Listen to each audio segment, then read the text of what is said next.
How utterly frustrating.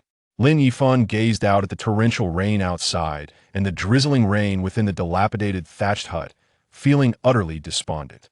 He had traversed realms. No, it was not merely he who had crossed over. The entire population of Earth had been transported. Before him, a translucent screen illuminated his surroundings. The screen displayed a lengthy string of messages. Dear friends of Earth, welcome to the Gamma Galaxy's survival realm. Your home Earth has been obliterated. In its final act of strength, it has transported you here, granting you a fleeting chance of survival. Please cherish it. Basic rules of the survival realm. First, nights here are perilous only by remaining within a secure shelter with a fire can you find relative safety. Second, days are comparatively safe. You may venture out to scavenge for resources, but daylight is fleeting treasure, the sunlit hours. Third, various resource chests of differing levels will randomly appear in the wild. Opening these chests may yield precious materials. Seek them diligently, for they are the key to a prosperous existence. Resource chest levels range from low to high: white, green, blue, purple, red, gold, and rainbow supreme. Fourth, although the survival realm is fraught with danger, it also offers rewards. This galaxy grants every being a singular opportunity for talent, awakening a chance to test your luck. May fortune favor you. In addition to talents, should luck be on your side, you may discover rare items that enhance your vitality, elevate your existence, and bestow upon you formidable strength and longevity. Becoming a super scion is not merely a dream. Fifth, the screen before you connects to your mind. It can be controlled through thought. Apart from displaying various information, it can also identify items in this world, with exceptions for special items. The screen will also relay recent disaster alerts and weather forecasts. Please check it regularly. Lin Yifan sighed softly upon reading the information before him. Since I am here, I shall make the best of it. Regardless of circumstances, survival was imperative. At this moment, he felt an overwhelming sense of gratitude for being an orphan. At least he need not worry about the safety of loved ones. His survival was his sole concern. However, he did have a girlfriend, though her whereabouts were currently unknown. He hoped she was faring well. After gathering his thoughts, Lin Yifan focused his mind to turn the screen to the next page. Marketplace leaderboard, friends, private chat channel. A series of options lined the screen, resembling a gaming interface, clear and concise. Lin Yifan clicked through each option, finding the leaderboard inaccessible. The marketplace was open, yet devoid of goods. Naturally, he skipped over friends and private chat, opting instead to access the chat channel. Upon opening the channel, he noticed a striking number in the top left corner. Humanity Zone 10086, population 100,000. Upon seeing this figure, Lin Yifan raised an eyebrow. He had recently read in the news that Earth's total population was approximately 8.2 billion. With 100,000 individuals per zone, there would be over 80,000 zones. It appeared that this zone was relatively prominent. However, he was puzzled by the term humanity used to describe the group. Could it be that there were other factions within this survival realm?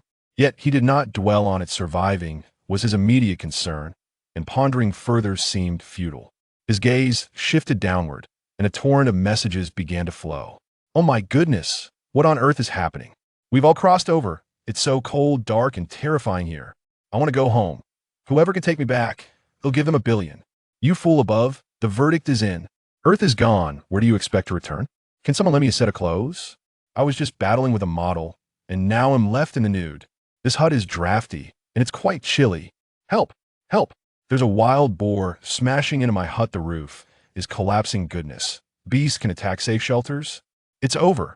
My rickety hut can't withstand much longer if another wild boar comes. I've got a wild boar here too. It's broken into my hut. Lin Yifan's heart raced as he read. In the very next moment, the population count at the top of the channel changed to 99,999. Someone had logged off. Why would they log off? Everyone understood the grim reality. Those who logged off were dead. Lin Yifan felt a chill wash over him as he stared at the abruptly ceased messages. Wild beasts were attacking safe shelters on the very first day. If a wild boar were to arrive at his hut now, how long could his dilapidated shelter endure? Questions swirled in Lin Yifan's mind. He quickly lifted his gaze to survey the thatched hut. Instantly, a series of information materialized on the screen. Precarious thatched hut 5 square meters grade. Level 1 overall evaluation. Your shelter is in a state of disrepair and may collapse at any moment. Please upgrade promptly, or you will face a life-threatening crisis. Next level. Rudimentary wooden hut level 2 upgrade requirements. Black iron wooden hut blueprint 10 with 800 stone, 800 clay, 500. Note, if you find a superior blueprint for a safe shelter, you may construct according to that blueprint to ensure better safety. After reviewing the information, he furrowed his brow slightly. The quality of the thatched hut was as he had anticipated. He needed to upgrade his shelter quickly, otherwise he would find no sense of security at all. Yet, he could not afford to dwell on this now. For him, the most pressing matter was to awaken his talent. With a thought, the screen before him displayed his character information. Name, Lin Yifan. Age, 23. Life level, sub-healthy human talent, unawakened awakening possible. Strength, 8 agility, 10 stamina, 7 intelligence, 9 remaining attribute points. 0. Lin Yifan's attention fixated on the talent section. Taking a deep breath, he clasped his hands together and began to pray earnestly. All ancestral spirits, Buddhas, and deities, grant me the blessing of an exceptional talent. After a sincere prayer, he declared softly, talent awakening. Although controlling the screen required only thought, at this moment, he felt a greater belief in the power of voice. As his words echoed, the symbols of talent began to swirl rapidly. These symbols resembled letters, yet he could not comprehend them. However, a few Chinese characters flashed by, which he recognized. Through those characters, he finally understood that awakening a talent was akin to a lottery among countless possibilities. After a brief moment of anticipation, the text finally settled on a series of symbols resembling hieroglyphics. What is this? Lin Yifan gazed at the enigmatic script, his expression one of bewilderment. However, moments later, the mysterious characters gradually transformed into Chinese characters. Random buff, 1 draw daily. Draw available. You may draw once each day to obtain various buffs with different effects, refreshing at midnight. Whether you are fortunate or unfortunate depends on your luck. Lin Yifan stared at this talent, confusion still etched on his face. What purpose did this talent serve? A daily draw for buffs? But what exactly were buffs? Furrowing his brow, Lin Yifan pondered for a moment before focusing his thoughts. Draw. Draw successful. Today's buff. Item upgrade, 55 uses. Item upgrade. Allows you to elevate an item's current quality by 1 tier. Instantly, Lin Yifan's eyes sparkled with excitement. Initially, he felt a twinge of disappointment, as the description of this talent seemed rather abstract. His understanding of buffs stemmed from his prior experience playing Honor of Kings, where 2 buffs refreshed every 2 minutes in the wilderness.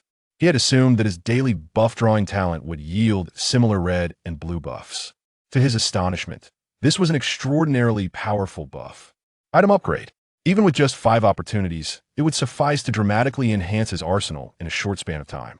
Moreover, with the ability to draw once each day, it meant he possessed a talent that would never become stagnant.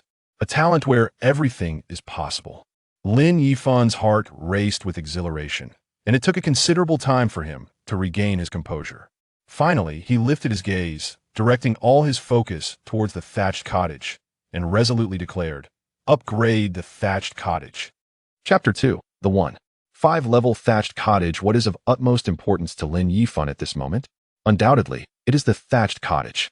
He can no longer endure the days where rain pours outside while drizzles inside. He longs to upgrade the thatched cottage. He must upgrade the thatched cottage. Soon. His aspirations were met with a response. The once rickety thatched cottage began to shake vigorously, just as Lin Yifan worried that it might collapse at this moment. The dilapidated structure started to reconstruct itself inch by inch before his very eyes. After a flash of white light, the old thatched cottage transformed into a brand new dwelling. Lin Yifan gazed at the newly erected cottage, his expression turning to one of astonishment. He hurriedly opened the information panel. Brand new thatched cottage, 5 square meters. Grade 1. 5. Overall evaluation. This is a newly constructed thatched cottage. Although its defensive capabilities remain weak, it provides ample shelter from wind and rain. Next level. Level 2 safe house. Rough wooden house. Upgrade requirements. Black iron level wooden house blueprint. 10. Beginner wood 50. Beginner stone 50. Beginner Clay 30 friendly reminder. Should you find a higher quality safe house blueprint, you may construct according to the superior design, thereby obtaining a more secure refuge. A hint of disappointment flickered in Lin Yifan's eyes. He had initially envisioned directly upgrading the first-level safe house to a second-level one using items, saving him the trouble of searching for blueprints and materials. To his surprise, the upgrade had not succeeded. However, he soon noticed a change in the item enhancement description. Item Upgrade 5.1 can elevate an item from its current quality by one tier. Items requiring blueprints for crafting cannot be fully enhanced without the respective blueprint. Oh, so it was the absence of a blueprint. Lin Yifan realized with clarity. It seems the next time he wishes to upgrade the safe house, he must first locate the blueprint. Nevertheless, although he did not achieve his original goal, he had at least reached 5 levels. And the materials required for the upgrade had significantly diminished. All in all, it was still a gain. Now, with 4 upgrade opportunities remaining, what should he enhance? Lin Yifan glanced around the thatched cottage, seeking items to elevate his survival capabilities.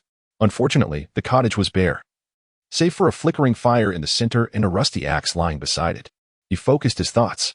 Item name: Rusty Axe. Grade: Inferior. Evaluation: An axe made of black iron and wood, covered in rust, with a chipped blade, of extremely poor quality. It is capable of chopping wood but is more suited as a breeding ground for tetanus pathogens. Lin Yifan picked up the axe and swung it a couple of times. Its weight was manageable. However, he harbored doubts about its functionality, given the significant notch on the blade. Yet, he had the option to enhance items. A wise craftsman must first sharpen his tools. Without hesitation, Lin Yifan utilized one enhancement opportunity on the axe. With a flash of white light, a gleaming new iron axe appeared before him. Item name: Sharp Iron Axe. Grade: Ordinary. Evaluation: An axe crafted from black iron and wood, while its quality is ordinary. It is more than sufficient for chopping both trees and adversaries. Lin Yifan swung the axe a few times, finally feeling a sense of relief. The psychological pressure from the mysterious entities lurking in the night was overwhelming. With a sharp weapon in hand, his sense of security increased manifold. While there was still a fire pit inside that might be upgraded, Lin Yifan had only 3 enhancement opportunities left. How could he squander one on a mere fire pit? At that moment, a message suddenly popped up on the screen before him. Current time: year 20245, April 28th. 6:58 a.m. daylight, 7 o'clock a.m. nightfall, 5 o'clock p.m. today and amp. Oppos. S weather. Light rain temperature, 20 C. Friendly reminder: daylight is approaching, and a new day of survival is about to begin. All survivors are advised to prepare accordingly, with special emphasis on returning to the safe house before nightfall, or face the consequences. Is dawn approaching?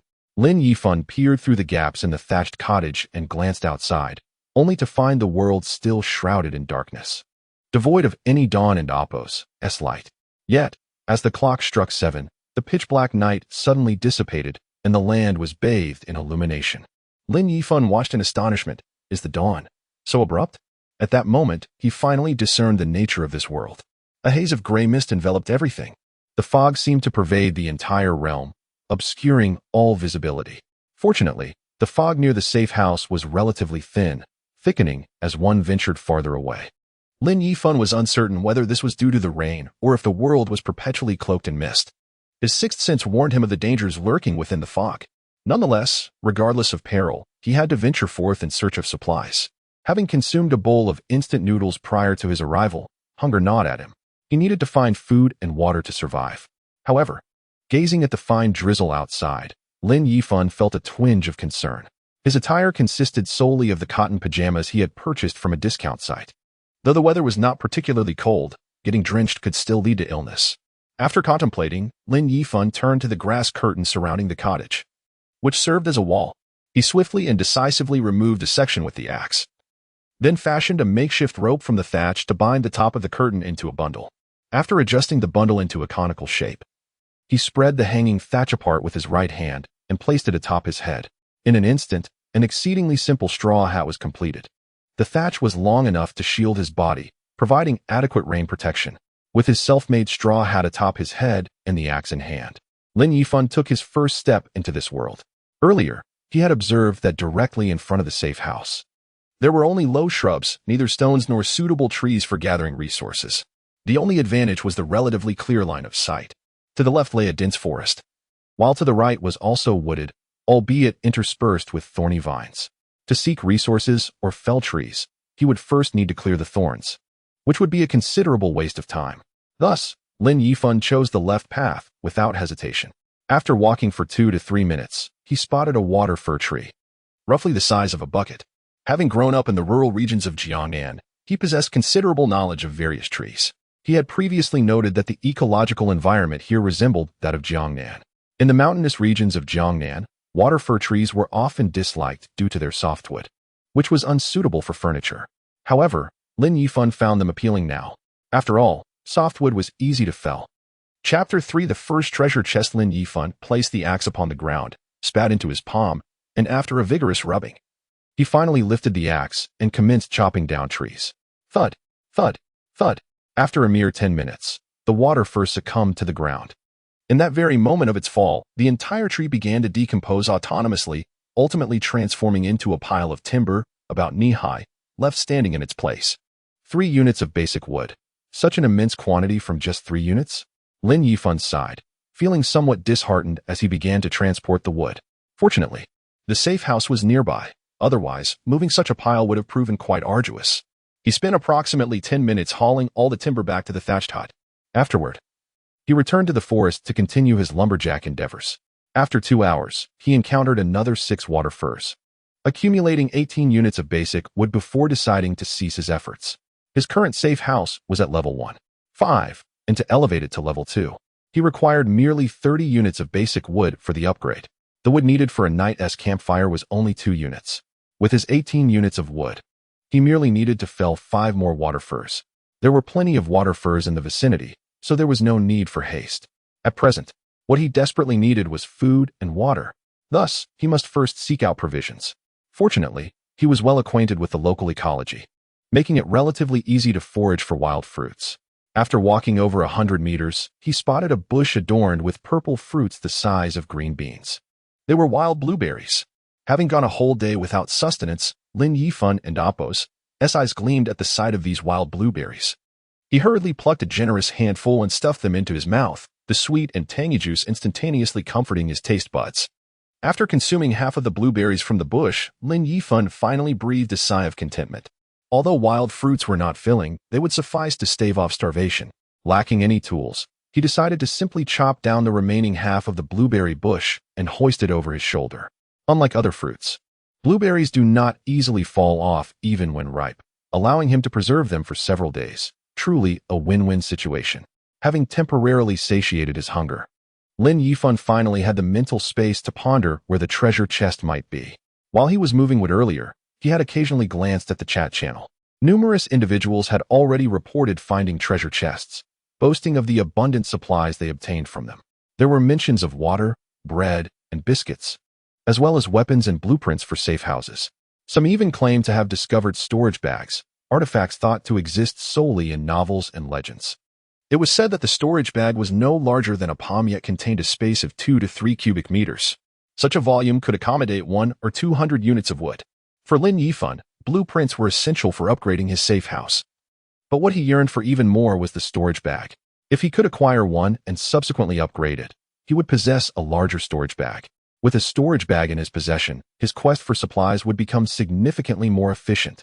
Moreover, Lin Yifan observed that in this lush forest, the ground was thoroughly soaked from the rain, yet he scarcely encountered any mushrooms. Wild fruits were also few and far between. Aside from the blueberries he had stumbled upon, he had not found any other wild fruits. He had initially hoped to sustain himself through foraging, but it seemed that the survival world off Fear Chapter 4, Shotgun for Cannon. The spatial ring. To his astonishment, Lin Yifan discovered that the object in his hand was indeed a spatial ring, boasting a remarkable building capacity of 15 cubic units. A radiant smile spread across his face as he contemplated the possibilities this ring afforded him. With this newfound treasure, he could venture further afield in search of resources, eliminating the need for tedious trips back and forth to the safe house. Most importantly, he could securely stow precious items within the ring, keeping them close at hand. Though the distant realms of this survival world were shrouded in dense mist, obscuring his vision of reality, one could never predict whether someone might traverse the fog and approach his vicinity. Should he venture out for supplies and return to find his home ransacked? He would have the provisions stored within the ring to safeguard against a complete loss. Of course, Lin Yifan hoped that his concerns were unfounded. Surviving in this unfamiliar world was already a formidable challenge. The thought of conflict among his own kind would only exacerbate the struggle. Nevertheless, if such a day were to come, he would not shy away from bloodshed. After all, it was better for others to perish than for him to face his own demise. With glee, Lin Yifan slipped the ring onto his finger and, with a mere thought, accessed the space within. He promptly deposited the blueberry tree he had previously felled and the grass hat he had recently exchanged into the ring. His attention then turned to the final item nestled within the treasure chest, a compound bow. Item name: Falcon Compound Bow. Grade: excellent. Description: a compound bow of formidable lethality, yet rendered useless in the hands of one untrained in archery. Lin Yifan delightedly handled the compound bow, a wave of exhilaration washing over him. If the spatial ring had turned his fantasies into reality, this compound bow was the manifestation of his dreams. Before his journey through worlds, he had harbored a deep passion for archery, but his financial constraints had prevented him from acquiring a high-precision brand. Instead, he contented himself with renting bows at the archery range. Despite his limited practice, he had displayed considerable talent, often outperforming seasoned players who had trained for years. Before his unexpected transition, the archery range had even approached him to become a part-time instructor, to which he had agreed. Yet, before he could teach his first class, he found himself here. He had harbored a lingering regret for not having the opportunity to wield a compound bow again in this lifetime. Little did he know, he would soon possess one of his own. Gently caressing the compound bow, Lin Yifan unhesitatingly consumed a chance to upgrade the item. Item name: Chasing Wind-Breaking Cloud Bow. Grade: superior. Description: a traditional longbow crafted using ancient techniques, made from purple gold wood and reinforced with cow tendons. Provided one possesses adequate strength, the arrows can pierce through anything. Lin Yifan gazed in bewilderment at the upgraded bow. He had anticipated an enhanced compound bow, yet it had transformed into a traditional longbow. It was not that he disliked traditional bows, it was simply that he had never trained with one.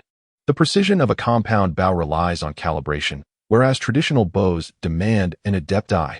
With a compound bow in hand, Lin Yifan felt confident in his aim. But now, with a traditional bow, he questioned his abilities. Had he known, he would have refrained from upgrading. Regret washed over him, but he had no choice now. Though it could serve as a bargaining chip, this superior quality breaking cloud bow was a treasure. Previously, he had scoured the auction house and chat channels in his spare time. The weapons available for sale were mostly rusty axes or hammers, with the best being an ordinary quality watermelon knife. Comparatively, his superior breaking cloud bow was priceless. How could he bear to part with it? Traditional bow or not, they were all bows, were they not? Surely he could learn. With renewed determination, Lin Yifan gritted his teeth and retrieved an arrow from the accompanying quiver. Knocking it to the breaking cloud bow, he aimed at a pine tree 20 meters away and released. Whoosh! The arrow sliced through the air, embedding itself in the trunk with precision. Lin Yifan hurried over and marveled as the arrow struck true, gasping in disbelief. Looking down at the breaking cloud bow, he pondered for a moment before loosing 2 more arrows, each finding its mark with unwavering accuracy. Such prowess led him to wonder if he were a prodigy in archery. Indeed, he must be. There was simply no other explanation. Embracing this newfound identity as a gifted marksman, Lin Yifan retrieved the 3 arrows and ceased his practice. The quiver contained only 20 arrows, and while they were recoverable, they were not as durable as the arrows designed for compound bows. Should the fletching sustain damage, accuracy would be compromised. Thus, he resolved to use them judiciously until he secured a reliable source of arrows. Those 20 would serve as his safeguard. With the quiver slung at his waist and the breaking cloud bow resting upon his back, Lin Yifan felt a sense of relief as he confirmed his ability to knock and draw the bow in the shortest time possible. He then prepared to continue his quest for new treasure chests. As for the empty bronze chest, he stowed it away in the spatial ring. While it could be dismantled for materials, in his current state of destitution, having a chest to store items was far more advantageous than converting it into raw materials. Moreover, he had developed a fondness for treasure hunting. Nearly one chest had allowed him to upgrade from a shotgun to a cannon. If he could discover several more, conquering this survival world would be akin to Child and Oppo's play. Not to mention, he still had one opportunity left to upgrade an item today. He had discerned that the contents of the chest generally matched the chest grade. If he could upgrade the chest, the items within would surely improve as well. However, equipped with his newfound experience, Lin Yifan understood that treasure chests were rare and not to be sought after blindly.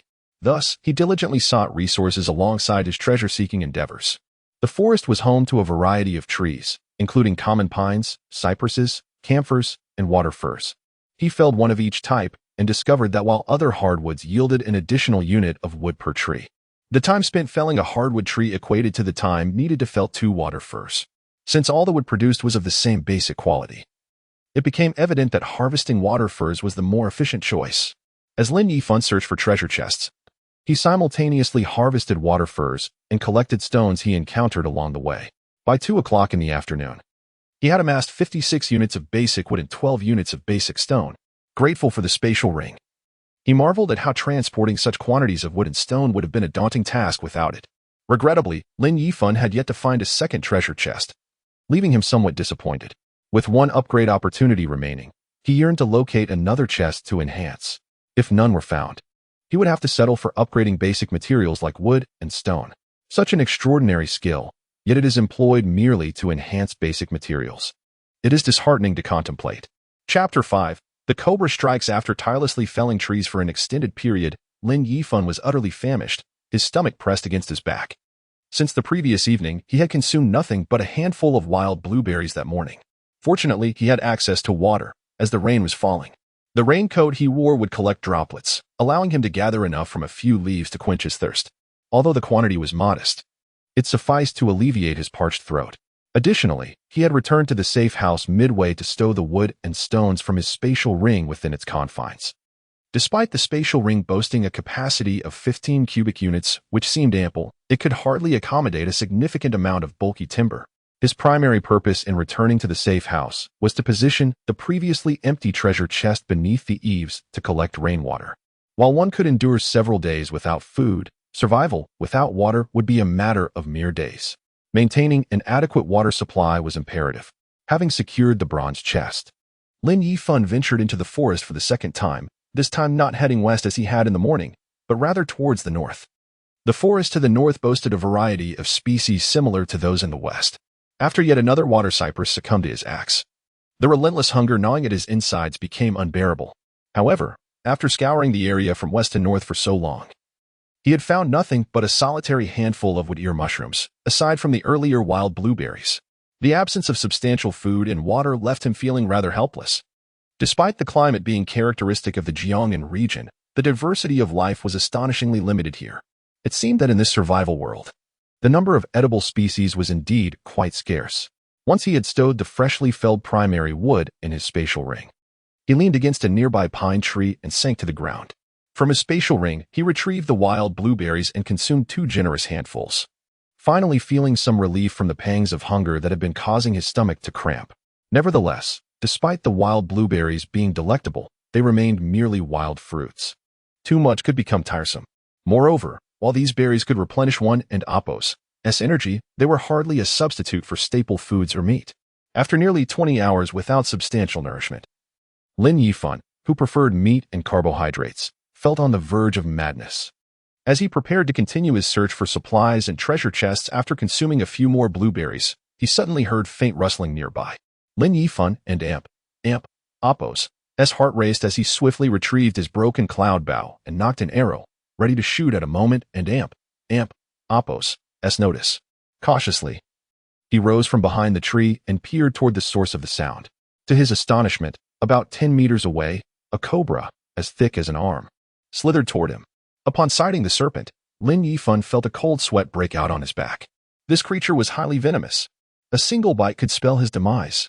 Observing the cobra and Appo's trajectory and its flickering tongue, it was evident that it was heading right for him. Should he flee? No, that would be folly. Cobras are known to pursue their prey, and given its speed, he might not escape in time. Moreover, he was less than 200 meters from the safe house, and having such a venomous snake lingering nearby was perilously dangerous. The thatched hut could provide a barrier against wild boars but might not deter a snake. A small opening would suffice for it to enter. If he did not eliminate this threat, he would be unable to sleep peacefully at night. Furthermore, while cobras are venomous, their meat is a rare delicacy. Thus, for the sake of both his safety and his appetite, it was essential to deal with it. After a brief moment of hesitation, Lin Yifan resolutely stowed his bow and arrow in his spatial ring. Though the broken cloud bow wielded considerable power, and he was confident in his archery skills. Shooting a snake posed a significant challenge. He needed to devise another approach. Reflecting on his childhood in the countryside, he recalled a relatively safe method of capturing snakes that his grandfather had taught him. All that was required was a long stick and a towel. While he lacked a towel, the pajamas he wore were made of a similar fabric and could serve the purpose. As for the long stick, he happened to have one in hand. Earlier, during his exploration of the West, he had come across a straight piece of rosewood and had impulsively chopped it down. He had cut a section about 3 meters long, using it as a walking stick to brush aside dew and rustle through low bushes. Now, it would serve perfectly for capturing the snake. He tore off a sleeve from his pajamas and tied it to one end of the stick, allowing the fabric to hang down naturally. With the improvised tool in hand, he cautiously approached the cobra. When the stick was within reach of the serpent, Lin Yifan halted. Holding the stick, he gently waved the hanging fabric above the cobra and Appo's head. The serpent, previously gliding forward, paused, its head recoiling slightly before it lunged, aiming to bite the dangling fabric. Seeing this, Lin Yifan felt a surge of excitement. At the exact moment the cobra struck the fabric, he swiftly lifted the pajama sleeve. Instantly, the snake's fangs pierced the material, becoming ensnared. Lin Yifan quickly raised the stick higher, causing the entire serpent to writhe and twist in a futile attempt to escape. As it opened its mouth wide, its fangs protruded, rendering it unable to free itself. In rural areas of Earth, many had employed this method to capture snakes with great success. The bolder individuals would withdraw their hands and grasp the snake's head, ensuring it remained alive for a higher market price. Lin Yifan, however, was unconcerned with the snake and Appo's fate. He intended to consume it. Yet, he was mindful of preserving his pajamas. To avoid damaging or soiling the fabric, he opted to seize the snake with his bare hands. Once he had a firm grip, he pressed the snake to the ground and swiftly severed its head with an axe. After decapitating the snake, Lin Yifan hesitated to discard the head immediately, fearing it might still possess reflexive movement and bite him in retaliation. He held it for several minutes until he was certain it had. Chapter 6. The recipe for an effective mosquito repellent. If that is the case, acquiring treasure chests will become remarkably simpler in the future. Lin Yifan possessed the broken cloud bow with its long-range capabilities. He could hold his own even against ferocious wild boars. However, after exploring numerous locations today, apart from encountering this snake, he had only heard the distant calls of birds. Yet, those birds remained elusive, their presence only indicated by their calls, rendering them invisible to his sight. Otherwise, he would have already used the broken cloud bow to take aim at them. As for other wild beasts, he had yet to spot any. It seemed that a journey further afield would be necessary to discover them. Now was not the time for such musings. Lin Yifan shook his head, casting aside the tangled thoughts, and refocused his attention on the treasure chest. Without hesitation, he applied the final item upgrade buff to the chest. Instantly, it transformed into a green-quality treasure. Taking a deep breath, he offered a silent prayer for a moment before eagerly preparing to open the chest. Surely, a green-quality chest could not yield items inferior to the last one. As Lin Yifan pondered this, he cautiously peered into the chest's contents. 3 items again. Is it possible that a green chest can only yield 3 items? The thought flitted through his mind, but he dismissed it without further contemplation. Regardless of the quantity, the power of decision lay beyond his control. More items would be welcome, but fewer would not diminish his resolve. With those thoughts cast aside, Lin Yifan reached in to retrieve the first item. It was a scroll, which he slowly unfurled. Before him appeared the title of the scroll. Recipe for an effective mosquito repellent. Can be crafted after learning. A mosquito repellent? Lin Yifan was taken aback. At once, he felt a chill run down his spine. This was a survival world. It was unlikely for a useless item to emerge without reason. The presence of a mosquito repellent recipe strongly suggested the forthcoming threat of pests. He considered his thatched hut, which, despite having been upgraded to level 1.5, was merely a new version of an old structure. Could it truly keep mosquitoes at bay? Even he could not guarantee that. Should he learn it? Absolutely. Such a recipe must be firmly within his grasp for safety. He committed the recipe to memory. In an instant, the scroll vanished. Simultaneously, a translucent screen appeared, activated without a summons. Potion name: effective mosquito repellent. Ingredients: Artemisia 2, mint 1 Artemisia. Mint. Lin Yifan furrowed his brow, his expression growing slightly grave. Both were common herbs, yet after such extensive exploration today, he had not encountered a single specimen. It appeared that even with the recipe, crafting the potion would not be a simple endeavor. A skilled cook cannot prepare a meal without ingredients, without the necessary herbs. Lin Yifan found himself at an impasse. He could only temporarily set aside the task of creating the mosquito repellent and redirect his focus to the remaining two items in the chest. One of the items turned out to be a square flower pot, approximately 50 centimeters in length and width, filled with rich black soil that appeared exceedingly fertile. Lin Yifan lifted the pot, and his face brightened instantly. Item name: Universal Cultivation Soil, Quality. Good description: can be used to nurture any plant, accelerating growth rate. The higher the quality, the greater the enhancement to growth speed. A farmer and amp, Oppos, S beloved treasure. To think it could enhance plant growth. This was undoubtedly a cherished find for anyone with a penchant for gardening. As a devoted cultivator, Lin Yifan harbored a deep obsession with agriculture. Moreover, with this cultivation soil, should he find seeds for crops, he would be able to achieve resource regeneration. Only through sustainable resource management could one hope to endure for the long term, a truth validated by generations of farmers over thousands of years. Reflecting on crop seeds, Lin Yifan suddenly recalled the wild blueberries he had previously harvested. The sweet and tangy flavor of wild blueberries was a delightful treasure in this world of scarcity.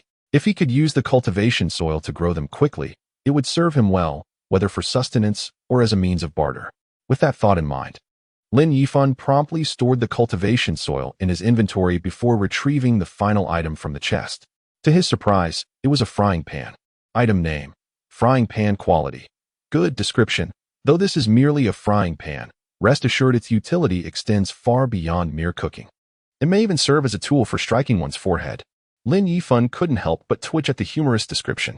He wondered about the nature of the person who penned such a review, infused with a sense of humor tinged with a touch of violence, as if associating every object with combat.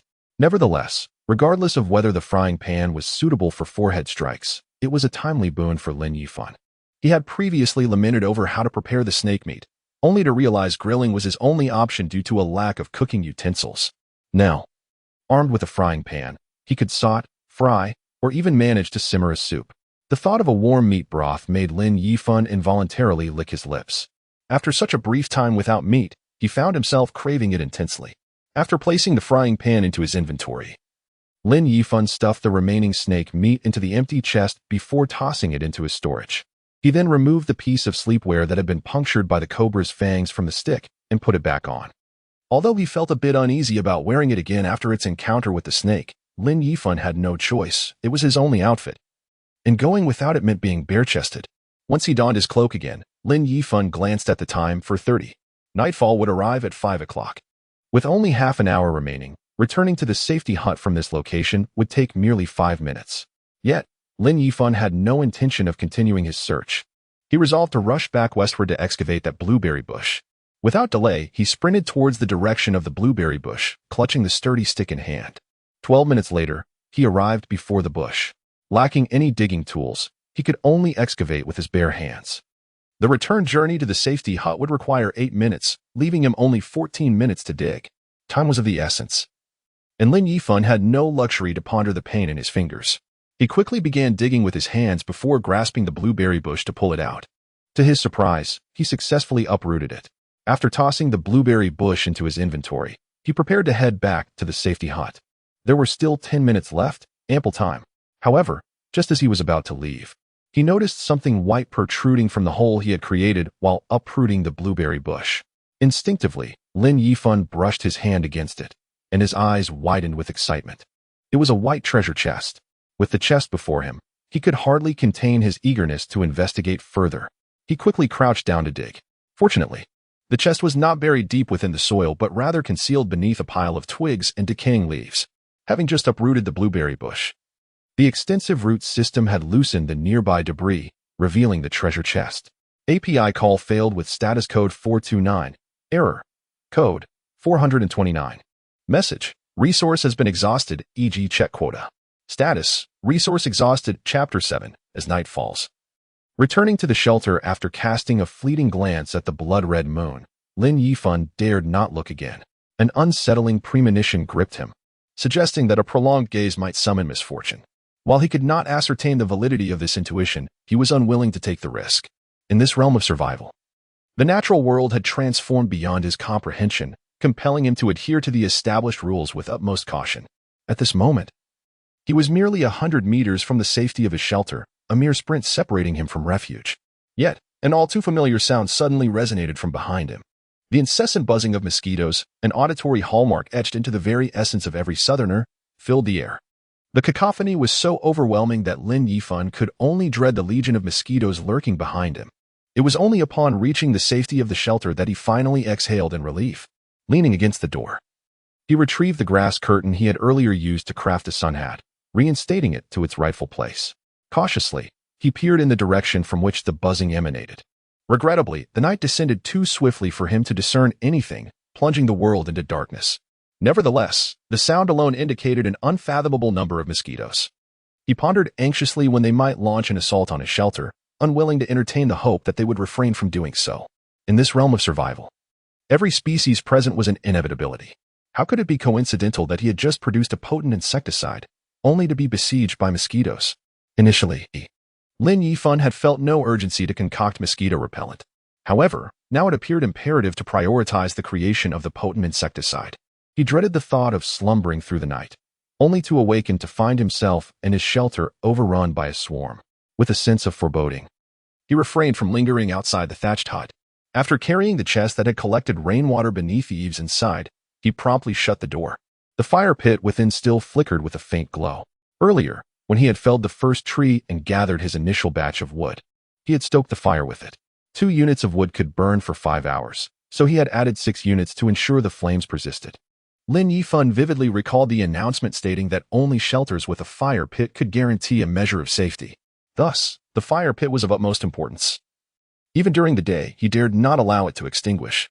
The warmth emanating from the fire offered Lin Yifan a modicum of comfort, especially after the unsettling encounter with the mosquitoes. After a frenzied dash, he felt utterly fatigued. Removing his raincoat, he retrieved the white chest unearthed from beneath the blueberry tree and set it beside the fire, using it as a makeshift seat. He had no intention of opening the chest just yet. He had water, meat, and even a few wild blueberries to stave off hunger. His talent for random buff, daily drawl would refresh after midnight, and the items he had drawn earlier had already proven beneficial. What if tomorrow he drew something equally advantageous? Therefore, he resolved to wait until after midnight to open the chest. After resting for a moment, Lin Yifan busied himself by planting the blueberry tree in the enriched soil. Before doing so, he picked all the blueberries from the tree. Since the enriched soil could enhance plant growth, he speculated that the blueberry tree would yield results swiftly. True to his expectations, soon after planting, tiny flower buds began to appear on the blueberry tree. He estimated that by the following morning, the tree would bear new fruit, providing him with a continuous supply of blueberries. He might even trade some for resources. Once he had successfully planted the blueberry tree, he took out the cobra and Apos' body and carefully used his axe to split it open, extracting the gallbladder. The gallbladder was known for its cooling and detoxifying properties, even enhancing vision. Indeed, a valuable find. Initially intending to consume it himself, he hesitated, for the gallbladder had not retained its freshness after the snake and Apos' prolonged demise. After much contemplation, he decided to set it aside for potential bartering. Next, he meticulously peeled off the entire snake skin, using wood to fashion a wooden spike. He spread the skin flat and secured it to the ground near the fire to dry it out. Snake skin was a prized material, if properly processed. It could serve well in crafting footwear. Furthermore, it could be used in traditional medicine. In this world devoid of advanced technology, Western medicine was non-existent. Yet illness was an inevitability. In this realm with nearly zero medical resources, reliance on traditional remedies was likely the only option. Lin Yifan understood the importance of planning for his future. Even the most mundane resources could not be squandered. After tending to the snake's skin, he finally turned his attention to the snake meat. Unsure which internal organs might be toxic, he refrained from discarding them outside, as the scent could attract predators. Instead, he disposed of the innards in the fire, erasing all evidence. He rinsed a portion of the remaining snake meat with rainwater and retrieved a frying pan for cooking. However, upon taking out the pan, he throughout this entire day, he had been tirelessly occupied, whether it was felling trees or searching for treasure chests. Not a single moment was to be squandered, leaving him little inclination to pay attention to the chatter in the communication channel. He had always assumed that everyone else shared his fervor, diligently scouring for resources and exerting every effort to survive in this unfamiliar world. However, the messages in the chat channel astounded him. revealing that he had perhaps been rather presumptuous. Chapter 8. Acquisition of materials. At this moment, the chat channel was inundated with a plethora of desperate pleas. Kind-hearted brothers and sisters, please spare me some food. I haven't eaten all day. I am the alluring little lamb of the internet. Any brother who is willing to share some food. I shall send you a picture of my long legs and black stockings. What about that? For a morsel of food, I could even send a nude. Dear friends, I am Lin Yifan from the Time-Space Youth League. I am on the verge of starvation. Please, grant me some sustenance. I can show you my abs. The myriad of inventive begging messages made Lin Yifan furrow his brow. He had initially hoped to glean some information about other survivors from the chat channel. But to his surprise, he found himself surrounded by an alarming number of online beggars even in this survival realm. After diligently filtering out these digital mendicants, he finally stumbled upon messages from genuine survivors. Oh, what a taxing day of chopping trees. I'm utterly exhausted. If I hadn't stumbled upon a treasure chest containing bread, I would likely be starving by now. Enough already. I've been hammering stones all day, and now my back aches, my stomach grumbling. Who is food? I'll trade you stones for it. I too have spent the day felling trees, struggling to gather just a few units of wood. When will I ever gather enough materials to upgrade the shelter? Haha. Today, I didn't chop trees or break stones. Instead, I devoted all my time to searching for treasure chests and found 3. Now I am well fed and feeling fantastic. Don't be so excessive upstairs. We are all starving. Just because you are satiated, does that give you the right to boast? Indeed, what is there to flaunt? I too opened a treasure chest and found a steamed bun. Yet I did not brag. Lin Yifan scrutinized the comments and discerned that the most scarce resource in the market remained food. As for stones and wood, most survivors who had ventured out during the day possessed at least a modicum of these materials. It should not be too difficult to exchange food for stones and wood. Currently, Lin Yifan was not lacking in food. He had procured 6 or 7 pounds of snake meat and a generous handful of wild blueberries. After setting aside his own share, he still had at least 3 or 4 pounds of snake meat and blueberries left. If he conserved these, he could ensure at least 3 days of adequate nourishment. However, Lin Yifan was reluctant to keep them. Food could be found again, but the terrifying swarm of mosquitoes nearby was a genuine threat to his life. Even though he possessed a level 1.5 shelter, he felt no sense of security. He needed to upgrade his shelter to level 2 as swiftly as possible, then craft the super mosquito repellent to feel at ease. With this in mind, Lin Yifan reserved the meat he intended to consume tonight and tomorrow morning. He then chopped the remaining meat into egg-sized pieces and divided the blueberries into portions of 10. Thus, he had 45 pieces of meat and 32 servings of blueberries. He then began to examine the shelter's information, calculating the materials required for an upgrade. Brand new thatched cottage, 5 square meters, grade, level 1. 5. Comprehensive evaluation. This is a newly constructed thatched cottage. Although its protective capabilities are still weak, it sufficiently shields against wind and rain. Next level. Level 2 safe house. Rough wooden house. Upgrade requirements. Black iron level wooden house blueprint. 1-0. Basic wood 5063. Already met. Basic stone 5012. Basic clay 30-0. Friendly reminder. If you can find a higher quality safe house blueprint, you may construct according to that, thus obtaining a superior shelter.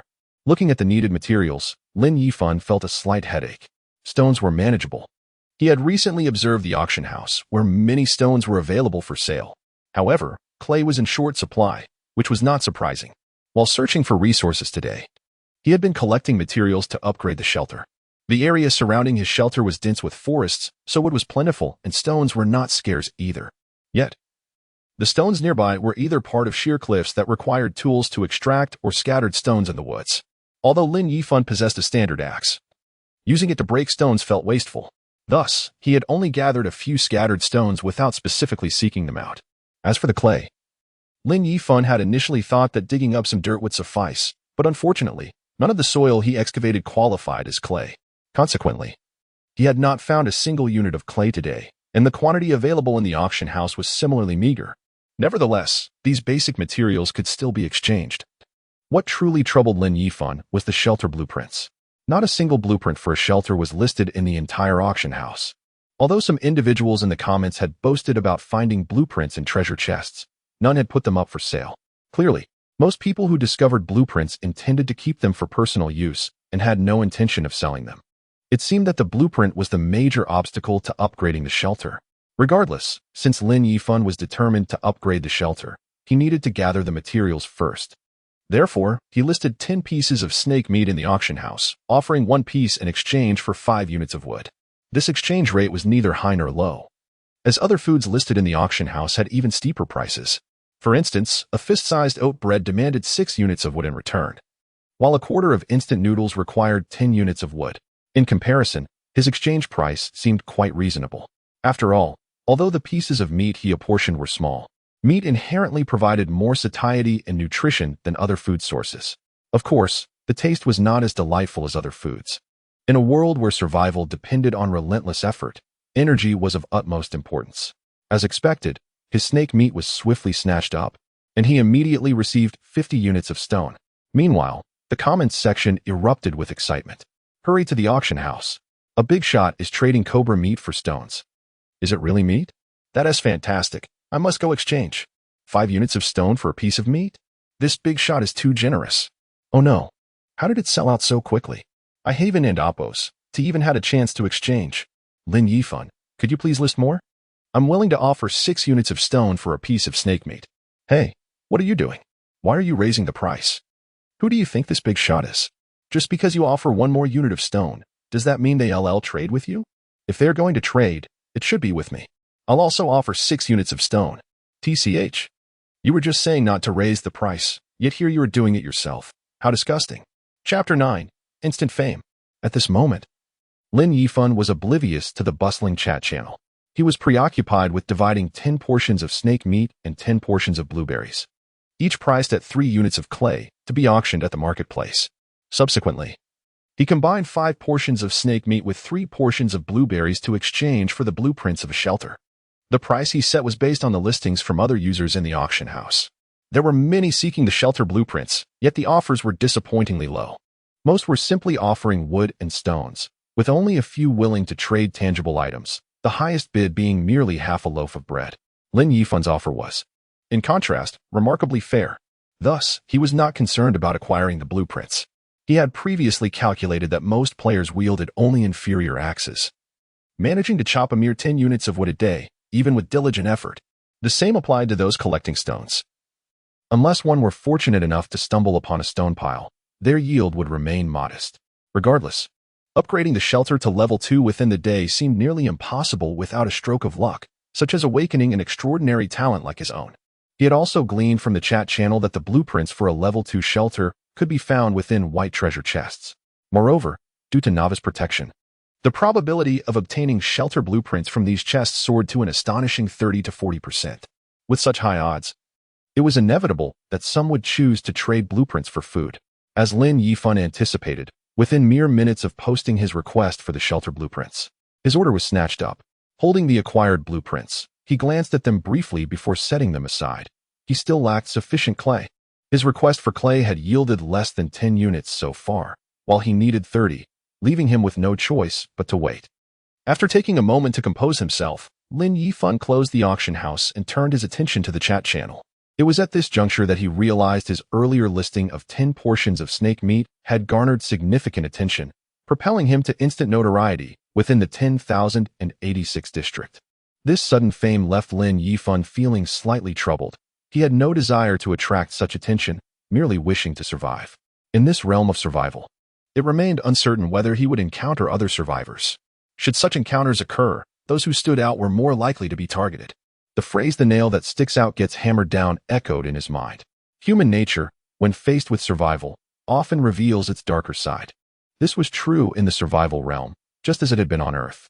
Thus, the wisest course of action was to develop quietly. However, it seemed he could not escape the spotlight. His private messages had already surpassed 999. Upon perusing the messages, he found that most were pleas for food, with few containing any valuable information. The task of sifting through the noise would consume considerable time, prompting Lin Yifan to dismiss the messages and allow the influx to accumulate. Since he could not avoid the limelight, he resolved to face it with equanimity. Soon, he adjusted his mindset and sent a message to the chat channel. Dear friends, I have acquired stones and the shelter blueprints. I now seek clay. Should any of you possess some, please feel free to trade with me at the auction house. As soon as the message was dispatched, it ignited a frenzy in the chat channel. It's the esteemed individual exchanging snake meat for resources at the auction house. Esteemed one. Esteemed one, I haven't eaten since last night. I'm on the verge of starvation. Please grant me some food. Brother, I am the internet sensation, the alluring little lamb. If I send you a picture in my black stockings, will you share some meat with me? Shut up, you freak. I've tolerated your nonsense for long enough. Don't think no one knows your secrets. I once misappropriated funds to tip you, only to discover in bed that you are a freak. And you still call me brother.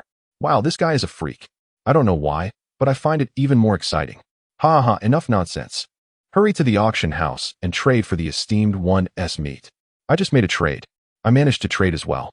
And I even acquired a wild blueberry. It's deliciously sweet and sour. Thanks to the esteemed one for offering food at such fair prices. Otherwise, I would have starved clutching my basic supplies. What is there to thank? It's not free. If you ask me, he should be giving food away for free. We are all fellow humans. If he has the ability to procure food, he should naturally share it with us weaker groups. He should prioritize sharing with women. Women first. You understand? Good heavens, the earth has been devastated, and these parasites and feminist ideologues still persist. How shameless. Why should he give his hard-earned food to you parasites? Lin Yifan chuckled upon reading the messages from the crowd. He had not expected that even in this survival realm, such societal parasites remained oblivious. However, this was of no concern to him. He had no intention of supporting these freeloaders. He chose to disregard their messages and focus solely on those that held relevance. Noticing several individuals speaking in his favor brought a smile to his face. While he would not play the role of a saint, he maintained his principles. For instance, while he traded food for resources, he still offered a relatively fair exchange rate. Thus, he felt no guilt. Yet, despite his moral clarity, humans are inherently social creatures and crave recognition from others. With some acknowledging his methods, his spirits naturally lifted. At that moment, the snake meat he had previously placed by the fire was fully cooked, and the rich aroma of grilled meat made Lin Yifan swallow hard. Taking a bite, his eyes lit up. Perhaps it was his hunger, or perhaps the ecological environment of this world was simply superior. The grilled snake meat, devoid of salt or seasoning, was still bursting with flavor, lacking any unpleasant odor. After devouring 2 skewers, he finally felt a sense of satisfaction. With his belly now full, Lin Yifan found himself growing restless. Such exquisite meat would surely be delectable with seasoning. Truly, a well-fed mind yearns for indulgence. Lin Yifan could not help but scorn his own insatiability. Chapter 10. Women only affect the speed of the blade. However, reflection aside, it does not diminish Lin Yifan's pursuit of culinary delights.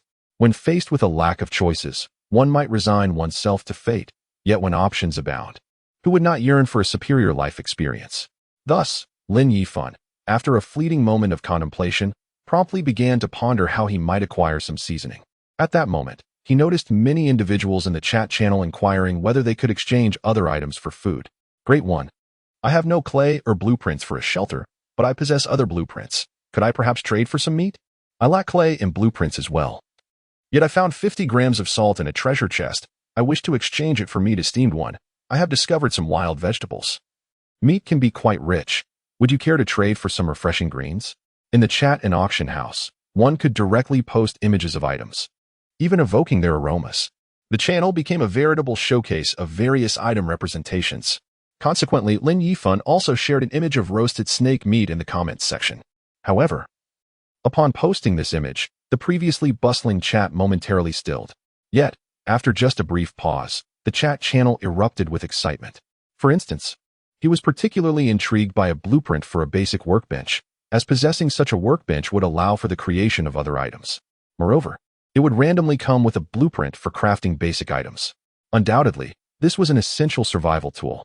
It seemed the intent behind trading this blueprint for food stemmed from a desperate circumstance. Upon his first glance at the blueprint, Lin Yifan felt a surge of desire and did not hesitate to initiate a private message. The avatar belonged to a woman who, judging by her appearance, was quite attractive. Her small, delicate face boasted features as exquisite as a doll's.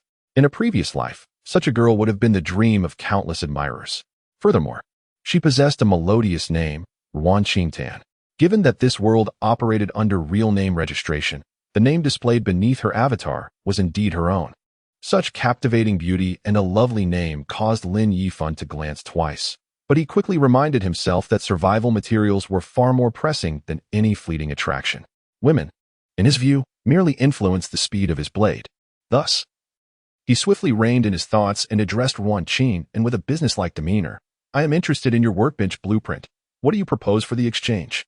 At that moment, Yuan Qingtan, pale and trembling in her thatched hut with drafts seeping through, hugged her knees in desperation. If not for the warmth emanating from the burning fire, she would have felt as though death were imminent. Hunger gnawed at her insides. Before her arrival in this world, she had embarked on a 36-hour fast, relying solely on water to sustain her. She had planned to enjoy some rice porridge the following morning, only to awaken in this survival realm, confronted with a harsh reality. With no food at hand, she could only hope that the relative safety of daylight would allow her to forage for sustenance. Otherwise, she feared she would collapse from malnutrition before even reaching her first tree. Yet, reality proved to be merciless. After an entire day of searching, she had found no food. Only 2 treasure chests. To her dismay, the treasures contained a blueprint for a basic workbench and another for crafting feathered arrows, but no food. Now on the brink of fainting from hunger, she had spent ages in the chat attempting to trade blueprints for food. Yet no one was willing to make a fair exchange. It was not that offers did not exist. Rather, the prices were utterly outrageous. A single piece of bread, a cluster of wild grapes. Even if she managed to trade, it would be of little help. In truth, while they all struggled for survival in the wilderness, the scarcity of food far exceeded anyone in Appo's imagination. At that moment, Lin Yifan's appearance felt like a divine intervention to her. She had observed him in the market, where, though his offers did not meet everyone in Appo's expectations, he was fairer than most. Thus, Yuan Qingtan dared not make exorbitant demands and cautiously asked, "Great one, I seek 3 taels of meat and 10 blueberries. Would that be acceptable?" 3 taels of meat. Lin Yifan paused, glancing at the pieces of meat he had separated. Feeling a slight headache, he struggled to comprehend the actual weight of 3 taels. Upon seeing his response, Yuan Qingtan assumed he found the price too steep and quickly lowered her. Chapter 11, a sense of security maximized. The phrase "no kindness without ulterior motives" was deeply engraved in Lin Yifan's bones. During his time on Earth, he had learned this lesson well. In a place where even basic sustenance was a challenge, he found it hard to believe anyone would generously offer him blueprints without expectation. However, he could not afford to reject the feather arrow crafting blueprint. His chasing wind and breaking clouds bow, a bronze-grade weapon, was indeed top tier in the early stages. Yet, archery required arrows as consumables, and though he had received some arrows upon acquiring the bow, they were depleting rapidly. Without a steady supply, he hesitated to use it freely. Thus, the feather arrow crafting blueprint was like a pillow offered to a weary traveler, a necessity he must obtain. After a moment's contemplation, Lin Yifan messaged Yuan Qingtan, "I will take the blueprint, but I dislike receiving gifts without reciprocation. Please name your price." Yuan Qingtan was momentarily taken aback by Lin Yifan and Appo's message. Nevertheless, she decided to be straightforward and replied, "I'm not offering this blueprint without a purpose. I wish to cultivate a good relationship with you. To be candid, my survival skills are lacking, particularly in foraging for food, and my luck seems equally poor. However, whenever I open a treasure chest, the likelihood of obtaining blueprints is quite high. Hence, I hope to build rapport with you, allowing me to trade blueprints for food in the future." Lin Yifan was surprised by Yuan Qingtan's candor, which momentarily left him feeling awkward. Yet, he quickly realized that her talent was likely related to acquiring blueprints. Otherwise, she wouldn't be so confident. However, Yuan's talents were often discreet, akin to a trump card in survival. Few would willingly disclose their abilities, and Lin Yifan was no exception. Thus, while he had his suspicions, he refrained from probing further. Regardless, forging a connection with someone capable of easily obtaining blueprints was undoubtedly advantageous. Consequently, Lin Yifan initiated a trade with Yuan Qingtan, sending her 3 skewers of meat and 20 blueberries. Upon receiving the items, Yuan Qingtan's face lit up with joy. She had prepared to use the blueprint as leverage. But Lin Yifan's principled stance surprised her. Eagerly, she transferred the blueprint to him and messaged back, "Thank you so much. I truly appreciate it." "There and Appo's. No need for thanks. You deserved it," Lin Yifan replied, then added, "If you genuinely wish to express gratitude, I hope that any blueprints you acquire in the future will be shown to me first for trading. Rest assured, while I may not be a paragon of virtue, I have my principles and will ensure you do not suffer any loss."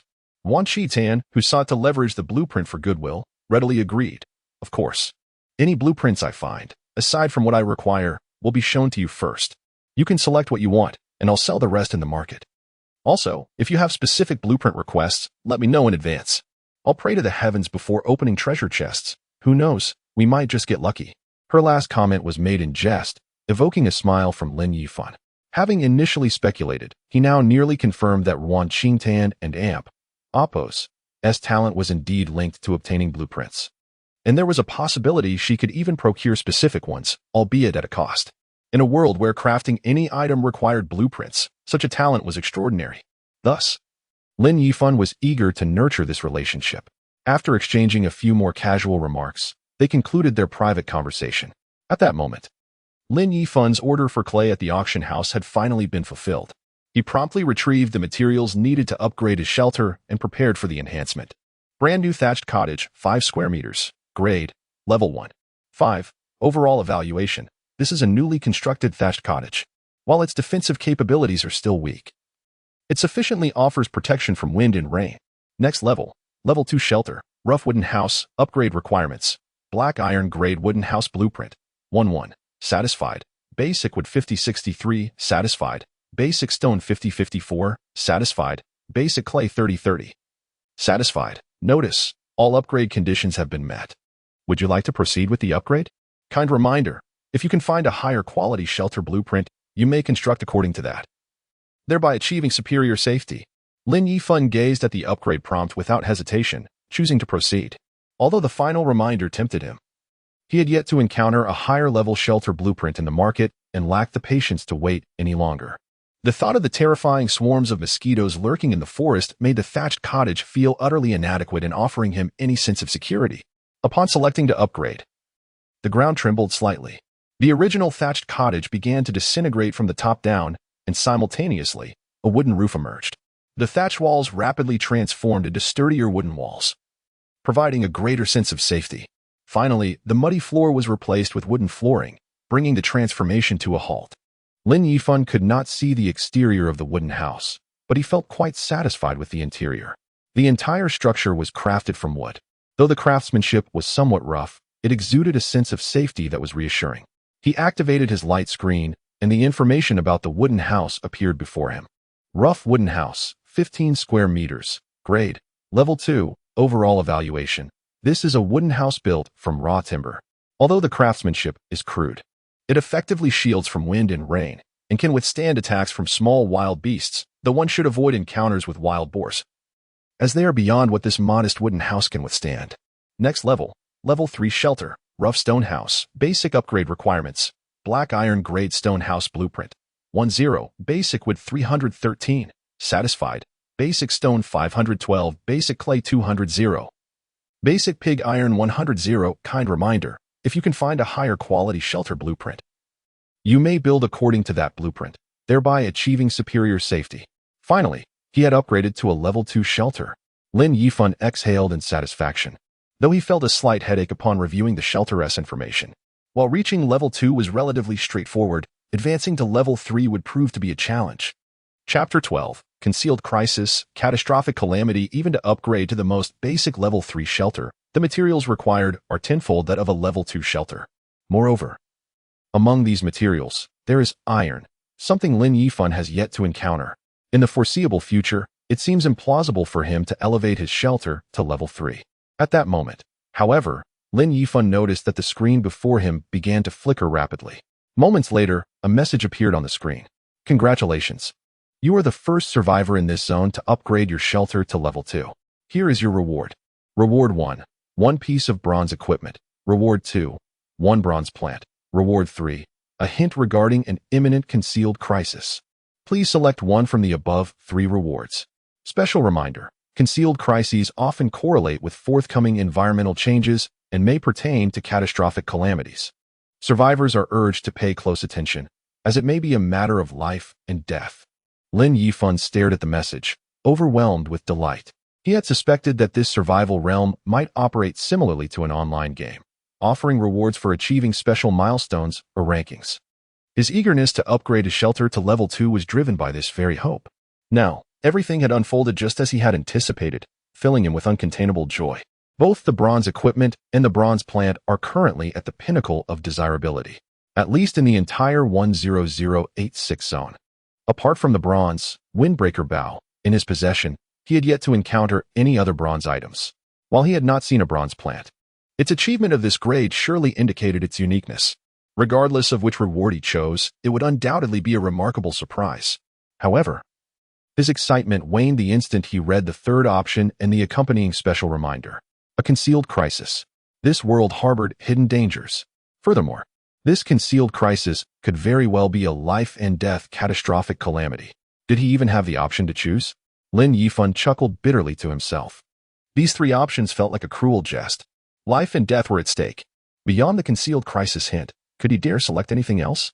After a moment's contemplation, he resolutely chose the third reward. With a flash of light, a large red text appeared instantly. Warning, in 3 days, the survival realm will face its first catastrophic calamity, mosquito swarm outbreak. Mosquito swarm outbreak.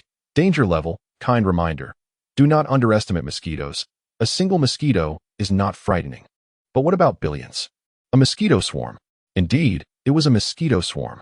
Lin Yifan had previously surmised that the terrifying mosquitoes in the forest would pose a life-threatening crisis. However, he was uncertain when this crisis would erupt.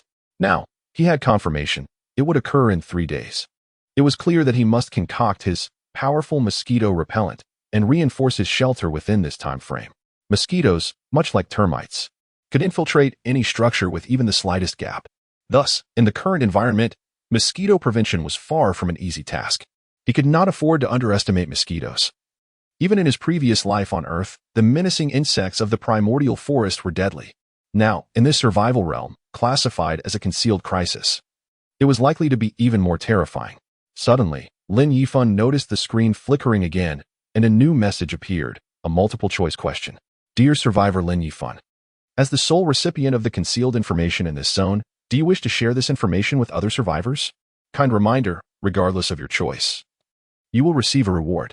Lin Yifan regarded the question, raising an eyebrow, and without hesitation, chose to disclose the information. After all, he was human, raised with moral values.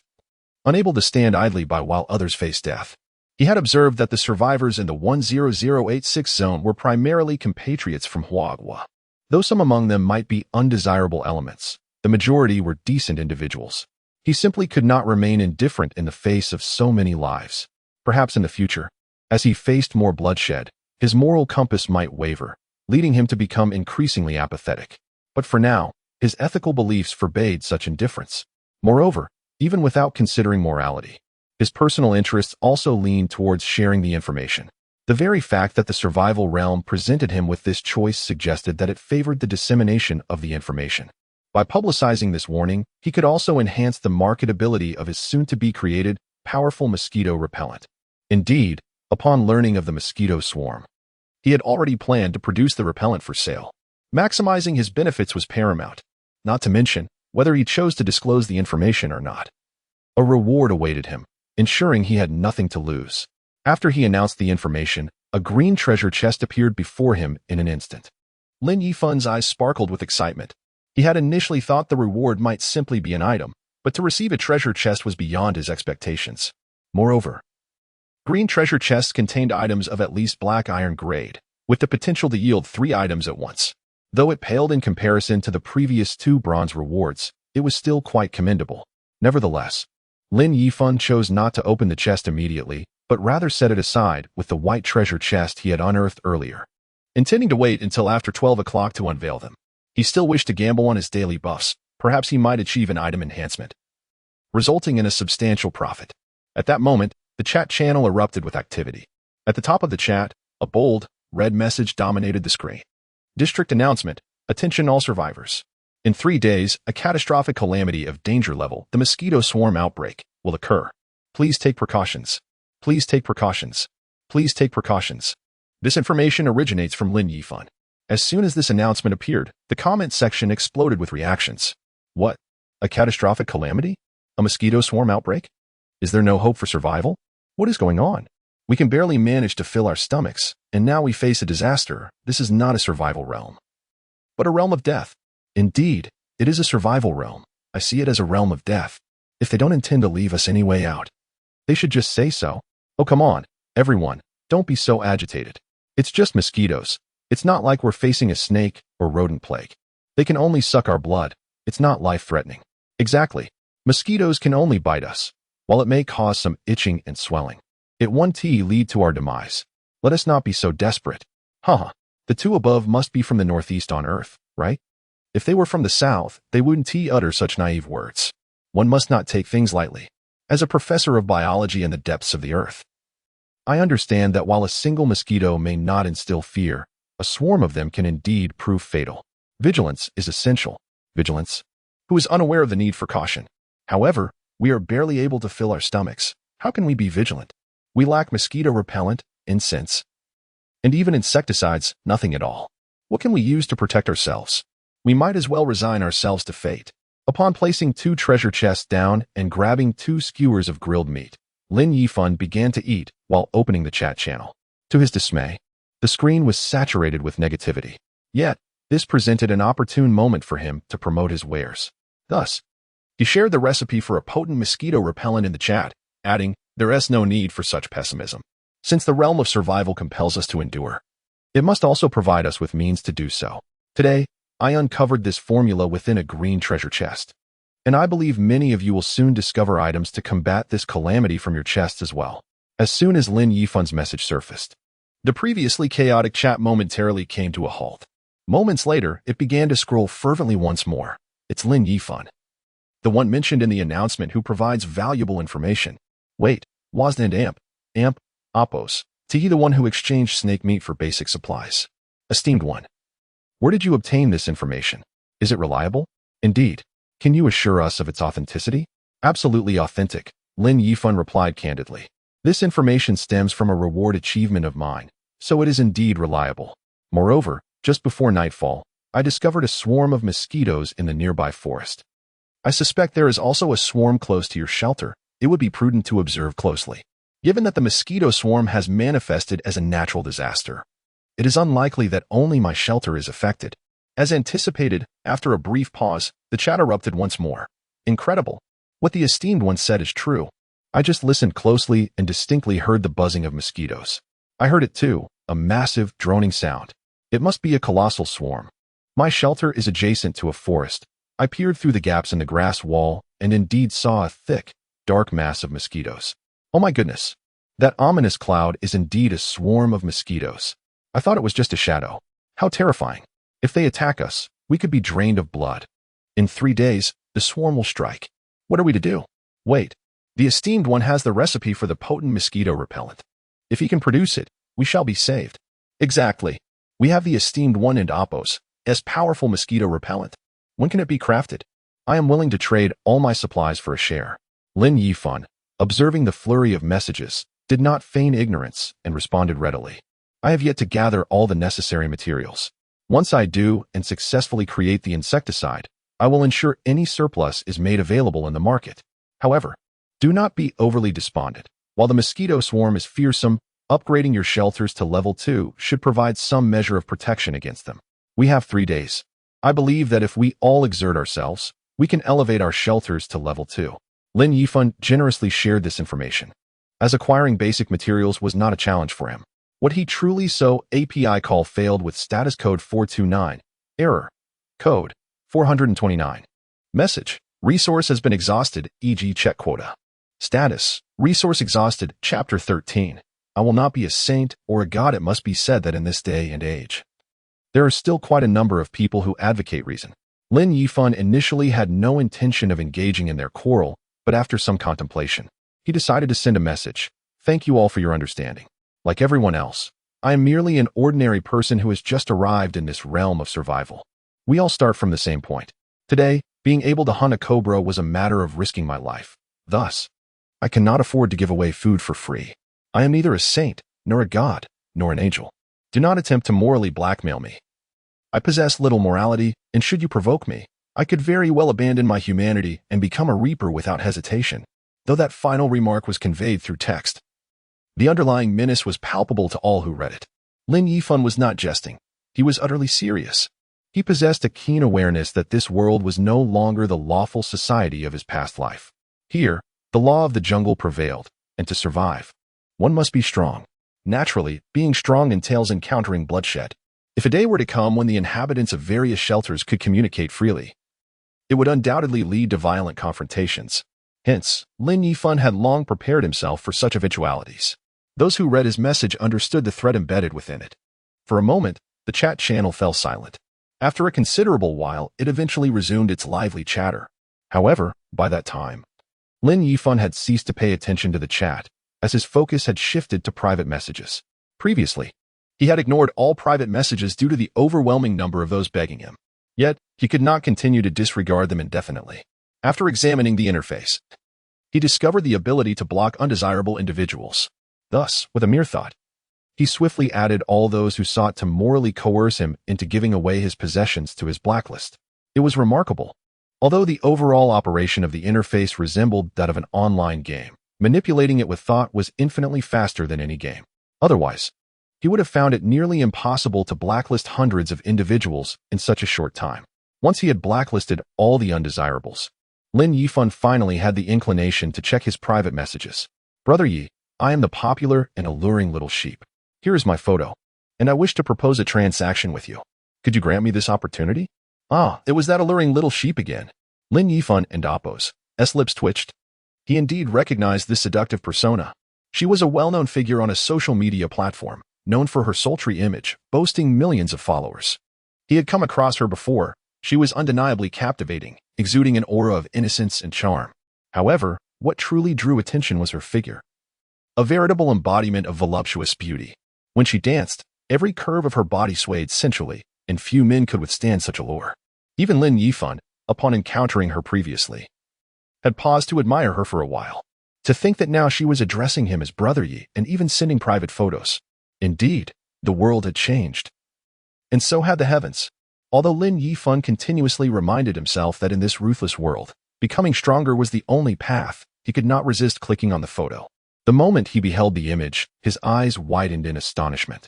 He had expected the photo to be a suggestive shot of the alluring little sheep, yet to his surprise, it depicted a plant.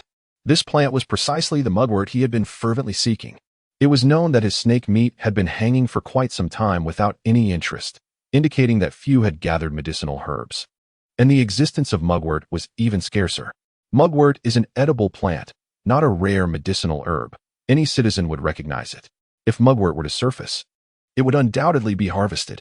The absence of anyone presenting it for trade indicated its rarity, or rather, its status as a precious commodity at this stage. Now, with the very item he yearned for appearing before him, how could Lin Yifan maintain his composure? He exhaled softly and promptly messaged the alluring little sheep, inquiring, "What would you like in exchange for this mugwort?" The seductive little sheep, nestled in a drafty thatched hut, donned a revealing outfit that exposed her chest and backside. The temperature had plummeted to a mere 15 or 16 degrees. Had it not been for the warmth of the fire, she might have succumbed to the cold. Earlier that day, she had diligently sought supplies, chopping wood, striking stones, and even discovering a treasure chest. Unfortunately, her strength was insufficient. After a long day, her hands were blistered, and she had only managed to fell a single tree. The chest yielded no useful supplies, only a pot of grass. With nothing else to show for her efforts, she had found a few wild fruits, but they were hardly enough to satiate her hunger. Thus, she had resorted to appealing in the comments section, hoping to leverage her online fame to procure some food. Regrettably, when one is starving, who has the heart to admire beauty? Therefore, even if the alluring little sheep was willing to offer herself, no one was inclined to provide her with sustenance. As for the grass from the box, she was unfamiliar with it. Having been born into a wealthy family and being exceptionally beautiful, she had always been pampered. While she recognized many exquisite flowers, she was practically illiterate when it came to grasses and trees. Thus, even if she suspected that the grass held significant value, she dared not consume it. Previously, she had attempted to trade it for food in the channel, but no one had paid her any mind. It was only upon seeing Lin Yifan searching for this very grass that the alluring little sheep finally glimpsed hope, prompting her to message him. After a prolonged wait without a reply, despair began to set in. To her surprise, at last, she received a response. "Hello, Brother Yi. I wish to exchange the mugwort for some protective food and warm clothing. I am underdressed since my arrival and am on the verge of freezing to death." Accompanying her message was a photograph of herself. The cold and hunger had rendered her complexion pale, yet she still endeavored to strike a seductive pose. Lin Yifan opened the photo and couldn't help but admire. Indeed, women who become internet celebrities possess undeniable allure. However, he currently had no interest in gazing at beautiful women. His sole desire was for that pot of mugwort. He did have some food left, including a portion of snake meat and some blueberries. However, he lacked warm clothing. All he possessed were his pajamas and the raincoat he had recently uncovered. The raincoat was not suitable for warmth, especially since he needed it for himself. Okay. Here's the refined version of your text, with unnecessary punctuation, promotional content, and subtle advertisements removed, and the language enhanced for a more elegant and sophisticated tone. Chapter 14. The alluring feline. While Mr. Lin himself was not inclined toward such overtures, the market presented ample opportunities. Thus, he responded to the alluring feline with pragmatic brevity. The provisions are adequate. Allow me a moment to procure suitable garments. He then perused the auction house, where requests predominantly centered on sustenance. However, he did find a request for assistance involving clothing. After a brief deliberation, he selected a women's quilted jacket, successfully bartering it for 3 portions of raw meat and 2 skewers of cooked meat. Subsequently, he messaged the feline. Would you consent to an exchange of these 5 portions of raw serpent flesh and the aforementioned jacket for the mugwort? The feline, enraptured by the sight of the jacket and serpent meat, promptly agreed to the transaction. Upon acquiring the mugwort, Mr. Lin intended to terminate the private correspondence. However, the feline transmitted a further message. Kind sir, I extend my gratitude for alleviating my hunger and providing warmth. While my skills are limited, I possess a certain aptitude for artistic expression. Should you find yourself in the throes of nocturnal solitude, I would gladly offer a performance, provided you could furnish me with a modicum of sustenance. Mr. Lin and Amp. Oppos. S. lips twitched slightly, though his aversion to the feline had diminished. Her willingness to part with the mugwort and accept raw meat as currency indicated that she had ventured out in search of resources during the day. Otherwise, she would have been unable to ignite a fire. An individual who endeavors to survive, regardless of circumstance, warrants respect. Furthermore, she once enjoyed widespread acclaim as an internet celebrity on Earth, but in this harsh reality, she is merely a vulnerable woman with limited means. Exploiting her physical attributes for survival is, therefore, understandable. Thus, Mr. Lin deigned to offer a rare response. Should the occasion arise, I shall consider your offer, provided you remain among the living. Therefore, prioritize your survival. May fortune favor you. Upon receiving this message, the feline, who was in the midst of roasting meat, was overcome with emotion. Since her arrival in this world, she had been consumed by despair. Her former status as a celebrated beauty and internet personality had been shattered. She had feigned weakness and solicited aid in the chat channels, hoping for a morsel of food. However, the men she encountered merely sought to exploit her, offering no genuine assistance. Although her transaction with Mr. Lin was equitable, the respect he had shown her moved her to tears. Mr. Lin, oblivious to the feline's ruminations, promptly replanted the mugwort in the superior cultivation soil. Despite the presence of a blueberry plant, the mugwort visibly flourished. It would likely mature rapidly. Upon acquiring the mugwort, he had ascertained that the mere 4 or 5 leaves could be divided into 5 units. Given that a single dose of potent mosquito repellent required only 2 units of mugwort, he could potentially produce a substantial quantity of the repellent once the plant had matured. Alas, peppermint was still lacking. Emboldened by his success in the private channel, Mr. Lin abandoned his initial impatience. He meticulously opened each private message, though most proved to be inconsequential. Brother, given your abundance of serpent meat, might you spare a portion for me? We are compatriots, and mutual assistance is paramount. Naturally, I would express my gratitude. Brother, you are delusional. Begone. User blocked. Esteemed sir, I possess a substantial sum of currency in a terrestrial bank. Should you deign to share a morsel of meat with me, I would gladly compensate you with a considerable sum upon our return to Earth. I am eternally grateful. Why do you still think about going back to Earth when it has been destroyed? Next, dearest sir, I crave sustenance, but I lack the herbs you desire. However, I possess alluring legs and a D-cup brassiere adorned with black lace, which I would gladly exchange for meat. Accompanying the message were 2 images, one depicting alluring legs, and the other showcasing a generous expanse of cleavage. Intriguing. And a D-cup brassiere adorned with black lace.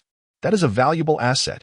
The lace fabric could serve as cordage, and in the event of injury, it could even be employed as a makeshift bandage. The cotton padding within the brassiere could be utilized to filter water. However, the prospect of filtering water in such a manner is somewhat distasteful. Should the water acquire a milky essence, that would be quite unpleasant. Nevertheless, if I do not consume it, others will. It would be ideal for filtering water in exchange for supplies. One portion of meat. Agreed. The other party promptly accepted Mr. Lin's offer. This caused him to regret his decision. He should have cut the meat into smaller pieces. Upon acquiring the brazier, Mr. Lin promptly removed the sponges for water filtration. Subsequently, he perused the remaining private messages. The majority were solicitations for food, while a minority sought to barter. Mr. Lin divided the remaining meat into smaller portions, exchanging them for items that piqued his interest: a plastic watering can, a schematic for a rudimentary wooden bed, a handful of prickly pear fruits, a small quantity of salt, and a piece of ginger. He buried the prickly pear seeds and half of the ginger in the cultivation soil. Self-sufficiency is the key to a better life in the future. Therefore, the collection of plant seeds is essential. Furthermore, he now possessed half a piece of ginger. Meat without ginger lacks soul. Therefore, he had to cultivate ginger. After planting the two items, Mr. Lin seasoned the previously roasted serpent meat with the remaining ginger and salt. Although only 2 seasonings were used, the flavor was vastly superior to what he had previously experienced. After consuming the entirety of the remaining serpent meat, he exhaled deeply. He retrieved the 3 schematics he had acquired, eager to attempt their creation. Basic workbench schematic, grade, refined materials required, wood 20, stone 10. Iron nails 5 wood and stone were readily available, but the 5 units of iron nails presented an insurmountable obstacle. To date, not a single iron nail had surfaced in the entire 10086 district. They were absent from the auction house and the chat channels alike. Therefore, he was compelled to abandon this schematic for the time being. He then produced the second schematic, feather arrow schematic, grade, refined materials required, bird feathers 10, wood 30. Iron or tin, note, each crafting session yields 10 arrows. The requirement for both iron ore and bird feathers rendered this schematic equally unattainable. Mr. Lin offered a wry smile. He could only temporarily set aside this schematic as well. It was only when he produced the final schematic that his countenance brightened. Crude wooden bed schematic, grade, crude materials required. Wood 20. The material requirements were straightforward, merely 20 units of wood. This posed a significant challenge for others. Otherwise, the schematic would not have fallen into his possession. However, for Mr. Lin, it was not insurmountable. Although he had expended a considerable amount of wood on upgrading his shelter, he still possessed a dozen units. Though he was nearly out, he still had some snake meat left, which he effortlessly exchanged at the market for sufficient firewood.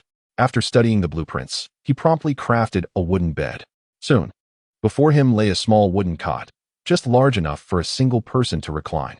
Moreover, this rudimentary bed was indeed remarkably simple. Chapter 15, New Buff. Harvest critical hit. The wooden bed was rather diminutive, approximately the size of a military cot one might find in a school, barely accommodating a single adult. Moreover, the craftsmanship was undeniably crude. The wood was riddled with splinters and showed no signs of sanding, reflecting the most primitive of techniques. Upon examining the details of the wooden bed, it read, simple wooden bed, grade, rough dimensions, 100 centimeters, 200 centimeters. Note, this is an exceedingly rough simple wooden bed. Do not engage in vigorous activities on this bed, nor share it with multiple people, or it may collapse at any moment. Even rougher. Lin Yifan twitched his lips at the note regarding the bed. He observed that while this world may not be particularly impressive, the various annotations were quite humorous. Yet, humor aside, Lin Yifan dared not underestimate these notes. Whenever a note appeared, it invariably contained crucial information. Failing to analyze it thoroughly could lead to dire consequences. He sat upon the wooden bed, testing its weight capacity and sturdiness, and confirmed that the note was indeed accurate. This seemingly crude wooden bed was, in fact, surprisingly sturdy. After his assessment, he positioned the bed near the campfire and lay down to rest, fully clothed. He wished for better bedding or a blanket, but alas, none were available at the auction house. Nevertheless, having a bed to lie on was infinitely more comfortable than curling up on the ground. This alone placed him above 99 of the inhabitants of Zone 10086. Lin Yifan initially believed that in such an unfamiliar place, he would be unable to sleep, no matter how exhausted he felt. Thus, he had resolved to meditate with his eyes closed until midnight, just in time to refresh his talents and draw a new daily buff. However, to his surprise, the moment he lay on the wooden bed, he fell into a deep slumber. When he awoke, it was already 5 a.m. Gazing out into the still dark world, Lin Yifan helplessly tapped his forehead. Yet, despite oversleeping, he felt no annoyance. After all, the day and Oppos' events were still ahead of him. Whether he started earlier or later was of little consequence. Rising, he splashed his face with rainwater he had collected in an empty treasure chest the day before, which invigorated him for the day ahead. However, he did not immediately pursue today as talent buff. Instead, he began exercising, performing push-ups, sit-ups, and practicing punches. Push-ups and sit-ups were excellent exercises for strengthening the body and were among the easiest for an ordinary person to learn. Before his transmigration, Lin Yifan had been a programmer who rarely exercised. The only fortunate aspect of his previous life was that he lived about 10 kilometers from his workplace, cycling to and from work daily, which made him slightly more robust than other programmers. Otherwise, he might not have been able to fell so many trees today. In this survival realm, good fortune was one aspect, but a strong physique was equally paramount. Thus, Lin Yifan had resolved to dedicate an hour each morning to exercise. Push-ups and sit-ups were the most basic forms of exercise, and he was certainly capable of performing them. As for punching, he was not well versed in martial arts. The punches he now practiced were merely a rudimentary imitation learned from following along with a fitness routine years ago. Despite appearing somewhat clumsy, the human body is remarkable. As long as one engages in physical activity, there are bound to be benefits.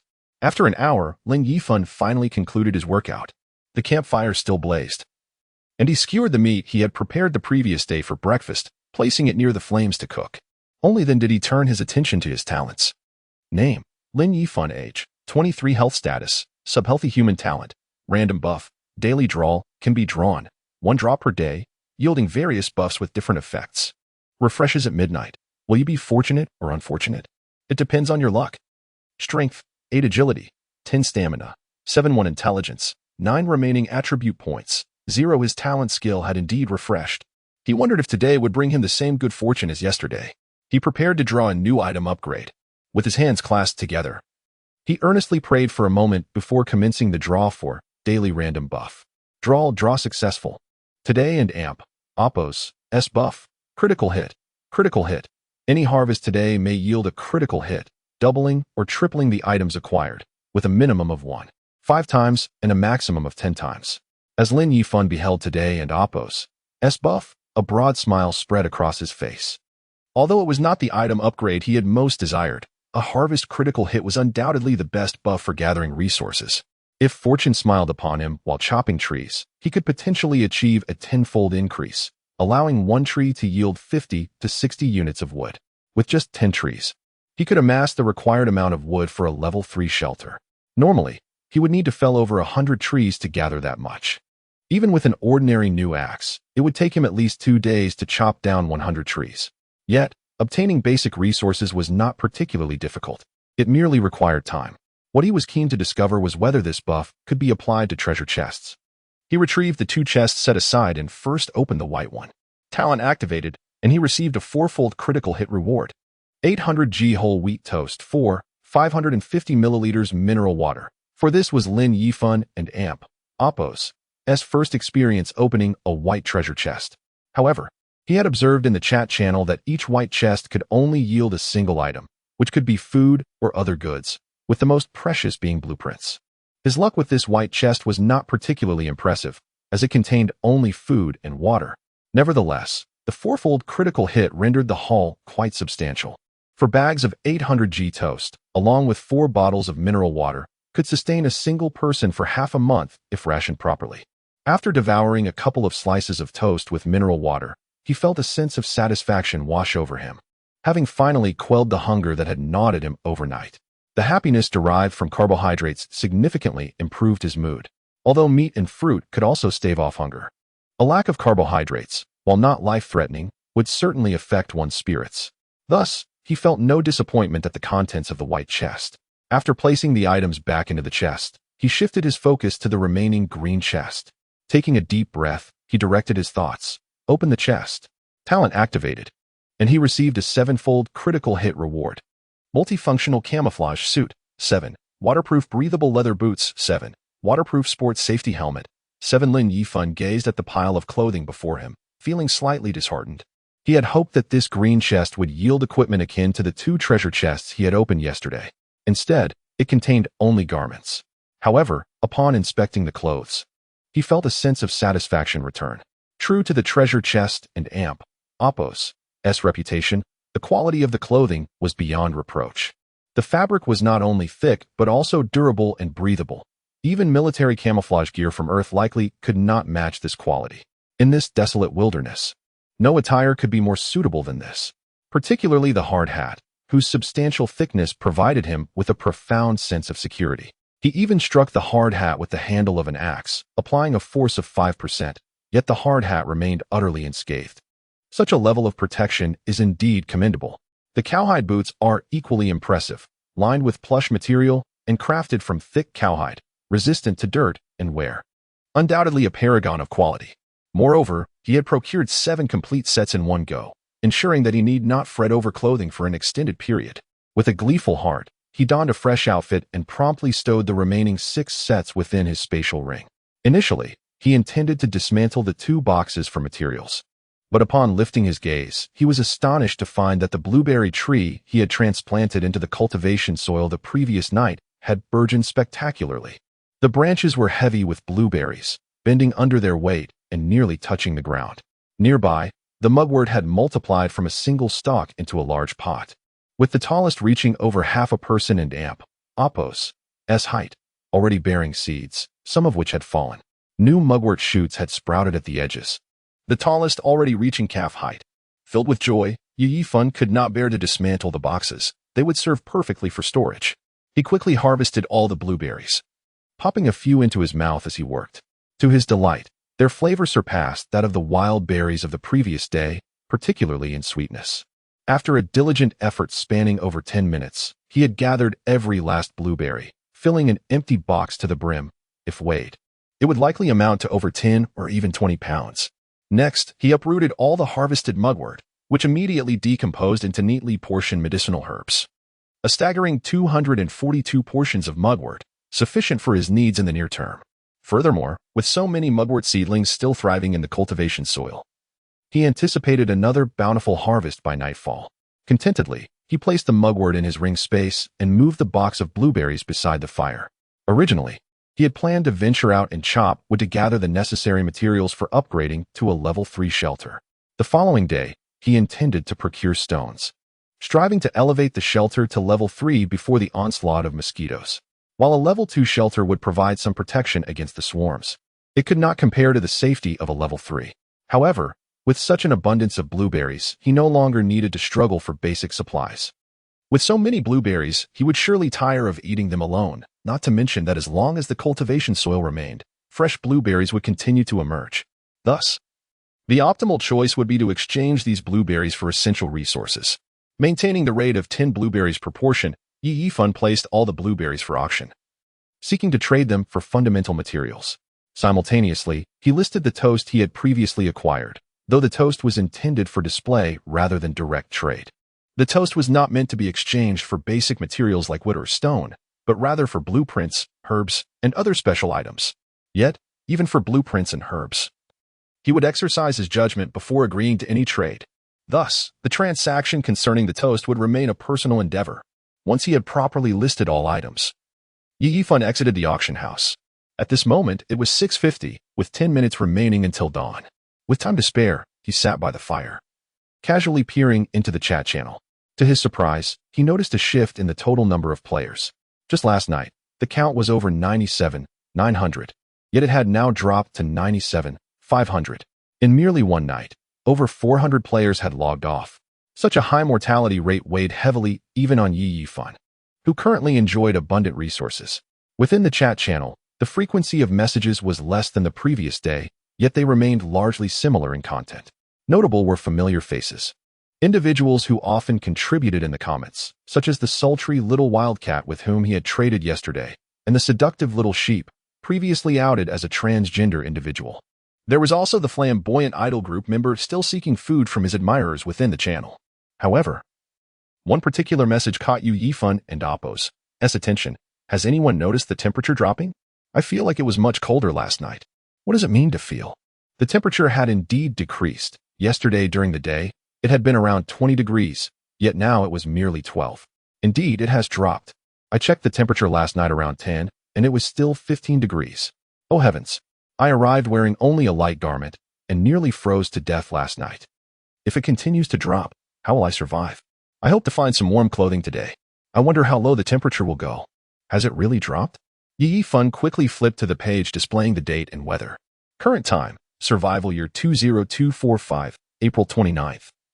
6:56 a.m. dawn, 7:30 a.m. dusk, for 30 p.m. today and Oppos. Weather, light to moderate rain temperature, 13 degrees, warm reminder, dawn is approaching. A new day is about to begin. Please make every effort to seek resources and strive to survive. Additionally, the temperature is continuously dropping. We cannot predict how low it will go. Everyone, please take care to keep warm. Lin Yifan had only intended to check whether the temperature was genuinely declining. But upon glancing, he noted that the time for dawn had been pushed back by half an hour, while dusk had been moved forward by the same amount. What in the world was happening? Could it be that time would continue to shorten until it transformed into eternal night? That was impossible if it truly became eternal night. Survival would be a mere fantasy. This must be governed by some hidden rule. Perhaps achieving a first-place accomplishment would reveal the truth behind it all. Lin Yifan rubbed his temples, realizing the urgency of upgrading to a level 3 shelter. While uncertain about other factors, he was confident that since he had received a first-place achievement upon upgrading to a level 2 shelter, he could likewise attain one for upgrading to a level 3 shelter. However, to elevate to a level 3 shelter, he must first locate iron nails. He had no idea where to find such items. Compared to the shortening of daylight, the dropping temperature seemed almost trivial. Now clad in clothing, even if the temperature plummeted further, he would not succumb to frostbite.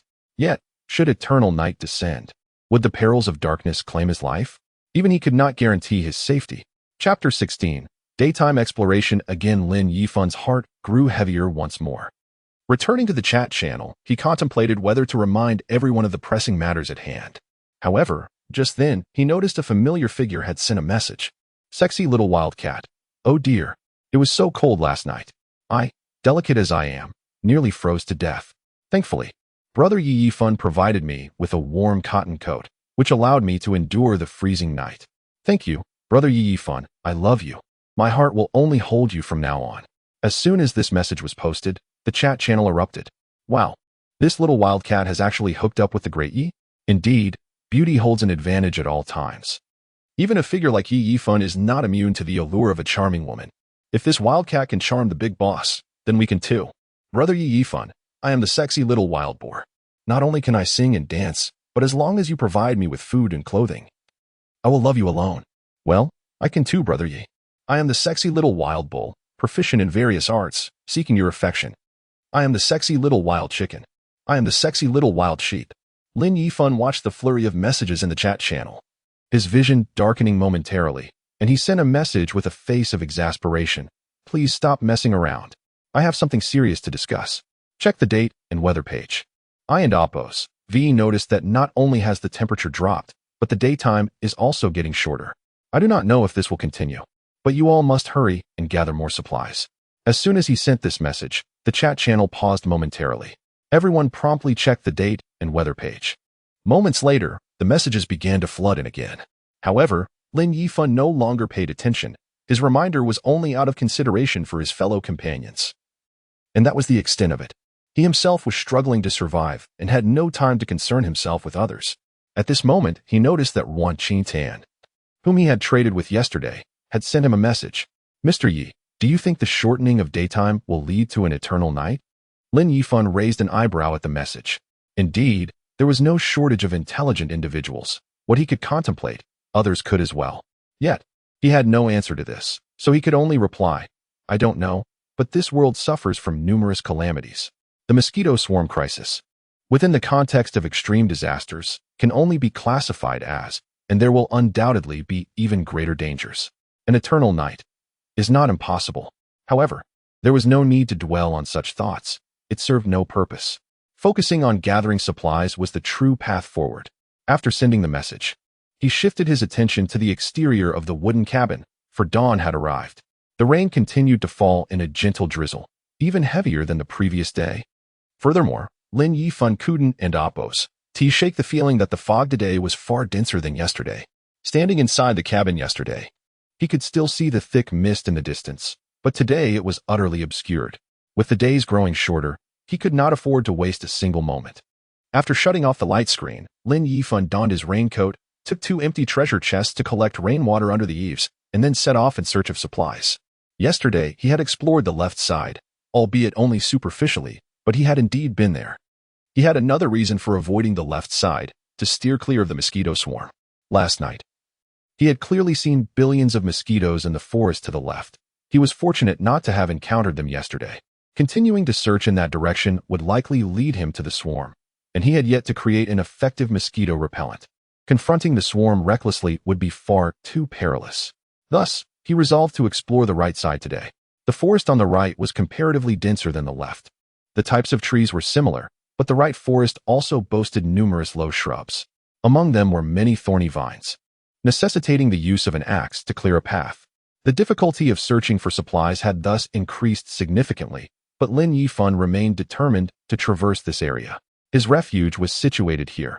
Although he was uncertain if it could be relocated later, he did not plan to change locations in the short term. Therefore, for safety's sake, he intended to explore all directions surrounding the refuge thoroughly. Moreover, Lin Yifan did not intend to gather basic supplies today. His sole purpose was to find treasures and medicinal herbs such as mint, as well as bird feathers and iron blocks for crafting arrows. As luck would have it, he was fortunate. Not long after he set off, he discovered 2 medicinal plants. Wild chrysanthemum and plantain were common herbs known for their cooling and detoxifying properties. Lin Yifan had seen elders in the countryside use them to brew tea to quell heat and detoxify. Thus, even if he couldn't and amp, oppose, to utilize them immediately, he decided to gather them nonetheless. His talent activated, granting him an 8-fold critical hit reward. Wild chrysanthemum 8 plant and 8 the critical hit buff transformed the original single plants into 8. Delighted, Lin Yifan stored these herbs in his space and continued his exploration. Before long, he spotted a massive pine tree with a bird and amp, oppose, nest the size of a basin perched on its branch. Lin Yifan and amp, oppose, eyes lit up at the sight.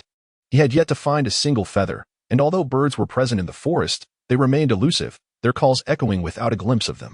Even with the wind-chasing cloud-breaking bough in hand, it was of no avail. Now that he had discovered a nest, there was a possibility of finding feathers. As for the chicks, he held no illusions. He had previously deduced that the seasons in this world were likely autumn.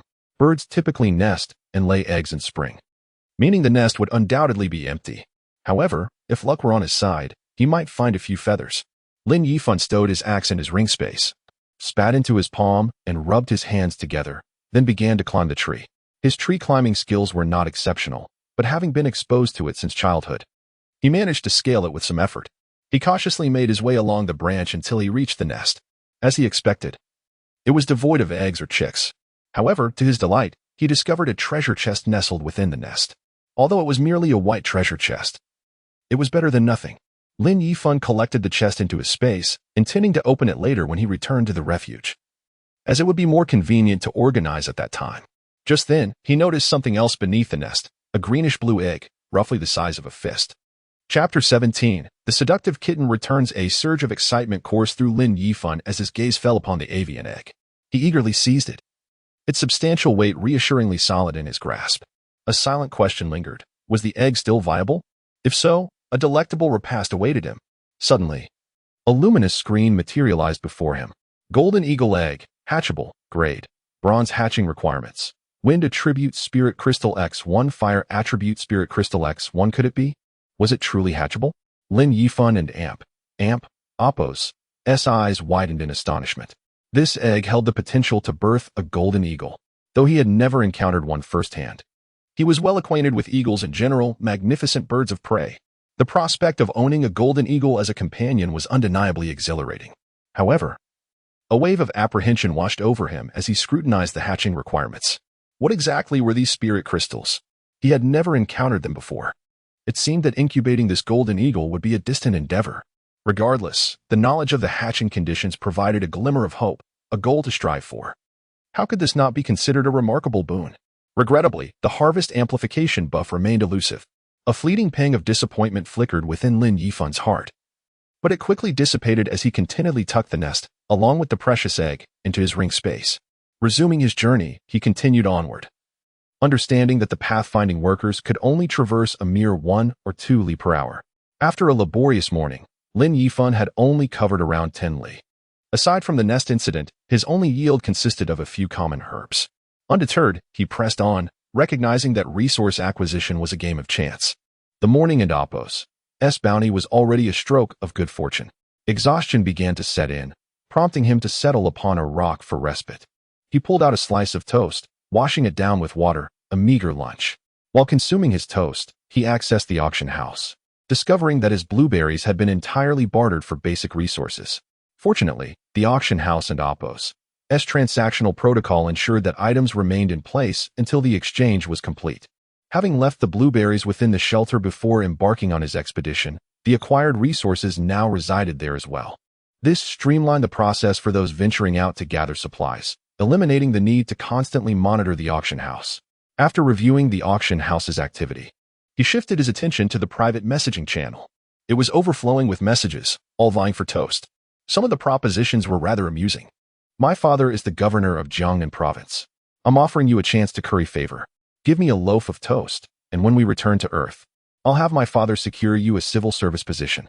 We are all compatriots. I implore you not to be selfish. Share your surplus food with us, and we will be grateful for your generosity. Darling, I and Apos, am a seductive lamb, fair-skinned, with long legs, capable of being both a mature woman and a cute girl. If you give me 2 slices of toast, I and Apos, LL send you photos and stockings. Brother, I have a pile of artificially produced natural fertilizer. I'm willing to trade it for your toast. Don't be ungrateful, agree quickly. Lin Yifan, unimpressed by these clever proposals, promptly blacklisted them all. Then, he focused on the more useful information. The allure of toast was undeniable, as many offered blueprints in exchange. Wooden table blueprint, for 5 slices of toast. Reply if you agree. Bench blueprint, willing to trade for 6 slices of toast. Hoping for your agreement. I have a basic water purifier blueprint. Looking to trade for 10 slices of toast. Reply if you agree. Wooden table and bench blueprints were not particularly rare, as several individuals had already discovered them. Lin Yifan selected the 2 least expensive offers, spending 7 slices of toast to acquire both blueprints. As for the basic water purifier blueprint, Lin Yifan hesitated before deciding to acquire it. Although rain provided an ample supply of clean water, the future was uncertain. Collecting blueprints was always a sound strategy. In addition to these infrastructure blueprints, Lin Yifan also noticed a weapon crafting blueprint. Black iron grade 100 forged blade blueprint. It would be disingenuous to deny his interest. However, the asking price was exorbitant. The seller demanded 1,600 grams of toast, equivalent to 2 full bags, along with 1,000 grams of meat and 500 grams of blueberries. Despite the fact that Lin Yifan had concealed his information, the seller had correctly identified him. Given the rarity of weapon blueprints, the price was not entirely unreasonable. The problem was that Lin Yifan was currently out of meat. He had traded all of the previous day's snake meat, except for what he had consumed. Therefore, he could not procure meat unless he hunted new game. However, he desired the blueprint, so he replied, I can agree to the conditions, but I currently have no meat. Either replace the meat with other conditions, or I can owe it to you until I acquire new meat. Lin Yifan doubted that anyone would agree to such an empty promise, especially since the other party, like him, had concealed their ID. Yet, the fact that they had offered the blueprint suggested a willingness to negotiate. The probability of a counteroffer was high. To his surprise, the other party agreed. Then I'll let you owe me. When you get new meat, give me a little extra as interest. The familiar tone triggered a realization. Lin Yifan immediately replied, Are you the seductive kitten? The seductive kitten and Apos' coquettish manner of speaking was unmistakable. Although many attempted to imitate it, none could surpass her in the art of flirtation. The hidden seductive kitten replied instantly, Yes, it's me. I went out to find supplies today. And I hadn't even walked a few steps when I found a green treasure chest. This blueprint came from that chest. The moment I opened the blueprint, I knew it was meant for you. Only a strong person like you deserves such a high-level weapon, so I immediately came to trade with you. Am I good to you? Don't forget about me. Lin Yifan raised an eyebrow. He hadn't expected the female influencer to be so fortunate. She had found a treasure chest yesterday and obtained rare mugwort, and today she had found another treasure chest. Such luck was truly remarkable. Lin Yifan had always believed that luck was an integral part of strength. Without luck, even the most capable individual would find it difficult to succeed. Conversely, those blessed with good fortune could achieve success with ease, regardless of their abilities. This was especially true in the survival realm, where survival was a constant struggle. Lin Yifan sensed that this world placed great importance on fortune. Whether it was opening treasure chests or seeking resources, everything seemed intertwined with luck. Thus, he boldly speculated that to thrive in this realm, fortune was of paramount significance. Those blessed with good luck undoubtedly lived better and longer than their unfortunate counterparts.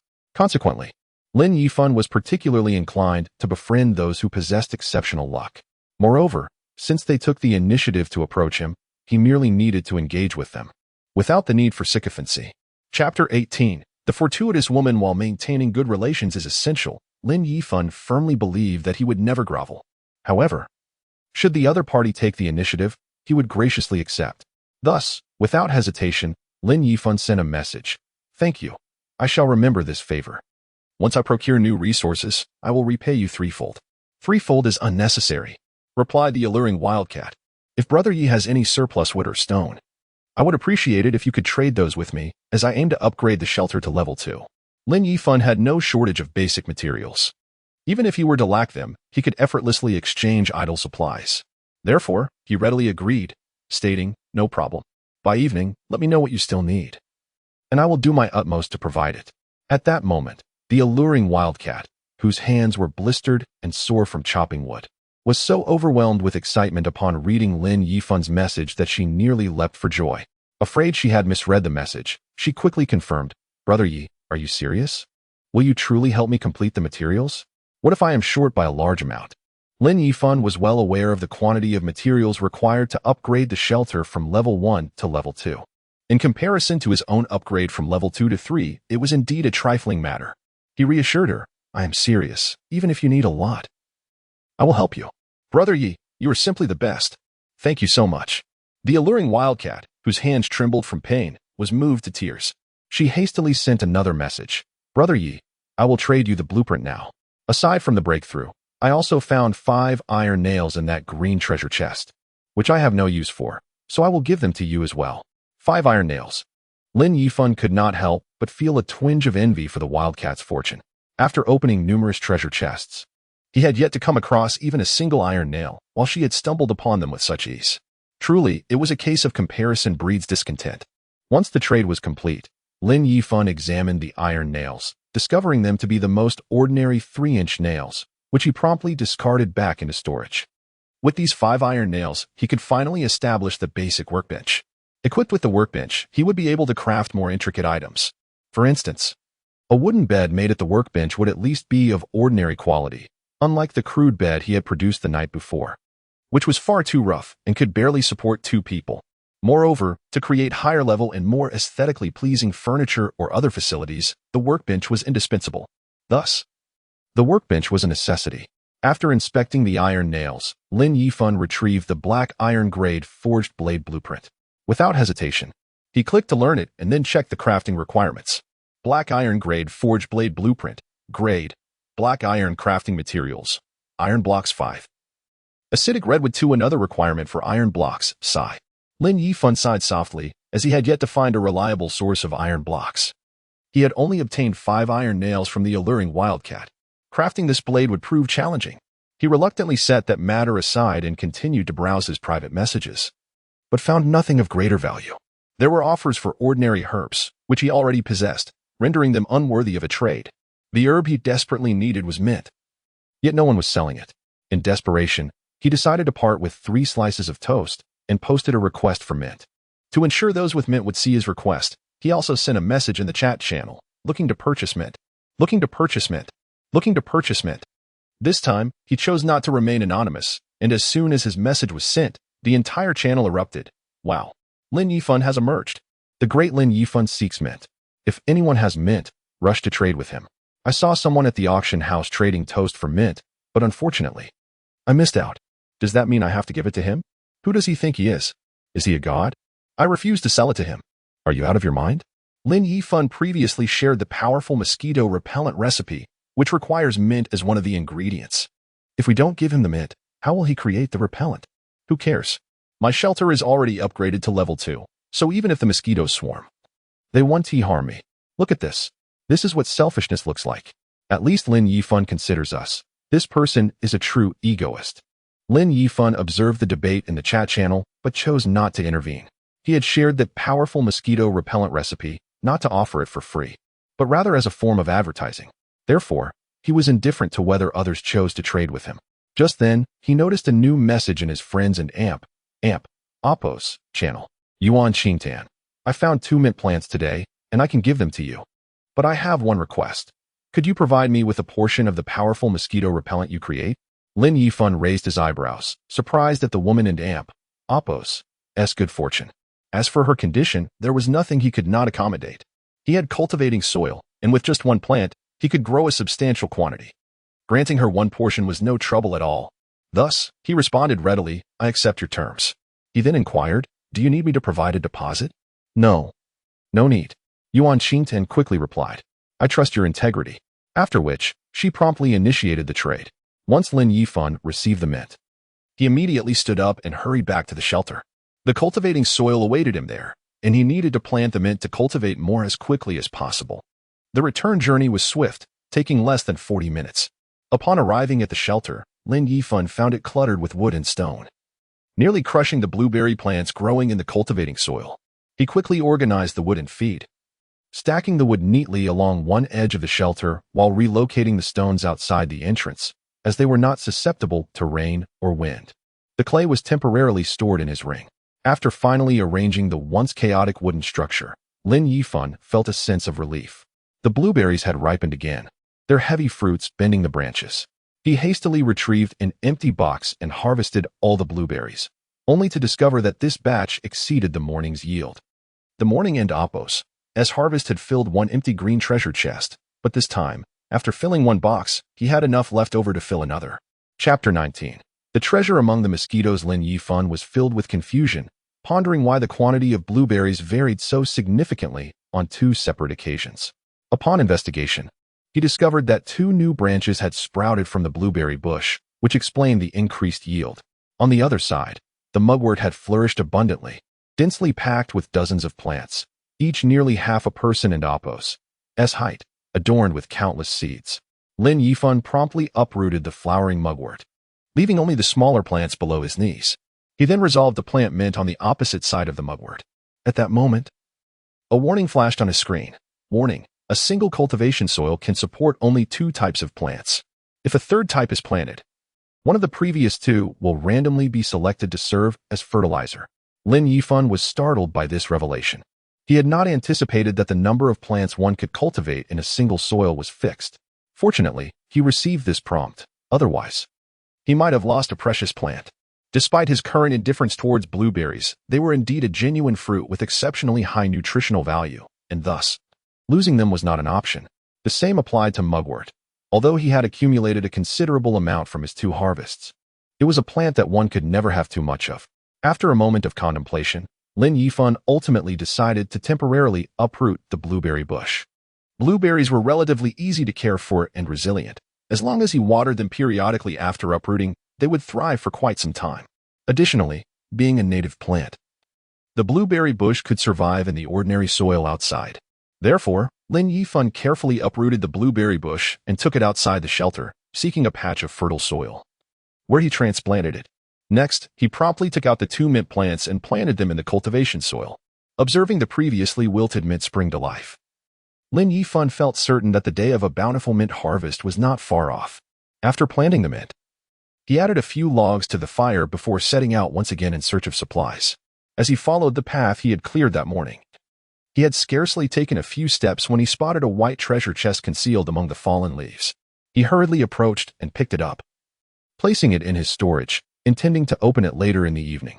After spending another 40 minutes, he returned to the spot where he had eaten lunch, wielding his axe to continue his exploration.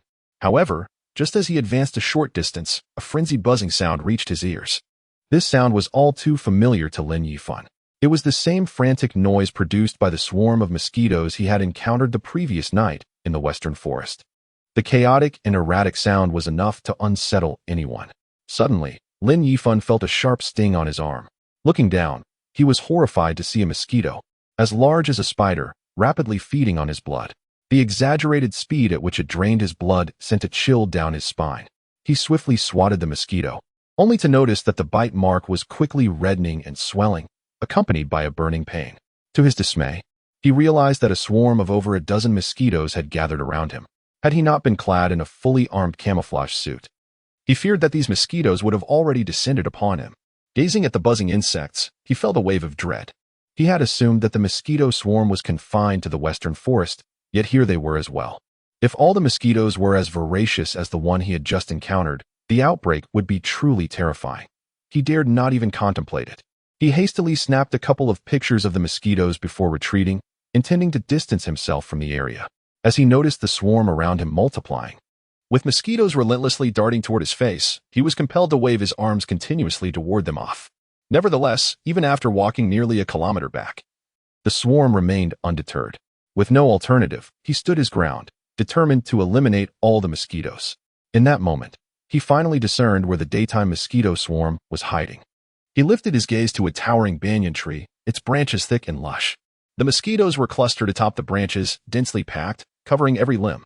Lin Yifan felt a prickling sensation on his scalp. He had been so focused on his path that he hadn't an amp. Oppos. He realized these were not merely dark brown branches. The mosquitoes were not in the distant forest, they were right before him. Watching the insects, he knew he had to retreat slowly. He had yet to concoct the powerful mosquito repellent, and he did not wish to incite their wrath. Just then, he spotted a treasure chest perched in the very center of the uppermost branch of the banyan tree, a blue treasure chest. This was the first time he had ever seen a blue treasure chest. However, it was surrounded by a swarm of mosquitoes, and retrieving it would undoubtedly provoke them. What to do? Should he simply abandon the idea?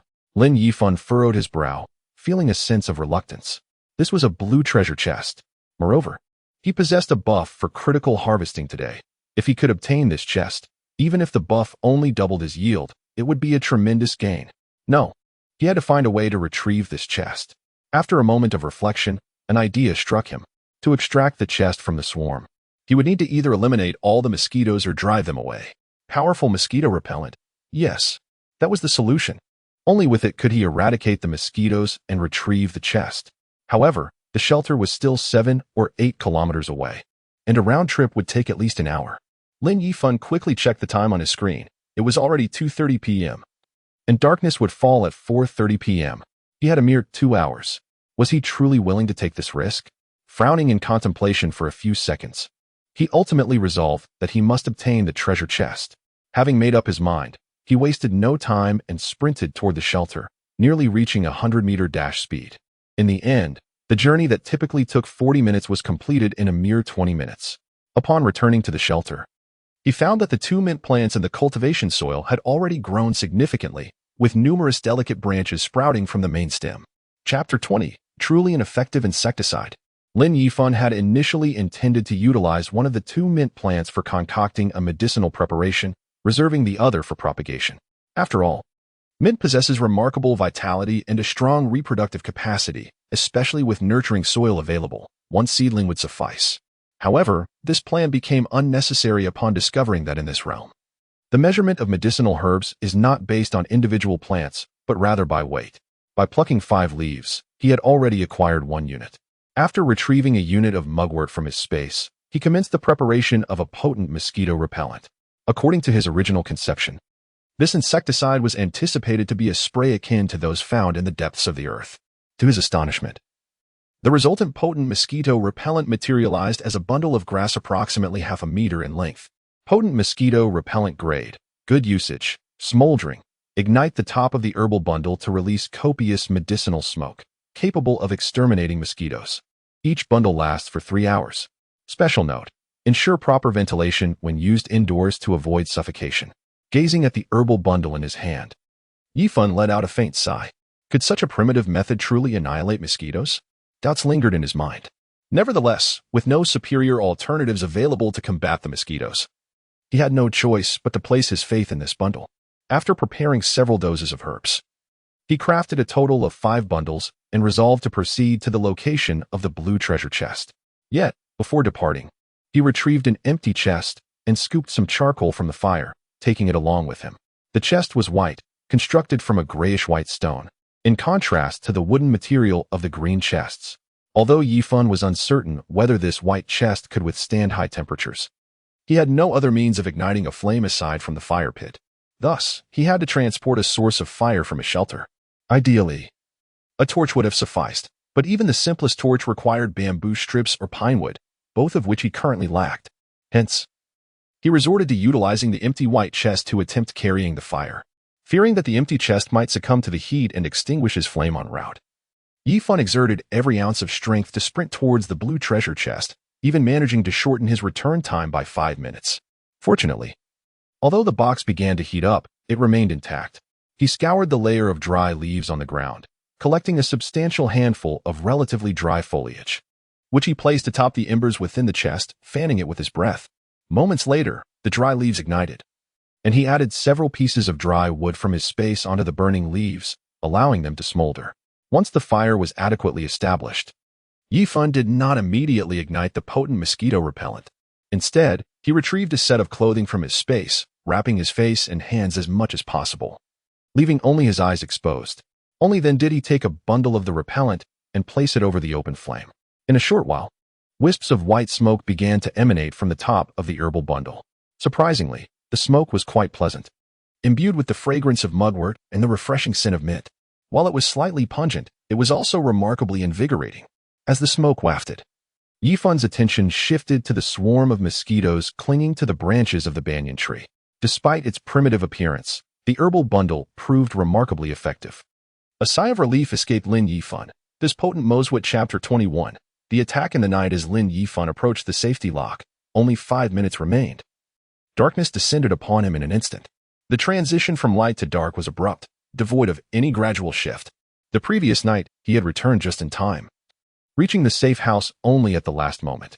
Thus, while he could sense that the night here held a peculiar eeriness, as if an unnamed terror lurked in the shadows, it had not been particularly palpable. However, today, Lin Yifan felt the oppressive atmosphere quite viscerally. The moment night fell, a thick fog began to rise rapidly from the ground. Within less than a minute, the fog enveloped the entire forest. When darkness fell, visibility was already nearly non-existent, with only vague silhouettes discernible. Now, compounded by the fog, even shadows had vanished, leaving only a chaotic void before him. It was not absolute darkness, nor merely fog. It was an impenetrable confusion, rendering sight utterly futile. In such disorienting conditions, an involuntary panic surged within him. Taking a deep breath, Lin Yifan bit his tongue to suppress his fear, striving to regain his composure. He lifted his gaze towards the horizon. He had noted the direction before leaving, and this was westward. Last night, he had glimpsed a blood-red moon in the southeastern sky, an ominous sight that radiated a sense of foreboding. Yet, as a point of reference, it should suffice. Indeed, the blood moon hung high in the sky, its sinister glow piercing through the fog, illuminating the surroundings with an unsettling aura that sent shivers down his spine.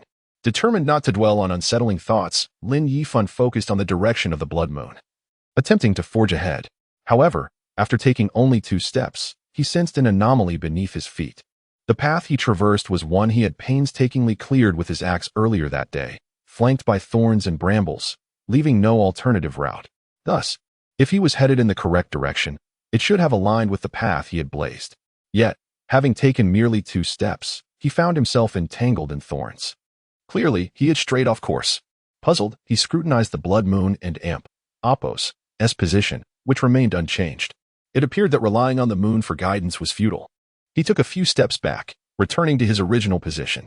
Lacking any better options, Lin Yifan began to navigate cautiously, relying on his sense of touch to guide him forward. Fortunately, this path was one he had personally forged. No one knew it better than he. He also picked up a stick to tap the ground ahead, akin to a blind man using a cane, proceeding slowly yet steadily.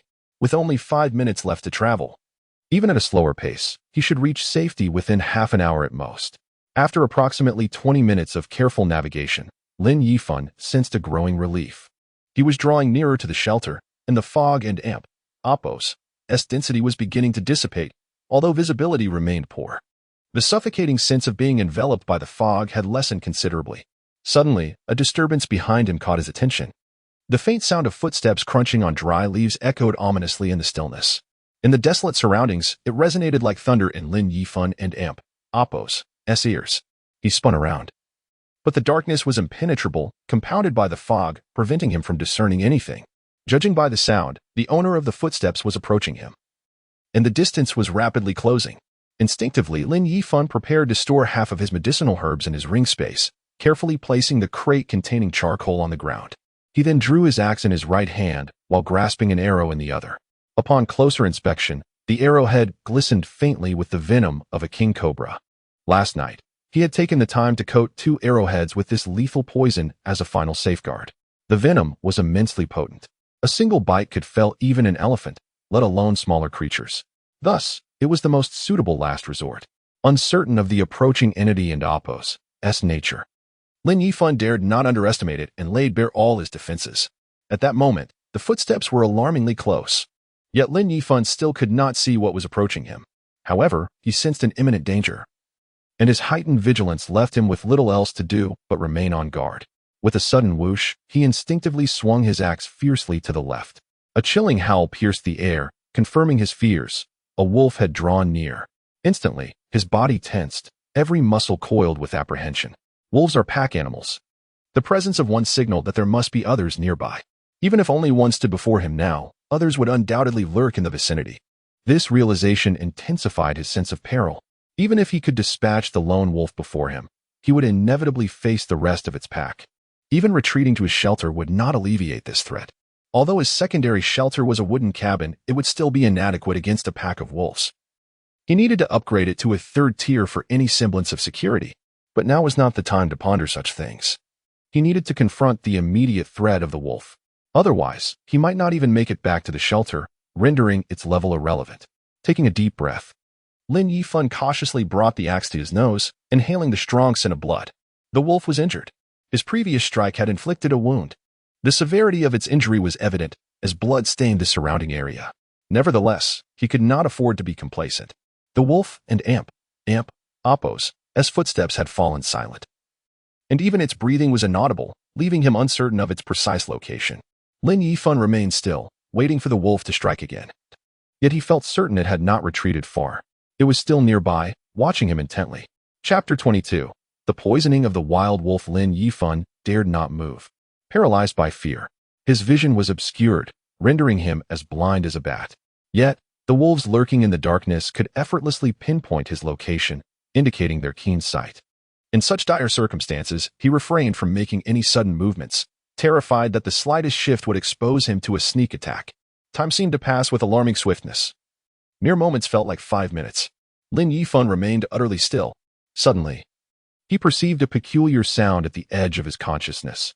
An ethereal whisper that resembled the cooing of an infant, the lament of a sorrowful woman, or the gentle admonitions of a beloved elder. A cacophony of dissonant voices intertwined, oscillating between proximity and distance, making comprehension impossible. As these sounds merged, they morphed into a maddening din, heightening Lin Yifan's agitation. Unable to bear it any longer, he instinctively clapped his hands to his ears in a futile attempt to silence the disturbances. Yet, regardless of whether he covered or struck his ears, the dissonance persisted, refusing to dissipate. If someone had stood before him at that moment, they would have observed that his eyes were suffused with crimson streaks, his pupils transforming into a shade of blood red, mirroring the hue of the ominous blood moon hanging in the sky. To assert that there was no connection between the two would have been a challenge even for Lin Yifan to believe. Yet, he felt utterly powerless, as he still had to endure the impending calamity, let alone confront these intangible yet palpable disturbances. After several futile attempts to dispel the auditory chaos, he noticed that the strange sounds were growing increasingly chaotic, intensifying his agitation to the brink of madness. This led him to suspect that the true peril of the night might lie within these bizarre whispers. He resolved that he could no longer linger outdoors. Retreating to the shelter was imperative. Biting his tongue to regain composure, he disregarded the wolf that had previously attacked him. After stowing away the box containing his fire-starting materials into his ring, he stealthily began to make his way towards the sanctuary. The shelter was not far, and even at his current state, he estimated it would take only 5 or 6 minutes to reach safety. However, after taking merely 10 steps, he heard a rustling sound to his left. Reacting swiftly, he thrust the poisoned arrow in that direction, but struck nothing but air. Clearly, the wolf was clever enough not to be easily ensnared again. Lin Yifan had not anticipated this strike would actually wound the cunning creature. It was intended more as a deterrent. As expected, after that attempt, the wolf vanished once more. Remaining vigilant, Lin Yifan quickened his pace. After 2 minutes, he finally arrived at the shelter. Peering through the mist, he spotted the structure standing not far away and let out a sigh of relief. Just then, a sharp whoosh sliced through the air beside him. The sound was faint yet tenacious, too swift for him to react in time. Facing it head-on would surely result in injury. Thus, he crouched suddenly, gripping his poisoned arrow tightly and thrusting it upward with all his might. The sickening sound of the arrow piercing flesh echoed instantly. Following this, a thud resounded as something fell to the ground ahead of him. However, the darkness obscured his vision, forcing him to prepare cautiously for the next assault. At that moment, a chilling howl pierced the night. A whoa, a whoa, a whoa. Lin Yifan initially contemplated fleeing, but the thought of abandoning the hard-won meat proved too tempting. Even if wolf meat were of mediocre flavor, he was reluctant to let it slip away. In this realm of survival, what could be more vital than sustenance? For now, he could not bear to relinquish it. Nevertheless, the wolf remained a perilous threat. He needed to ensure it was completely lifeless before approaching. He stood still for a moment, waiting until the sounds before him diminished to a faint whisper before cautiously advancing. Even then, he dared not touch it directly, prodding the carcass with his axe. The wolf remained silent. Only then did he dare to lift its lifeless form. Yet, he did not depart immediately. He bent down to search further. He recalled that defeating beasts could yield treasure chests. After slaying the glass's king snake, he had found one. Treasure chests were invaluable, and he could not afford to overlook them. Just as he had anticipated, he discovered a treasure chest beside the wolf and Appo's corpse. Though its color was indistinguishable in the darkness, any chest promised something worthwhile. After stowing both the chest and the wolf carcass into his ring, Lin Yifan wasted no time and hastily returned to the shelter. The eerie whispers in his ears had grown so cacophonous that he feared losing control of his emotions. If he lingered any longer, he worried he might descend into madness. Upon entering the sanctuary, the strange murmurs abruptly ceased, catching him off guard and prompting him to question whether he had merely imagined them. To confirm this, he stepped outside the shelter once more. However, he did not venture far, merely standing beneath the eaves. The moment he crossed the threshold of the sanctuary, those uncanny whispers returned. Yet, compared to before, they were fainter, though they gradually grew louder over time. Furrowing his brow, Lin Yifan picked up the box he had left outside to collect water and re-entered the shelter, lost in contemplation. Were these disquieting whispers unique to his vicinity, or did they resonate throughout the world? If they were ubiquitous, from whence did they originate? Such despair, chaos, and madness could gradually affect those who heard them, ultimately driving them to insanity. If the entire world experienced this, could the whispers be the very essence of the night? An unspoken terror? Lin Yifan was uncertain, yet he could only set those thoughts aside for the moment.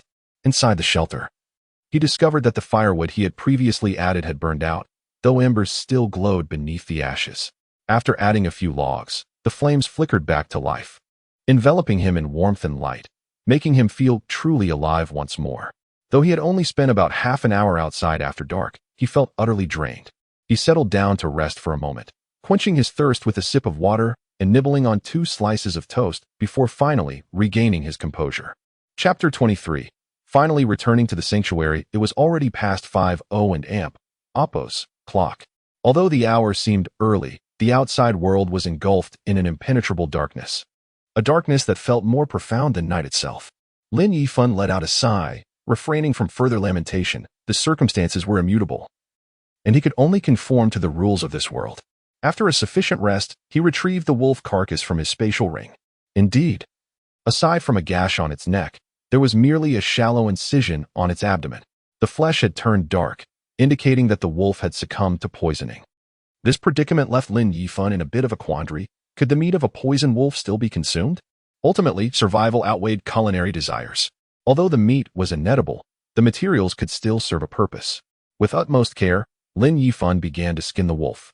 Initially, he intended to discard the remaining flesh, but after a moment's contemplation, he resolved to keep it for the time being. The meat, laden with potent toxins, might prove useful in specific circumstances. He then placed the mutton over the fire, lightly roasting it until it was medium rare, ensuring it was no longer dripping with blood before storing it in his ring. He had previously discovered that time within the spatial ring was suspended, allowing items to remain unspoiled despite the passage of time. Otherwise, he would have hesitated to retain such perishables. Once he had dealt with the wolf carcass, Lin Yifan began to assess the day's harvest. In truth, his gains were not particularly abundant. Aside from 3 treasure chests, he had only unearthed a handful of herbs during his journey. However, thanks to a buff that enhanced his harvest, the quantity of herbs was considerable, although he had intended to cultivate them. A lack of sufficient soil forced him to temporarily store them in his spatial ring. The remaining items included a golden eagle egg and the 3 treasure chests. Lacking materials for hatching the egg, he set it aside and proceeded to examine the 3 chests. The chests were white, green, and blue in color. The white chest had come from a bird's nest, the blue from a swarm of mosquitoes, and the green one was a reward for slaying the wild wolf. As he gazed at the green chest, Lin Yifan speculated that a chest dropped from a slain beast would likely be at least of green quality. This represented a promising avenue for acquiring superior treasure chests, albeit with considerable risk. The presence of a wild wolf in the vicinity suggested the existence of a pack, necessitating heightened caution in the future. Putting aside his wandering thoughts, Lin Yifan began to open the treasure chests.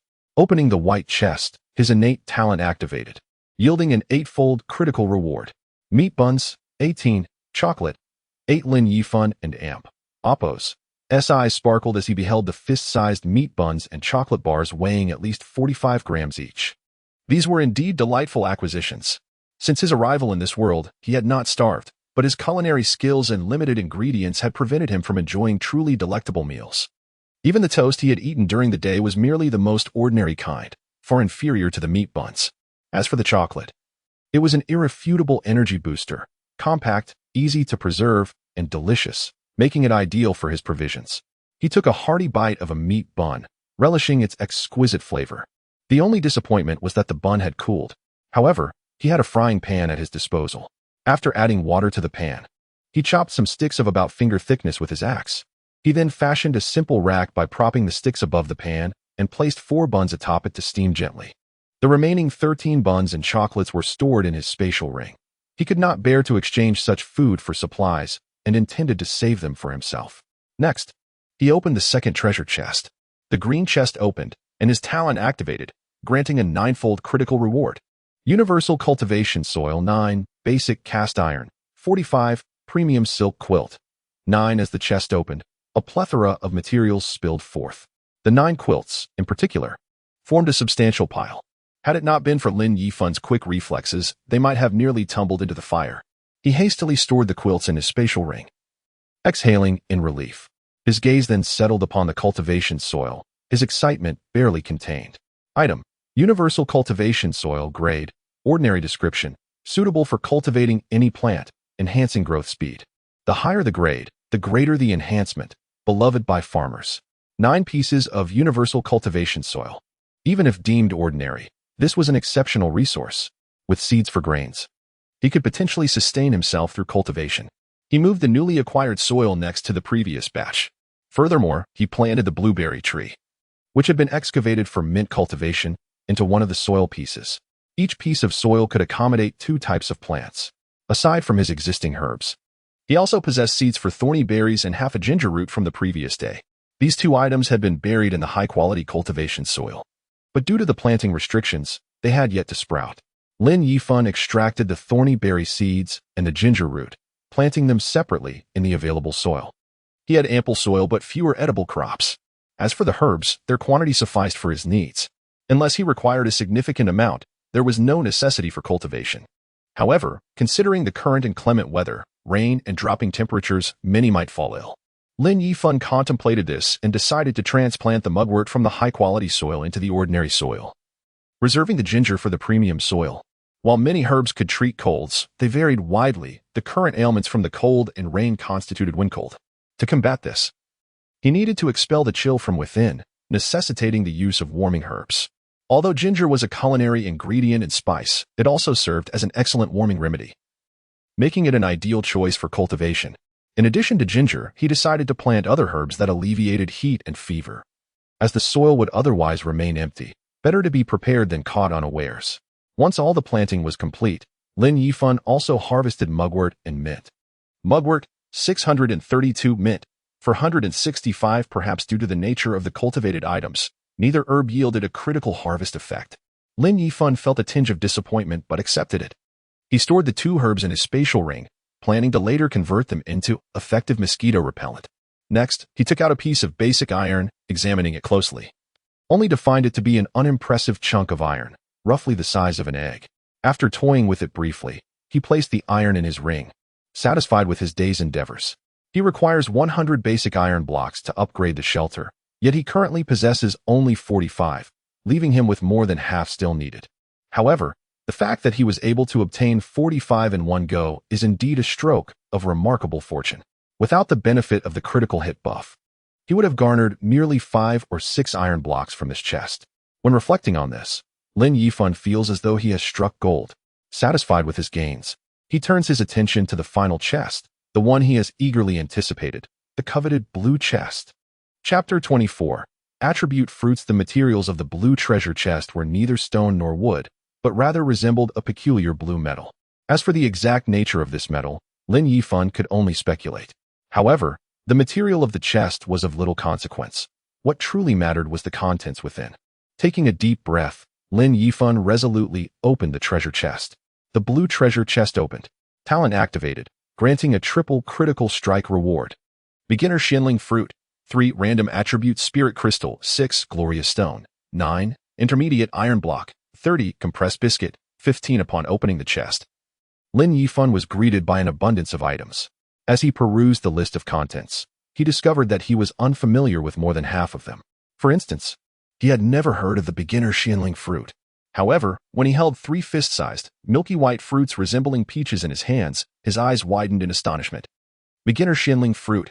Effect. Random attribute points 2. Item description. A fruit that thrives in unique regions, capable of enhancing physical strength, rare and precious. Each individual may consume a maximum of 3 per day, with no additional points gained for excess consumption. To his amazement, this item could actually increase his attribute points. Although the survival manual had mentioned that this world contained items capable of enhancing one and Oppo's vitality, Lin Yifan had remained skeptical, as no one had ever encountered such items. He never expected to find something that could augment his life force within a blue treasure chest. Was it possible that this world indeed held the potential for him to become a scion? If so, the prospect was utterly exhilarating. Yet, even in its madness, the allure was undeniable. Who among humanity does not desire strength? Who does not yearn for extended longevity? Lin Yifan certainly did. Without hesitation, he took a bite of one fruit, and the sweet juice instantly filled his mouth. The flavor was reminiscent of passion fruit, with an extraordinarily delicate pulp that left no residue. Initially, Lin Yifan intended to consume the fruit merely as a medicinal pill. Yet its exquisite taste compelled him to savor it thoroughly. After approximately 10 minutes, he had consumed all 3 fruits, licking his lips in satisfaction before eagerly checking his personal information. Name: Lin Yifan. Age: 23. Vitality level: subhealthy human talent. Random buff: daily draw, once per day. You may draw to receive various buffs with differing effects. The draw refreshes at midnight. Whether you are fortunate or unfortunate depends on your luck. Today's buff: critical strike acquired. Critical strike. For today, any gains will produce a critical strike, increasing the acquired items by 1, 5 to 10 times. Strength: 8 agility, 10 stamina, 7 intelligence, 9 remaining attribute points, 6 distributable. Lin Yifan gazed at the additional attribute points with delight. His personal information was not particularly impressive. After all, back on Earth, he had been a corporate worker, enduring a grueling schedule of 9 to 5 shifts, often extending to 12 hours a day. He had scarcely any time to exercise, and his health had deteriorated from initially robust to subhealthy within a couple of years. The only reason he had been able to defeat the King Cobra and the Wild Wolf in recent days was due to his childhood admiration for the heroes in martial arts novels, which had prompted him to learn martial arts for a brief period. However, as an orphan, he had lacked the means to engage in systematic training, relying instead on rudimentary techniques gleaned from the internet and observing elderly practitioners in the park. Whether his self-taught skills were effective or not remained uncertain, but he practiced daily. And while he may not have been a master, he certainly exhibited some semblance of competence. Furthermore, his reflexes were significantly sharper than the average person and Oppo's. Otherwise, he would never have evaded the wolf's attacks, let alone counterattack successfully. Yet, 2 decades of training could not compare to 2 years of corporate life, leading him to question whether he could survive past 50 due to the toll it took on his health. Now, the prospect of enhancing his life force felt like a divine blessing. After contemplating for a moment, Lin Yifan decided how to allocate his points. First, he ruled out intelligence. He felt that his current level was adequate for survival and did not require enhancement. Among the remaining attributes, strength, agility, and stamina, he noted that stamina was the lowest. And he indeed felt exhausted after a day of scavenging for supplies. If he lacked stamina, what good would strength and agility do him? Thus, he decisively allocated 3 points to stamina. Instantly, he felt a warm current arise from his lower abdomen, surging through his body. Moments later, the warmth dissipated, along with the fatigue accumulated from the day and Oppo's labor. He felt invigorated. Even his breathing became more effortless. In his excitement, he nearly allocated the remaining 3 points to stamina as well. However, he refrained after reflecting on the battles of the past 2 days, while strength was secondary. Agility must be sufficiently high. There was still a wolf pack nearby, and wolves relied on swift attacks and bites. Thus, the key to dealing with them was to dodge their strikes, demanding a rapid speed. With this in mind, he allocated 2 points to agility, raising it from 10 to 12. The increase in agility did not enhance his senses significantly, but he felt his body become lighter. Upon standing and attempting a jump, he noticed a marked improvement in his leaping ability. Although this result did not evoke overwhelming joy, he felt satisfied. For the final attribute point, he invested it in strength. Now, this attribute was the weakest, and adding a point brought it to parity with intelligence. He could faintly sense the enhancement in strength, as his muscles tingled with a fleeting warmth, though this sensation quickly faded. Perhaps it had indeed increased a little. While uncertain, any bodily response suggested an enhancement. Once more, he summoned his personal attributes. Name, Lin Yifan. Age, 23. Vitality level, healthy human talent. Random buff, daily drawl. Omitted, no further explanation needed. Today's buff, critical strike acquired, critical strike. Also omitted, please infer. Strength, 9 agility, 12 stamina, 10 intelligence, 9 remaining attribute points, 0 evaluation. Congratulations. You have finally qualified for an evaluation as a healthy human. No longer a mere weakling unworthy of assessment. Lin Yifan stared at the sudden evaluation with a twitch at the corner of his mouth. What did they mean by weakling? After all, he was capable of defeating king cobras and wild wolves, hardly weak. Such words were rather harsh. Chapter 25. The moment of chance has arrived. Lin Yifan quietly lamented for a moment before contentedly closing his personal information. Although the evaluation was harsh, he was still grateful to be in good health. His satisfaction was palpable. However, he yearned for more attribute fruits. They were like miraculous elixirs. With enough attribute fruits, even if he could consume only 3 a day, he could still gain 6 attribute points in a single day. Over a month, that would amount to 180 attribute points. And in a year, wouldn't he become a super scion? Just the thought of it filled him with delight. Nevertheless, Lin Yifan was acutely aware that this was merely a fantasy. Had it not been for his good fortune in exploiting a loophole to acquire this blue treasure chest, no one could easily obtain it, especially with the swarm of guardians lurking around the chest. Furthermore, his opening of the treasure chest had resulted in a 3-fold harvest critical hit. Otherwise, a blue chest typically contained just 1 attribute fruit. This underscored its rarity. Regardless, he understood that as long as there was a chance to obtain it, it was attainable. It all boiled down to his strength. If his prowess was sufficient, treasures would inevitably come his way. Lin Yifan maintained a clear mindset. Thus he did not linger on the attributes of the fruit and immediately set them aside. After all, the blue treasure chest held more than just the attribute fruit. There were 4 other items as well. The intermediate iron block was self-explanatory, akin to the basic iron block, but with slightly higher purity. Unfortunately, the intermediate iron block could not be decomposed into basic iron blocks, so it would have to be temporarily stored in a space as a reserve. Sooner or later, it would be required, as upgrading to a level 3 shelter necessitated basic iron blocks, and intermediate iron blocks would undoubtedly be essential for future upgrades. Accumulating a few more was certainly wise. As for the compressed biscuits, while their taste was a separate matter, their strategic significance was paramount. Lin Yifan would exchange bread for supplies, but would never trade compressed biscuits. These 15 packs of compressed biscuits could sustain him for a month or 2, making it prudent to keep them as emergency supplies. The remaining items were the radiant stone and random attribute spirit crystals. Faced with the choice of the two, Lin Yifan instinctively opted to examine the former first. Radiant Stone, effect, dispels dark fog, providing illumination in the wilderness at night. Duration, 2 hours. Special reminder, the wilderness at night is filled with endless dangers. Even with the Radiant Stone dispelling darkness, peril remains. It is advised that survivors refrain from venturing outside at night. Staying within the shelter is the safest option. Upon reviewing the effects of the Radiant Stone, Lin Yifan's eyes sparkled with excitement. The experience of traveling at night had left him shaken. Losing the ability to see evoked fear in anyone, and Lin Yifan was no exception. Not to mention the threat of nocturnal beasts, but the most disconcerting aspect was the eerie whispers. What on earth were they?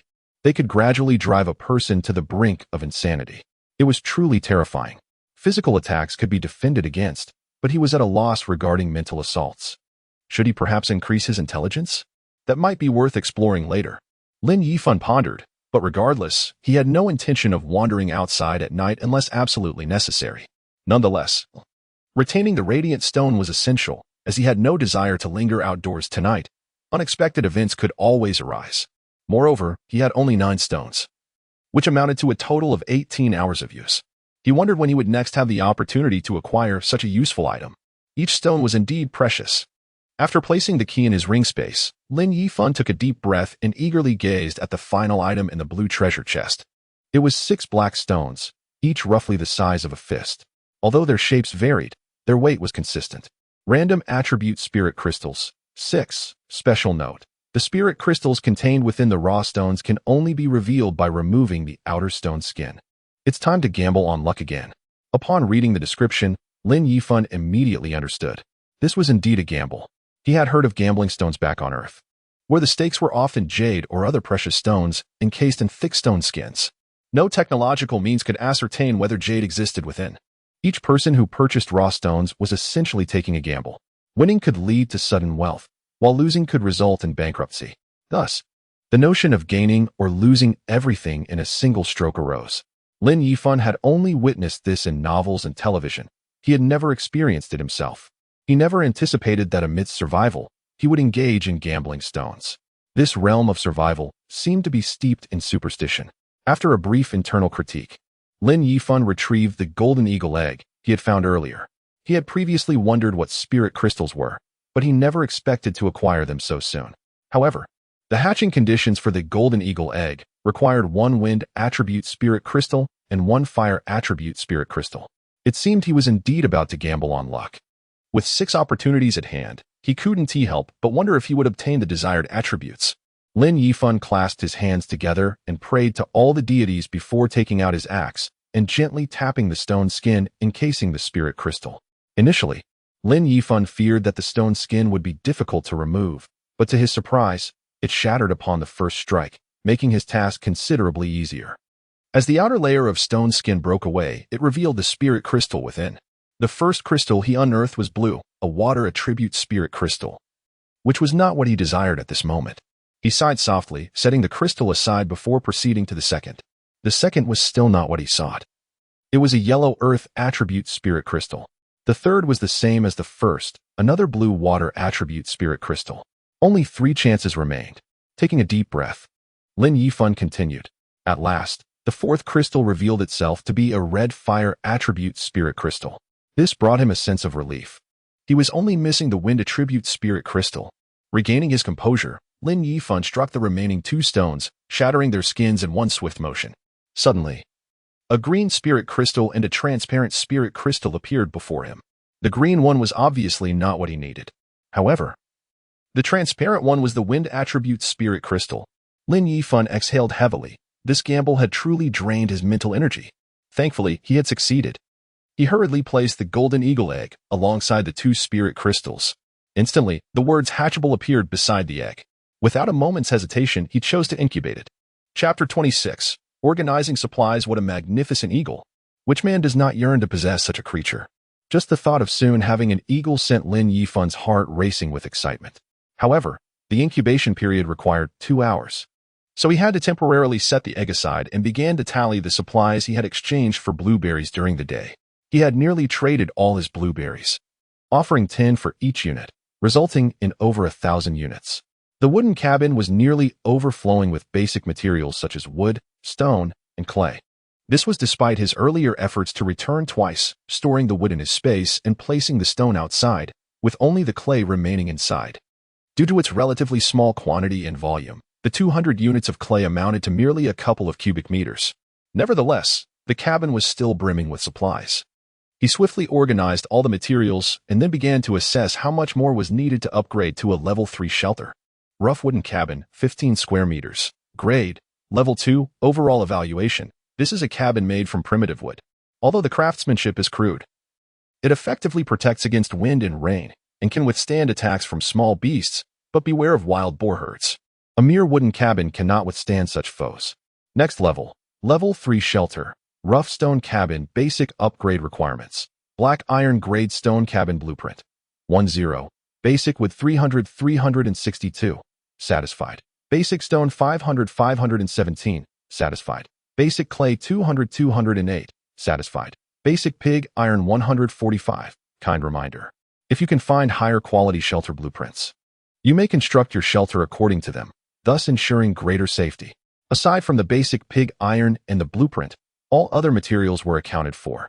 Lin Yifan felt a pang of frustration regarding the blueprint. Despite opening numerous treasure chests over the last few days, he had yet to uncover any blueprints. As for the basic pig iron, he was still short by more than half. He wondered if it could be procured from the market. He remained hopeful. At that moment, the buns were steamed to perfection. Lin Yifan took a bite while opening the light screen to check the chat channel. He had been busy all day and had hardly glanced at the chat channel since the brief moments he checked during lunch. Each time he looked, he instinctively checked the number of users in the upper right corner. Current population in zone 10086, 95, 321. Over 1,000 had logged off. Truly, human life seemed as fleeting as grass. Lin Yifan felt a twinge of melancholy, though it was not as profound as it had been a few days prior. In this world, everyone was in the same boat. Luck, strength, and effort were all indispensable. Otherwise, one would inevitably be eliminated. Lin Yifan was content knowing he could secure his position and strive for a better life. As for others, he might lend a hand unless it interfered with his own interests, in which case he believed he could not act. After a cursory glance at the number of users, he turned his attention back to the chat channel. After a long day of labor, most people were still idling at this hour, and the chat channel had no restrictions on posting frequency. Consequently, the channel was a whirlwind of information, impossible to follow. A careful examination revealed that most messages were merely seeking friends or loved ones. However, with only 100,000 inhabitants in this zone, if anyone could be found, they would have been located long ago. Lin Yifan had no one he was searching for. Although he considered himself an orphan without parents, that was not entirely accurate. His parents had divorced when he was merely 4 or 5 years old, and neither wanted him. Even his grandparents had turned their backs. Only his elderly grandmother had taken him in, raising him despite her frail condition. Regrettably, just as he graduated from university and was ready to show her his gratitude, she passed away due to illness. Thus, he had no family to reminisce about. As for friends, he had 2 close buddies from university, but after graduation, they had gone their separate ways. Upon arriving in this world, he had searched the group for them, yet found none. He had been somewhat high-profile in the zone over the past few days, and most people recognized him. If his 2 friends were indeed in this zone, they would surely have known of his presence. In addition to those 2 friends, he occasionally thought of a girlfriend. Their relationship had been confirmed for less than a week. Introduced by mutual acquaintances and both deemed suitable for each other. However, the depth of their bond was not profound, as they had yet to share an intimate moment. Their closeness limited to holding hands. He had also searched for her in the group, but she was not present. Since they were not in the same zone, there was no way for them to connect across zones, leaving it to fate. Lin Yifan ceased his attention to the chat channel, where the private messages continued to show a steady count of 999. He hesitated to open the private chat, as 2 avatars were flashing in the friend channel beside him, one belonging to a sultry little wildcat and the other to Wan Qingtan. Presently, these were his only 2 friends. He had yet to add anyone else. He first opened Wan Qing and Amp, Oppo's, chat page and noticed she had sent him descriptions of 5 items. Among these, 3 were blueprints: toilet construction blueprint, bathroom heater construction blueprint, and solar water heater construction blueprint. Lin Yifan raised an eyebrow at the sight of these blueprints. Though all pertained to constructing bathroom components, they tugged at his heartstrings. even though his current shelter could not accommodate such items, as no separate rooms had been established. He estimated that by the time the shelter reached level 3, room division would be possible. Even if the building regulations at that time did not allow for room separation, he would take matters into his own hands to ensure privacy. At the very least, a bathroom must be established. Humans consume grains. And how could one live without the necessities of nature? For the past few days, Lin Yifan had been venturing into the woods for his needs, but at night, he had to hold it until dawn. It was indeed quite uncomfortable. Remembering the necessity of such matters, Lin Yifan suddenly realized he was lacking an essential living supply, tissue. For the last couple of days, he had been resorting to leaves, which left much to be desired in terms of comfort. Therefore, establishing a bathroom was imperative, and tissues must be on the agenda. Chapter 27. The mysterious blood. There is no rush with the tissue papers. There are plenty of auction houses. However, it is preferable to secure these blueprints first. Thus, Lin Yifan sent a message to Wan Qingtan. Aren't you planning to keep these blueprints for yourself? Due to physiological considerations, females require an independent restroom more than males do, which prompted Lin Yifan to inquire first. Wan Qingtan quickly replied, I have no use for them. I only possess the blueprints, but material is necessary to transform them into reality, and I lack the materials. Additionally, I have spent the entire day searching for treasure chests without cutting trees or mining stones. I was counting on these blueprints to exchange for resources to upgrade my shelter. However, I promised yesterday that if I were to sell my blueprints, you would have the first choice, and should you desire them, you would have the priority to purchase.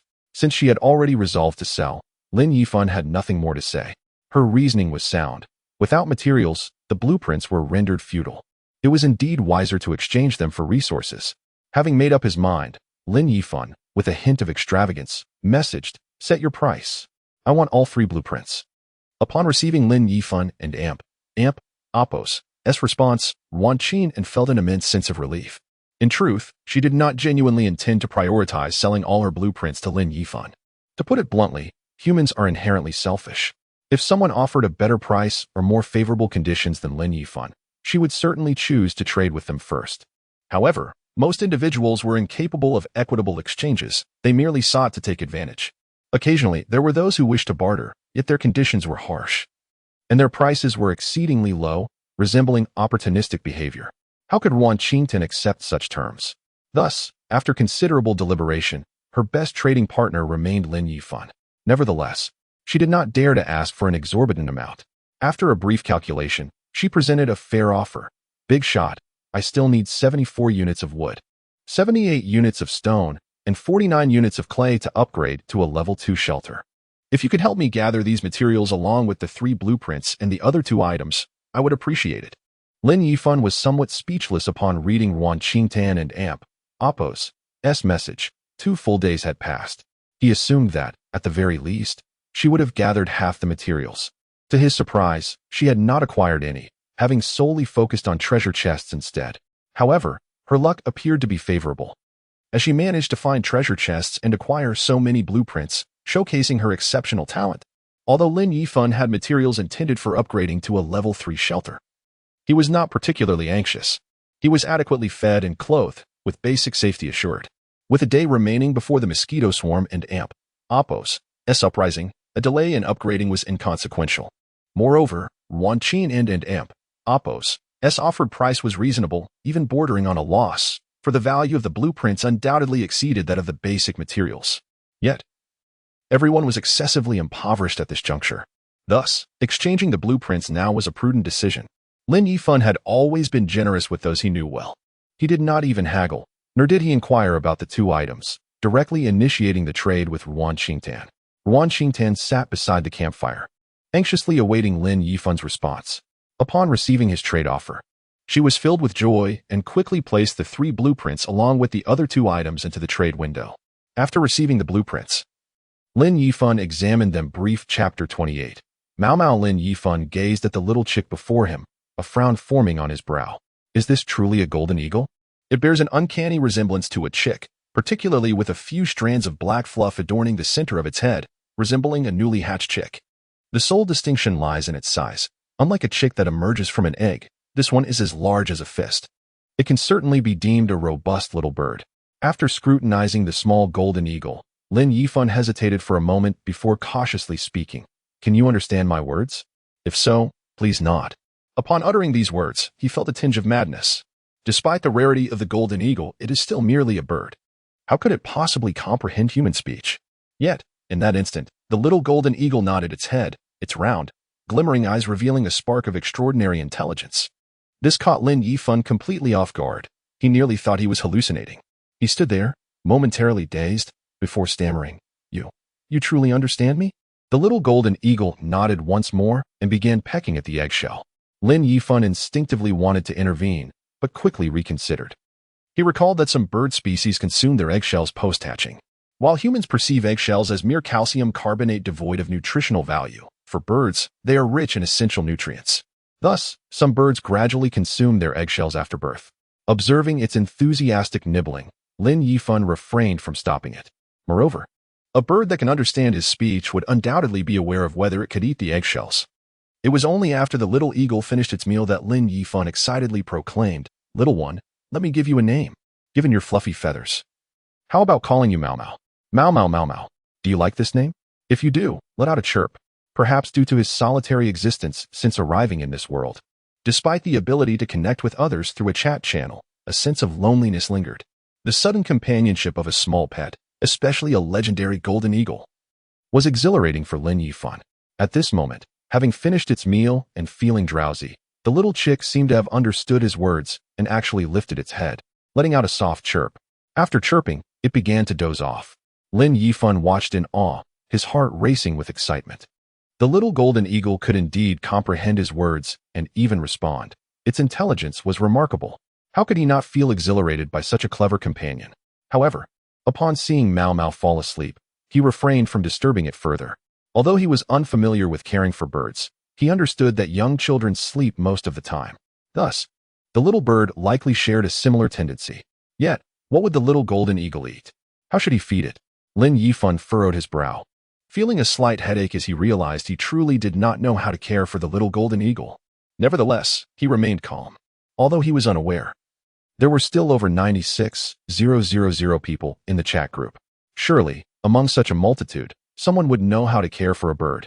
Consequently, Lin Yifan promptly opened the chat channel and posted a message. Does anyone know how to feed a golden eagle? If you can provide me with a complete feeding method, I will offer a reward. In the 10086 district, Lin Yifan was quite well known. At least most people were aware of him. Thus, when his message reached the chat channel, it ignited a flurry of excitement. Woo! It and Appos. The esteemed Yi Yifan. Have you been busy all day, dear? Do you need someone to provide you with some audio comfort? My voice is quite melodious. Shut up, you shameless person. Don't try to woo the great lord with your high-pitched voice. He prefers beautiful girls, like me. So, come take a look at me. Enough of that. The great master is asking a question, not picking a partner. You lot trying to gain attention with your bodies are just revolting. However, the fact that the great master inquired about raising a golden eagle implied that he had indeed acquired one and wished to care for it. Golden eagles are notoriously difficult to raise. They are carnivorous and have quite an appetite. We can barely feed ourselves, let alone another creature. Most of the chatter consisted of trivialities and personal opinions, devoid of any substantial value. This left Lin Yifan feeling a bit exasperated, prompting him to post once more in the comments. Please stop the banter. I genuinely seek assistance. How should I care for a golden eagle? I offer compensation. At this point, the crowd finally realized that Lin Yifan was earnestly asking for help. Consequently, the number of jesters began to dwindle. Just then, Lin Yifan noticed a message from a friend in the chat channel. Upon opening it, he found a message from Wan Qingtian. You wish to raise a golden eagle? Before arriving in this world, I worked at a large poultry breeding facility and possess some knowledge about caring for various birds. If you trust me, I can provide you with detailed guidance. Lin Yifan was genuinely taken aback by Wan Qingtian's expertise and quickly replied. Please share with me how to care for a young golden eagle. What precautions should I take? Upon reading his response, Wan Qing immediately understood that he had indeed acquired a young golden eagle. What extraordinary luck! Filled with envy, she nonetheless replied earnestly, although golden eagles are considered rare birds on Earth, they are actually quite manageable to raise.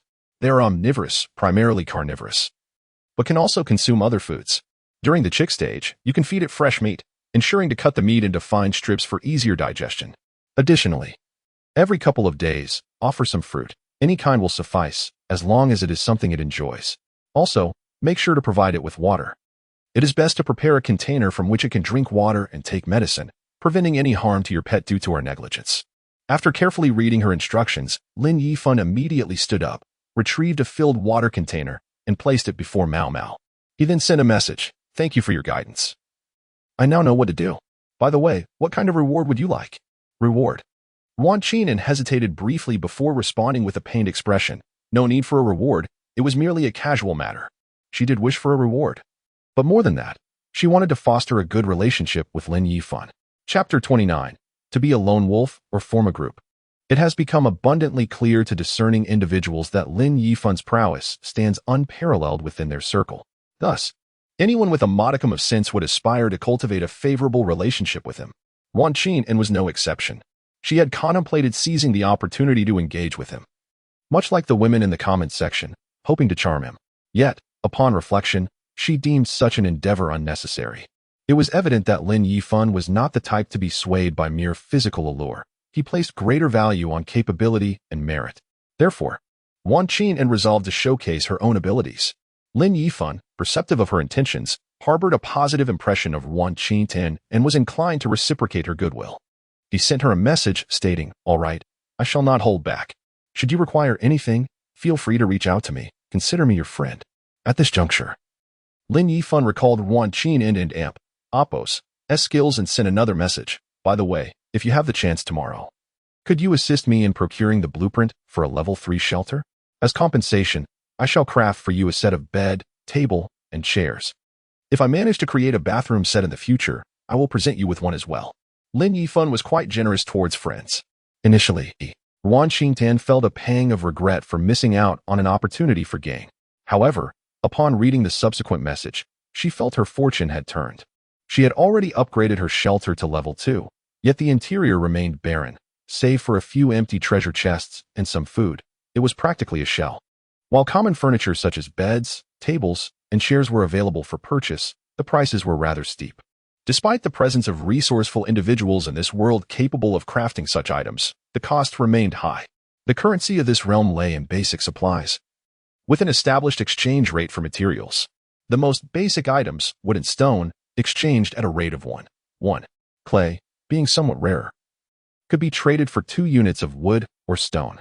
Above clay sat the rudimentary iron ingots, which had only recently begun to surface in the market.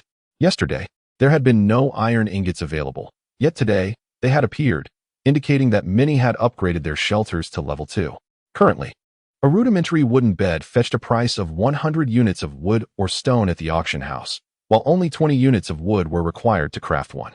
This disparity illustrated the considerable profit margins at play. Lin Yifan had also produced a batch of wooden furniture to sell at the auction house, setting his prices in line with the market, devoid of any intent to engage in malicious competition. With numerous avenues for acquiring resources, his upcoming venture involving a potent mosquito repellent promised to yield substantial profits. There was no need to eliminate all avenues for income. After all, numerous experts had long asserted that, from a macroeconomic perspective, to profit from the populace, one must first ensure they possess wealth.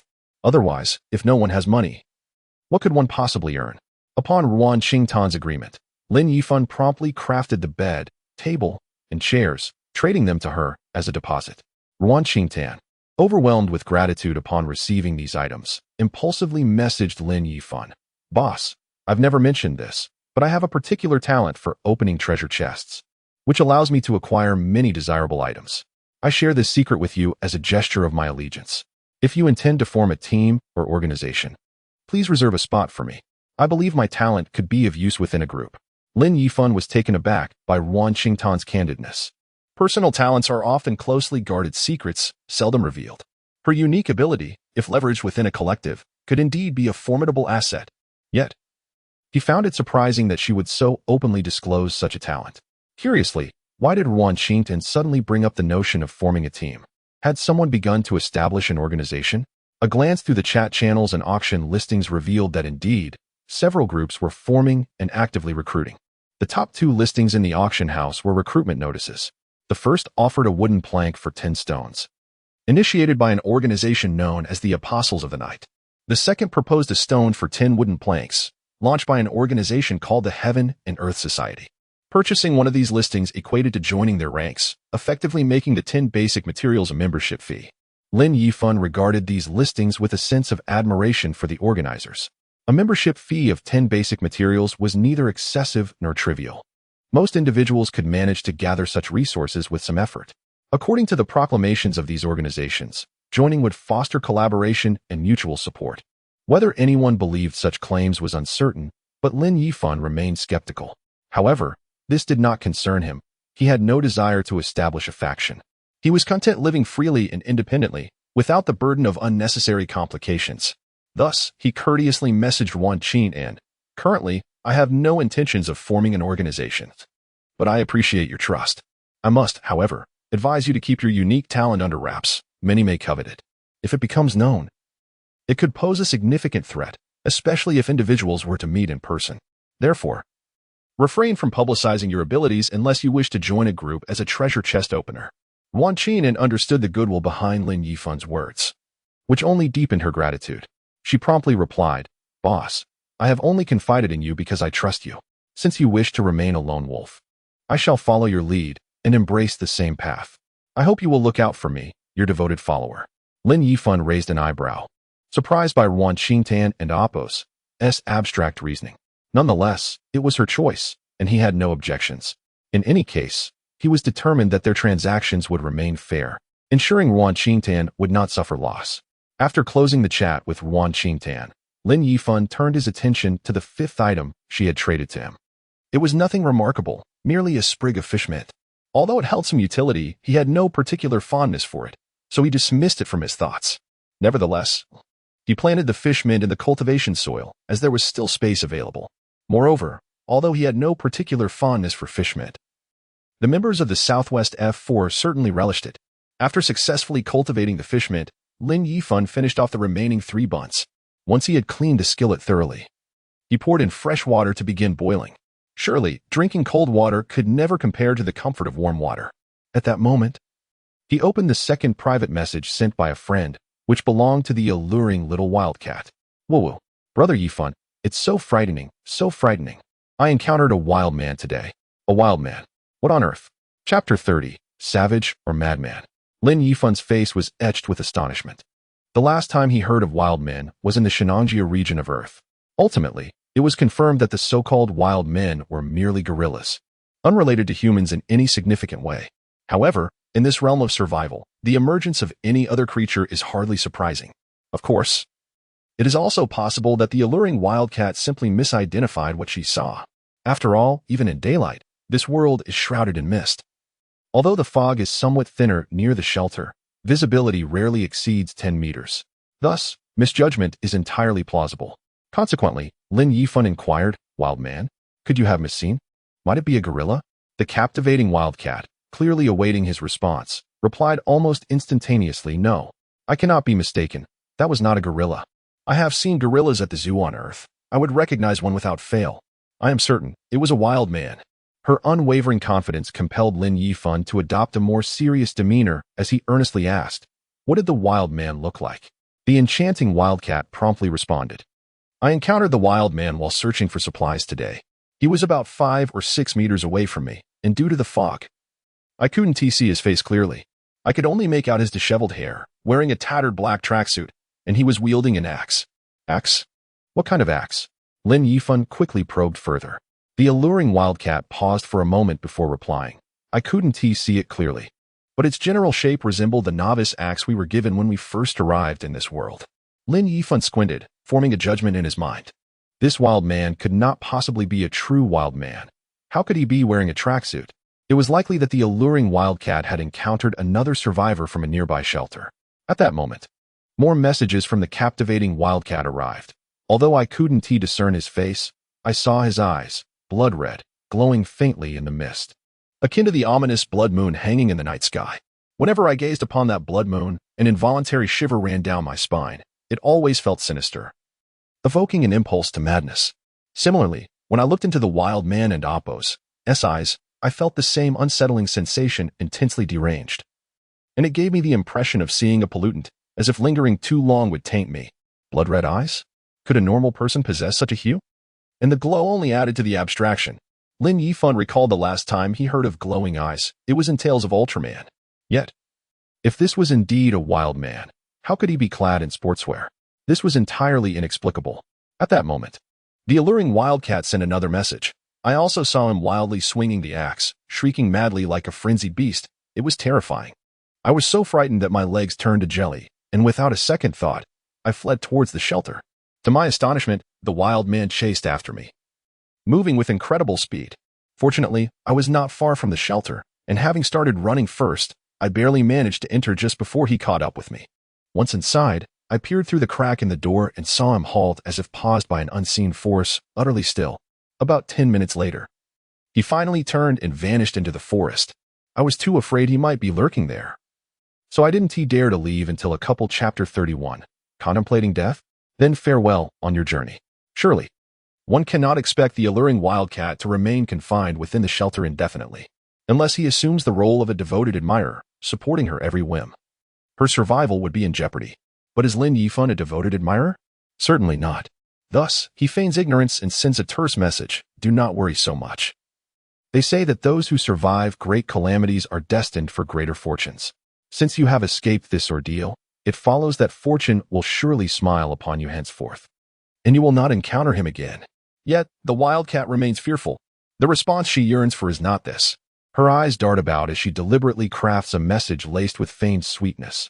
Brother Yifan, I am but a delicate creature, easily toppled, having narrowly escaped this time. It feels as though I have exhausted all my luck. You cannot imagine how I mustered the courage this afternoon to venture out for supplies, only to find nothing. Now, I am left famished, with not a morsel to eat, and my shelter remains at level 1, deteriorating more by the minute. A gust of wind could bring the entire structure crashing down. I truly do not know how I am to survive. It is so difficult. Truly, it is unbearable. Brother Yifan, I have come to bid you farewell. This world is simply not suited for me. Every moment spent here is a torment, and this afternoon, I had indeed resolved to end my suffering. I lingered only to say goodbye to you. But now that I have, I must take my leave. Please take care of yourself. Farewell forever. Lin Yifan, observing the wildcat's display of despair, felt a twitch at the corner of his mouth. Had it been anyone else, he might have felt a twinge of concern. But would the wildcat truly give up so easily? It was simply inconceivable. The reason for Lin Yifan's unwavering confidence lay in the glowing screen before him, displaying a list of names that continually appeared. This list comprised the individuals within the 10086 district who had successfully upgraded their shelters to level 2. As the first in the district to achieve such an upgrade, Lin Yifan was granted the privilege of viewing this list.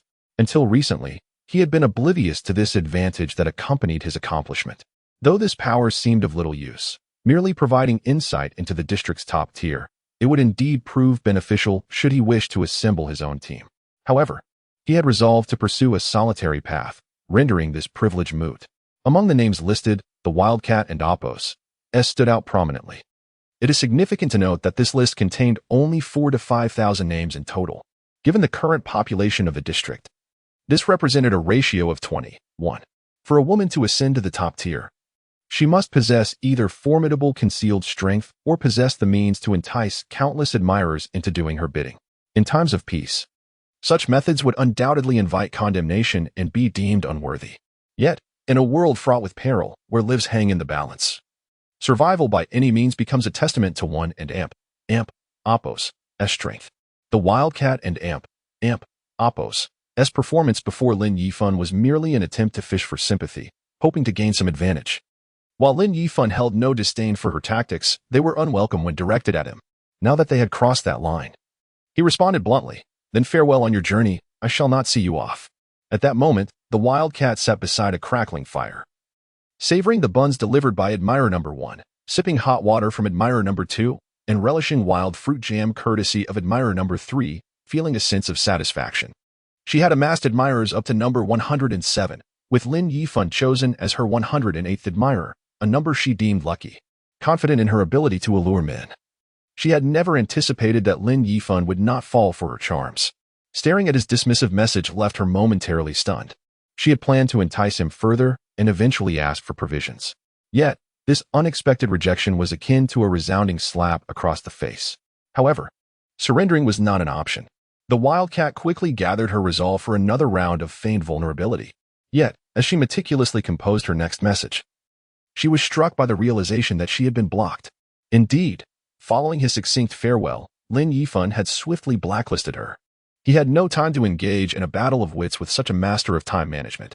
Unperturbed by the emotional toll of his decisive action on the wildcat, he continued sipping his hot water while preparing potent insecticide. Wit Chapter 32, Perished by Mosquito Bites in the chat channel. An individual by the name of Higuang Tongchun was fervently sending message after message. Help! Help! Does anyone possess anything to combat mosquitoes? I just elevated my shelter to level 2, and a horde of mosquitoes has surrounded me. Now these insects are buzzing outside my house, and a few have managed to slip through the cracks, biting me painfully and leaving me itching. What should I do? What should I do? I have been bitten multiple times. I feel as though my entire body is swelling. Am I going to be killed by mosquitoes? I can't take it anymore. I feel increasingly weak, and my head is spinning. I might be on the brink of death. Fellow compatriots, this is my final message. I can no longer endure. The mosquitoes that have entered my wooden house are multiplying, and they are all biting me. I feel as though all my blood has been drained. Please do not underestimate the outbreak of mosquitoes. It can indeed be fatal. I wish you all well. Farewell, no? This is a final goodbye. From the moment he sent the first message, his anxiety escalated. Even through text, one could sense his palpable fear. After his last farewell message, no further communications were forthcoming. The number of participants in the chat, displayed in the upper right corner, immediately reflected a decrease of 1. Higuang Tongchun was now offline. The previously bustling chat, filled with advertisements and idle chatter, fell into a profound silence. Only his final message lingered, quietly bidding farewell to all. Minutes passed before someone finally spoke up in the comments. Is it true? He was killed by mosquitoes? I see that the number of participants has indeed decreased by 1. Can mosquitoes actually kill someone? This is terrifying. And his shelter was already upgraded to level 2. How could he still perish? Mine is only at level 1. What am I to do? What difference does it make between level 1 and level 2 if we're all destined to be bitten to death? This ruthless survival world offers us no mercy at all. What are we to do now?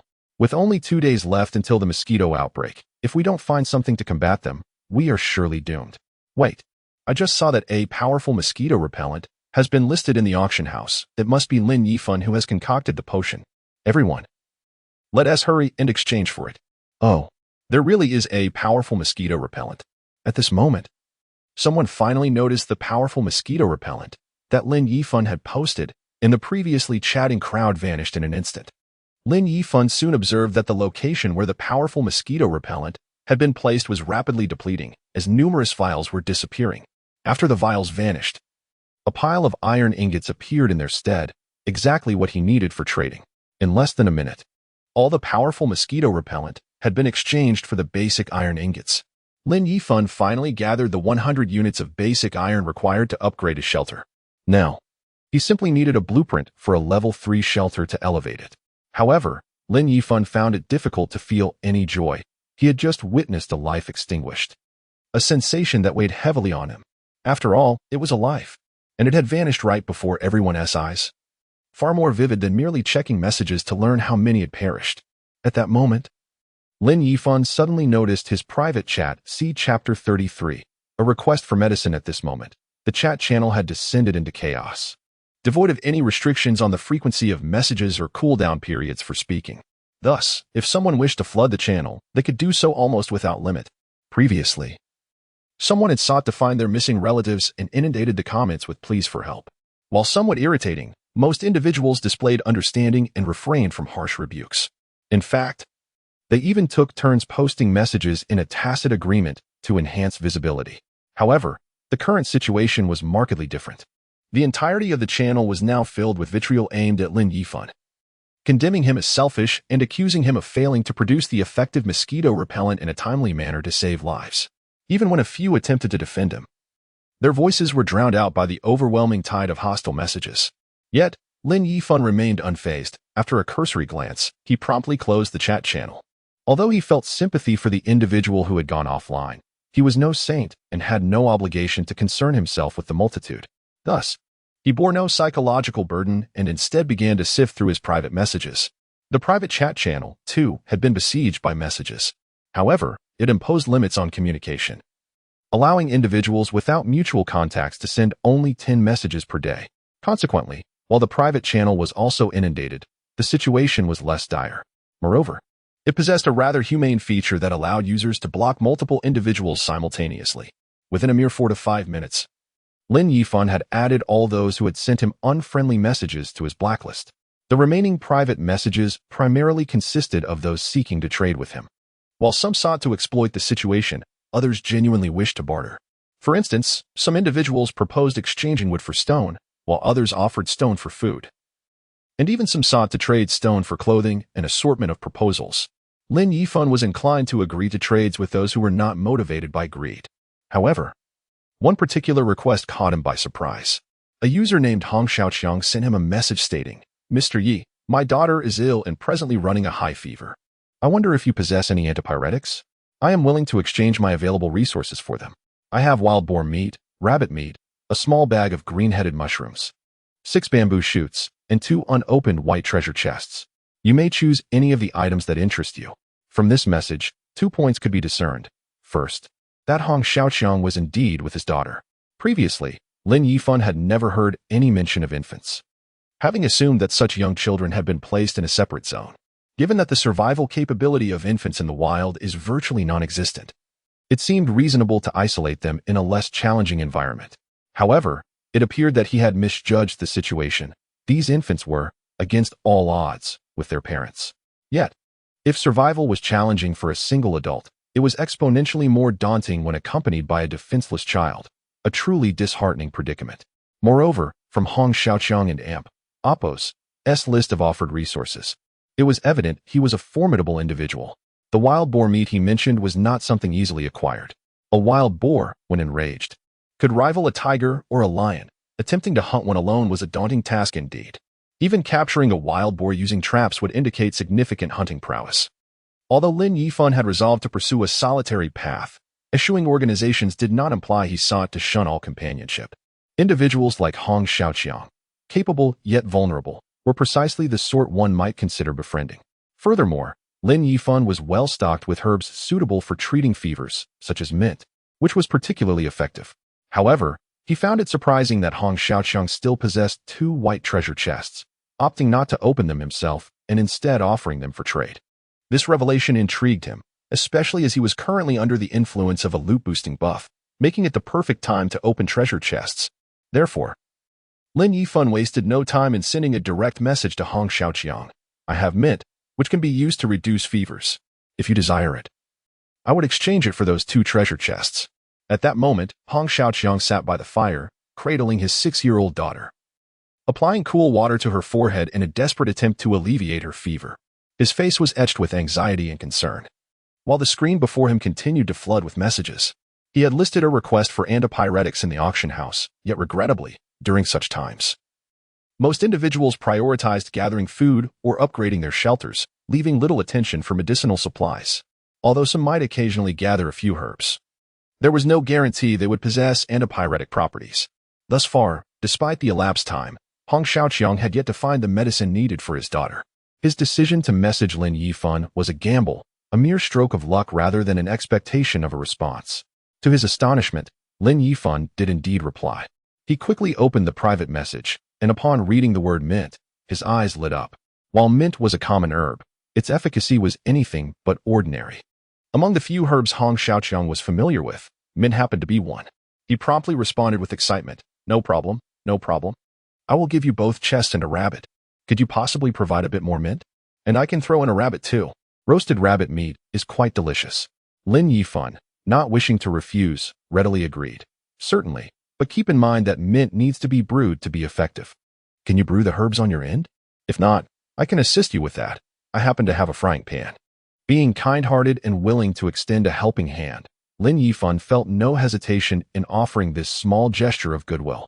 In contrast, Hong Xiaoqiang was profoundly grateful, responding with heartfelt appreciation. "Brother Yi, thank you so much. I truly have no means to brew the herbs, and your assistance is invaluable. I will remember this kindness. And whenever you require my help in the future, do not hesitate to ask. I will always be at your service." At this juncture, he sent an additional message detailing an item that caused Lin Yifan and Oppo's eyes to widen with intrigue. Chapter 34. Bronze Level Tier 3 Shelter. Due to the item information sent by Hong Xiaoqiang, this is precisely what Lin Yifan urgently requires. Blueprint for Tier 3 Shelter Grade. Bronze Level Lin Yifan has already prepared all the materials necessary for upgrading his Tier 3 shelter, except for the blueprint, which remains unacquired. He has been waiting at the auction house for over 2 hours, yet no transactions have occurred. Among those who have messaged him privately, there are indeed individuals willing to trade the upgrade blueprint, but their minimum demand is the Formula 4 powerful mosquito repellent. Lin Yifan had previously attempted to obtain such formulas. After learning one, it could be reverted back into a blueprint. However, there are restrictions. Once a person has learned a formula and subsequently converts it back into a blueprint, they can no longer learn that formula again, and the knowledge will be forgotten, rendering them unable to produce it. Powerful insecticide has recently become an absolutely crucial item, capable of exchanging for a substantial amount of resources in the shortest time. Yet, Lin Yifan harbors concerns that if others acquire the powerful mosquito repellent formula, they might inflate its price exorbitantly. At that juncture, most ordinary survivors would likely find themselves unable to afford it. Although he has no solid evidence as of yet, Lin Yifan vaguely senses that it would be best for survivors in the same district not to perish in excessive numbers. Should too many fall, unforeseen circumstances may arise. Moreover, there exists a fundamental aspect of human nature. Lin Yifan, despite his capabilities, still possesses an inherent empathy. He sincerely hopes that as many of his fellow survivors as possible can endure. For this reason, he has yet to secure a trade for the Tier 3 shelter blueprint. Unexpectedly, a blueprint has now been presented to him, and it is a bronze-level blueprint. The blueprints previously offered by those wishing to trade with him were only of iron level, indicating the rarity and value of this bronze-level blueprint. It is likely that Hong Xiaoqiang refrained from auctioning it earlier due to its significance. Given his strength, upgrading to a Tier 3 shelter is merely a matter of time, naturally making him reluctant to part with the blueprint. However, now that it has been offered, Lin Yifan is determined to acquire it. He promptly sent a message: "I desire this blueprint. If you trade it to me, I can assure you that no matter how much peppermint your daughter requires for her fever, I shall brew it into a medicinal soup for you. Besides peppermint, I can also provide you with some toast or buns, and I can spare some blueberries as well. From what I understand, when one is ill, it is advisable to avoid greasy meats, especially after a fever. Toast and buns are far easier to digest, and the vitamins in blueberries are abundant. Not to mention their delightful sweet and sour flavor, making them perfect for your little one during this time." Willing to pay the price for the blueprint, Lin Yifan finds himself well supplied with food, particularly the ordinary items offered in exchange. Consequently, he is eager to trade for resources. Hong Xiaoqiang is profoundly grateful, almost feeling compelled to offer himself in servitude to Lin Yifan. After the successful transaction, Lin Yifan did not immediately upgrade the shelter or open his treasure chest. Instead, he first prepared the medicine for Hong Xiaoqiang. After brewing the medicine, he steamed 2 buns and included the remaining bag of toast in the trade. Only then did he begin to contemplate the upgrade of his Tier 3 shelter. Upon gazing at the shelter, information immediately emerged. Crude wooden house, 15 square meters. Grade, Level 2, overall evaluation. This is a wooden house constructed from primitive timber. Although the craftsmanship is rudimentary, it provides adequate shelter from the elements and can withstand small beast attacks. However, do not encounter a horde of wild boars, for that is beyond the capabilities of this modest wooden house.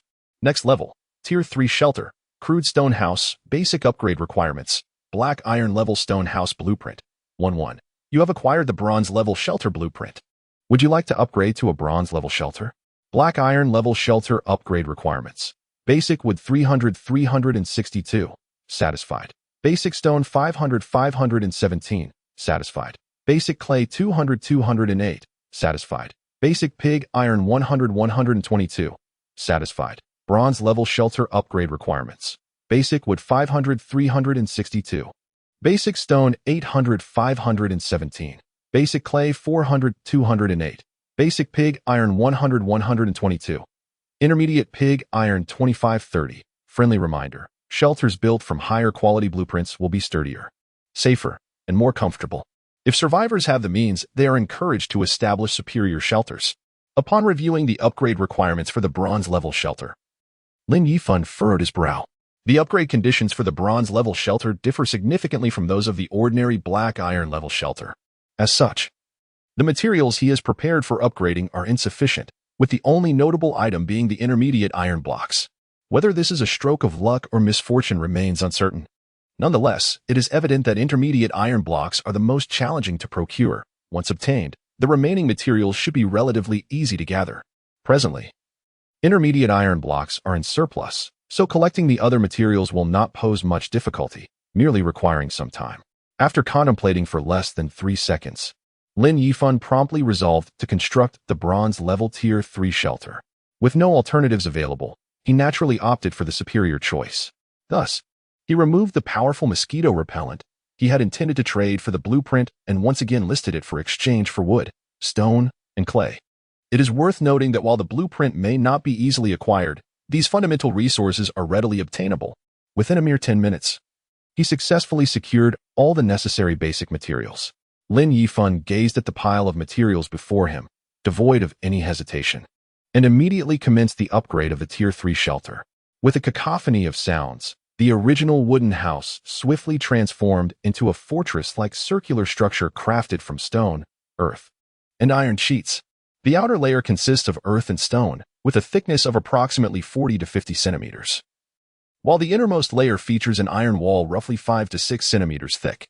It remains a mystery how such a thin block of pig iron could yield this thickness of iron wall.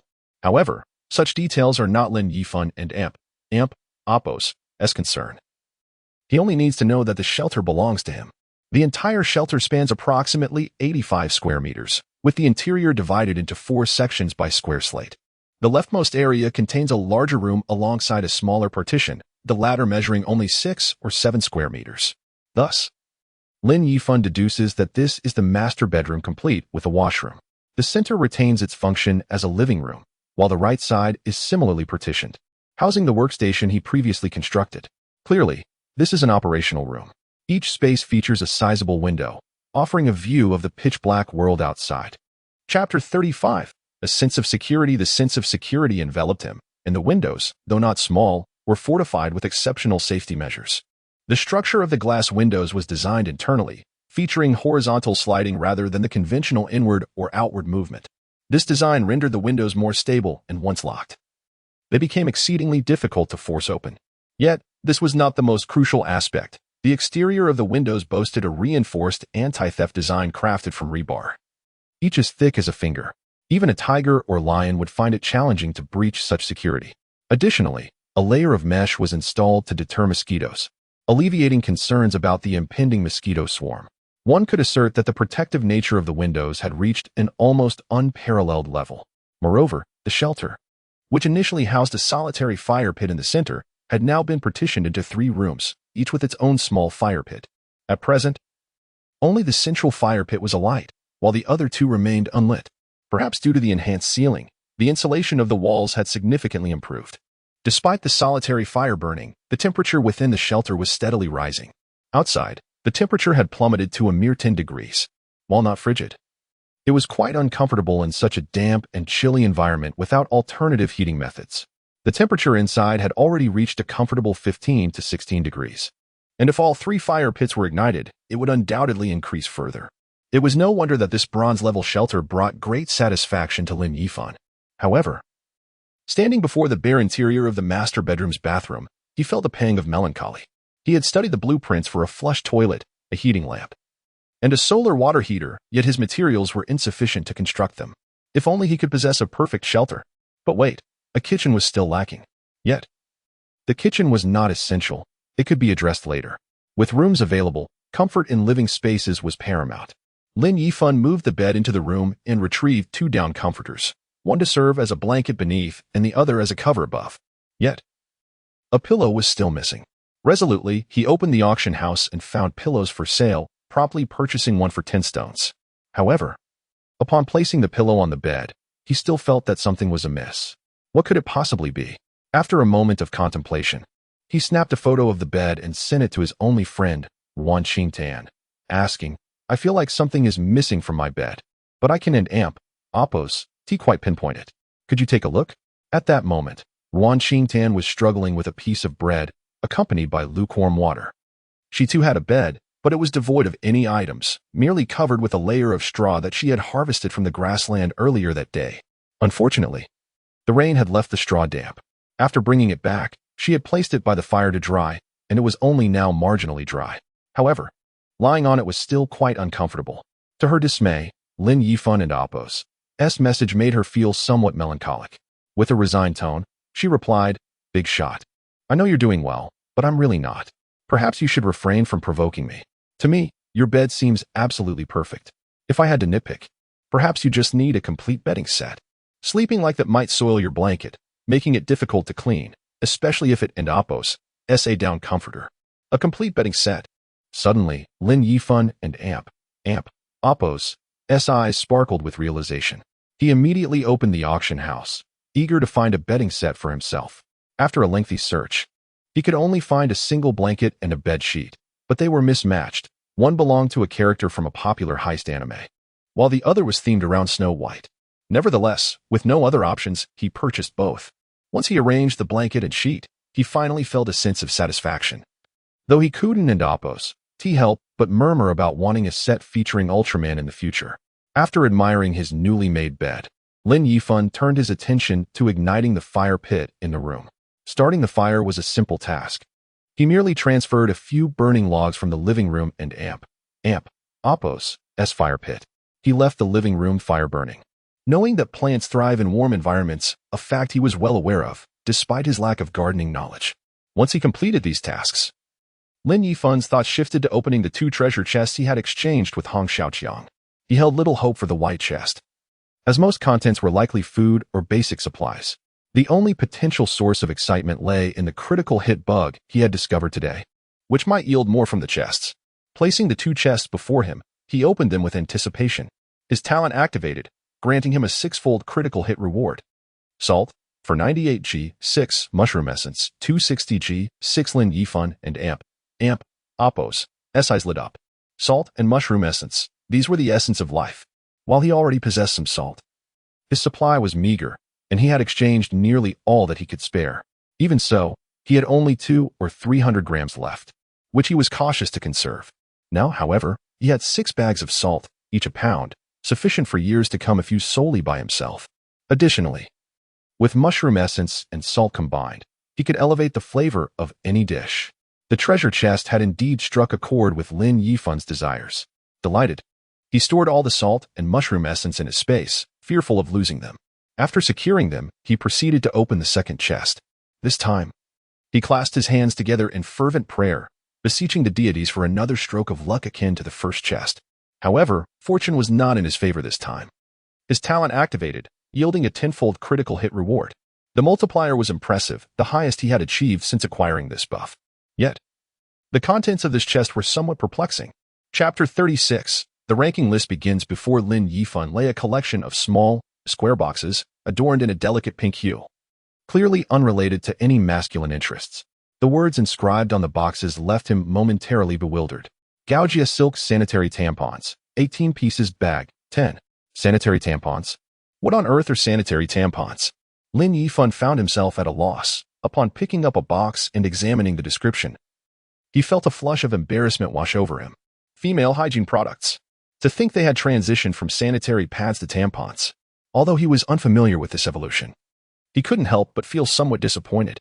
This was a 10-fold reward, after all. If only it had been salt or mushroom essence, he could have made use of them for several years. Instead, he was left with an abundance of useless tampons. Nevertheless, while they held no value for him, they were indeed essential for women. Initially, Lin Yifan considered selling the tampons at the auction house, but then decided to consult his good friend Wan Qingtan first. Do you have any use for this? At that moment, Wan Qingtan was reclining on her wooden bed, perusing the chat channel, occasionally contributing a message, though mostly observing. With Lin Yifan and Appo's support, her life, while not particularly comfortable, was free from hunger, and she was even able to upgrade her shelter to level 2. In contrast, many in the chat channel were struggling just to secure a decent meal, which made her feel quite content in comparison, deepening her gratitude towards Lin Yifan. When she noticed Lin Yifan and Appo's message, she immediately opened it without a moment and Appo's hesitation.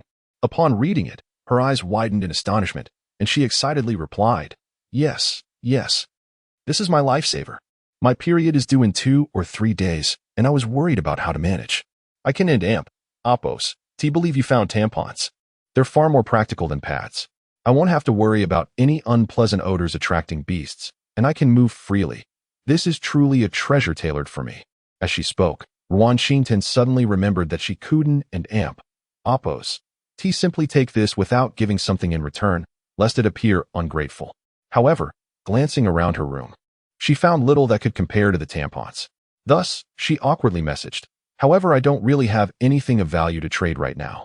How about this? Can I owe you? In the future, if there and Oppos, anything you fancy, I'll use it to repay this debt. Of course, I understand that my request might be a bit unreasonable. Alternatively, perhaps you could hold on to this for me, and when I have something you like, we can exchange it for a portion of the tampons. What do you think?" It was out of the question for Lin Yifan to simply give them away. Although he had no use for such items as a man, they were indeed necessities for women. Moreover, given their rarity in the market, if he were to put them up for auction, they would undoubtedly be regarded as scarce treasures, highly sought after. Informing Ruan Xingtan of his possession was already a gesture of goodwill on his part. However, he wasn't an amp. Oppos. So magnanimous as to give them away for free. Still, granting his friend the right to a priority exchange was no issue, especially since he was an amp. Oppos. In dire need of resources at the moment. All right. I'll hold on to them for you. Just let me know when you need them, he agreed. Ruan Xingtan was immensely grateful and quickly replied, "Brother Fan, is there anything in particular you desire? Let me be honest with you. My talent relates to opening treasure chests. If I make a wish for something before opening a chest, it increases the probability of obtaining that item by 30. Additionally, every 7 days, I have a guaranteed 100 successful wish opportunity. I've already used this week's, but if you have something specific in mind, I can open it for you next week. However, there are limitations. Even with a guaranteed success, it depends on the chest and amp. Oppos. Level. If I wish for something highly valuable using a basic white chest, the result will be a downgraded version. The last time I wished for an item to upgrade the shelter directly to level 2, I only received a blueprint." Lin Yifan, reading Ruan Qin and amp. Oppos' message, felt no surprise. He had suspected her talent was related to treasure chests. However, he hadn't an amp. Oppos. Anticipated that she would have a weekly 100 success rate. This was almost akin to cheating. Given that she was offering this opportunity, Lin Yifan naturally, human race ranking, 1st. Jack Karist, Area 307, 2nd. Chen Jinlong, Area 4955, 3rd. Sakuraji Hausa, Area 20356, 4th. Lin Yifan, Area 100867. Self. Should personal information be concealed? 5th. Morishili, Area 46005, 6th. Azmoli GXCC, Area 62180. 100th. No one on the list 1000th. No one on the list 10,000th. No one on the list. Note: the ranking list is accessible only to survivors whose shelters have been upgraded to level 3. Currently, there are 65 individuals on the list. Is there really a ranking list? Lin Yifan gazed in astonishment at the list before him, only to see that most of the names displayed had transformed into a series of stars, clearly indicating that personal information had been concealed. Upon witnessing this, Lin Yifan hastily concealed his own personal information as well. When he looked again, nearly all the names in the top 10 had been obscured. However, beyond the 10th position, some individuals had opted not to hide their identities. Despite the anonymity of the top 10, Lin Yifan recalled that only 2 names from Huagua appeared on the list, his own at 4th place and Chen Jinlong at 2nd, an undeniable powerhouse surpassing him in rank. Chapter 37, The Anti-Theft Artifact. In this world, the principle of survival of the fittest prevails, only the strong can thrive. With billions of people from around the globe converging here, even if former nations have dissolved and allegiances vanished, the intrinsic bond with one's compatriots remains. Take Lin Yifan for instance. Despite understanding that he and Chen Jinlong are rivals, the mere sight of the familiar name of Huagua evokes an involuntary sense of kinship. Yet, that is where it ends. Just seconds after the leaderboard appeared, the long-awaited rewards finally arrived. Dear Survivor Lin Yifan, congratulations on being among the first batch to enter the clan leaderboard as a formidable contender, achieving 4th place. You are hereby granted the following rewards. 1. A seedling of the Qingling flower, effects unknown, vaguely related to calming the mind and stabilizing the soul. 2. A set of 300 square meter illusion shield, effect, once activated. The scenery within the shield can change at will, unless granted special privileges. Outsiders can only see the altered imagery. 3. 1,000 pounds of rice effect to satisfy hunger. Please select 2 from the rewards above as your ranking prize. Lin Yifan gazed at the information, unable to suppress the urge to rub his eyes, fearing he might have misread. Each of these rewards was extraordinary. Judging by the description, the Qingling flower appeared to be the finest armor against the eerie whispers that haunt the night. Although the wilderness at night is fraught with peril, with dangerous beasts prowling for prey, the most treacherous threat lies in those inexplicable murmurs that can directly affect one's sanity, driving them to madness. Lin Yifan had attempted to block out the sound, even going so far as to deliberately weaken the auditory stimuli, striving to ignore its influence. Yet, these efforts proved futile. The whispers echoed within his very soul, impervious to any physical obstruction. They fluctuated in proximity and intensity, their source utterly elusive. The unknown is the most terrifying of all, especially when it has the capacity to induce insanity. Even Lin Yifan felt a chill grip his heart at the mere thought of those sinister whispers. If the Qingling flower could indeed mitigate their effects, it would be nothing short of a divine artifact for him. As daylight waned, the search for resources grew increasingly arduous. Though Lin Yifan and Appo's current means would prevent him from starving, in this perilous world, a stagnation in growth would inevitably lead to obsolescence. According to the rules of survival, there would come a time when survivors must venture out into the wilderness at night to gather supplies. Otherwise, the fleeting daylight would yield no sustenance for survival. Since Lin Yifan aspired to grow stronger, he was determined to seize this opportunity. Thus, he resolutely chose the Qingling flower. After making his first selection, Lin Yifan turned his attention to the remaining options. The 1,000 pounds of rice was straightforward. It would satiate hunger. For a young man of his age, with a bit of frugality, this amount could last 2 to 3 years. Anyone else in his position might have chosen this option. However, Lin Yifan decisively opted for the second choice. Nothing, after all, is more paramount than safeguarding one's sanctuary. Given the erratic movements of the wild men, it was reasonable to presume that shelters would not be far apart. Sooner or later, someone would venture near his refuge, and he did not wish for his haven to be compromised while he was out scavenging. Moreover, the 300-square-meter illusion shield was an extraordinary tool against thievery. Lin Yifan had long harbored a fear of his shelter being discovered and raided, leaving him with nowhere to lament his loss. With the emergence of this anti-theft artifact, how could he let it slip away? Without a second thought, he promptly selected the second option. Of course, he had not yet taken the time to examine the nature of the 2 rewards he had chosen. Another prompt appeared. Congratulations on becoming the first survivor in this area to upgrade your shelter to level 3. Here are your rewards. 1. 1 piece of bronze-level equipment. 2. 1 random blueprint. 3. A recent hidden crisis alert. Please select one from the above rewards.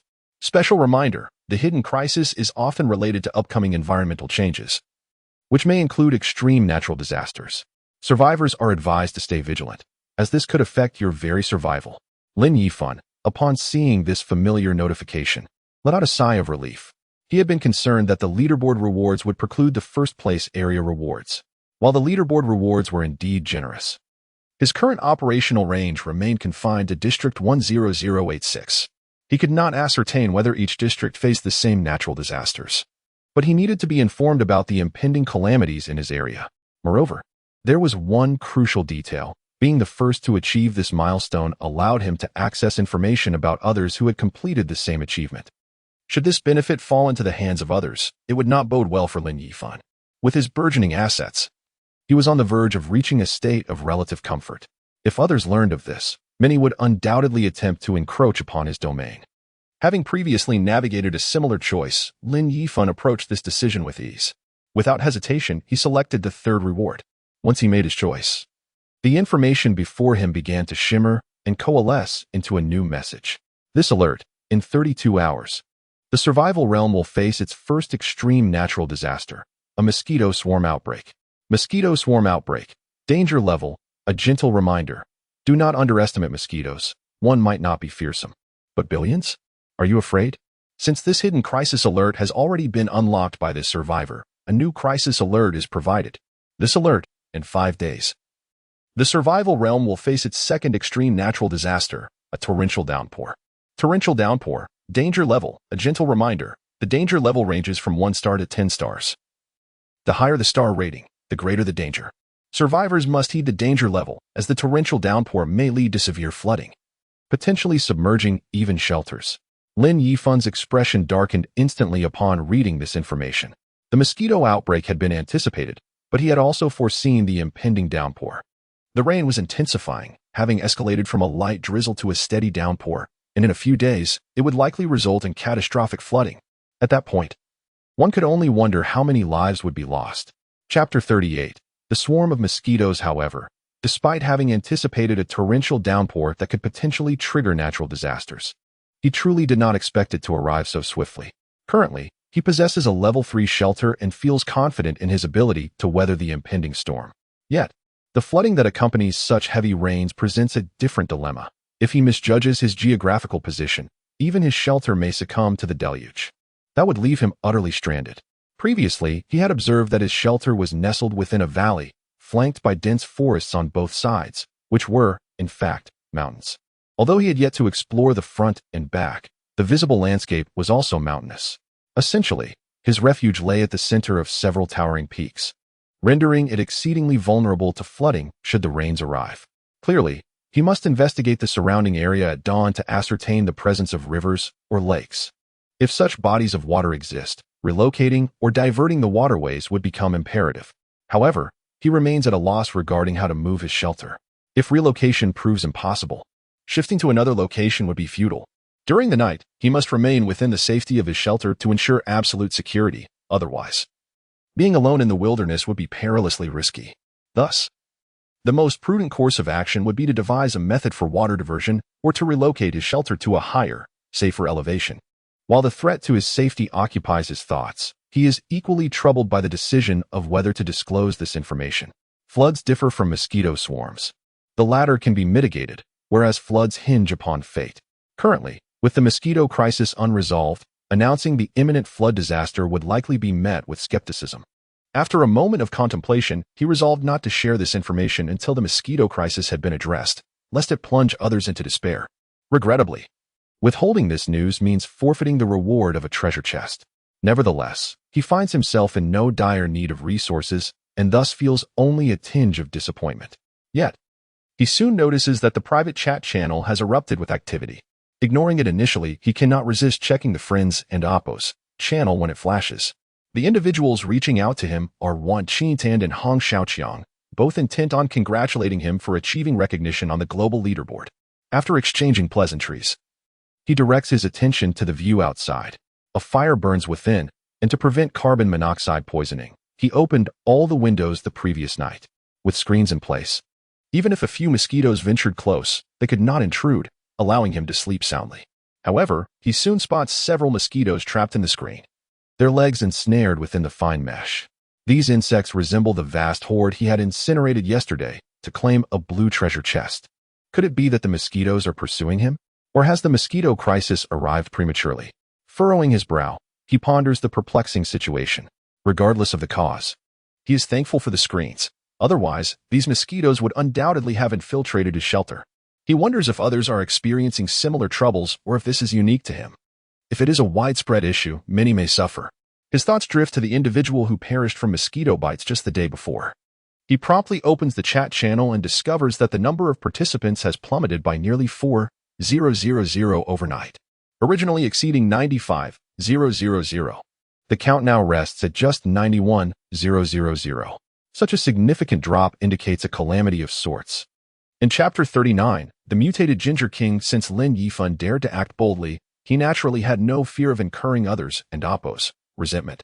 Whether or not this world would ultimately bring everyone together remained an uncertainty. Yet, even if they did meet, what would it matter? With absolute strength, he could crush everything. Lin Yifan had already discovered a path to enhance his power. As long as he continued to find more fruits that could augment his attributes, his strength would rise incessantly. A single step ahead leads to an advantage in every subsequent move. Currently, he had already outpaced most others. And with his daily random buff, a rather extraordinary talent, he might strike it rich at any moment if fortune favored him. Furthermore, he was inclined to extend a helping hand to others within his capabilities, provided it was his choice to do so. He possessed a modicum of morality.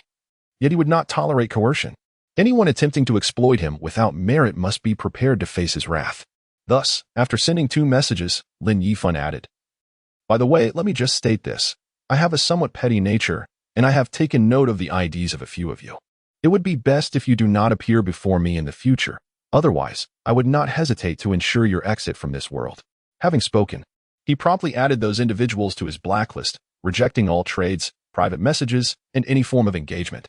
Observing the chat channel, others who had initially considered fishing in murky waters quickly suppressed their intentions upon witnessing Lin Yifan's decisive actions. They began to express their admiration in the chat. "The boss is absolutely right. We must keep such shameless freeloaders at a distance. Even in this realm of survival, some still attempt to morally bind others. How foolish. They will eventually be undone by their own stupidity. We are fortunate that the boss was not swayed by such individuals. Otherwise, he would have suffered greatly. How could someone as astute as the boss fall prey to such petty trickery?" Lin Yifan glanced at the harmonious chat records without further concern. He had received all the rewards due to him, and what he could not attain held little significance.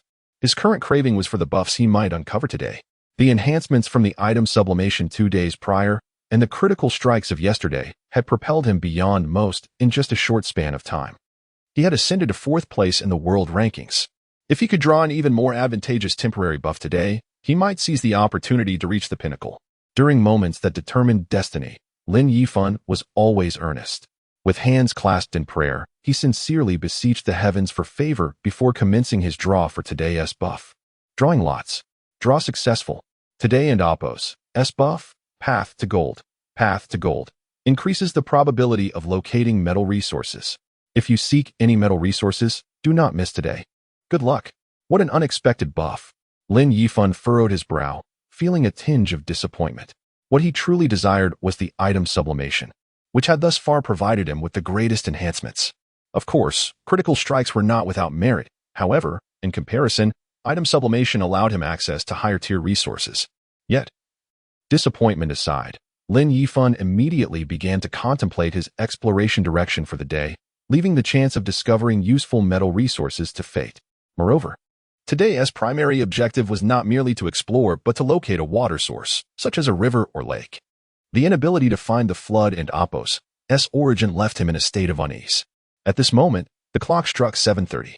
However, dawn arrived later today, officially commencing at 8:00 and Oppos' clock.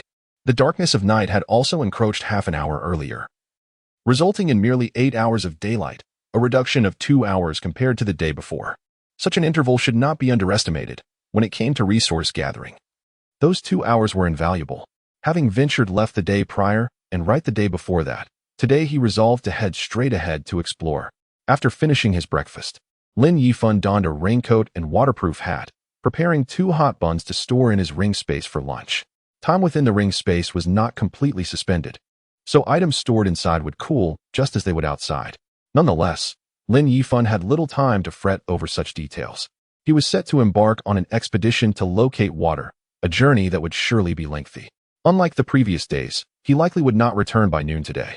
To prevent the fire in his home from extinguishing, Lin Yifan added 10 units of wood to ensure it would burn for 20 hours.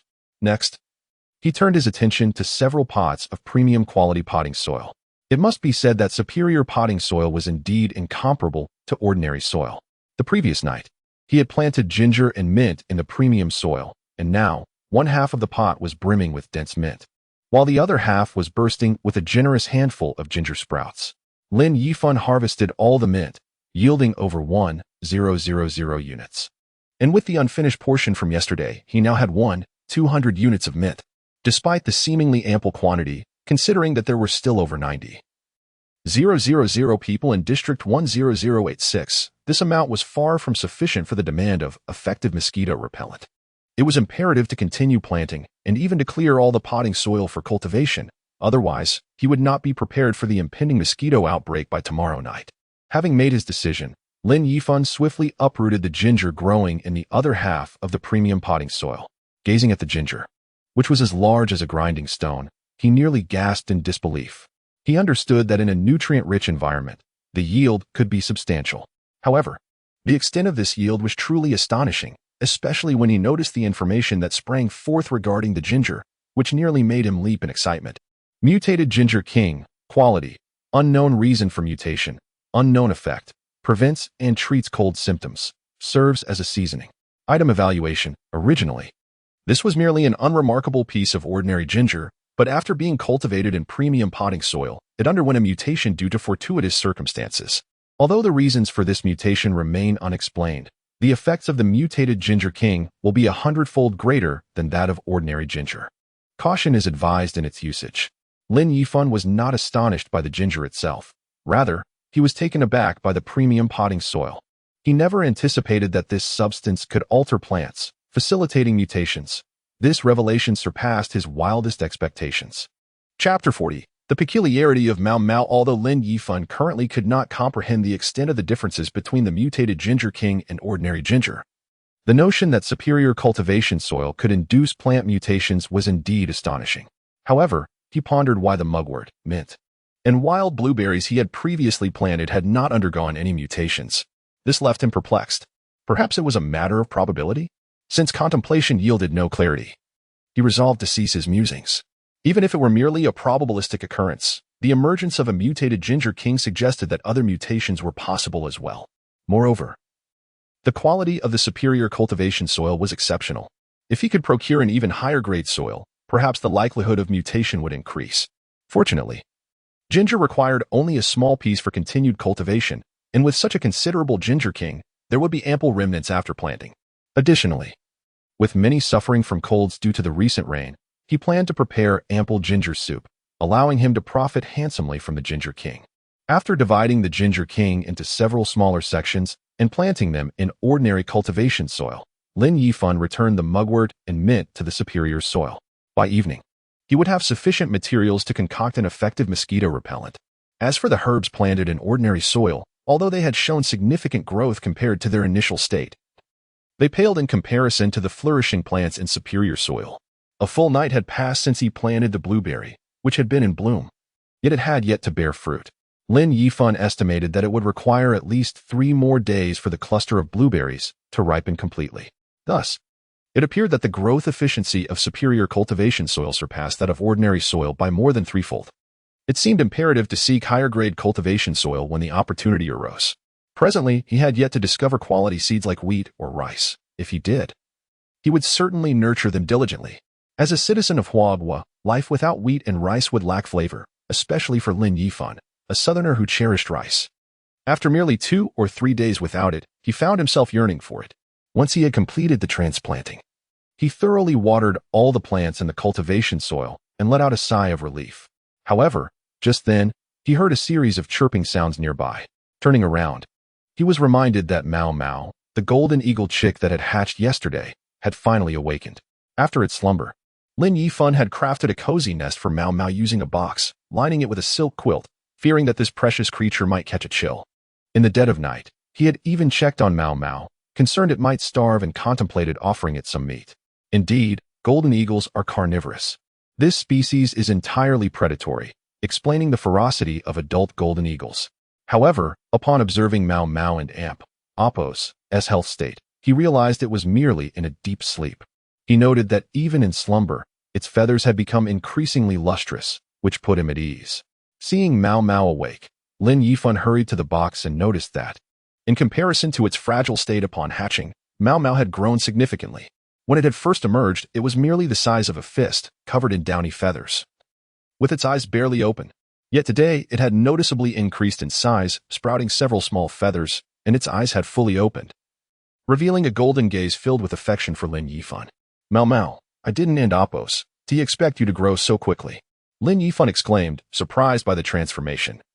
Having not spoken for 2 or 3 days, he felt somewhat out of practice. It seemed that prolonged solitude could indeed lead to a regression in language skills. He resolved to converse more frequently, as Mao Mao and Oppo's presence was timely. Lin Yifan was equally astonished at Mao Mao and Oppo's rapid growth overnight. Typically, avian growth is faster than that of primates, yet such rapid development was unprecedented. He had previously inquired about bird growth, learning that it typically takes 3 to 5 days for chicks to open their eyes after hatching, and several weeks for fine feathers to emerge. However, Mao Mao had completed what should have taken a week in a single night. This left Lin Yifan utterly astonished. Could it be due to consuming the eggshell? Yet that hypothesis seemed implausible, as it was common for birds to eat their shells after hatching. Other birds did the same without experiencing such rapid growth. The only unique action Lin Yifan had taken regarding Mao Mao was to drip a drop of mysterious blood onto the egg, which might have awakened special bloodlines in the chick. After Mao Mao hatched, Lin Yifan had closely observed it, eager to discover what extraordinary traits the blood might confer. Unfortunately, he could discern no signs and presumed the mysterious blood had no effect. Now it appeared that Mao Mao had indeed awakened a special lineage, evidenced solely by its remarkable growth rate. At that moment, Mao Mao leapt from the box, opening its beak and emitting a series of urgent chirps. Although Lin Yifan could not decipher the sounds, he surmised that Mao Mao was hungry. "Are you hungry?" "Just a moment, I and Amp. Oppos, LL fetch you some meat," he replied, rummaging through his ring space to retrieve the wild boar meat that Hong Xiaoqiang had exchanged with him the previous night, slicing it into thin strips with an axe. Mao Mao was already hopping excitedly beside him, its little green eyes fixated on the meat strips, almost glowing with anticipation. Lin Yifan, unable to resist its eagerness, hastily offered the meat strips to Mao Mao. After devouring several pieces, Mao Mao suddenly flapped its wings and leaped nearly half a meter high, snatching the uncut wild boar meat from Lin Yifan's hand in one swift motion. Lin Yifan was momentarily taken aback, instinctively reaching out to reclaim it. He did not begrudge Mao Mao the meat. He merely feared the sizable chunk might choke it. However, just as his hand reached out, he saw Mao Mao swallow the piece whole. The speed at which it consumed the meat was astonishing, reminiscent of some form of chocolate, leaving Lin Yifan utterly stunned. He exclaimed, "Mao Mao, you swallowed such a large piece of meat in one go.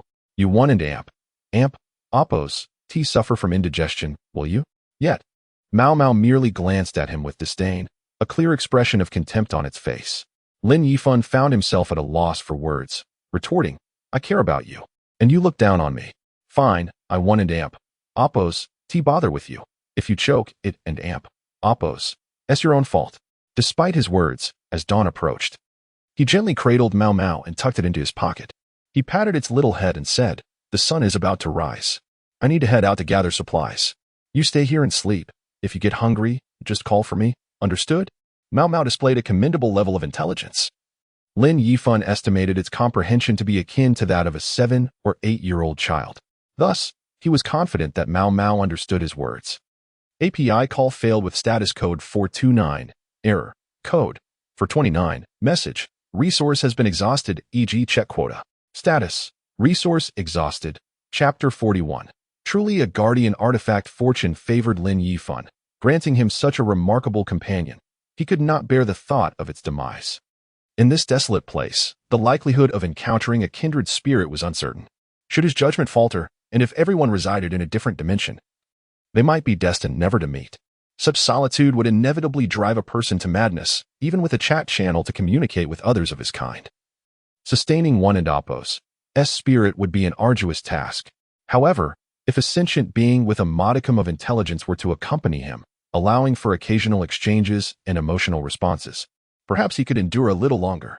Thus, Lin Yifan resolutely vowed to safeguard Mao Mao from any misfortune, even if it were not a golden eagle, but merely a cockroach or a mouse. He would cherish and nurture it. Mao Mao was obedient, nuzzling its head against Lin Yifan's palm before curling up in his pocket, its little head peeking out with curiosity at the world beyond. At that moment, the clock struck 8:30. Habitually, Lin Yifan opened the weather and date page, and indeed, the temperature had dropped again. Yesterday's mild warmth of 12 or 13 degrees had plummeted to a chilly 9 or 10 degrees, and the previous moderate rain had escalated to a heavy downpour. Peering outside, the dense curtain of rain, laden with moisture, rendered visibility perilously low. Even with Lin Yifan's keen eyesight, he could barely discern objects 10 meters away, anything beyond that was obscured. Observing the torrential rain and the shallow puddles that had accumulated before his dwelling, his anxiety deepened. The terrain here was alarmingly low. Even in the absence of nearby lakes or rivers, should the rainfall continue unabated, his sanctuary could very well succumb to flooding. It seemed imperative to excavate a drainage ditch around the perimeter of his refuge, irrespective of whether he moved it. As Lin Yifan prepared to venture forth, a sudden recollection struck him. Among the rewards from the previous ranking, he had received what he termed a home protection device, the illusionary light shield. Although the likelihood of theft in such dismal weather was minimal, to neglect its use would be sheer folly. He retrieved the illusionary light shield, which resembled a compass. Adorned with abstract inscriptions and intricate patterns, exuding a sense of mystique. Placing the compass in the central hall of his shelter, he activated it. Instantly, a resplendent halo emanated from the device, expanding gradually until it enveloped the entire sanctuary, even extending beyond to encompass a vast expanse of low shrubbery in front of it. Stepping outside the shield, Lin Yifan turned to behold that his sanctuary had vanished. In its place stood an enormous banyan tree. However, upon closer inspection, the size of the tree and the area it shaded perfectly matched that of his former abode. Lin Yifan gazed in astonishment at the illusion before him, a mix of surprise and delight flooding his heart. He had initially presumed that the so-called illusionary light shield would merely create a mist to obscure his refuge. To his astonishment, it could transform his shelter into something entirely different, truly extraordinary. Undeniably, this device was remarkably useful, had it not been bound to him. He might have struggled to locate his sanctuary. As he advanced, the illusion persisted. Even standing before the shelter, he could only see the imposing banyan tree. This implied that, even if someone recognized this as an illusion, unless they possessed the means to unravel it, they would forever be barred from entering. Even if they knew the sanctuary was concealed within the tree, this was undoubtedly the pinnacle of anti-theft artifacts. No wonder it was a reward from the overall rankings. It was indeed remarkable. Reflecting on this, Lin Yifan could not resist checking the leaderboard, observing the 3 individuals ranked above him. If his 4th place yielded such generous rewards, the top 3 must have received even more substantial benefits. Clearly, he needed to exert greater effort, striving to elevate his standing in the next ranking refresh. Yet, he pondered whether there would be further rewards next time. Nevertheless, such concerns were not for the present moment. Lin Yifan, fully aware, allowed his thoughts to drift momentarily before returning to the task at hand. After admiring the illusion for a while, he began his exploration for the day. He was quite curious about the random buff he had drawn, Path to Gold. The name and description suggested a connection to metallic objects. Could it be that he would discover an abundance of metallic resources today? If so, that would indeed be fortuitous. Currently, aside from a frying pan at home, he possessed only a standard iron axe. The frying pan, while versatile for cooking, was not particularly suited for combat. In contrast, the ordinary iron axe was essential. Despite many still wielding rusted, inferior axes, his possession of an iron axe stemmed from his fortunate talent. Nevertheless, he yearned for a higher-grade axe.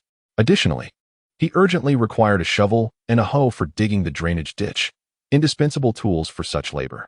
Tools like sickles, hatchets, and kitchen knives were also in high demand. As Lin Yifan contemplated these necessities, he pressed on with his exploration. He chose to venture forward, directly ahead of his shelter. He had already conducted a cursory examination of the left and right sides, confirming the absence of rivers or lakes in the vicinity. Only the front and rear remained unexplored. The path ahead stretched for 500 meters, lined with low shrubs, the highest barely reaching his height, while visibility was not greatly obscured. The current weather, fog mingled with heavy rain, rendered clarity a challenge, making clear sight less critical. Regardless, without marking his path, he was certain to lose his way. Thus, Lin Yifan opted to clear a route with his axe to avoid getting lost upon his return. This cautious approach inevitably slowed his pace, but he was unhurried. After all, haste would serve no purpose. Interestingly, today he encountered significantly more treasure chests than the previous day. In less than half an hour, he discovered 2 white treasure chests. As these chests mostly contained basic supplies, and given that Lin Yifan was not currently in need of such items, he chose to forego opening them. Instead, he stored the chests in his ring space, awaiting a day when he might unlock a buff like item enhancement or double harvest to maximize his gains. After another hour of exploration, Lin Yifan unexpectedly spotted a small cave at the base of a nearby hillside. This cave was quite diminutive, scarcely the size of a seed bowl's opening. Had it not been for the peculiar stones scattered around its entrance, he might not have noticed it at all. Chapter 42. An unexpected delight. Why are they referred to as a pile of peculiar stones? Because typical stones, while exhibiting a variety of colors and patterns, possess a distinctive texture that unmistakably signals their stony nature. However, this particular heap of stones is entirely a deep, dark blue-black, lacking any mottled patterns. With a remarkable uniformity in color across each stone, their shapes appear rather haphazard, yet the fractures reveal that these stones have likely been brutally struck. Yet, what truly astonishes Lin Yifan is that this pile of stones is emitting a glow. It radiates a soft luminescence reminiscent of the halo behind the Buddha and Apos' head. Lin Yifan squeezed his eyes shut, nearly convinced he was imagining things. After 3 successive attempts, he confirmed that he was indeed seeing correctly. The stones were indeed glowing. In such an extraordinary setting, how could he possibly overlook this? He swiftly cleared the thorny vines obstructing his path and made his way to the luminous stones. It was at this moment that he finally discerned what they were. Premium iron ore, 16 iron content. 99. Note: premium iron ore cannot be directly used for industrial manufacturing. It must first be refined in a smelting furnace to produce pig iron. To his astonishment, there was iron ore. Lin Yifan, his face aglow with wonder, picked up a piece of iron ore. Although it was merely the size of his fist, it weighed an impressive 10 kilograms. No wonder the iron content was a staggering 99. It was unfortunate, however, that the iron ore could not be used directly and required a smelting furnace for refinement. Over the past few days, Lin Yifan had been acquiring various blueprints, yet he had never encountered a blueprint for a smelting furnace. The quantity of blueprints he had collected was relatively modest, as the market primarily offered only the most rudimentary designs. He had purchased all that were practical, leaving behind those of little consequence.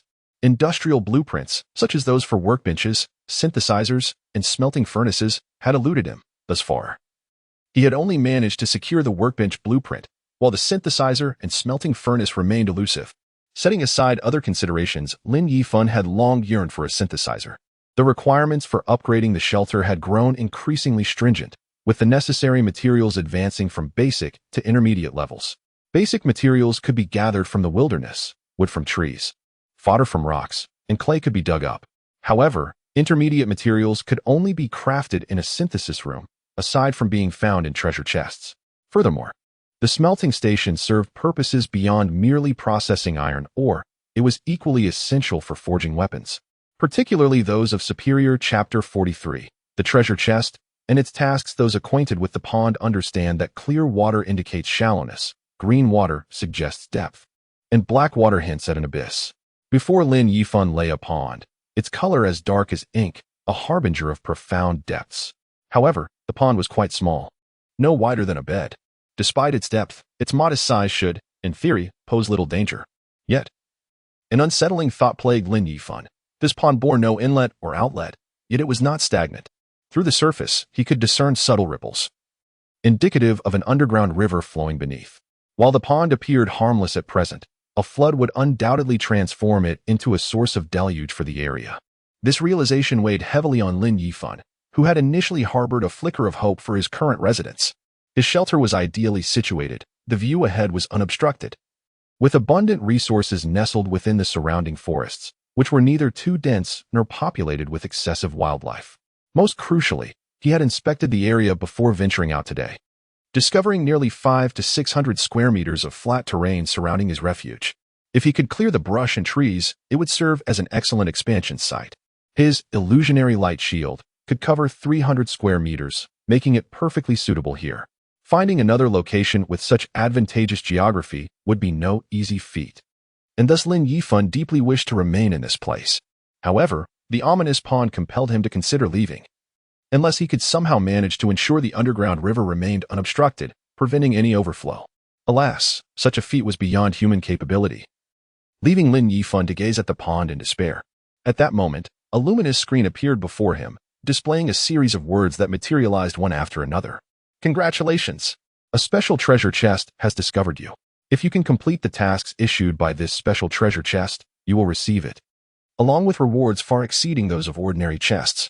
Of course, special treasure chest tasks are not mandatory. Survivors may choose whether to undertake them. Declining poses no loss, but fulfilling them may lead to untold riches. Dear survivor, do you accept the special treasure chest task? A special treasure chest? What could that possibly be? Lin Yifan and Appo's expression turned bewildered. This chest not only issued tasks, but required their completion to obtain it. Was this chest sentient? The world had certainly turned upside down. But surely it could not be this absurd.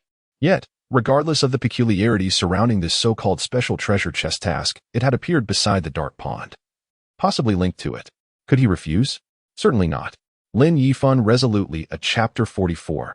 The reward of the single ring, the wild boar, despite its unimpressive name, is undeniably a formidable beast among wildlife.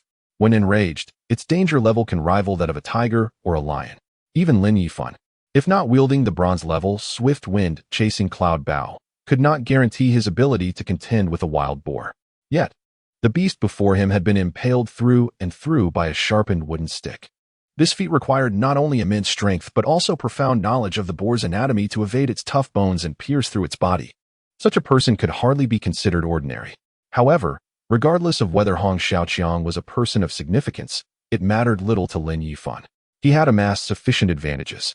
As long as he maintained his momentum, his future was undoubtedly bright. Why, then, should he covet another and damp Oppos's existing strength? Moreover, the wild boar was on the brink of death. If he did not deliver the finishing blow soon, his mission would be in jeopardy. Lin Yifan quickly refocused his scattered thoughts, grasped his axe, and with a decisive swing, he struck down the ailing creature. He had no interest in skinning it, opting instead for a brute force severance of one of its hind legs. Weighing it briefly, he confirmed it exceeded 15 pounds, and then he opened a private chat with Hong Xiaoqiang. Let us finalize the trade. I'll give you the remaining wild boar meat. At that moment, Hong Xiaoqiang was overcome with gratitude for the silk quilt Lin Yifan had given him. His request for warm clothing had been made with little hope. Although some had indeed found cold weather supplies from treasure chests, the increasingly frigid weather meant that such resources were barely sufficient for personal use, let alone for sale. Hence, while he had approached Lin Yifan for warm items, he never expected to receive a silk quilt. With this quilt, he could endure temperatures as low as -10 degrees. How could he not be moved?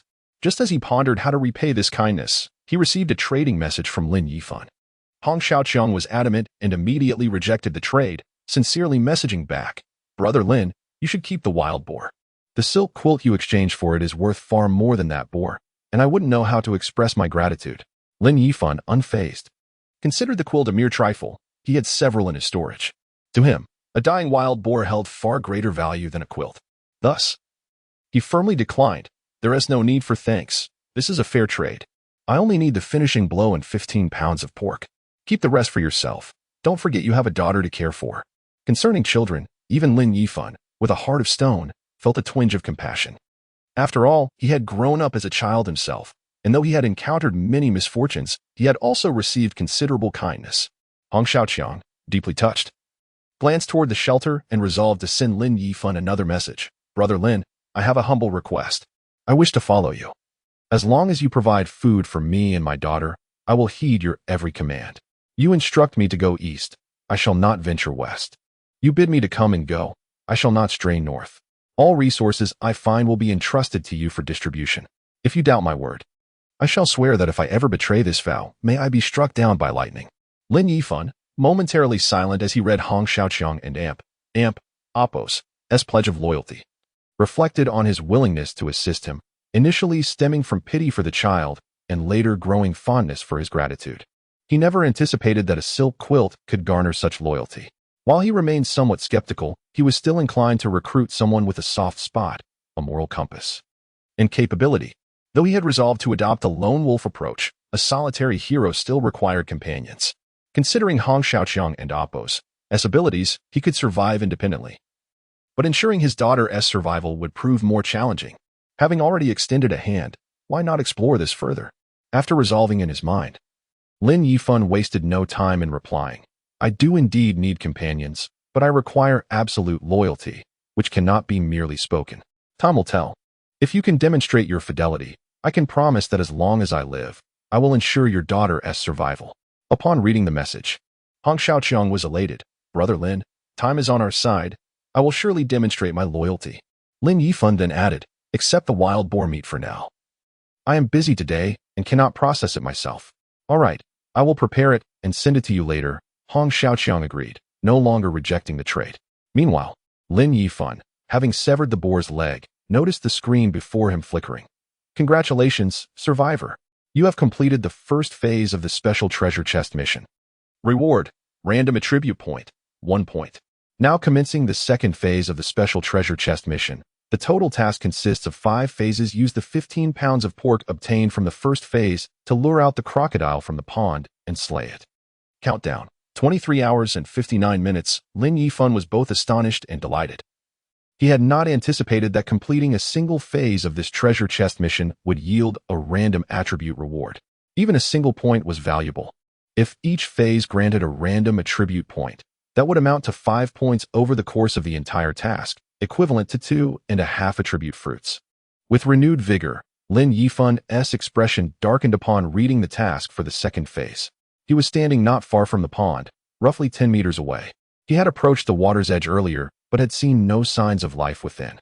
To his surprise, crocodiles lurked beneath the surface.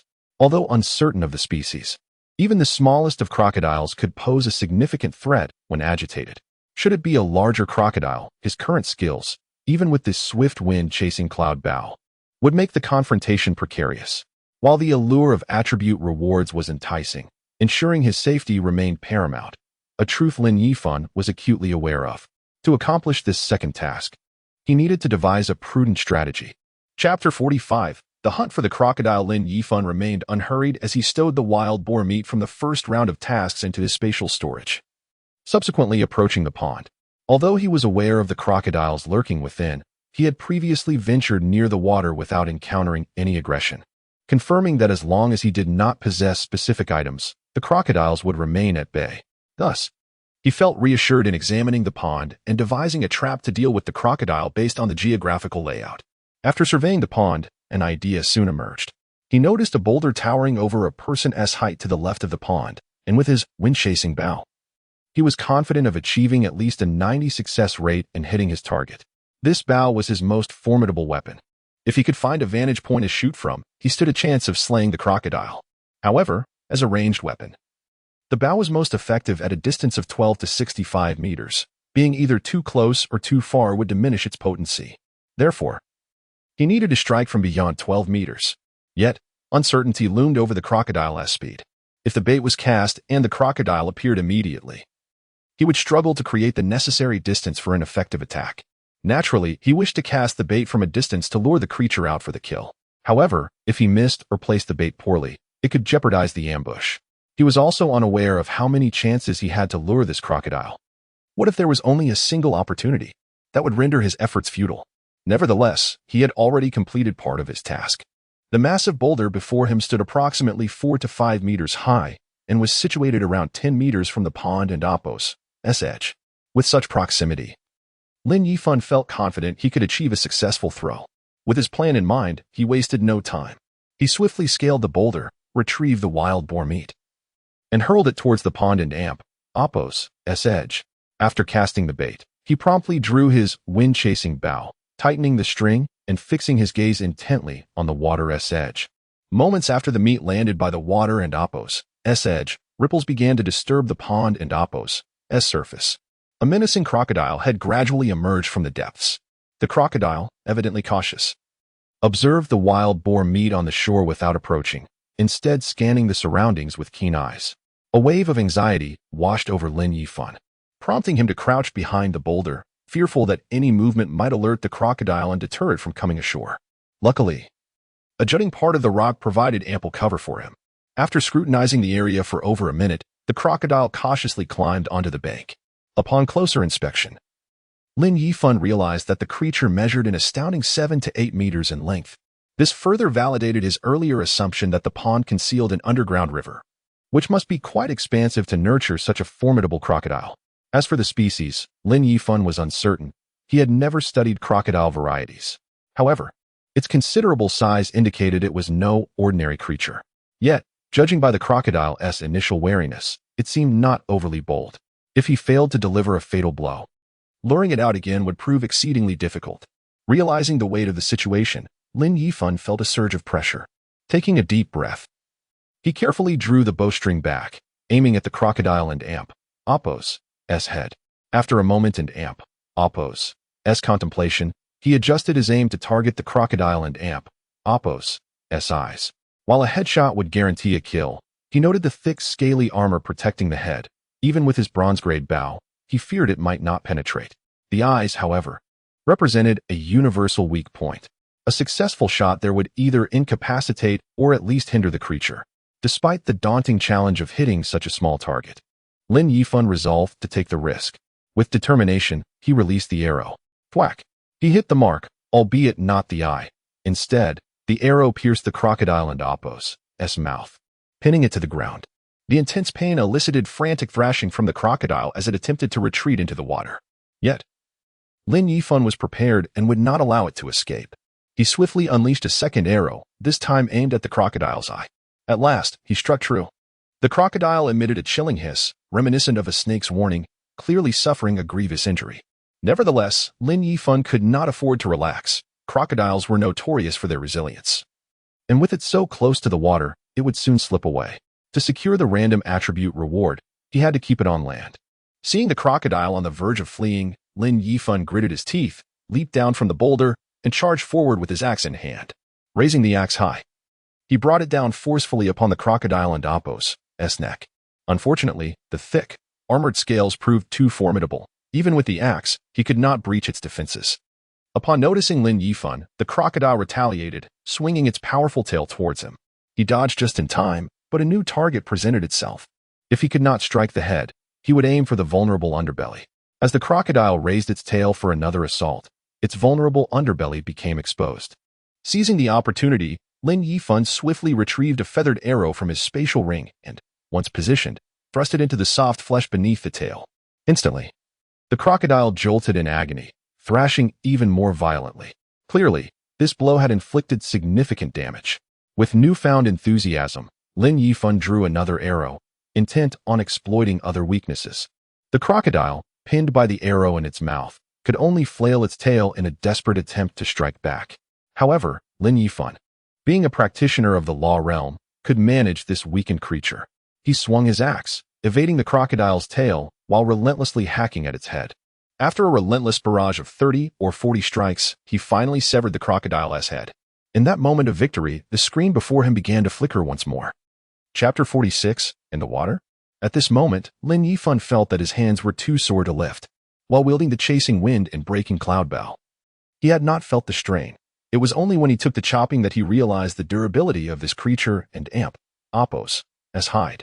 His axe, although not particularly exceptional, was at least of ordinary quality. Yet, when it struck the crocodile's forehead, it merely left a white mark. This was significantly more challenging than his previous encounters with wild wolves and king cobras. Perhaps it was due to the creature being the target of the task that made it so difficult to slay. After taking a deep breath, Lin Yifan sat down on the crocodile's back and turned his attention to the task prompt. Congratulations, survivor, for completing the second phase of the special treasure chest task. Reward, random attribute points, 2 points. Now commencing the third phase of the special treasure chest task. There are a total of 5 phases. Obtain a set of diving gear. Countdown, 23 hours 59 minutes. Special note, given that the first 2 phases of the task were completed within 1 hour, the completion status is deemed excellent, allowing the survivor to freely ask one question regarding the next phase of the task.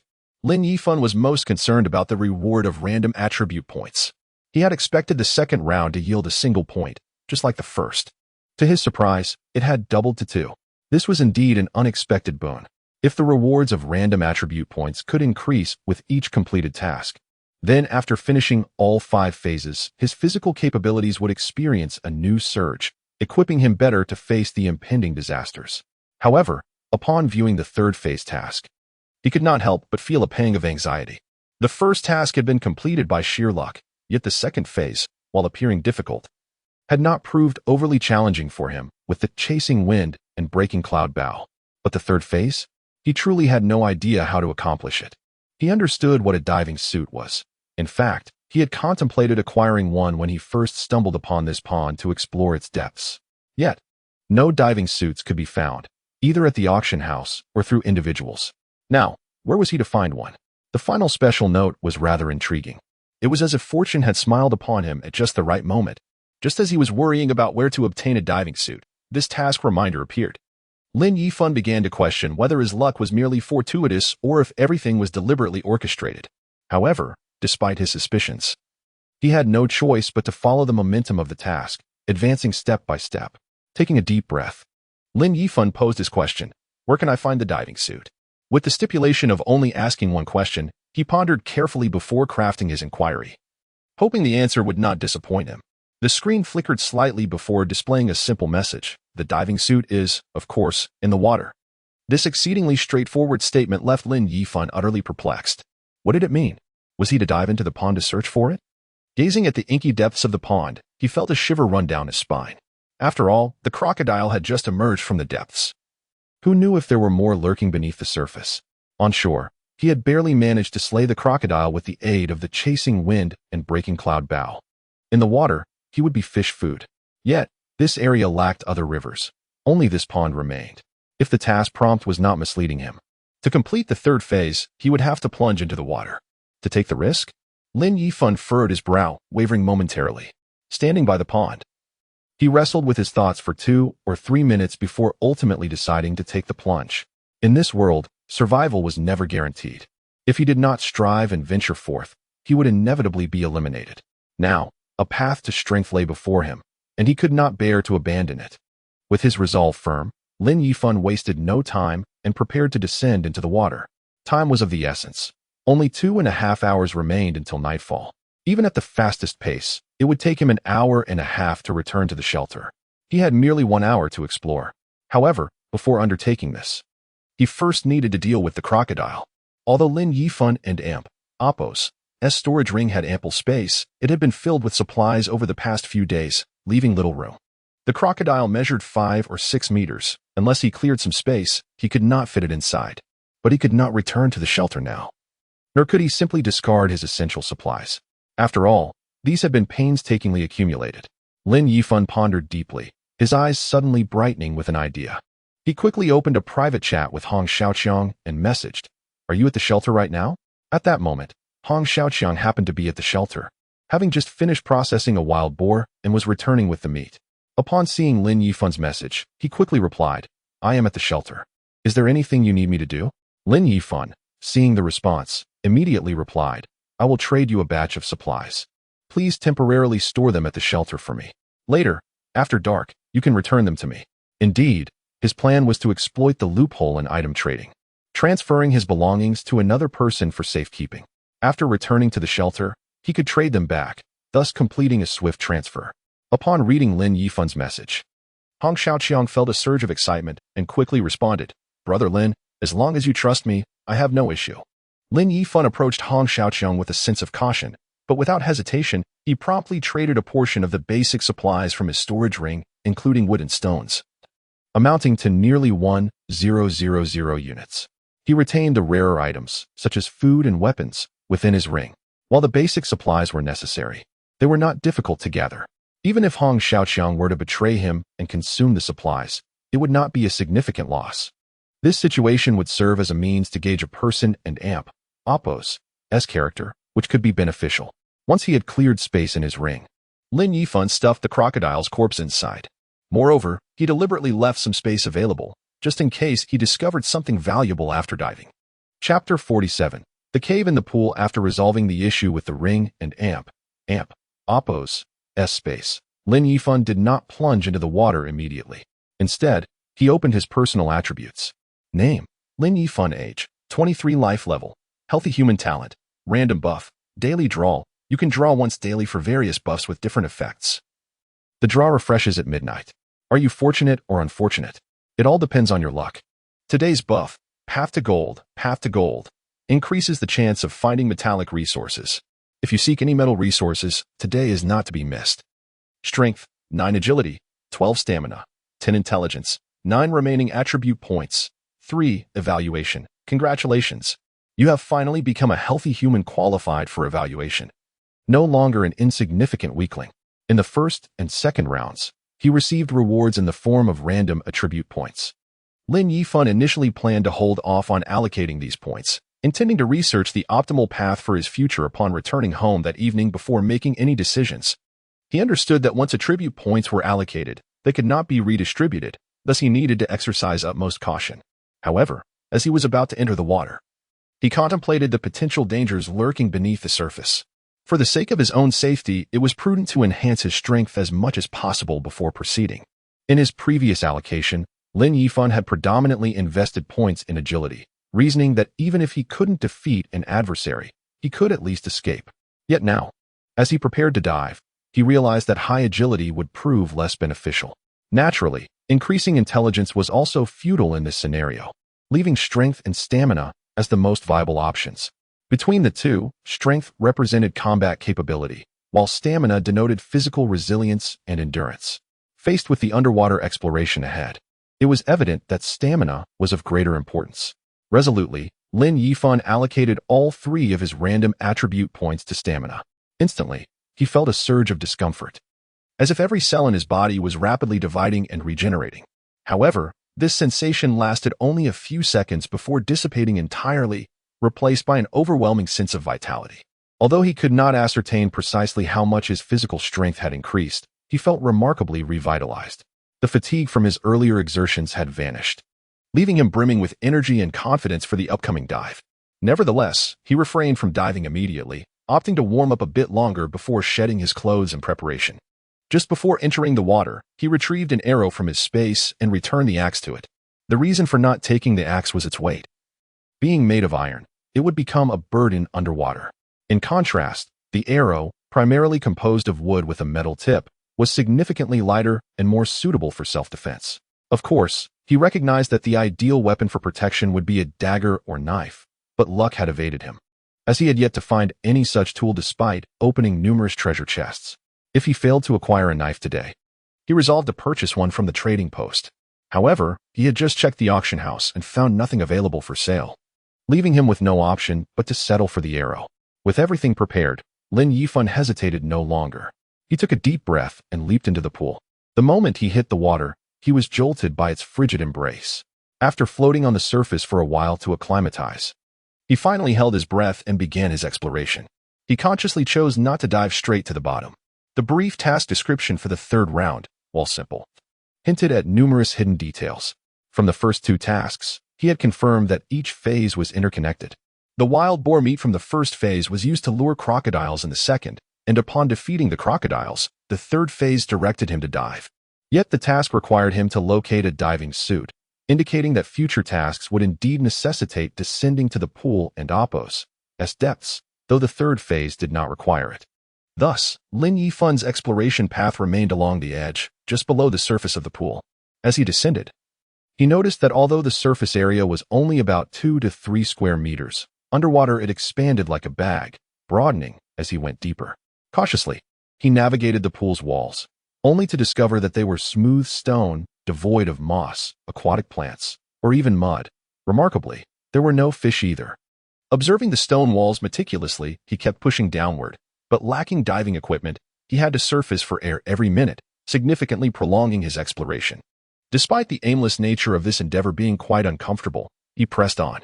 Estimating that he had descended approximately 10 meters, he found no sign of a bottom, confirming that this was indeed a bottomless pool. With only an hour and 45 minutes until dusk, he realized he had a mere 15 minutes left. If he could not locate a diving suit within that time, he would have to postpone the task until the following day. Fortunately, during his 5th descent, his final dive of the day, he discovered a small cave at a depth of 12 meters. This cave could only accommodate 1 person. And as he cautiously entered, swimming a meter or 2 inward, he was astonished to find himself breaching the water's surface. To his delight, he had uncovered a secluded space. Rising above the water, Lin Yifan surveyed his surroundings with caution. The cave was surprisingly spacious, encompassing an area of around 20 to 30 square meters. Illuminating the cave were glowing stones that emitted a light comparable to a traditional 50 to 60 watt incandescent bulb. However, what truly astonished Lin Yifan was the presence of a stone bed, stone table, and stone chairs, indicating that this cave had once been inhabited by humans. Chapter 48. The miniature size. No, it cannot merely be a human, for the dimensions of that stone bed, stone table, and stone chair are all askew. Whose bed, designed for an average person, could possibly measure only 1 meter in width and approximately 1.2 meters in length? Moreover, the table and chairs are akin to diminutive versions, their heights and sizes suitable solely for children.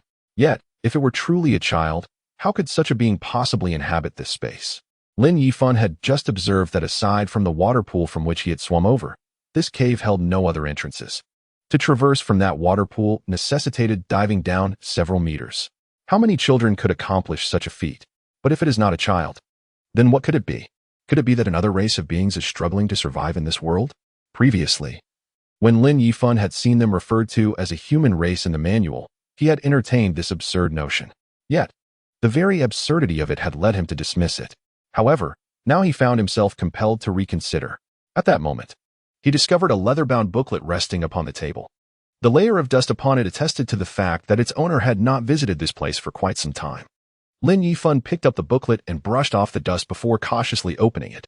The pages were filled with numerous characters, yet regrettably, he recognized not a single one. The symbols appeared as a chaotic amalgamation, somewhat reminiscent of pictographs, yet exceedingly abstract. Even an attempt at deciphering them yielded no results, as they belonged to an entirely different writing system, distinct from the civilization of the Earth.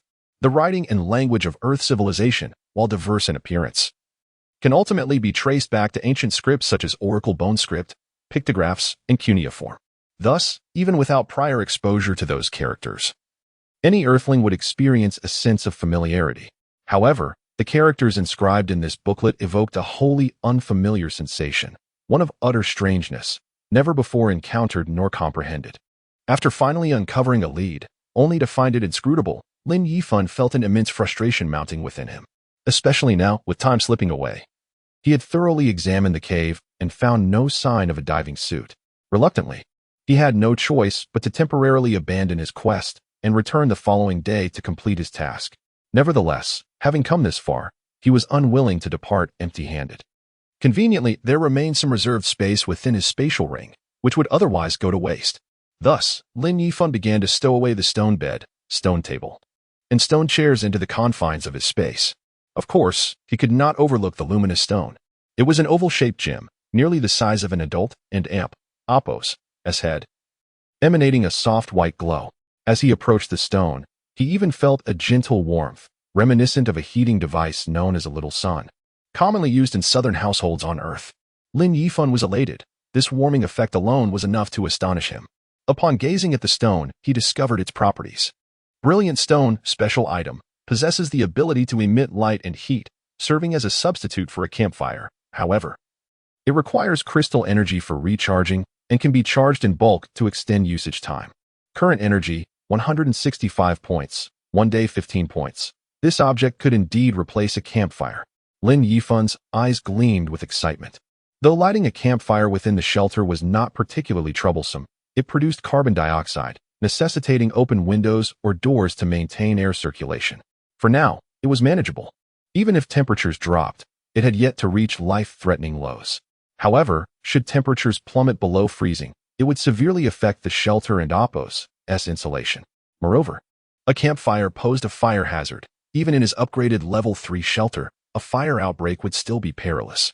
Yet with the brilliant stone, all these concerns could be alleviated. Though the requirement for spirit crystals to recharge the stone seemed rather extravagant, considering he had used merely 2 crystals while hatching a golden eagle, Lin Yifan recalled his gaming logic. While he might currently lack spirit crystals, there was no certainty he would always be in want. Additionally, with 165 points of energy contained within the brilliant stone, at an average consumption of 15 points per day, it would last for approximately 11 days.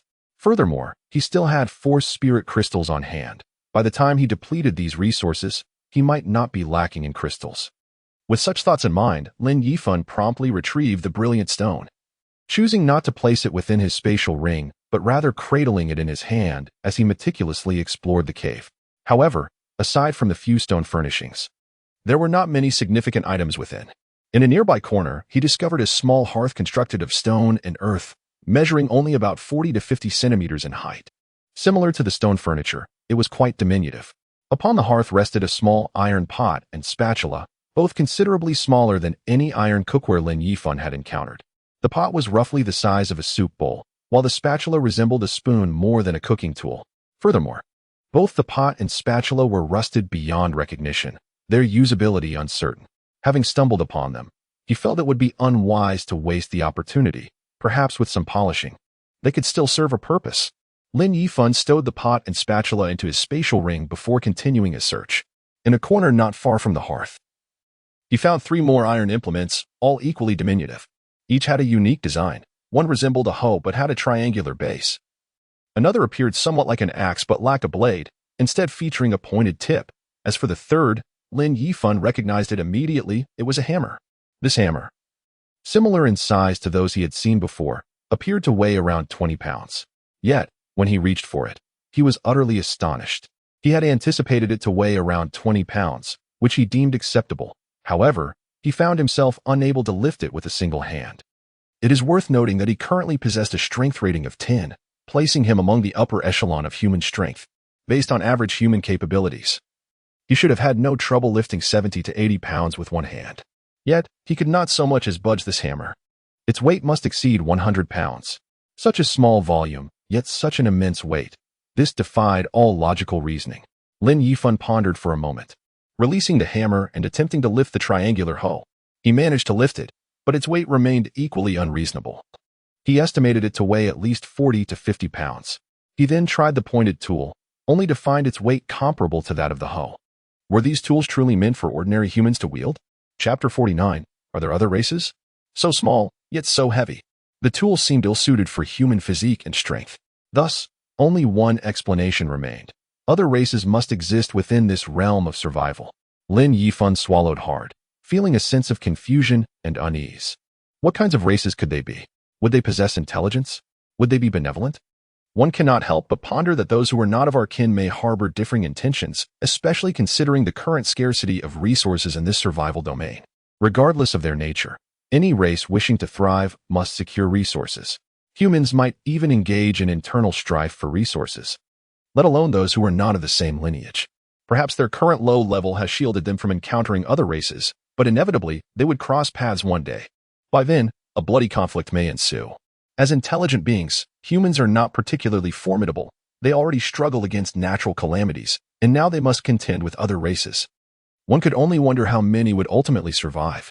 Contemplating these thoughts weighed heavily on Lin Yifan's spirit, yet he refused to succumb to despair. In truth, he had arrived in this wretched world and could not return to the tranquil earth. Therefore, he had no choice but to confront his circumstances. If he wished to live well, the sole path forward was to cultivate his strength. With sufficient power, he could face any challenge. Moreover, the state of the cave suggested it had been years since anyone had visited. He had previously scouted the vicinity of the shelter and found no signs of intelligent life. Based on his past experiences with games, this survival domain resembled a grand survival game, with rules akin to those of games. They had only recently entered this realm. Mere novices among novices. In such games, beginners typically reside in a safe zone, only permitted to leave once they reach a certain level, allowing them to encounter higher-level players. Furthermore, to protect newcomers, the game would not allow high-level players to intrude upon their safe zone. They were likely still within this protective realm. As long as they remained there, it was improbable that higher-level races would intrude. If they could develop their skills during this safe period, they would surely find a way to break through in the future. Taking a deep breath, Lin Yifan resolved not to dwell on such thoughts and instead focused on the 3 iron tools before him. Regardless of their applicability, he could not allow them to go to waste. The weight of these tools suggested they were no ordinary iron implements, even if he could not utilize them. They could be dismantled into raw materials, perhaps yielding some special materials. However, he found it peculiar that while he received a description upon encountering the luminous stone, there was no such information for these iron tools. In fact, many items lacked descriptions. Aside from a few special objects or medicinal plants, most went unexplained. He wondered how to activate these item descriptions. Was it possible that an identification skill was required, much like in online games? Shaking his head, he placed the 3 iron tools into his ring space and continued his exploration. Unfortunately, this time yielded no further discoveries, particularly the diving suit he so desperately sought, which remained elusive. He could not tell if he had strayed in the wrong direction or if the so-called task prompts were merely misleading him. At this moment, he had only 1 hour and 35 minutes until darkness fell. Though reluctant, Lin Yifan dared not prolong his search any further. His experience in the wild the previous night had been harrowing enough. He had no intention of risking further danger before resolving the psychological aftermath. With a splash, Lin Yifan jumped into the pond, swiftly swimming back to the edge. After donning his clothes, he hurriedly made his way toward the shelter. He returned just before nightfall. While he did not lack for water, he still retrieved the container placed beneath the eaves to collect rainwater. Rainwater collected in this manner was relatively clean, requiring no filtration. After allowing it to settle, it could be consumed directly. Naturally, Lin Yifan preferred boiling it first. Given the opportunity, he did not wish to gamble with his body and Appo's immunity. The fire pit within the shelter still blazed. Yet Lin Yifan extinguished the flames in his room, even dismantling the pit itself. Now in possession of a luminous stone, it was far more suitable for use within his chamber. As for the living area, he intended to keep the fire pit. although the luminous stone could serve as a substitute. Since arriving in this world, he had never allowed the fire to die out. It provided a sense of security far beyond what a mere stone could offer. Moreover, he still needed the fire pit for cooking. Reflecting on the stove he had seen in the cave, Lin Yifan decided to replicate one suited to his needs in the kitchen the following day. Cooking was cumbersome without a proper stove. Thoughts of the stove naturally led him to recall the rusty iron pot and spatula he had retrieved. Having brought them back, he felt compelled to attempt the cleaning. Lin Yifan extracted the iron pot and spatula from his ring space, filled a wooden box with water, and soaked the two items within. Cleaning would have to wait. He had more pressing matters to attend to. He needed to assess the supplies he had gathered today. He had not specifically sought out treasure chests or resources, merely collecting a few as he forged a path. Among them were 3 white chests and 2 green chests, one of which had dropped from the crocodile. Lin Yifan disregarded the white chests. He lacked the need for basic supplies at present, and it was unnecessary to open them now. Should he later acquire an item enhancement or a daily buff that doubles rewards, he could maximize his benefits by opening the white chest at that time.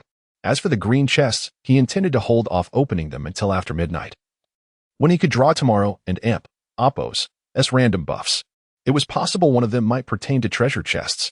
After placing the 5 chests in a corner, Lin Yifan prepared to deal with the crocodile. However, upon retrieving it, he found himself at a loss. The crocodile's hide was remarkably tough. Even his axe struggled to make a dent. His skinning skills were not particularly adept, and such fine crocodile hide could not be squandered, whether for armor or footwear.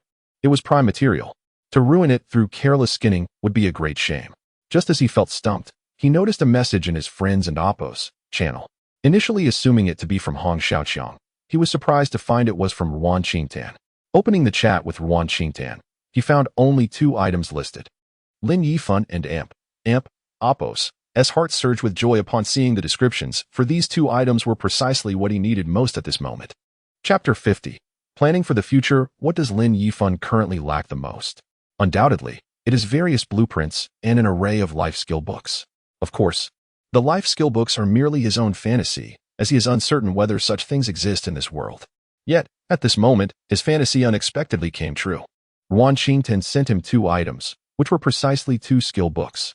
Beginner Skinning Skill Book. Upon learning, one can acquire the beginner skinning skill. Applicable only to ordinary beasts below level 5. Available for learning, Beginner Cooking Skill Book. Upon learning, one can acquire the beginner cooking skill, enabling the creation of basic delicacies. Available for learning. Even though both life skill books are merely at the beginner level, they fill Lin Yifan with uncontainable joy. However, while the skinning skill is indeed necessary, the cooking skill seems less essential. He is not particularly indulgent when it comes to culinary delights. As long as he can fill his belly, he does not place much importance on the matter. Moreover, his goal is to grow stronger. Preparing meals might be easy, but mastering the art of cooking well requires an immense amount of time and meticulous effort. He simply cannot afford to squander time on such pursuits. Thus, the cooking skill does not suit him. Of course, he could exchange the skill books for other resources, especially since Ruan Qingtan's message indicates her willingness to part with them. However, Ruan Qingtan, being a fortunate individual with special talents, holds a certain weight in Lin Yifan's eyes. Thus, from the very beginning, he intended to recruit her into his small group as logistical support. Her talents are not suited for combat, but rather for support from the rear. Therefore, it is most fitting for her to learn the cooking skill, while he provides the ingredients for her development.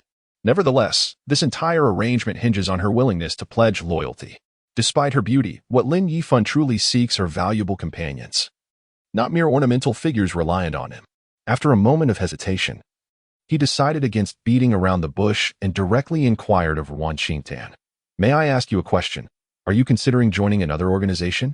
At that moment, Ruan Qingtan was preparing her dinner. Her shelter had reached level 2, providing a degree of safety. Today, she had opened several treasure chests and obtained many good items, particularly food, even including instant noodles. However, without hot water, she found herself hesitating whether to ask Lin Yifan for some. Yet, she is not one to take advantage of generosity. She has always appreciated Lin Yifan's care.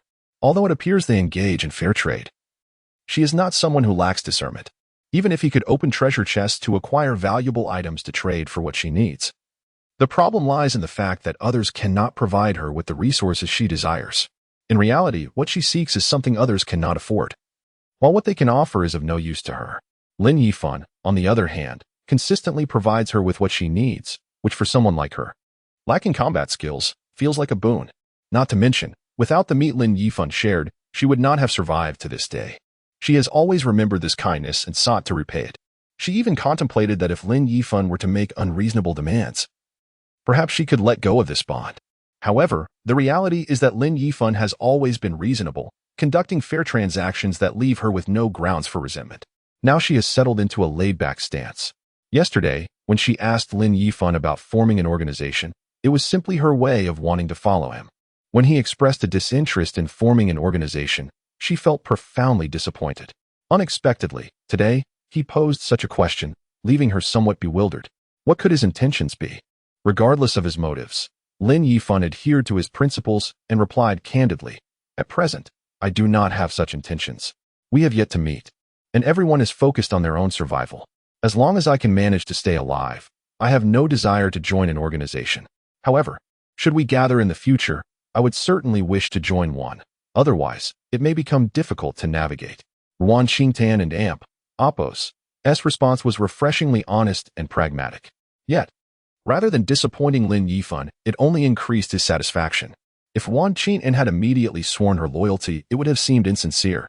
Her current demeanor reassured him, prompting him to send another message. "I have no plans to establish a large organization.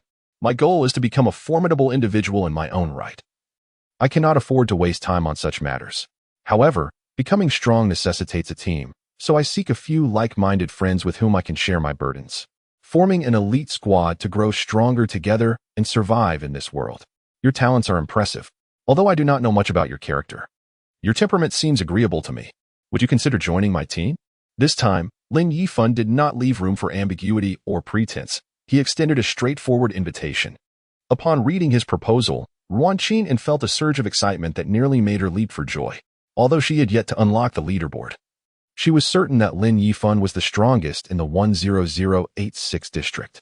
Having finally connected with this powerful individual, she had initially hoped to ride his coattails. Now that he had reached out to her, she could not possibly refuse and quickly responded, "No need to consider. I am eager to join. I am 1,000 times willing to join. I promise to place my absolute trust in you and will never betray you. Should I ever betray you? May I meet a terrible fate. However," she added, "my talents are not suited for combat, and I possess no aptitude for fighting, so I may only be able to serve in a support role. What I desire is for you to allow me to assist you in that capacity." Lin Yifan had intended to address the matter of loyalty, but Ruan Qingtan preempted him with her declaration of allegiance. As for the sincerity of this loyalty, Lin Yifan did not wish to delve deeply.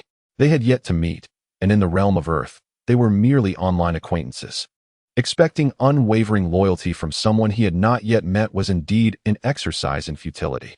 He understood well that both Wan Qingtan and Hong Xiaoqiang were willing to follow him primarily because of his strength and the benefits he could provide. Yet that was sufficient for him. He had no intention of receiving anything without giving in return, as long as fairness in trade was maintained. Thus, he spoke plainly.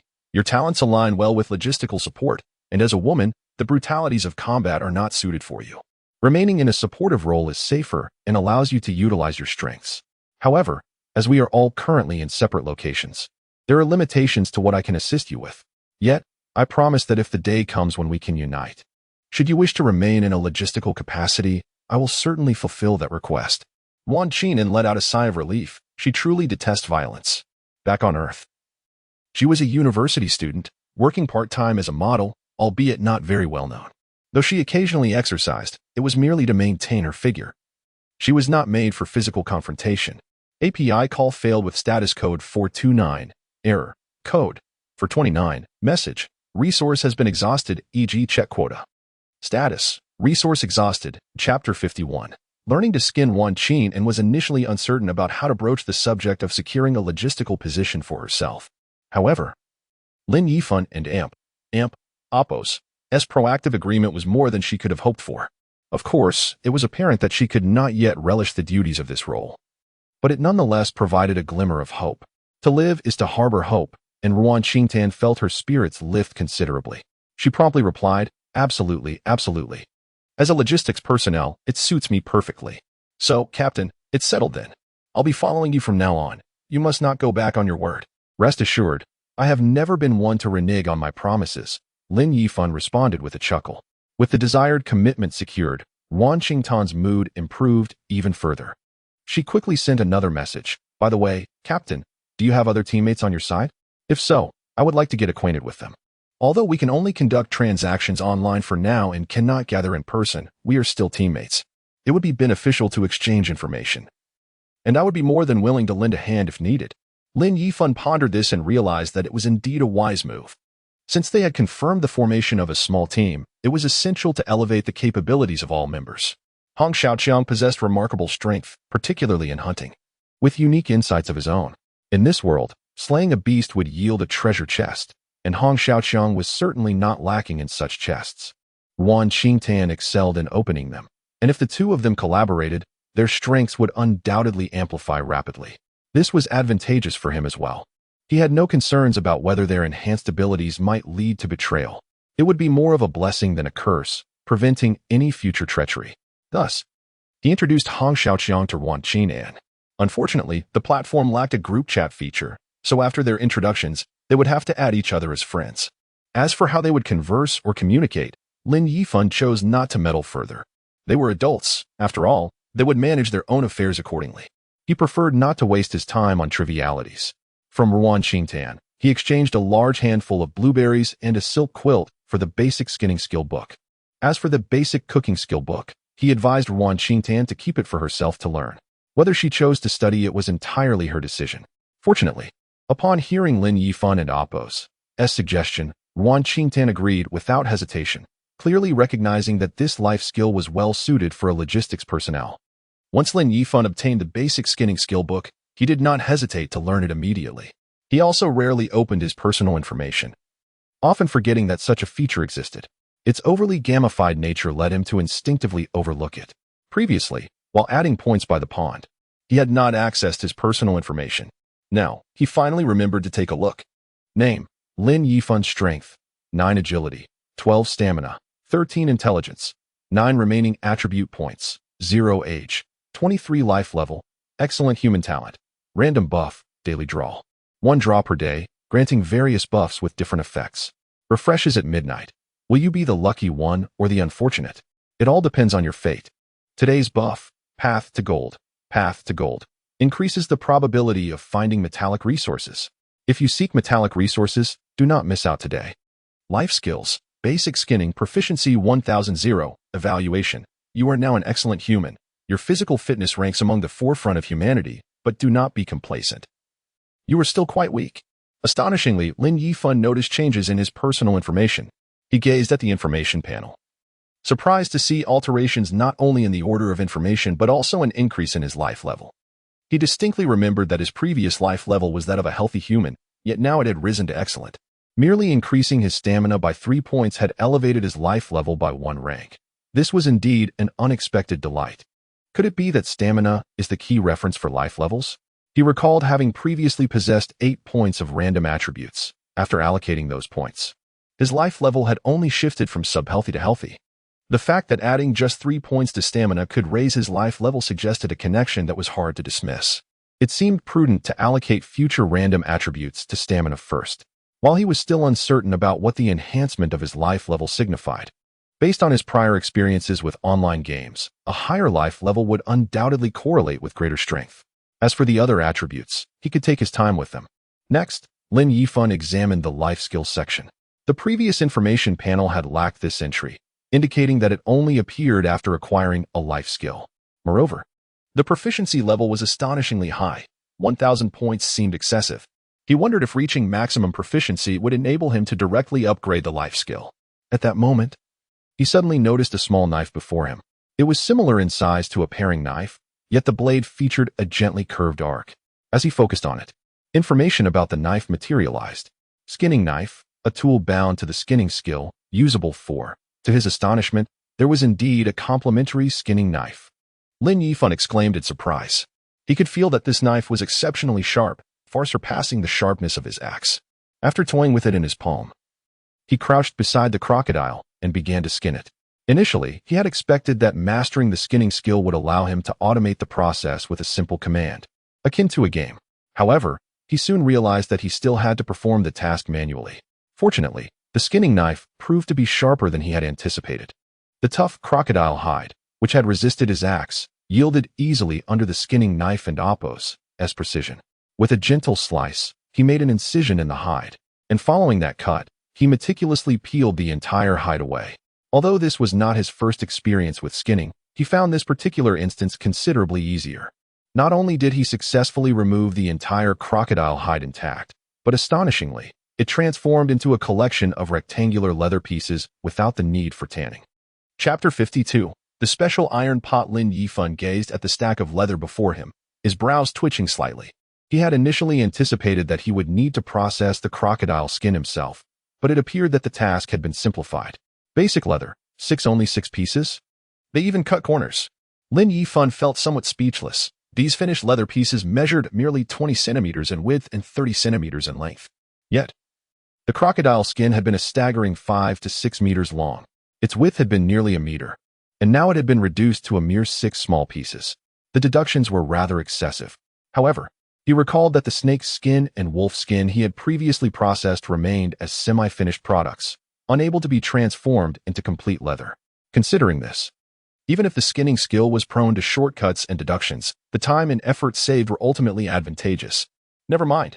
In this day and age, time is of the essence. There is no need to be overly meticulous. Lin Yifan comforted himself with these thoughts before glancing at his attribute panel. To his surprise, he found that his proficiency had increased by 6 points. It seemed that the experience gained was not solely tied to the act of skinning a beast, but also correlated with the quantity of leather obtained, allowing for a quicker accumulation of proficiency. Otherwise, reaching 1,000 points would feel like an eternity. Lin Yifan picked up a piece of leather and felt its substantial thickness. Remarkably, it was thick yet not rigid, possessing a certain softness, while demonstrating exceptional resilience. When he struck it with an axe, it merely left a faint white mark. To cut through it would be no simple feat. If he could fashion this leather into armor, it would provide him with greater assurance in his upcoming survival endeavors. However, the method of crafting armor remained a conundrum. Yet he was not in a hurry. Now that he had the skinning skill, there might very well be tailoring or armor-making skills available. With patience, a solution would surely present itself. Satisfied with placing the leather into his storage space, he turned his attention to the remaining crocodile meat. There was an abundance of crocodile meat. After skinning a 5 to 6 meter long crocodile, he still had 400 to 500 pounds of meat left. He wondered how palatable crocodile meat would be. Lin Yifan looked at the meat with a glimmer of anticipation. On his home planet, he had been an ordinary worker, laboriously earning just enough to survive each month, occasionally indulging in a lavish meal at a slightly upscale buffet. Crocodile meat could be considered a delicacy, one that was challenging for the average person to procure. At least, Lin Yifan had never tasted it before. This time, however, he would have the opportunity to savor it. At that moment, Lin Yifan noticed that the iron pot he had submerged in water had absorbed moisture. He proceeded to the entrance of his shelter, scooping a basin of mud from outside. He then placed the mud into the iron pot, coating its entire surface while continuously rubbing it with his right hand. The rusty iron pot was difficult to clean, but not impossible. If he were on his home planet, he could easily use a cleaning sponge and some detergent to scrub it clean with a bit of time. Yet, here, such luxuries were absent. Nevertheless, the absence of resources did not equate to a lack of solutions. By utilizing the friction between the mud and stones, he could effectively remove the rust. It would take time and effort, but Lin Yifan had no other options. He had resolved that if he could clean the small iron pot, he would prepare a pot of crocodile meat for dinner that very night. If he couldn't clean it, well, he would simply try again next time.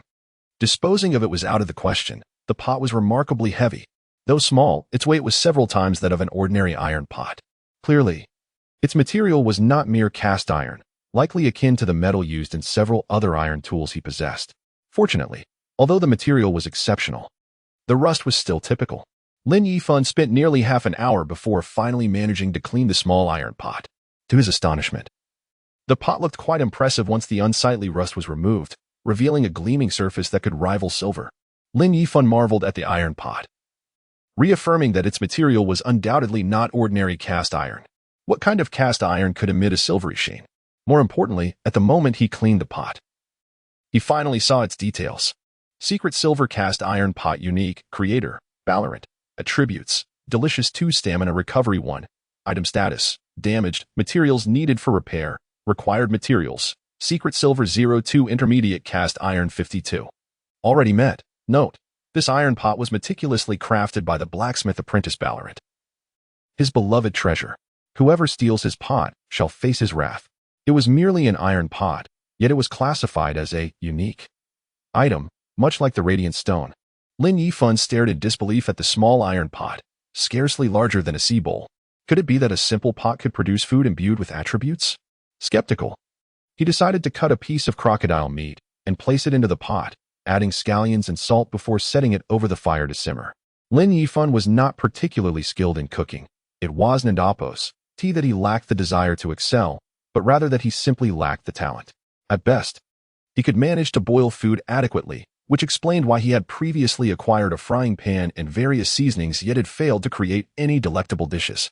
Thus, he opted for simplicity, often resorting to skewers of grilled meat, simple yet effective, albeit not particularly tasty. Now, he was doing the same, carelessly tossing the ingredients into the pot and leaving the rest to the fire. If this method could indeed yield delicious food, then this iron pot would truly be extraordinary. Indeed, the pot did not disappoint. As the broth began to bubble, a rich aroma wafted through the air.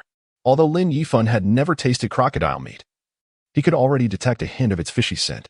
With his limited culinary skills, he certainly lacked the ability to eliminate that odor. However, now, amid the savory meat aroma, not a trace of fishiness remained, only a pure and tantalizing fragrance that made one's mouth water. Lin Yifan patiently waited for the broth to simmer for a good 10 minutes before using his makeshift chopsticks to grasp a piece and taste it. As the crocodile meat touched his tongue, his eyes sparkled with delight. The bold, robust flavor exploded on his palate, seemingly soaring to the heavens. The meat was tender and chewy, yet not at all tough. Rather, it possessed a delicate smoothness. Was this truly a dish he had cooked? Chapter 53. Beautiful troubles. After Lin Yifan finished devouring the entire pot of meat, he returned to his senses, feeling a deep sense of satisfaction. It had been far too long since he had tasted anything so delectable that he had eaten to the point of forgetting himself. Once he had polished off the whole pot, he realized that his overwhelming fatigue had dissipated significantly. Could this be the restorative effect of the meal? As Lin Yifan marveled at his body's reaction, he was filled with delight. Although his physical condition had markedly improved compared to before, the relentless quest for resources during the day left him no time to rest. Even a man of iron would be hard-pressed to avoid exhaustion in such a high-intensity environment. The culinary creations from this iron pot not only replenished his energy, but effectively extended his endurance. This was undoubtedly a stroke of good fortune for Lin Yifan. Consequently, he resolved to keep this iron pot for himself, though he recognized that the pot could yield far greater results in the hands of Wan Qingtan, who had already acquired culinary skills that could imbue her dishes with special attributes. He still hesitated to part with it. What if it were snatched away and never returned? To Lin Yifan, this iron pot was akin to a cheat device in the early stages of his endeavor, and he was not willing to take that risk. But who exactly was Ballarat? Merely an apprentice blacksmith, yet he had managed to forge such a remarkable instrument. He must be someone of great significance. Lin Yifan pondered where this individual might be. Could he be the master of that cave? An unsettling feeling crept into Lin Yifan's heart. He sensed that this Ballarat might bring him danger. After all, this iron pot was his prized possession, and if Ballarat discovered that Lin Yifan had taken it, retaliation would be inevitable. However, Lin Yifan quickly quelled his anxious thoughts. Who could say if Ballarat was even alive? Perhaps he had perished. If he were alive, why would he leave such an important item in the cave? Thus, Lin Yifan convinced himself that Ballarat must be long gone. As he continued to reassure himself, he began to stew some crocodile meat. He had already planned to cook a portion of the meat in the iron pot to store in his space, allowing him to replenish his strength while scavenging for resources. Yet, as he gazed at the crocodile meat, which he had only managed to cut a small piece from after 2 attempts, he found himself troubled. How should he deal with this batch of crocodile meat? His ring space was nearing its capacity, and if he stuffed more crocodile meat inside, he would lose the freedom of carrying his backpack while foraging for supplies. Thus, he needed to find a way to process the remaining crocodile meat. The ideal solution would be to exchange it for currently useful resources. However, he had far too many food items available for trade. He still had some toast left from yesterday, and there was a substantial amount of wild boar meat given to him by Hong Xiaoqiang. Additionally, he had recovered most of the 15 pounds of wild boar meat he had used to lure the crocodile. Although he wouldn't consume it himself, after all, It had been gnawed on by a crocodile. He figured it would still be in demand for trading. What troubled Lin Yifan was that he realized he didn't even know what resources to exchange for. The shelter had already been upgraded to level 3. And to reach level 4, he needed blueprints. Yet, thus far, no one in the entire 10086 district had obtained the city-level shelter blueprints. Without blueprints, it was pointless to gather other resources, so he felt no urgency. As for food, he had no shortage, making his desired exchange items exceedingly few. This lack of motivation led to a waning enthusiasm for organizing his supplies. Nevertheless, he dared not remain idle. Tonight was a pivotal night. Due to the impending mosquito assault, he needed to be prepared. Yet, as of now, he had not spotted a single mosquito, leaving him perplexed. If Lin Yifan were to identify what he needed most at this moment, it would be a diving suit.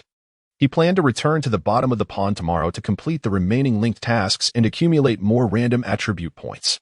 Thus, he opened the trading hall and meticulously searched for anyone selling diving suits. If he could purchase one at the auction, his running tasks would become a breeze. However, much to his disappointment, there were none available. Not a single one.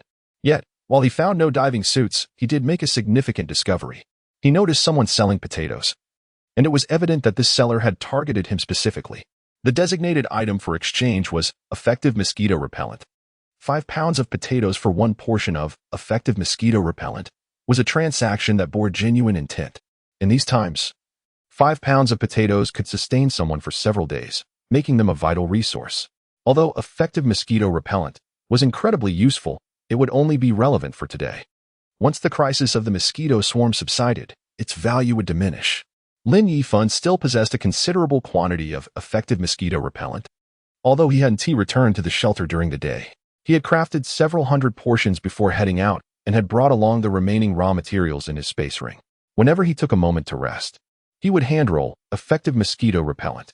Thus, throughout the day, he had managed to list over 2,000 portions, and astonishingly, none had been fully exchanged yet. This indicated that many had found their methods of confronting the impending chaos. But this was of no concern to Lin Yifan. He had already notified those who needed to be informed. If they chose not to purchase his effective mosquito repellent, their demise was of no consequence to him. This batch of effective mosquito repellent had also yielded him considerable rewards. His pricing had not been exorbitant, aside from exchanging for various blueprints and skill books. Most of his trades had been for basic resources. The lowest exchange was for 100 units of primary materials. Presently, he possessed several tens of thousands of wood, stone, and pig iron, filling his entire shelter to the brim. Particularly in the living room and kitchen, there was barely room to stand. Gazing at these basic resources, Lin Yifan couldn't help but feel overwhelmed. He needed these materials to synthesize higher-tier resources to construct his level 4 shelter. Yet, the pressing issue was that he had yet to acquire the blueprints for the synthesis room. The sheer volume of these basic materials was staggering, almost to the point where he had no place to store them, a truly beautiful dilemma. Chapter 54. A kind reminder turns bitter in the dead of night. Lin Yifan found himself unable to transport the supplies outside. Moreover, the synthesis chamber was essential. Without it, how could he elevate the shelter to a higher level? Thus, he decided to post a purchase request at the auction house, offering 5 pounds of crocodile meat in exchange for the blueprint of the synthesis chamber. After all, he was not lacking in crocodile meat, having several hundred pounds at his disposal. He even set aside 2 substantial cuts, each weighing around 4 to 5 pounds, to give directly to Wan Qin and Hong Xiaoqiang. Although Hong Xiaoqiang intended to offer him the remaining wild boar meat, Lin Yifan politely declined, as he had more than enough. After a busy day and having satisfied his hunger, Lin Yifan suddenly remembered the medicinal herbs and fruits growing in the cultivation soil that he had yet to harvest. If the fruits in the cultivation soil were not picked upon ripening, they would eventually rot and enter a new growth cycle. While Lin Yifan was not in need of food at the moment, he could not afford to waste anything. He harvested all the ripe blueberries, totaling over 20 pounds. Perhaps due to the saturation of wild fruits in the market, blueberries, which could barely fill one's stomach and served only as a temporary snack, were primarily useful for trading basic supplies. However, Lin Yifan was not short on basic supplies, leaving him momentarily uncertain about how to handle the blueberries. After a moment's contemplation, he thought of Wan Qin. Having recently acquired basic cooking skills, she should be able to make some candied fruit, right? He promptly opened a private chat with her and inquired, Can you turn the blueberries into candied fruit? Make candied blueberries? Wan Qingtan, busy tidying up her things, quickly replied upon seeing Lin Yifan's message. I can, but blueberries are small fruits. It might not be worth it to make candied fruit. I estimate that at least 6 or 7 pounds of fresh fruit are needed to produce 1 pound of candied fruit. It would be better to make blueberry jam, which can be used for dipping bread or making juice. However, making blueberry jam requires white sugar, which I currently cannot produce. That poses a bit of a problem.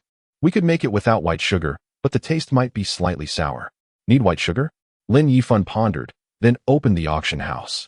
He had an abundance of basic supplies and was too indifferent to search for anything that could be traded with them. Indeed, white sugar was available at the auction house. Though the exchange rate was steep, 50 grams of white sugar required 50 pieces of wood. Essentially, 1 gram of white sugar cost 1 unit of wood. While white sugar was indeed valuable for replenishing stamina and could even serve as an emergency medicine, the exchange rate was still somewhat outrageous for most ordinary survivors. However, for Lin Yifan, it was inconsequential. He directly traded 500 pieces of wood for 500 grams of white sugar. He then initiated a transaction with Wan Qingtan. Is 500 grams enough? I have about 20 pounds of blueberries here. If it and appos, that's not sufficient, I can acquire more. Wan Qingtan, upon receiving the traded white sugar, was instantly thrilled. That's plenty. Captain, you trust me too much. This is precious white sugar. You just traded it to me without fear of me absconding with it. If this little bit of sugar can sway a person, then I can afford the loss, Lin Yifan replied casually before sending the remaining blueberries in the transaction. He then chose to disregard the matter. Trusting Wan and Apos' team is essential. Once he decided to treat Wan Qingtan as a teammate, it was imperative to extend the necessary trust. Of course, this was all contingent on his ability to absorb any potential loss. After dealing with the blueberries, Lin Yifan harvested the mugwort and mint planted in the quality cultivation soil, obtaining 200 portions of mugwort and 500 portions of mint. He was genuinely surprised by the high yield. Yet, having planted them, he could not let them go to waste. Thus, he opened the chat channel and sent a message. Hello everyone, is anyone in need of effective mosquito repellent? The mosquito plague is about to commence tonight.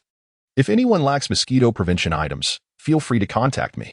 Considering we are all compatriots in Zone 10086, I can provide effective mosquito repellent at a low price. Though he aimed to make a small profit, Lin Yifan still hoped to deplete his stock of mugwort and mint. Ideally, he had envisioned a high demand for his effective mosquito repellent. However, reality dealt him a harsh blow over the past few days. He had only sold about 1,000 portions, and of the hundreds he listed at the auction house that morning, dozens still remained unsold. He could understand the situation, as everyone in Zone 10086 were fellow compatriots from Huaxia, who had a history of several millennia regarding mosquito repellent methods. Even in a world lacking medicinal resources, they could always devise alternative solutions. People were likely to find more convenient and resource-efficient ways to repel mosquitoes, rendering his effective mosquito repellent less appealing. Moreover, there were others who had managed to discover formulas for mosquito repellents and insecticides. However, none of their formulas reached the effective level of his. Yet, their prices were significantly lower, and most individuals with limited resources would naturally opt for the more affordable options. Though Lin Yifan understood these dynamics, he couldn't and Apos shake the feeling that the emergence of effective mosquito repellent was potentially linked to the unfolding of this disaster. Perhaps, in the end, this very repellent might prove to be the key to survival. Why else would it appear? Furthermore, the formula for this agent had just surfaced when he encountered the mosquito swarm. Given the nature of recommendations directed at survivors in this world, he found it hard to believe there was no direct correlation between the two. Moreover, he felt an instinctive sense that the number of survivors in each zone might be a critical factor. Currently, Zone 10086 boasted over 85,000 survivors. While Lin Yifan was unaware of the survivor counts in other zones, he still hoped to preserve whatever he could. He contemplated sending a message in the chat channel to remind everyone. However, upon glancing at the messages in the chat, he was taken aback to find them filled with insults. Moreover, it is not solely Lin Yifan who is engaged in the sale of illicit files. The Apos, Heaven and Earth Society and Apos also offers such services, often at even more economical prices. If one wishes to make a purchase, it would be wise to patronize the Heaven and Earth Society. ensuring that Lin Yifan does not profit from a single wooden coin. Lin Yifan is truly taken aback. After merely toiling for a day and refraining from participating in the chat channels, he has inexplicably become the target of universal disdain, branded as a heartless villain. It is, indeed, quite laughable upon reflection. Chapter 55. The members of the Heaven and Earth Society refused to trade. Lin Yifan briefly scanned the messages in the chat channel and quickly grasped the reason behind the public outcry against him. Although the chat records would quickly disappear due to incessant scrolling, they were still retrievable with a bit of patience. By scrolling upward, he could find messages dating back to the very day he arrived in this world. Soon, he identified the first individual who had targeted him, a member of the Heaven and Earth Society. His only prior encounter with them was with the former president, a person who went by the moniker Father God, who sought to acquire the formula for the powerful insecticide from him without a fair exchange. Lin Yifan, disinterested in engaging, had promptly rejected the offer and blocked the individual. Since then, he had not interacted with anyone from the Heaven and Earth Society or any other individuals. As he had been diligently searching for a water source and had been engaged in completing a series of tasks, it appeared that the Heaven and Earth Society had taken notice of him. They seemed to be thriving, with numerous self-identified members emerging and many others clamoring to join their ranks. However, Lin Yifan remained indifferent to their opinions, whether favorable or unfavorable, provided they did not flaunt themselves before him. Now that the members of the Heaven and Earth Society had indeed paraded their disdain in front of him, he decided against being courteous and sent a decisive message. Members of the Heaven and Earth Society, consider this my final warning. You may despise me with a passion, and should we cross paths in reality, you may harbor intentions to end my life. However, I implore you to silence your vitriolic tongues. If I see any further disparagement of my name in this chat channel, I will take note of each one. Then you may begin to pray that we never meet. For if we do, you shall learn the true meaning of regret. Furthermore, from this moment onward, I refuse to engage in any transactions with members of the Heaven and Earth Society regarding any of my goods. As soon as his message was dispatched, the chat channel erupted with activity. Wow, the boss truly lives up to the title, unafraid even of the Heaven and Earth Society, boldly confronting them. Impressive. Lin Yifan, cease your threats. The Heaven and Earth Society is the largest guild in the 10086 district, boasting 4,000 to 5,000 members. To oppose us is akin to courting death. Indeed, our society is teeming with talent. Even if you, Lin Yifan, possess some strength, can you truly contend with our numbers? If you have any sense, you should hastily apologize to us. Even if you apologize, we will not accept it. The Heaven and Earth Society is dedicated to producing low-cost mosquito repellents for the sake of our fellow citizens in the 10086 district. Yet here you are, hoarding the formula for the Andopos, powerful mosquito repellent Andopos, and selling it at an exorbitant price. Your lack of compassion is appalling. If you genuinely seek forgiveness, you should surrender the formula to us so we can assist others. Lin Yifan, having grown weary of the foolishness of the Heaven and Earth Society, promptly closed the chat channel. He then proceeded to the marketplace, where he listed a batch of crocodile meat for trade, solely in exchange for ceramics, pig iron, and various special items. Although most survivors were no longer in dire need of food, scarcity did not equate to quality. In truth, the majority of survivors were still subsisting on wild fruits or meager rations. The probability of finding white treasure chests had significantly increased compared to previous days. Yet these chests yielded only the most mundane food items, cheap bread and hard, stale buns. While they could stave off starvation, they were far from satisfying. Meat remained a rare commodity, with the auction displaying only Lin Yifan's crocodile meat and some wild boar meat sourced from Hongshaoqiang, alongside a few paltry offerings of rat and frog meat. The conditions for trade were stringent, typically requiring weapons or blueprints, and the quantities were minimal, making it difficult to procure anything substantial. Lin Yifan, however, was in a unique position. He possessed several hundred pounds of crocodile meat, which he divided into portions of approximately 100 grams each, offering over 100 portions for trade, far more than could be exchanged at once. Additionally, he prepared ginger soup from the mutated ginger king he had unearthed earlier that morning, but he did not list the soup in the marketplace. Instead, he reopened the chat channel. Ginger king soup can be used to prevent and treat colds. Priority will be given to trades for blueprints and special items. Those in need, please message me. Members of the Heaven and Earth Society, kindly stay away. Since arriving in this world, it had rained incessantly. Most individuals lacked the fortune that Lin Yifan had experienced in opening a raincoat from a treasure chest. The majority were forced to brave the rain to gather supplies, leaving them soaked and chilled to the bone. As temperatures continued to drop, many had already fallen ill, and it was likely that in a few days, numerous lives would be lost due to this illness. The chance of finding medicinal items in treasure chests was slim, with only a few herbal remedies available. Yet the required ingredients were exceedingly scarce. Lin Yifan had been actively seeking out medicinal herbs, but even then, his collection was limited, and the remedies he found were primarily for cooling and detoxification, lacking the potency of ginger soup. He had already consumed a bowl of the Ginger King soup, and the warmth it brought him was unparalleled, providing a sense of comfort far superior to that of ordinary ginger soup. This effect was not unique to him. He had also shared small bowls with Hong Xiaoqiang and his daughter, as well as Yuan Qingtan, all of whom reported excellent results from the soup. Meanwhile, the members of the Heaven and Earth Society continued their relentless attacks in the chat channel, drowning out the voices of ordinary survivors. As a result, many were disinclined to contribute to the conversation. However, upon Lin Yifan and Appo's message being sent, it ignited a fervor in the chat. Ordinary survivors clamored for the ginger soup, expressing their desperation. Wow, ginger soup? I and Amp, Appo's, been suffering from a cold for 2 days and now have a fever. Please, Great One, trade me a bowl. I want it too.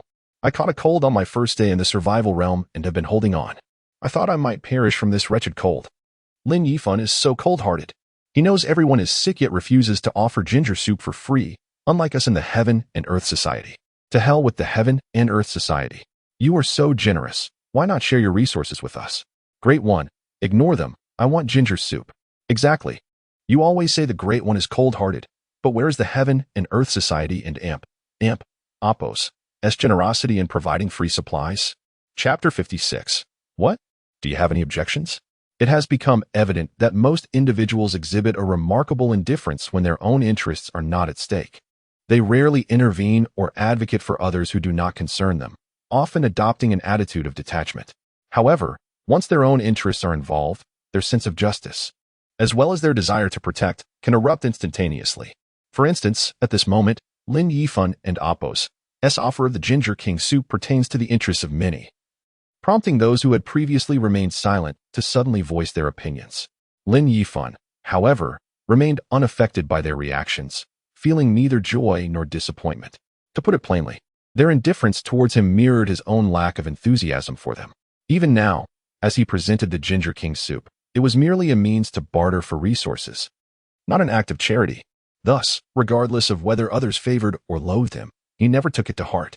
Nevertheless, being an emotional being, he could not entirely dismiss the discomfort caused by the previous ridicule and insults directed at him. Now, with the situation taking a turn, the visual satisfaction was undeniable. Lin Yifan understood what those who spoke in his favor sought, and he did not disappoint them. He promptly sent a message. It appears that we have a greater number of clear-headed individuals in our district. Thank you all for not being brainwashed by the Heavenly Society. Those wishing for the Ginger King soup can leave a message at the auction to place a bid. I will engage in transactions that are mutually agreeable. Currently, the realm of survival lacked a unified currency, compelling everyone to barter, which led to a chaotic market.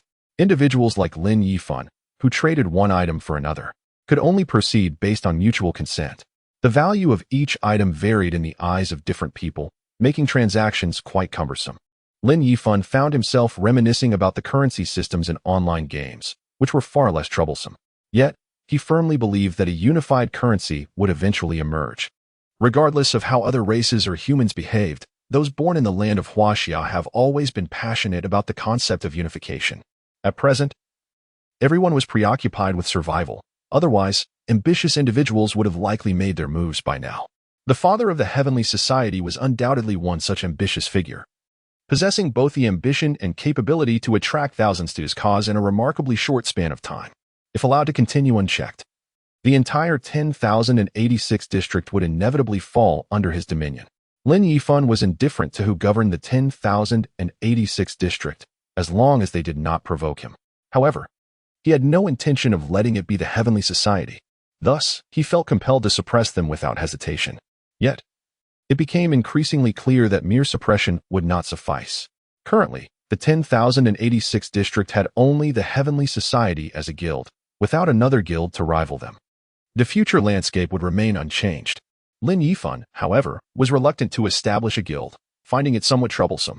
Perhaps supporting a new guild might be a viable idea. But the question remained, whom to support? If he were to nurture a treacherous individual, it would be a case of losing more than he gained. It seemed prudent to observe and identify someone ambitious yet principled to support. At present, he could only tentatively recognize two individuals, Hong Xiaoqiang and Ruan Qingtan. However, neither possessed the necessary ambition to establish a guild and challenge the heavenly society, making such a task seem overly burdensome. Finding a new candidate would not be an overnight endeavor. It was a matter that required patience. Setting aside his thoughts for the moment, Lin Yifan began browsing the auction house. Despite the chaos resulting from the barter system, there was a silver lining. Transactions at the auction house incurred no fees. Moreover, the auction house offered a search function, allowing users to input keywords to find listings for specific items. The overall operation resembled a low-budget version of a popular online marketplace. After a few minutes, Lin Yifan entered the term Ginger King Soup, and a plethora of listings appeared before him. All were requests to purchase, and upon thorough examination, he noted that some individuals exhibited genuine intent. Even if the items they offered in exchange were not urgently needed by Lin Yifan, he chose to proceed with the transactions. Given the scarcity of essential resources in the market, it was wiser to acquire what he could for future exchanges, even if it was slightly inconvenient. However, the majority of those seeking the ginger soup were likely gravely ill, possibly unable to survive without it. Among them were also opportunists, whom Lin Yifan dismissed outright. Additionally, he refused transactions from members of the Heavenly Society. Lin Yifan had observed that as his health improved from subpar to exceptional, even without enhancing his intelligence, his memory had significantly improved. He recalled having spent over 10 minutes sifting through chat records, realizing that once he had seen a name, it left an impression in his mind, allowing him to recall it upon subsequent encounters. When he offered the Ginger King Soup, he had clearly stated his refusal to engage with members of the Heavenly Society. Yet, many still posted requests for it, and some even displayed considerable sincerity. One individual offered a unit of ceramics in exchange, which was indeed a resource Lin Yifan desperately needed for constructing a restroom. However, despite the temptation, he declined the transaction. To establish his credibility, he had to adhere to his words. His refusal to engage sparked a flurry of messages in the chat channel. Lin Yifan, why did you reject my purchase request? I saw that many others were able to trade for 5 units of raw iron, yet you turned me down. He rejected me too. I previously offered 6 units of raw iron, and I was still denied. He claims to be righteous, yet treats us unequally. He is merely a name-seeker. I suspect he is not genuinely interested in helping us, but is merely toying with us. What is so special about the ginger soup? How dare he treat us this way? After successfully trading all his Ginger King Soup, Lin Yifan finally turned his attention to the chat channel. Upon reading the messages, he couldn't and amp, oppose, help but chuckle and responded, Indeed, I am toying with you. I look down upon you, and I refuse to trade with you. So what? Do you? The Hounds of the Heavenly Society have any objections? Chapter 57. Are they namesakes? Lin Yifan was not one to flaunt his personality. Yet this did not imply that he was incapable of being ostentatious. If they could locate each other offline at this moment, he might have exercised some caution. After all, 2 fists cannot contend with 4 hands. While he was undoubtedly formidable, he had yet to reach the level of facing 100 foes single-handedly. This self-awareness was not lacking in him. If the other party were to come with a multitude, even if he managed to escape, he would still likely suffer consequences. Alas, since they could not find each other offline, what was there to fear? As for the day they might meet, considering the impending swarms of mosquitoes and the looming torrential rains, who could predict when they would encounter one another? Whether they could survive one calamity after another remained an uncertainty. Thus, Lin Yifan remained utterly unperturbed. Meanwhile, the members of the Heavenly Earth Society were incensed, and even the previously silent Father God could no longer contain himself. He took the initiative to enter the chat channel, directly addressing Lin Yifan. Lin Yifan, with great power comes great responsibility. As a formidable presence in our 10086 district, while I am unsure if you are the strongest, I hold you in high regard. However, being strong comes with its burdens. All of us in this district are compatriots of Huaxia. Since you possess the ability to assist us, you ought to do so rather than remain aloof or even exploit us. Of course, I recognize that some of our brethren harbor a deep-seated aversion to wrongdoing and may have inadvertently offended you with their words. Yet, these brothers only possess a sense of conscience and cannot abide your cold-heartedness. Why must you hold a grudge against all of us regarding your refusal to trade? That is indeed your prerogative, and I am not in a position to judge. However, I hope you will consider the needs of the entire 10086 and refrain from such ruthless conduct. Upon reading Father God's remarks, Lin Yifan was almost amused to the point of laughter. Look at that. He was labeled cold-hearted and devoid of conscience. The man merely disapproved of his actions. Yet he was portrayed as a villain. Such dismissive words effectively pinned Lin Yifan to the proverbial pillory of shame. Had this occurred on the highly connected Earth, he would undoubtedly be branded a pariah by now. However, at this moment, he felt no trepidation whatsoever. Yet, he had no intention of engaging in banter. He simply responded with a few words. I am indeed ruthless. What can you do about it? Let it be known that anyone who joins the Heavenly Earth Society shall stand as my enemy. Following this declaration, he promptly closed the chat channel, ceasing all further responses. Suddenly, a message from Yuan Qingtan arrived. Captain, I have a close friend from Earth who has known me for over a decade. She mentioned she has something to discuss with you, possibly related to the natural disasters. Lin Yifan raised an eyebrow. He had not anticipated that Yuan Qing and Amp, Appos, S. good fortune would extend to having her close friend in the same district. Although he was reluctant to engage with too many people, he felt compelled to honor his teammate and Appos' connection and replied readily. Sure, send me her ID, and I will message her privately. Lin Yifan and Appos' private chat was inundated with messages, mostly 999, either filled with insults directed at him, pleas for assistance, or attempts to swindle him. There were a scant few seeking to trade for resources, but they were quite rare. When he had time, he would peruse the private messages, and if something piqued his interest, he would initiate communication and trade. However, most of the time, the messages were devoid of substance, leading him to check his private channel less frequently. Fortunately, one could still search for individuals by their ID. Chen Yuno? Lin Yifan was momentarily taken aback upon seeing that name. He had once had a classmate by that name, a stunning beauty, no less. Yet, despite her allure, she was a woman of ambition, a paragon during their school days, excelling in both academics and interpersonal relations. At that time, Lin Yifan was merely an ordinary boy from a poor rural background. Though he had gained admission to that prestigious university through sheer merit, he felt somewhat out of place among his peers. His poverty had shielded him from the vibrant world, leaving him unable to connect with most of his classmates. Naturally, he found himself isolated, whether intentionally or not. However, Chen Yuno was an exception. Coming from a well-off family with a company boasting assets in the billions, she could easily have assumed the role of a spoiled princess. Instead, she treated everyone with kindness, including Lin Yifan. Even when he faced obstacles while applying for a scholarship, it was Chen Yuno who spoke on his behalf, ensuring he received the aid necessary to graduate.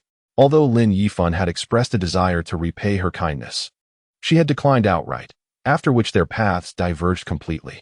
In truth, it was Chen Yuno who maintained distance from him, despite her gentle demeanor. He had found it impossible to forge a connection. Nonetheless, in Lin Yifan's eyes, Chen Yuno remained a benefactor, and he had always intended to repay her kindness should the opportunity arise. Little did he know that before he could repay her, Earth would vanish, and he, along with all humanity, would be cast into this survival realm. Initially, he had thought he would never have the chance to repay her, yet now, unexpectedly, he encountered another person bearing the same name. He wondered if they were indeed one and the same. If it truly was Chen Yuno, perhaps this unresolved karma could finally be addressed, which would be a fortuitous turn of events. Lin Yifan hastily located Chen Yuno's ID and sent her a private message. Are you the Chen Yuno from Nanda? Chen Yuno, who had been awaiting his response, promptly replied, Yes, do you know me? At that moment, she had reached out to several Nando alumni, hoping to establish a new guild. However, their strength was feeble, merely scraping by. Despite her ambitious spirit, she found herself at a loss. Hence, she thought of Lin Yifan. She recalled his name but was unsure if he was the same individual. Regrettably, she had sent numerous private messages, all of which Lin Yifan had ignored. In truth, he had scarcely responded to anyone's messages. This left her feeling powerless, until she learned that her friend was acquainted with Lin Yifan. It was indeed a pleasant surprise. At that moment, she felt elated that Lin Yifan was familiar with Nanda and even recognized her. This was sufficient proof that he hailed from Nanda as well, significantly enhancing her chances of securing his assistance. Chapter 58. The purpose of Chen Yuno. At that moment, Lin Yifan felt quite surprised as well. Initially, he assumed it was merely a case of sharing the same name, which was exceedingly common in a nation like Huaxia with a population of 1.3 billion. His inquiry was merely a casual one, a mere whim of possibility, yet he found it was indeed her. He held a modicum of affection for Chen Yuno, especially since she was a close friend of Wan Qinan. His tone softened as he spoke. I am Lin Yifan. Back in university, you once assisted me when I applied for a scholarship. I wonder if you remember me? Chen Yuno did recall Lin Yifan.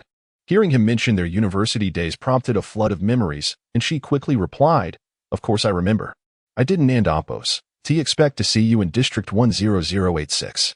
When I first saw your name, I thought it was just another person with the same name. It's truly delightful that we both survived. Indeed, it is quite good that we are all still alive.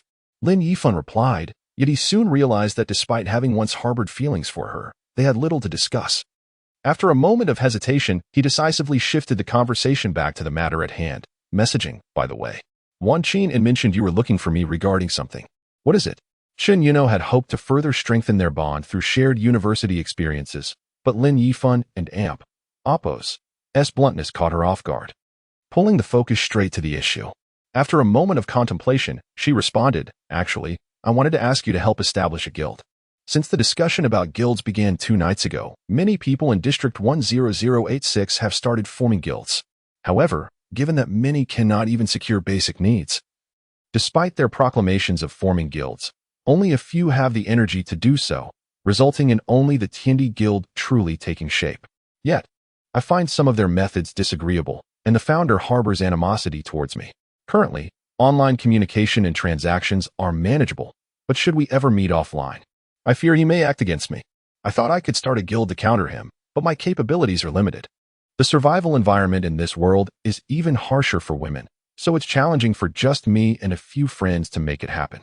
You, being the most renowned strongman in District 10086, could attract many followers if you led a guild. Together, we could grow stronger. Lin Yifan furrowed his brow. He had not anticipated that Chen Yuno sought him for this purpose. He distinctly remembered telling Wan Qin and that he had no intention of forming a guild, preferring instead to gather a few trusted teammates for a small team. As Chen Yuno was a close friend of Wan Qintan, it was impossible for her not to have been informed. Yet, she still approached him, indicating her Chapter 59. A favor returned Lin Yifan and Oppos' words were quite explicit. He was willing to support the establishment of a new gang. However, his intentions were equally transparent. It was to contend with the Tiandi society. He concealed nothing and deceived no one, which left Chen Yuno somewhat taken aback. Naturally, with Lin Yifan's willingness to assist her in forming a gang, she had no reason to decline. Since both aimed to confront the Tiandi society, their goals were inherently aligned.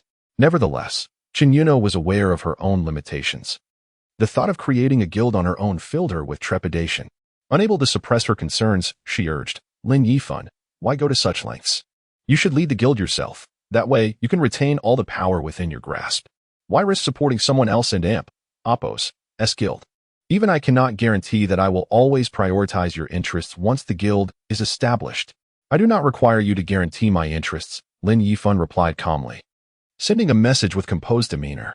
Just answer me. Do you dare to take on this challenge? If you are willing, we shall collaborate. If you hesitate, then let us consider this conversation as never having occurred, and you will remain my senior. In light of his earlier assistance during their school days, Lin Yifan added, if you need my help in the future, I shall still be there for you.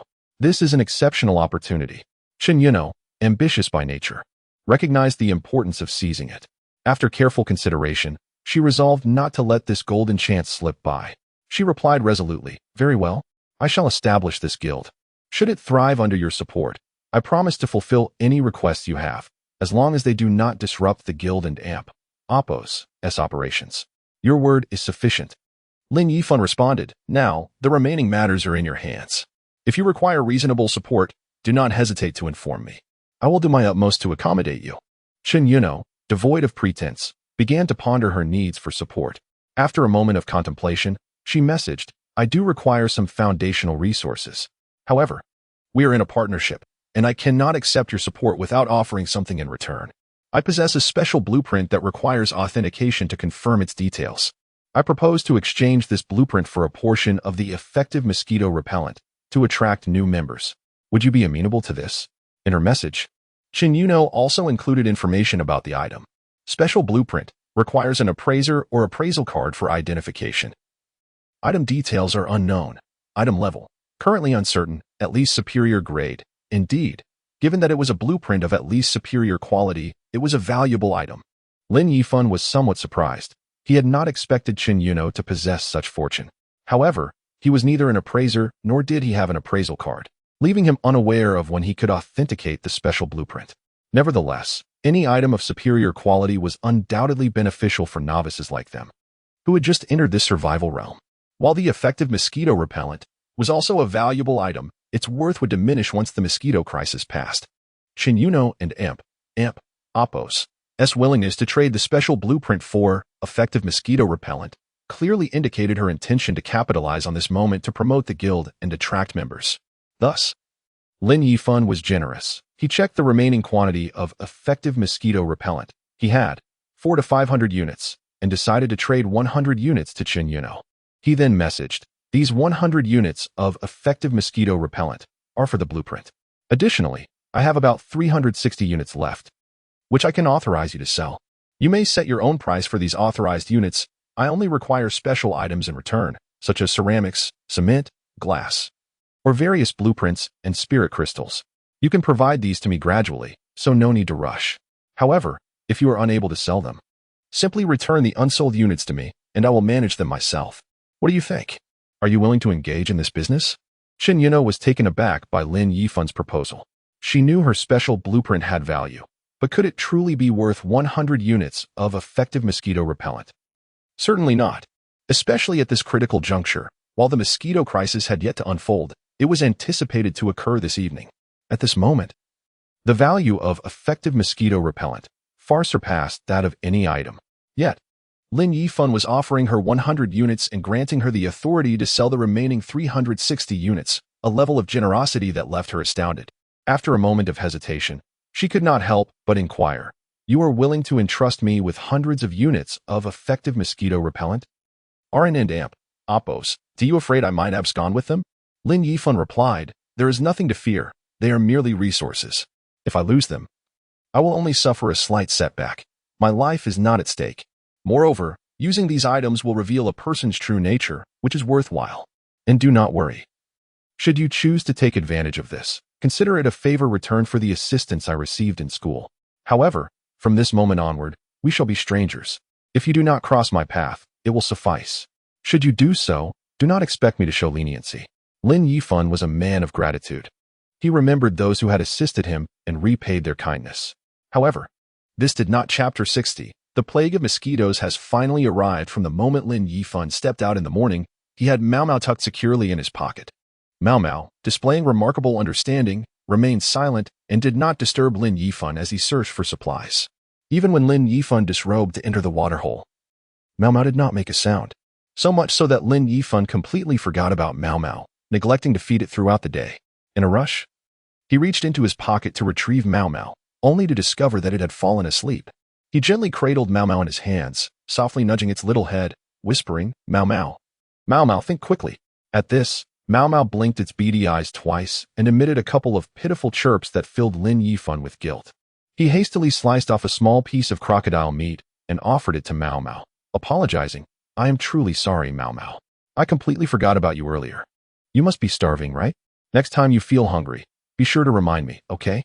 Upon seeing the crocodile meat, Mau's eyes sparkled with delight, and it eagerly began to feast. After devouring one piece, it chirped again, signaling its desire for more. Noticing Mau and Appo's unwavering gaze fixated on the meat, Lin Yifan quickly cut another small piece to feed it. After finishing that piece, Mau still seemed hungry. Lin Yifan hesitated for a moment before offering another piece, but he ultimately refrained from providing more, concerned that too much food might upset Mau's stomach. Once Mau had its fill, it joyfully hopped down and bounced a couple of times before returning to its nest to resume its slumber. Lin Yifan, feeling a bit anxious, sent a message to Wan Qingtan, who had some experience with bird care, asking, "I have a bird that has been sleeping all day. I just woke it up to feed it some meat, but it has gone back to sleep. Is this normal?" At that moment, Wan Qingtan was engaged in conversation with Qin Yuno. Upon seeing Lin Yifan's inquiry, she promptly replied, "This is perfectly normal. Birds in their juvenile stage require ample sleep to digest food and absorb nutrients. Lin Yifan followed up with another question. I forgot to feed it during the day and only gave it one meal at night. Will that cause any issues? Wan Chi-tan, familiar with bird care, reassured him. There will be no problems. Previously, our school had a bird research association, and I recall them mentioning that juvenile birds can manage with just one meal a day. Frequent feeding may even lead to digestive issues. When they are hungry, they will naturally open their mouths for food, and that is when you should feed them. With that, Lin Yifan felt relieved and expressed his gratitude. Thank you so much. By this time, the sky had darkened, and the temperature had dropped significantly, nearing 5 degrees. Lin Yifan was not cold, as he had plenty of warm clothing and was sheltered in a level 3 refuge, ensuring he would not suffer from the cold. However, at that moment, he suddenly heard a crackling noise coming from the window. Looking up, he was startled to see the glass covered in a dense swarm of mosquitoes. The sight of these mosquitoes sent shivers down Lin Yifan's spine. Previously, while attempting to obtain a blue treasure chest from a tree, he had encountered mosquitoes and used a potent mosquito repellent to eliminate many of them. Though those mosquitoes were quite large, they were comparable to the southern mosquitoes on Earth. Being from the south himself, he felt a sense of shock at their numbers, but was not particularly disturbed by the mosquitoes themselves. However, the mosquitoes before him were all giant flower mosquitoes, each one significantly larger than the southern variety, over 3 times their size, with some even comparable to bees. Their mouth parts were 3 to 4 centimeters long, resembling syringes, making Lin Yifan and Appos' skin crawl. How could they have grown so large? He pondered, baffled. Just a few days ago, the mosquitoes had not been this big. How could they have suddenly transformed? Was it possible for mosquitoes to grow? Yet, such musings were of little consequence. He quickly shut all the doors and windows of the refuge, meticulously checking for any gaps or leaks. Even a single mosquito entering would spell disaster. To avoid carbon dioxide poisoning, Lin Yifan extinguished the fire in the living room, as he now possessed a lighter and no longer needed to keep a flame burning. After extinguishing the fire, he noticed that the mosquitoes continuously banging against the window had diminished. However, there were still some mosquitoes in the room, still colliding with the window. After a moment of contemplation, Lin Yifan understood the reason. All insects possess a natural tendency to seek out light, particularly exemplified by moths drawn to flames.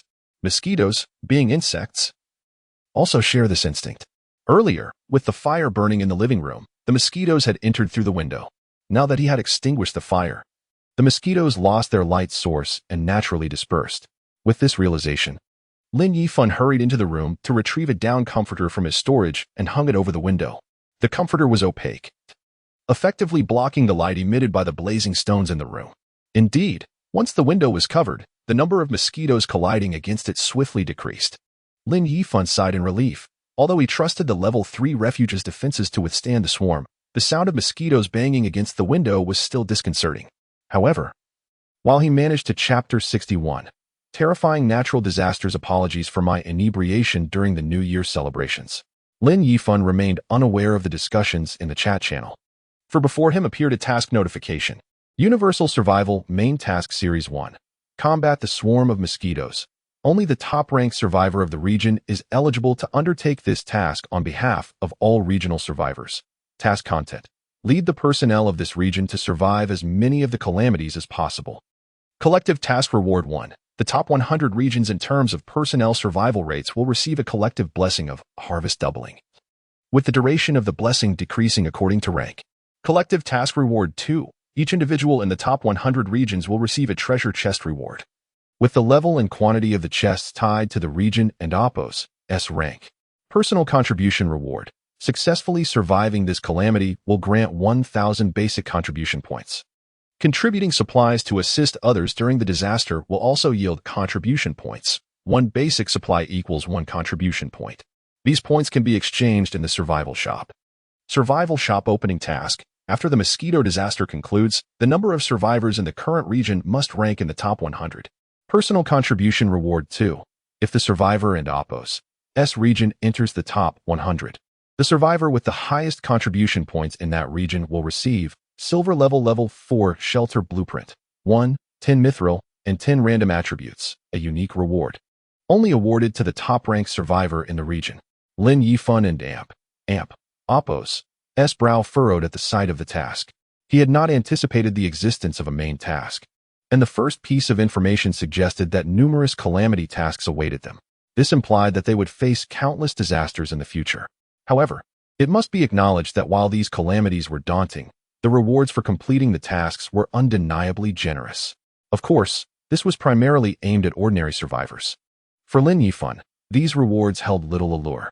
His talent allowed him to refresh buffs daily, and just the day before, he had drawn a critical harvest bonus, far exceeding the benefits of mere harvest doubling. As for treasure chest rewards, did he lack them? He had already opened blue chests and had no shortage of them. However, the contribution point rewards were something he had to take seriously. Though the survival shop had yet to open, he could already access its page and view the available items. It boasted not only precious materials, but also various blueprints, including the synthesis room blueprint he coveted. Yet, whether it be blueprints or materials, the prices were exorbitant.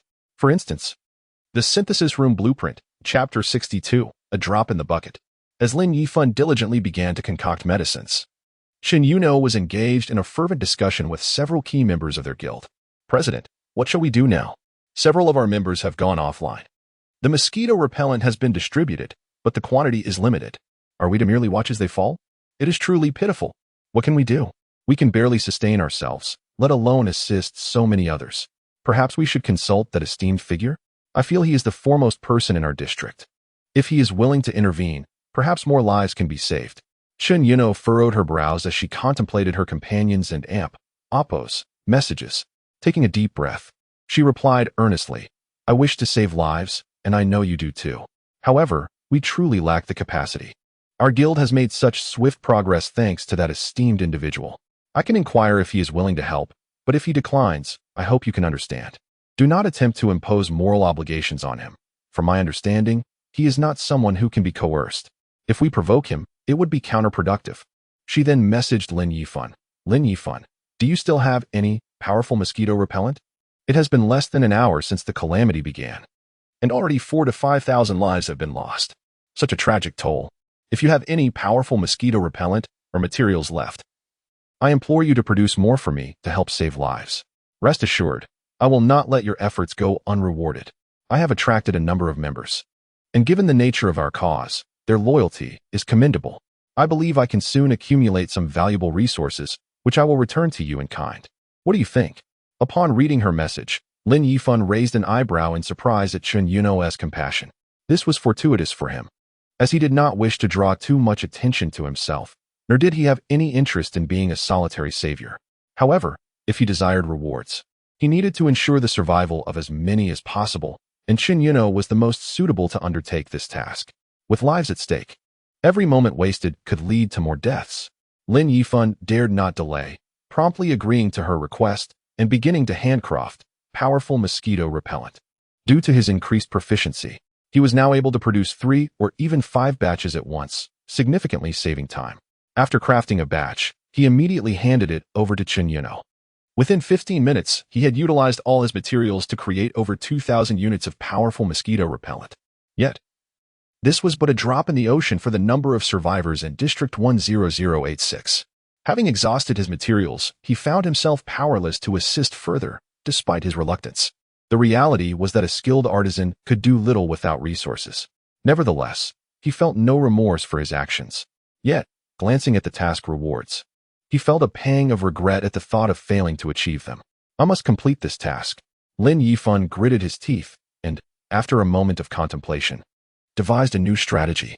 He opened the chat channel, which now read 10 o'clock p.m. Normally, many would be resting at this hour, having spent the day scavenging for supplies and depleting their energy. Tonight, however, the chat was filled with despair. Fellow survivors, I am covered in mosquito bites and on the brink of death. My name is Chun Xiaojia, from number 13, Jinyang Street, Fuzhou, Fujian. My mother is Li Xiumei, and my father is Qin Yonghua. If anyone sees them, please deliver a message. I am sorry, dear parents. I am Li Song-un. My shelter is inundated with mosquitoes, and I too am nearing death. My mother is Zhang Yuhong. If any of you encounter my parents, please tell them I miss them dearly. I am Wu Luyun, residing at number 13, Wuyun Street, Jinyan County, Zhejiang. My father is Wu Langchen. I am Chen Xiaoqi, from Hongyu Village, Baijin County, Linyungang, Jiangsu. I am Li Dongsheng, from Qingtian County, Lishui City, Zhejiang. Each message was a final lamentation from desperate survivors. After each heartfelt declaration, their avatars faded into darkness. The remaining survivors responded in kind. Xin Xiaojie, I share your name. I will remember your words and bring your message to your parents if I find them. Li Songan, I too bear the surname Li. I will certainly deliver your message if given the chance. Wu Luyun, I am also from Jingyan County. I will relay your message to your parents if I come across them. A wave of shared sorrow washed over the chat, and even Lin Yifan, who had thought himself immune to emotion, felt a stirring of compassion. The mosquito calamity began at 9:40 p.m., and by 10:05 p.m., the population of District 10,086 had plummeted to 70,000. Prior to the disaster, there had been nearly 90,000. In just 25 minutes, almost 20,000 lives had been lost. Yet, the duration of this catastrophe remained uncertain. If it persisted until dawn, how many would survive? Lin Yifan observed that those who perished primarily lacked upgraded shelters and powerful mosquito repellent. They relied on ordinary repellent purchased from the Heavenly Society, which, while slightly effective, was utterly inadequate against such a massive swarm. To preserve these lives, there were only two solutions: provide powerful mosquito repellent or upgrade the shelters to level 2. Both options would require an astronomical amount of resources. Given that humanity occupied around 70,000 districts, could he truly save all remaining survivors in District 10,086? Even if he could secure a top 3 position, would the rewards justify the expenditure of such resources? Lin Yifan was uncertain, yet deep down, he yearned to try. However, even if he was willing, he lacked the resources to support such an endeavor. What to do? Simply give up? Certainly not. Chapter 63. To accept or not to accept the task. Given that the reward is contingent upon the survival of all individuals within the district, it is clear that Lin Yifan cannot rely solely on his own efforts. Similarly, it is not solely through his endeavors that success can be achieved.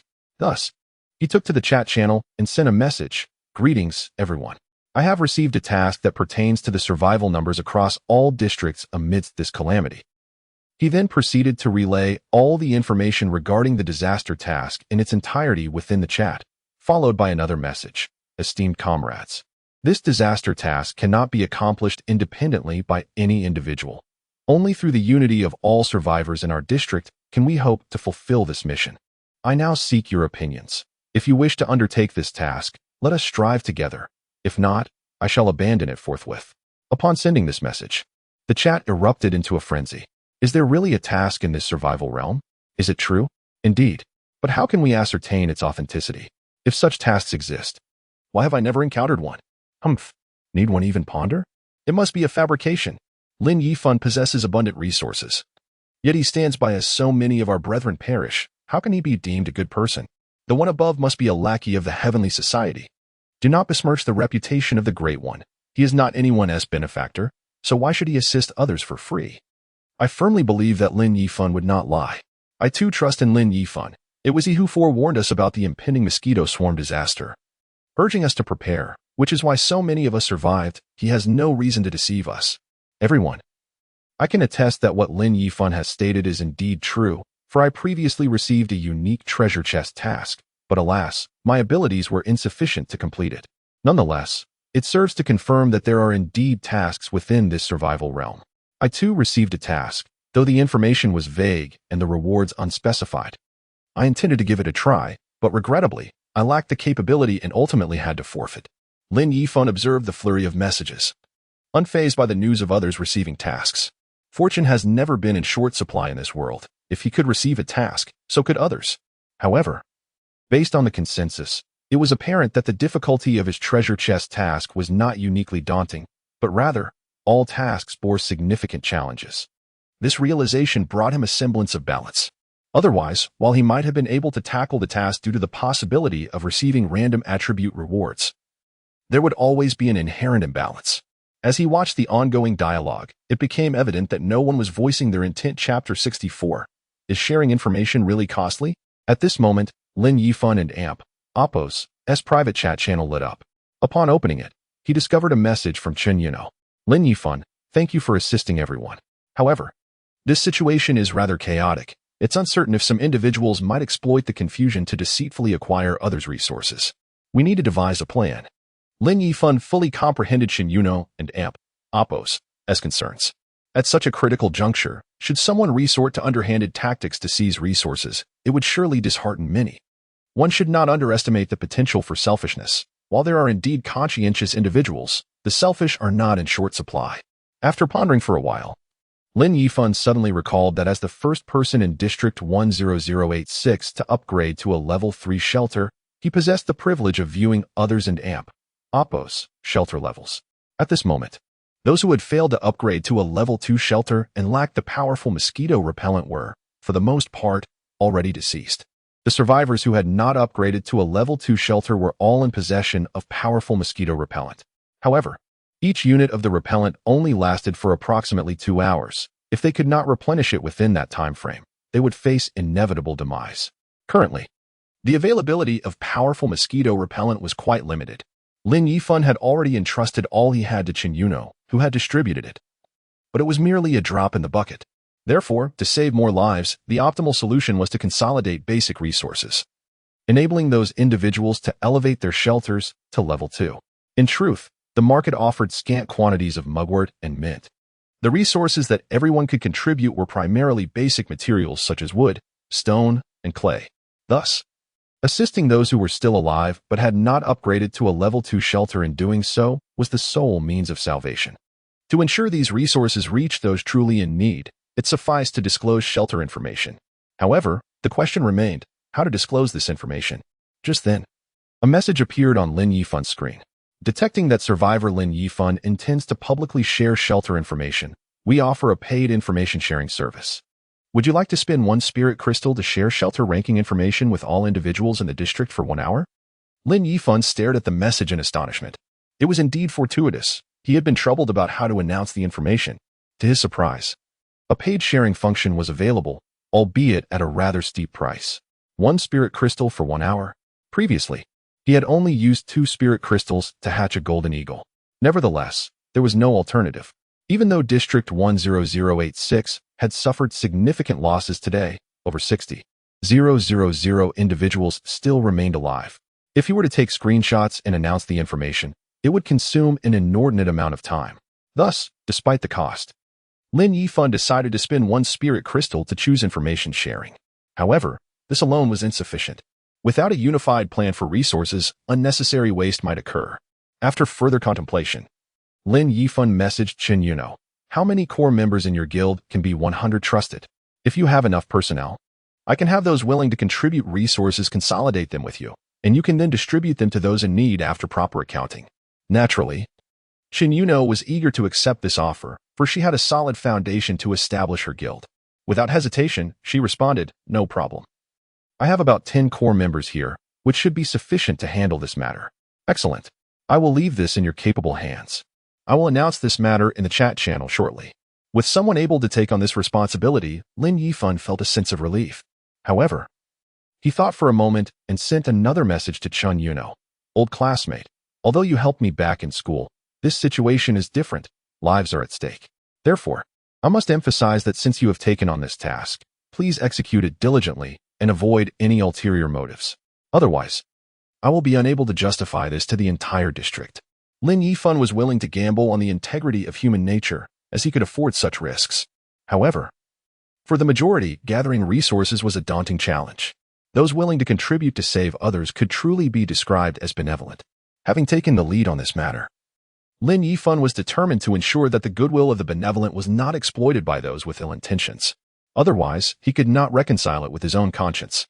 Chen Yuno clearly recognized the gravity of the situation and promptly replied, "Rest assured, while I may have my own intentions, I can distinguish between priorities. As long as individuals are willing to entrust us with their resources for centralized distribution, we will maintain transparency and record all information." I and Amp Appos V even devised a donation list to be made public after the situation is resolved, so that everyone in the district will know who contributed resources. Only then did Lin Yifan relax and initiate a transaction with Chen Yuno. He possessed a considerable amount of basic materials, particularly wood and stone, totaling several thousand units.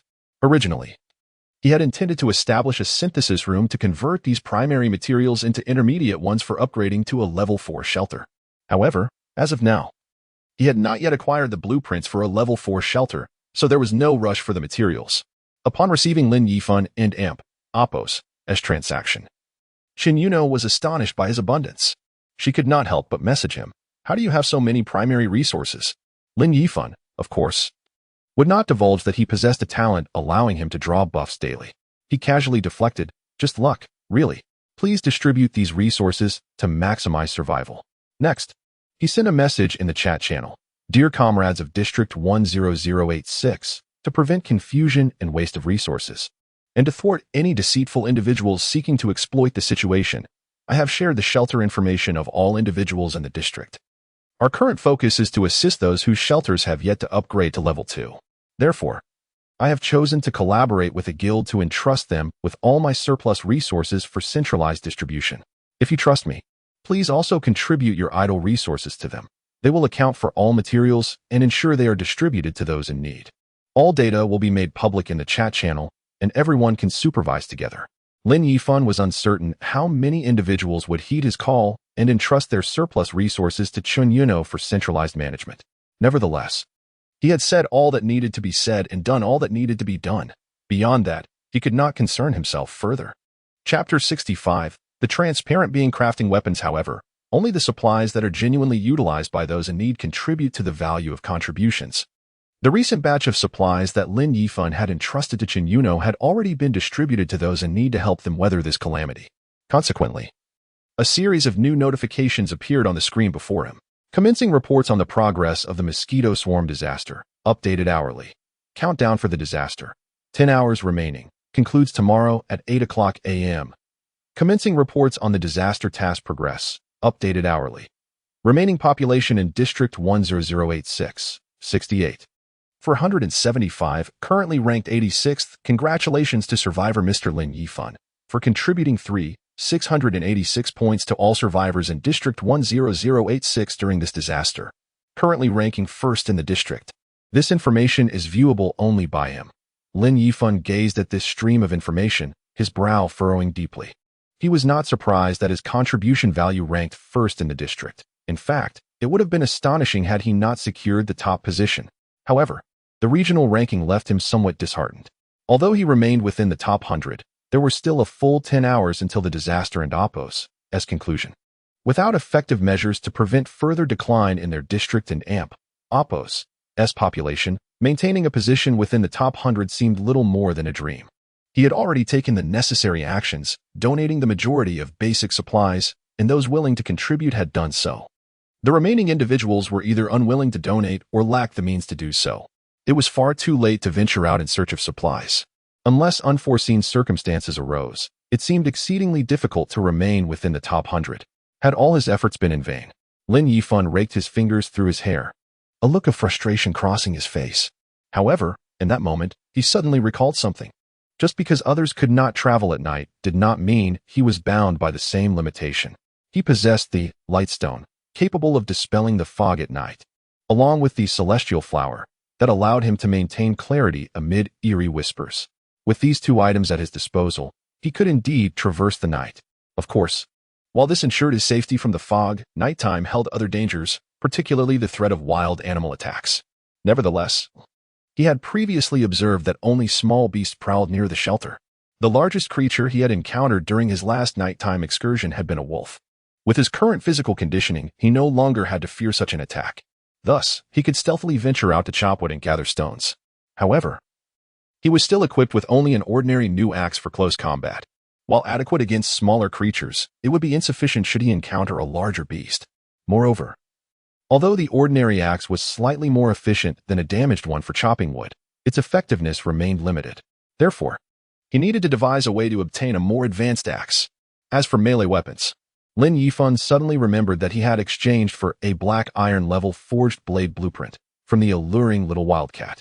A black iron knife was certainly superior to an ordinary one. However, crafting the black iron forged blade required 10 intermediate iron blocks and 1 fire attribute spirit crystal. He still had a fire spirit crystal on hand, but he had lacked the intermediate iron blocks previously, which had led him to postpone the crafting ritual. Although he had since collected enough materials, he had forgotten about it amid his busy schedule. Now, he could proceed to create the forged blade. which would serve well for self-defense and chopping wood, certainly superior to the axe. Without delay, Lin Yifan learned the blueprint and began the crafting process. Black iron level forged blade. Crafting possible. Required materials. Fire spirit crystal 1-1. Intermediate iron block 3010. Materials prepared. Proceed with crafting. Lin Yifan unhesitatingly affirmed his choice. As he did so, the iron blocks and spirit crystal began to levitate from the ground, moving of their own accord. Simultaneously, a transparent figure gradually materialized before him. Humanoid in shape but standing only about 1 meter tall. The figure held a transparent hammer for crafting. Once the figure appeared, it began to swing the transparent hammer towards the intermediate iron blocks and spirit crystal. Soon, flames and sparks erupted from the items. The intermediate iron block and spirit crystal quickly melted into a gleaming, transparent liquid. The transparent figure then set down the hammer and grasped the molten liquid, skillfully manipulating it with both hands. The liquid swiftly transformed shape, and in the blink of an eye, it was molded into the form of a blade. Once the shape was complete, the transparent being stepped back and appeared to blow gently on the blade. Instantly, a surge of intense flames erupted, catching Lin Yifan off guard and singeing several strands of his hair. He stared in disbelief at the flames that had appeared seemingly out of nowhere. Was this truly magical? A transparent being could emit real fire? This completely shattered Lin Yifan's understanding of science. However, as the flames began to scorch the blade, its color gradually changed. Before long, a sleek black blade gleaming with metallic luster stood before him. The transparent figure then approached Lin Yifan and extended a hand towards him. "Are you asking me for something?" Lin Yifan hesitated for a moment before inquiring. The transparent figure nodded in response. Lin Yifan and Appo's eyes widened in astonishment. He had not anticipated that this being would indeed desire something. Yet, considering it had crafted the blade, he pondered briefly before pointing to the crocodile meat and asking, "Do you want this crocodile meat?" The transparent figure glanced at the crocodile meat, hesitated for a moment, then nodded slightly, indicating a willingness to accept it. Lin Yifan breathed a sigh of relief. He had more than enough crocodile meat at his disposal, generously slicing off around 10 pounds of meat. He presented it to the transparent being. Upon receiving the meat, the transparent figure began to leap in place, seemingly filled with joy. Lin Yifan was unsure how to respond, but was genuinely curious about the origins of this transparent being. He asked, "Good day, Master Smith. May I inquire where you come from and why your body is transparent?" However, the transparent being offered no reply. As soon as Lin Yifan and Appo's question escaped his lips, the figure vanished into thin air, taking the crocodile meat with it. Chapter 66, A Final Push. Why did the person suddenly vanish? Lin Yifan gazed at the abruptly disappearing figure, his brow furrowing in perplexity. This individual was exceedingly peculiar, appearing and disappearing in an instant, completely transparent. Was this truly a human? It resembled a specter. Could it be some kind of supernatural entity? However, would a ghost require flesh? Moreover, while the transparent figure and Appo's sudden emergence and disappearance were baffling, where had that substantial piece of crocodile meat gone? Such a sizable portion just vanished without a trace, which was undeniably strange. Furthermore, the notion of incurring a separate forging fee for crafting a weapon was quite astonishing. Could it be that the transparent being was the blacksmith of the realm of survival? If that were the case, the secrets of this world might be more profound than one could ever imagine. Yet, this was not the time for such contemplations. For Lin Yifan, the paramount concern was ensuring that the number of survivors in their district entered the top 100. Otherwise, the survival shop would remain inaccessible, rendering his donated resources utterly wasted. Of course, even if the survival shop could not be opened this time, Lin Yifan believed there would be ways to access it later. However, time equates to money. Some resources within the survival shop, despite their exorbitant contribution value, could save significant time in the search for power, making them well worth the investment. Not to mention, Lin Yifan had also spotted the presence of attribute fruits within the survival shop. Yet, the price of 5,000 contribution points for a single attribute fruit was so steep that it was somewhat hard for him to accept. Nevertheless, the pursuit of attribute fruits had no clear direction at present, and regardless of the required contribution value being high, it still represented a pathway to enhance one's strength. Thus, the immediate priority was to seek out primary resources to accumulate contribution points. Regaining his focus, Lin Yifan looked down at the weapon in his hand. It was a two-handed cleaver, boasting a length of 1. 2 meters and a width of over 20 centimeters. One side of the blade was sharp, while the other served as the spine, which was thick and sturdy, reflecting a chilling gleam that indicated its extreme sharpness. Upon closer inspection, Lin Yifan realized that this was no ordinary cleaver. It was a mo dao. According to legend, when the mo dao was wielded, both man and horse would be shattered. Grasping the mo dao, he felt its hefty weight, likely around 10 kilograms. Had he not recently enhanced his physical capabilities, he would have struggled to wield it effectively. However, at this moment, the weight was perfectly suited for him. Due to the limited space within the shelter, he could not properly test the blade. So he merely swung it lightly to gauge its feel, yet he was thoroughly satisfied. He believed that with this blade in hand, whether chopping wood or facing fierce beasts, he would possess a better chance of survival. Not to mention, he also had a bronze level, chasing wind and breaking cloud bow at his disposal. Thus, he was well equipped for both melee and ranged combat. The only lament was that he had yet to procure bird feathers, which prevented him from crafting new arrows. When he received the chasing wind and breaking cloud bow, it came with 20 arrows, of which 2 or 3 had already been expended. Although he had repaired them, he felt they lacked precision and needed to find a way to obtain bird feathers to create a new batch of arrows. After some thought, Lin Yifan decided to post a request for bird feathers at the auction house, offering crocodile meat in exchange. After some usage, he still had 300 to 400 pounds of crocodile meat left, and fortunately, the recent cold weather meant it would not spoil quickly without special treatment. Yet, simply leaving it like that was not a viable option. After contemplating, Lin Yifan messaged Hong Xiaoqiang, "Brother Hong, can you make dried meat?" At that moment, Hong Xiaoqiang was soothing his daughter to sleep, intending to get up to organize supplies and prepare for the next day and Appo's search for resources. Upon receiving Lin Yifan and Appo's message, he quickly replied, "I can, but in this rainy weather, it's not ideal for making dried meat. It can easily spoil, unless we dry it into jerky." Lin Yifan pondered for a moment. Making jerky would work as long as it didn't go to waste. He then proposed a trade to Hong Xiaoqiang, offering the remaining crocodile meat, and sent another message. "Could you please turn all this crocodile meat into jerky? I'll give you 1/3 of it as a reward."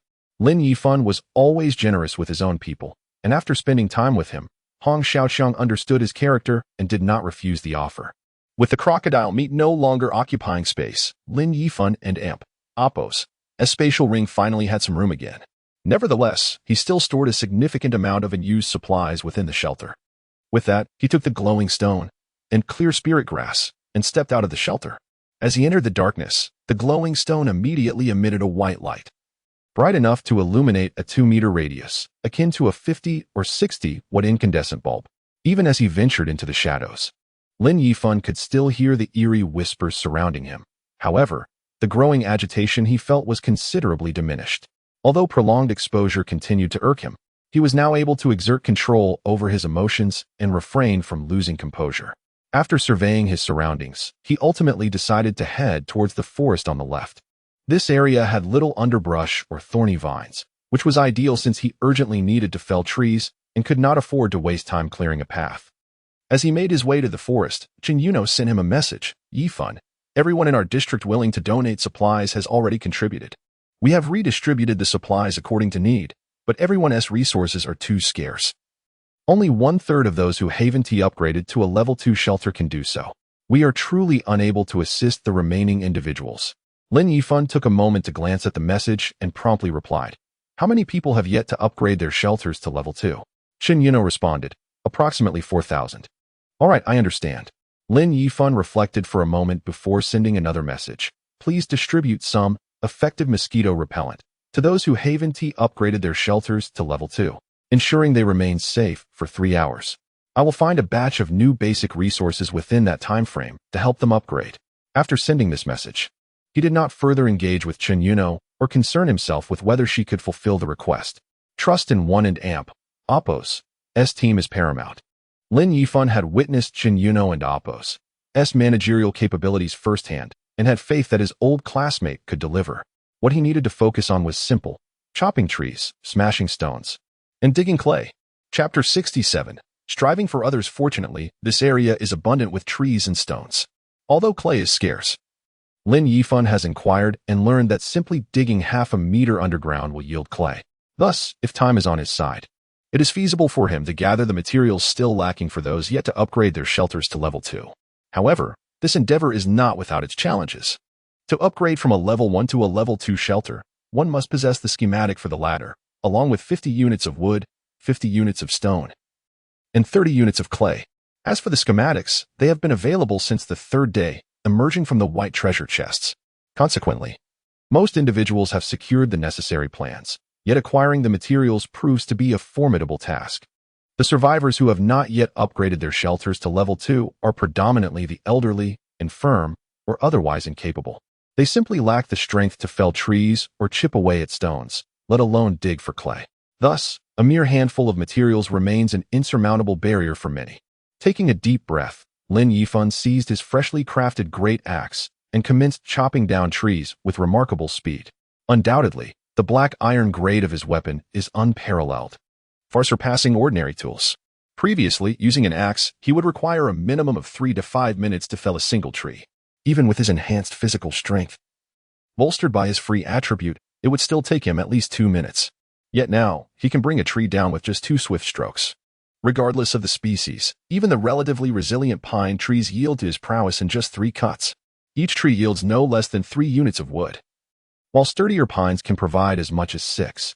Regrettably, he did not achieve any critical hits today. Otherwise, his pace would have been even swifter. With unwavering determination, Lin Yifan continued his relentless task, and within a mere 40 minutes, he had amassed an impressive total of 20,000 units of primary wood. Staring at the towering piles of timber, his hands trembled from the exertion. Despite his enhanced physical capabilities, the intensity of his labor had taken its toll. He found a sturdy log to rest upon, inhaled deeply, and proceeded to message Chen Yuno. Is 20,000 units of primary wood sufficient? At that moment, Chen Yuno was diligently gathering mugwort and mint. Earlier, Lin Yifan had shared the formula for an effective mosquito repellent, and thus the entire district was aware that these herbs were essential for crafting it. Consequently, anytime someone encountered these materials, they would collect them. However, Lin Yifan had never purchased these herbs in the market. All the ingredients for his primary mosquito repellent were cultivated by him using quality, nurturing soil. As a result, the vast majority of the mugwort and mint in circulation remained unutilized. The Heaven and Earth Association had also sought to acquire these herbs, but aside from their members, few trusted them enough to relinquish their stocks. Therefore, Chen Yuno and Appo's collection efforts had proceeded relatively smoothly and bolstered by the large population.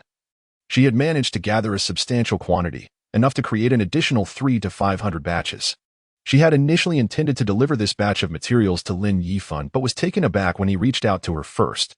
Upon reading his message, she rubbed her eyes in disbelief, nearly convinced she was hallucinating. 20,000 units of primary wood? Are you serious? Lin Yifan, lacking the luxury of time for explanations, initiated a trade. However, moments after, he canceled the transaction. While 20,000 units of wood might be manageable outdoors, the sheer volume would likely overwhelm Chen Yuno and Appo's level 2 shelter. Seeing the trade request, Chen Yuno began to believe it was genuine. In a state of astonishment, she replied, "How did you manage that?" Even with the utmost trust, Lin Yifan could not divulge his secrets. Thus he casually deflected, "Just luck, really. I and Appo's trade you the materials in batches. Distribute them to those in need first. Later, I'll have another batch of stones and clay. But those materials are trickier to gather. Please check how much everyone has left, especially those reluctant to contribute. Try to acquire their resources first. If you lack enough to purchase, reach out to your friend. She can connect you with an API call failed with status code 429. Error. Code 429. Message. Resource has been exhausted, e.g. check quota. Status. Resource exhausted. Chapter 68. The skeleton infested with maggots. Indeed, it appeared to be a person. This figure stood shrouded in mist, its features obscured. Although the luminescent stone emitted a glow that dispelled the fog, its illuminating range barely extended to 2 or 3 square meters. The figure stood precisely at the edge of this light. The hazy mist allowed Lin Yifan to discern that it was a person, yet the face remained hidden, and the figure neither advanced nor retreated. Though obscured, Lin Yifan felt an unsettling sensation, as if the figure's gaze were fixed upon him. A chill crept up his spine involuntarily, causing him to shudder as he cautiously rose. Gripping his machete tightly, his expression fraught with vigilance. "Brother, who are you?" he inquired. However, the figure offered no response, remaining motionless. Lin Yifan swallowed hard, his expression rife with uncertainty. Logically, his best course of action would be to flee immediately. If he could return to the sanctuary, regardless of whether this being was truly human or posed a threat, he could ensure his own safety. Yet, inexplicably, he sensed that turning and running might invite great peril. Despite lacking faith in his instincts, his sixth sense had proven reliable since entering the realm of survival. Now, with his intuition warning him of danger, he dared not gamble. After a moment's hesitation, he tightened his grip on the knife and cautiously edged toward the figure. Each step was deliberate, his eyes fixed on the person, fearful of any reaction. Strangely, despite the figure remaining utterly still, Lin Yifan found that the distance between them had not diminished. As if he were ensnared by an invisible barrier. He stepped forward several times, yet the gap remained unchanged. Even when he attempted to retreat, the distance persisted. Just as he contemplated turning back, an acute sense of dread surged within him, as if the figure could transform into a demon and rend him asunder in an instant. This bizarre circumstance caused cold sweat to bead on Lin Yifan's forehead as he muttered, "What on earth is happening? Is there truly a wall of confusion in this survival realm?" Wiping the sweat from his forehead, he suddenly noticed that the figure seemed to be holding something. The object, obscured by the mist, appeared to be a stick, though he could not be certain. It recalled to him a conversation with a seductive wildcat who had once treated him like a fish in a pond, informing him of the existence of wild men in this world. These beings, she claimed, donned modern clothing and wielded axes, yet moved about in a daze, akin to mere shells of their former selves. Most alarmingly, she had described them as swift and capable of navigating the fog with ease. Could this figure before him be one of those so-called wild men? While the silhouette remained indistinct, Lin Yifan could ascertain that it had once been a man. Given its imposing stature, the object in its grasp, resembling a stick, might not even be that. It could very well be an axe, concealed from his view. If only he could discern the attire of this figure, he might find confirmation. Unfortunately, approaching it was not an option. Yet, if this figure was indeed the wild man described by the alluring wildcat, its presence here implied that he was not far from her sanctuary. There was at least a chance of locating it. However, Lin Yifan resolved not to provoke the figure, and after a brief moment of contemplation, he began to retreat toward the sanctuary. Fortunately, he was well acquainted with this area. Even without watching where he was going, he could easily navigate his way back. However, what should have been a mere 10-minute journey stretched to half an hour, consuming all the time he had allotted for a luminescent stone. Lin Yifan felt a pang of regret. He possessed only 9 luminescent stones, each illuminating for 3 hours, totaling a mere 27 hours. With no other means of acquiring them aside from blue treasure chests, each stone was invaluable. Yet, after a brief moment of dismay, he set aside his emotions. He realized that the instant he pressed the luminescent stone, the figure that had maintained its distance from him began to close in. A terrifying presence enveloped Lin Yifan, plunging him into an abyss of fear, as if he were on the brink of annihilation. Having fought hard to survive, how could he willingly succumb to death? Even as terror coursed through him, he bit down on his tongue, forcing himself to regain his composure, and turned to push open the door to the sanctuary. Inside the sanctuary, a multitude of roaring fires illuminated the hall, casting a warm glow that spilled out into the mist. Instantly, the fog writhed as though alive, frantically dispersing in all directions, clearing the space where the light shone. The figure, once shrouded in mist, was now fully revealed. Lin Yifan gasped in horror, his scalp prickling. This was no mere human, it was a mass of writhing maggots. Countless maggots twisted and crawled over a skeletal frame, densely packed and innumerable. Occasionally, a glimpse of grayish-white bone emerged, only to be swiftly obscured again by the writhing mass. Indeed, this so-called person was nothing more than a skeleton infested with maggots, a grotesque entity that would nauseate anyone who dared to look. Yet, disturbingly, it was mobile. It even wielded a rusted, dilapidated axe, the connection between the handle and its hand swarming with maggots. Lin Chapter 69. Maggot-infested human remains with considerable effort. Lin Yifan subdued the surging nausea that threatened to overwhelm him. It wasn't a matter of reluctance, but rather a dire need to maintain unwavering focus. The grotesque entity continued its inexorable advance, undeterred by the fire and Apos' radiant glow that had banished the encroaching mist. As the monstrous form materialized into clarity, a string of information graced Lin Yifan and Apos' vision. Contaminated maggot-infested human remains level 1 attack method. physical proficient skill, frenzied axe assault, special advisory.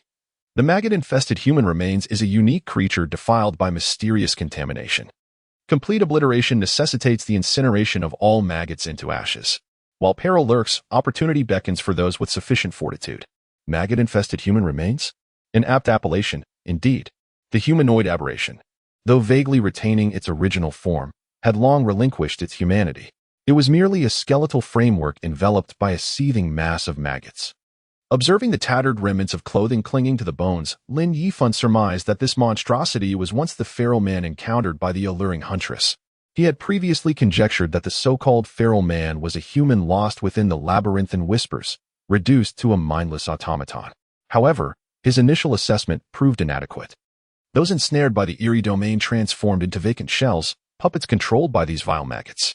The very flesh and blood of the lost souls served as sustenance for the insatiable parasites. Astonishingly, the transformation transpired within a mere handful of days. The world teemed with countless perils, far surpassing the calamities of nature. Perhaps the sinister whispers posed an even greater threat.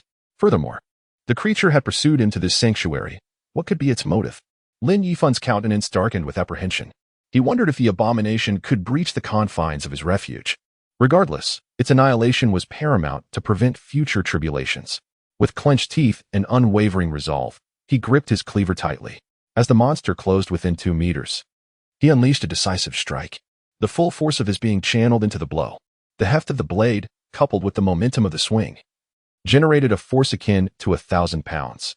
He imagined that even a stone pillar would yield to such power, let alone a skeletal frame swarming with maggots. Lin Yifan and Amp, Oppos, as confidence was unwavering. Yet, to his astonishment, his attack was thwarted. The decrepit axe wielded by the creature served as an unlikely bulwark. With uncanny ease, it parried the blow, its maggot-filled sockets fixated upon Lin Yifan. Despite the apparent emptiness of those eyes, Lin Yifan felt as though he were ensnared, his very cells threatening to rupture. More disconcerting was the creature and Amp, Oppos' formidable strength. Though he had not exerted his full potential, Lin Yifan had committed a substantial portion of his power to the strike. Yet, the monster effortlessly deflected it with a single hand, causing Lin Yifan and Amp, Oppos' heart to pound with unease. However, it was not the maggot-infested monstrosity and Amp, Oppos' power that truly unnerved him, but rather the sudden intensification of the eerie whispers. Previously, the verdant spirit bloom had afforded him a degree of protection, allowing him to suppress their influence with sheer willpower. Now, the whispers surged with amplified intensity, assaulting his senses like a cacophonous barrage, inciting agitation and unease. I can and Amp, Oppos, continue like this. I and Amp, Oppos, am in danger. Lin Yifan shook his head vigorously, battling the encroaching disquiet. He had not anticipated that the verdant spirit bloom would prove insufficient. I must retreat to the shelter. Open combat is untenable. With his safety paramount, Lin Yifan executed a swift retreat without hesitation or bravado. To his dismay, the whispers persisted even within the confines of his sanctuary, albeit at a reduced volume. They continued to gnaw at his sanity. Although he could maintain control in the short term, prolonged exposure would inevitably erode his mental defenses. Lin Yifan lifted his gaze, his eyes locking onto the maggot-infested human remains lurking outside. His resolve hardened as he contemplated the means of eradicating this abomination. Clearly, the puppeteer was not the skeleton, but rather the maggots themselves. However, their sheer number posed a daunting challenge. Could each individual maggot be a controller? The information provided earlier indicated that the complete annihilation of the maggots was essential to obliterate the maggot-infested human remains. This implied that each maggot possessed a degree of control. Lin Yifan found himself in a quandary. Although his previous strike had been deflected, even a successful blow would likely have minimal impact. Merely dispatching a few maggots, an insignificant dent in their overall numbers. Perhaps fire would be effective? Lin Yifan retrieved a burning ember from the hearth and hurled it towards the maggot-infested human remains. The creature deflected it with its axe. Anticipating this reaction, Lin Yifan had deliberately selected a piece of charcoal. Upon impact with the axe, the fragile charcoal shattered into a shower of sparks, some of which landed upon the maggot-infested human remains. To Lin Yifan and Amp, Oppos' delight, several maggots that came into contact with the embers instantly perished. Fire is indeed its weakness. His eyes gleamed with renewed hope. He had pondered why the creature relentlessly pursued him. While the alluring huntress had encountered it previously, it had never approached the shelter. Now, it stood brazenly at the threshold, seemingly uninclined to depart. He now suspected that the creature was drawn to the light. Many insects possessed a natural attraction to illumination, even if it meant facing their mortal enemy fire. Thus, it appeared that confronting this monstrosity would not be insurmountable. Chapter 70. Another blue treasure chest. Lin Yifan gazed intently at the worm-man skeleton, standing before the shelter, searching for him. He extracted a bow and arrow from his spatial pouch, then fashioned a makeshift cord from the thatch he had previously collected, wrapping it carefully around the arrowhead. Next, he took the wild boar meat gifted to him by Hong Xiaoqiang and cut away the fatty portions. However, the wild boar meat was predominantly lean, yielding only a small fist-sized piece of fat after considerable effort. Lin Yifan tossed the fat into a skillet and placed it over the fire to render the oil. He aimed to create a fire arrow.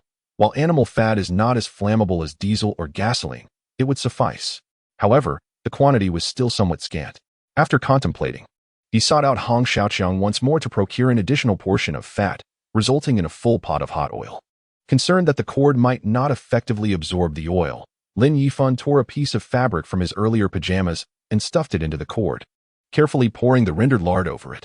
Once the fabric and cord were thoroughly saturated, he positioned the arrow above the fire to ignite it. When the arrowhead erupted into flames, he carried the remaining hot oil, skillet in hand, to the entrance. Outside, the worm-man skeleton continued to linger, showing no signs of departure. Lin Yifan weighed the skillet briefly, found an optimal angle, and hurled the hot oil at the worm-man skeleton. Although the skeleton could block attacks with an axe, it was ill-equipped to defend against a liquid. Indeed, while some oil was deflected, a substantial amount splashed onto the skeleton, scalding several worms to death. Yet, in the grand scheme of the multitude of worms clinging to the skeleton, it was but a drizzle. The worm-man skeleton displayed no sign of pain. The hot oil had no effect on it. Nevertheless, as long as the oil coated the skeleton, Lin Yifan drew the chasing wind-breaking cloud bow from his spatial pouch. Stepping to the entrance to knock an arrow aimed directly at the worm-man skeleton. His solution was to burn it. While a flaming log might be intercepted, he held a bronze-level bow and arrow, and he was confident that a mere second-tier worm-man skeleton could not evade his shot.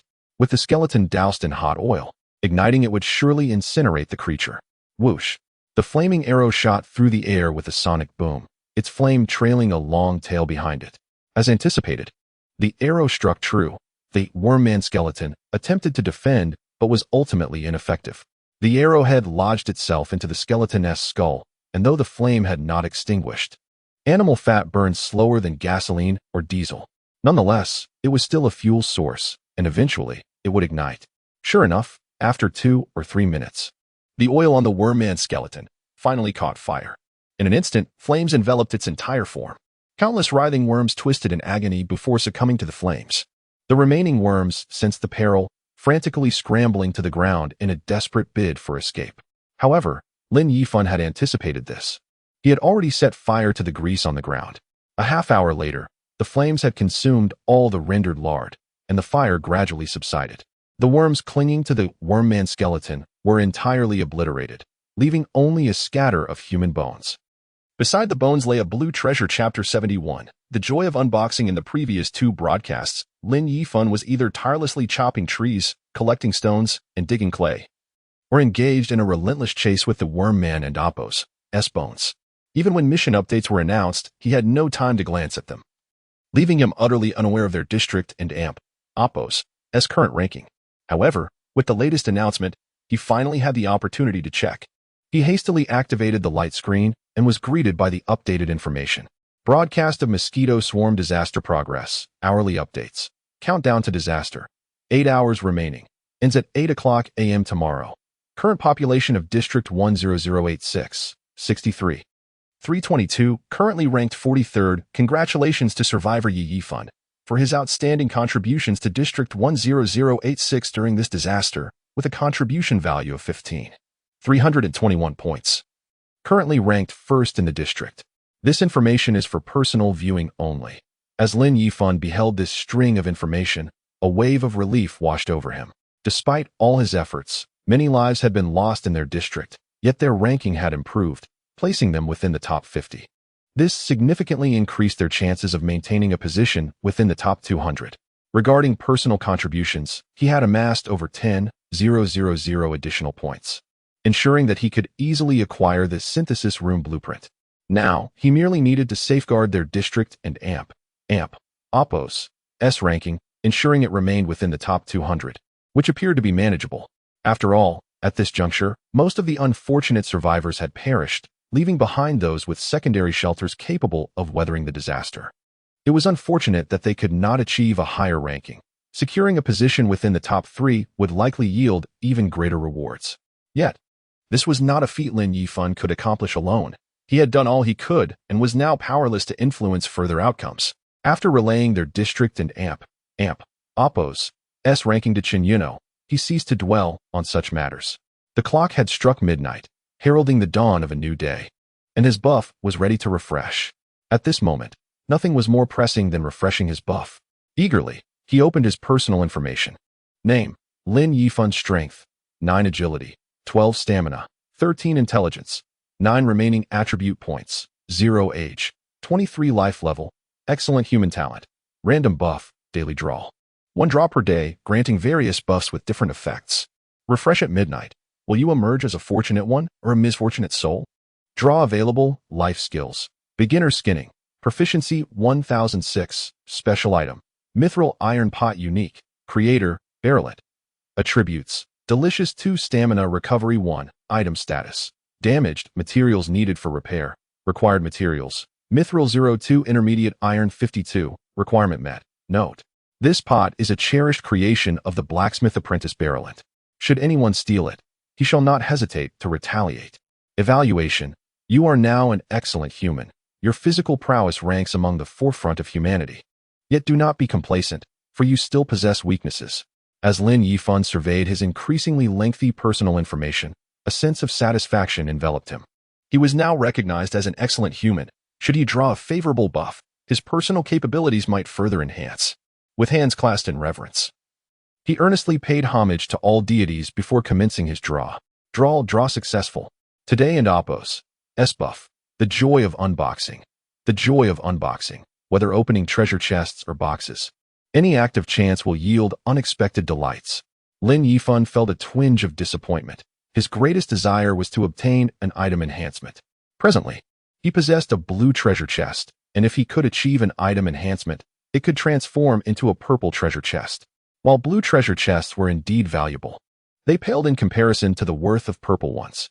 The disparity in value between green and blue treasure chests was immensely significant. Yet, he had no choice but to proceed. Despite the current rarity of blue treasure chests, the realm of survival felt strikingly akin to a gaming universe. The sole distinction lay in the fact that its inhabitants were indeed real, flesh and blood, and death was final. There would be no second chances. From a gaming perspective, he was merely in the novice village, where initial development was always foundational and paramount. Establishing a solid base during this novice phase would pave the way for future progress.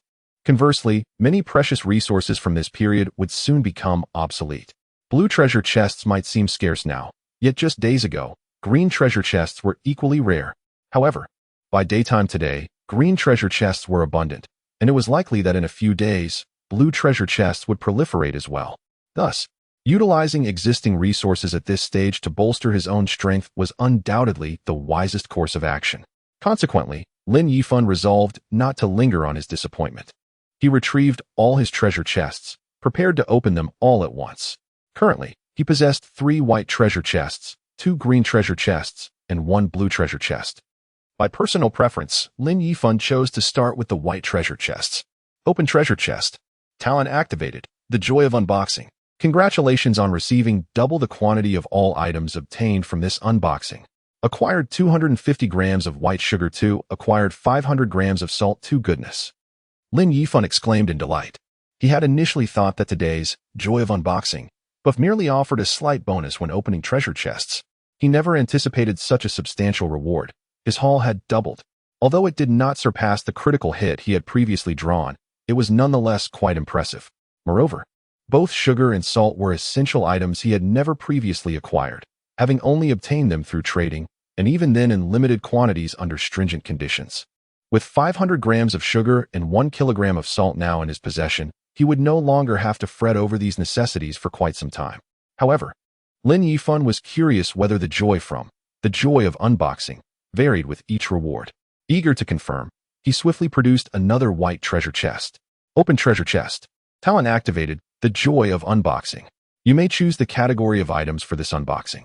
Categories are as follows: food, household goods, general supplies. Please select. To his astonishment, he could choose the category of items to be unboxed. This was truly remarkable.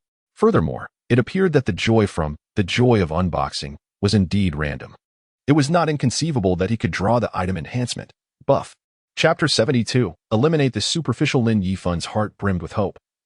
Yet he decided it prudent to select a category first. The white treasure chest primarily yielded commonplace, rudimentary supplies. Even the food offered was merely basic sustenance, sufficient to stave off hunger. As for ordinary materials, he could harvest tens of thousands of units of wood within 3 hours. Currently, Lin Yifan was neither in want of food nor basic supplies. Thus, the only option left was daily necessities. Yet, being merely a white treasure chest, there was little to deliberate upon. Lin Yifan made his choice without hesitation. I choose daily necessities. Congratulations. You have received 5 packs of wet wipes, 1 box of Dulls condoms. Wishing you a pleasant life. The wet wipes were quite acceptable, undoubtedly useful supplies.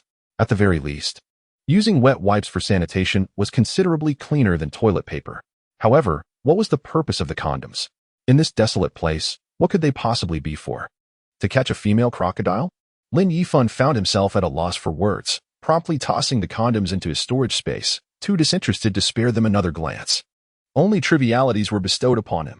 Yet suddenly, Lin Yifan retrieved the condoms once more, furrowing his brow slightly. Logically, if this were a single-player survival game, it was improbable that such items, intended for couples or groups, would be included. Unless, of course, this was not merely a single-player survival game, but rather a solo venture at present. It seemed preparations were in order. Humans, being social creatures, often find that as their numbers increase, so do conflicts. If Lin Yifan wished to maintain his advantages and not become a stepping stone for others, he must remain perpetually ahead. As this thought crossed his mind, he clenched his fists in determination. He then brought forth 3 green treasure chests and opened them all. Intermediate iron block, 45, raw cut steak, 6, spring mattress, 1 glass, 9 seamless underwear, 3 chef and amp, Oppos, S-knife blueprint, 1 black iron raincoat, 1 formula for 888 cold remedy, 1 wild chicken feathers, 600 from the 3 green treasure chests. He randomly acquired the buffs of double items, category selection, and urgent matching. To his astonishment, he had received precisely what he needed most. For instance, the wild chicken feathers were particularly timely. After obtaining the wind-breaking bow, his stock of arrows had dwindled significantly. Although he had learned to craft arrows, the necessary materials, bird feathers, had eluded him. He had even contemplated waiting for the golden eagle to shed its feathers, only to find that it had yet to lose a single plume. Lin Yifan pondered in confusion.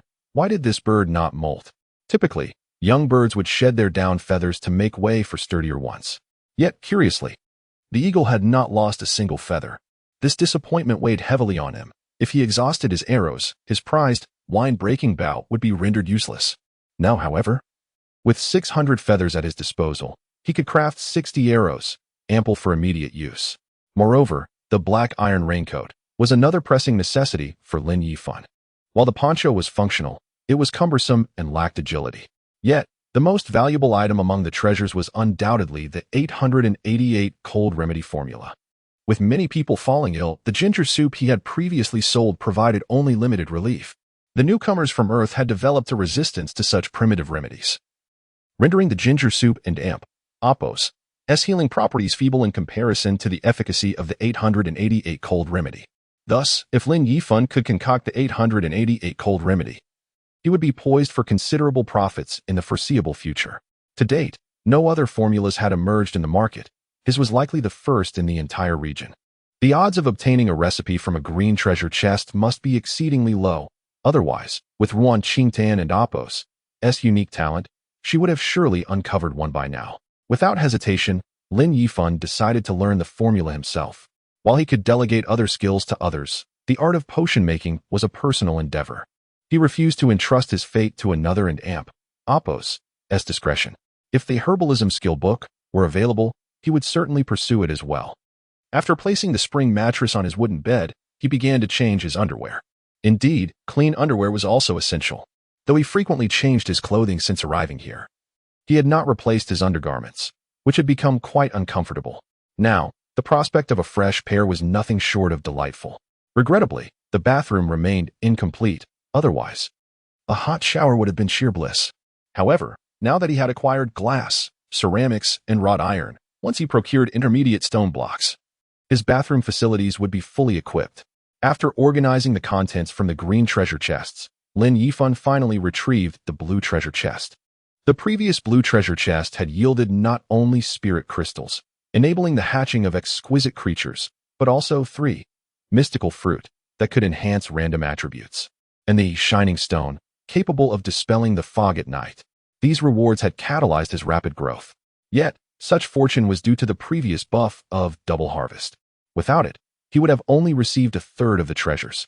This time, success in opening the chest relied solely on luck. If fortune did not favor him, he would likely not replicate the bounty of the last blue chest. Sadly, Lin Yifan lacked the ability to manipulate his destiny and could only resign himself to fate. After a profound prayer, he prepared to open the blue treasure chest. Open the chest.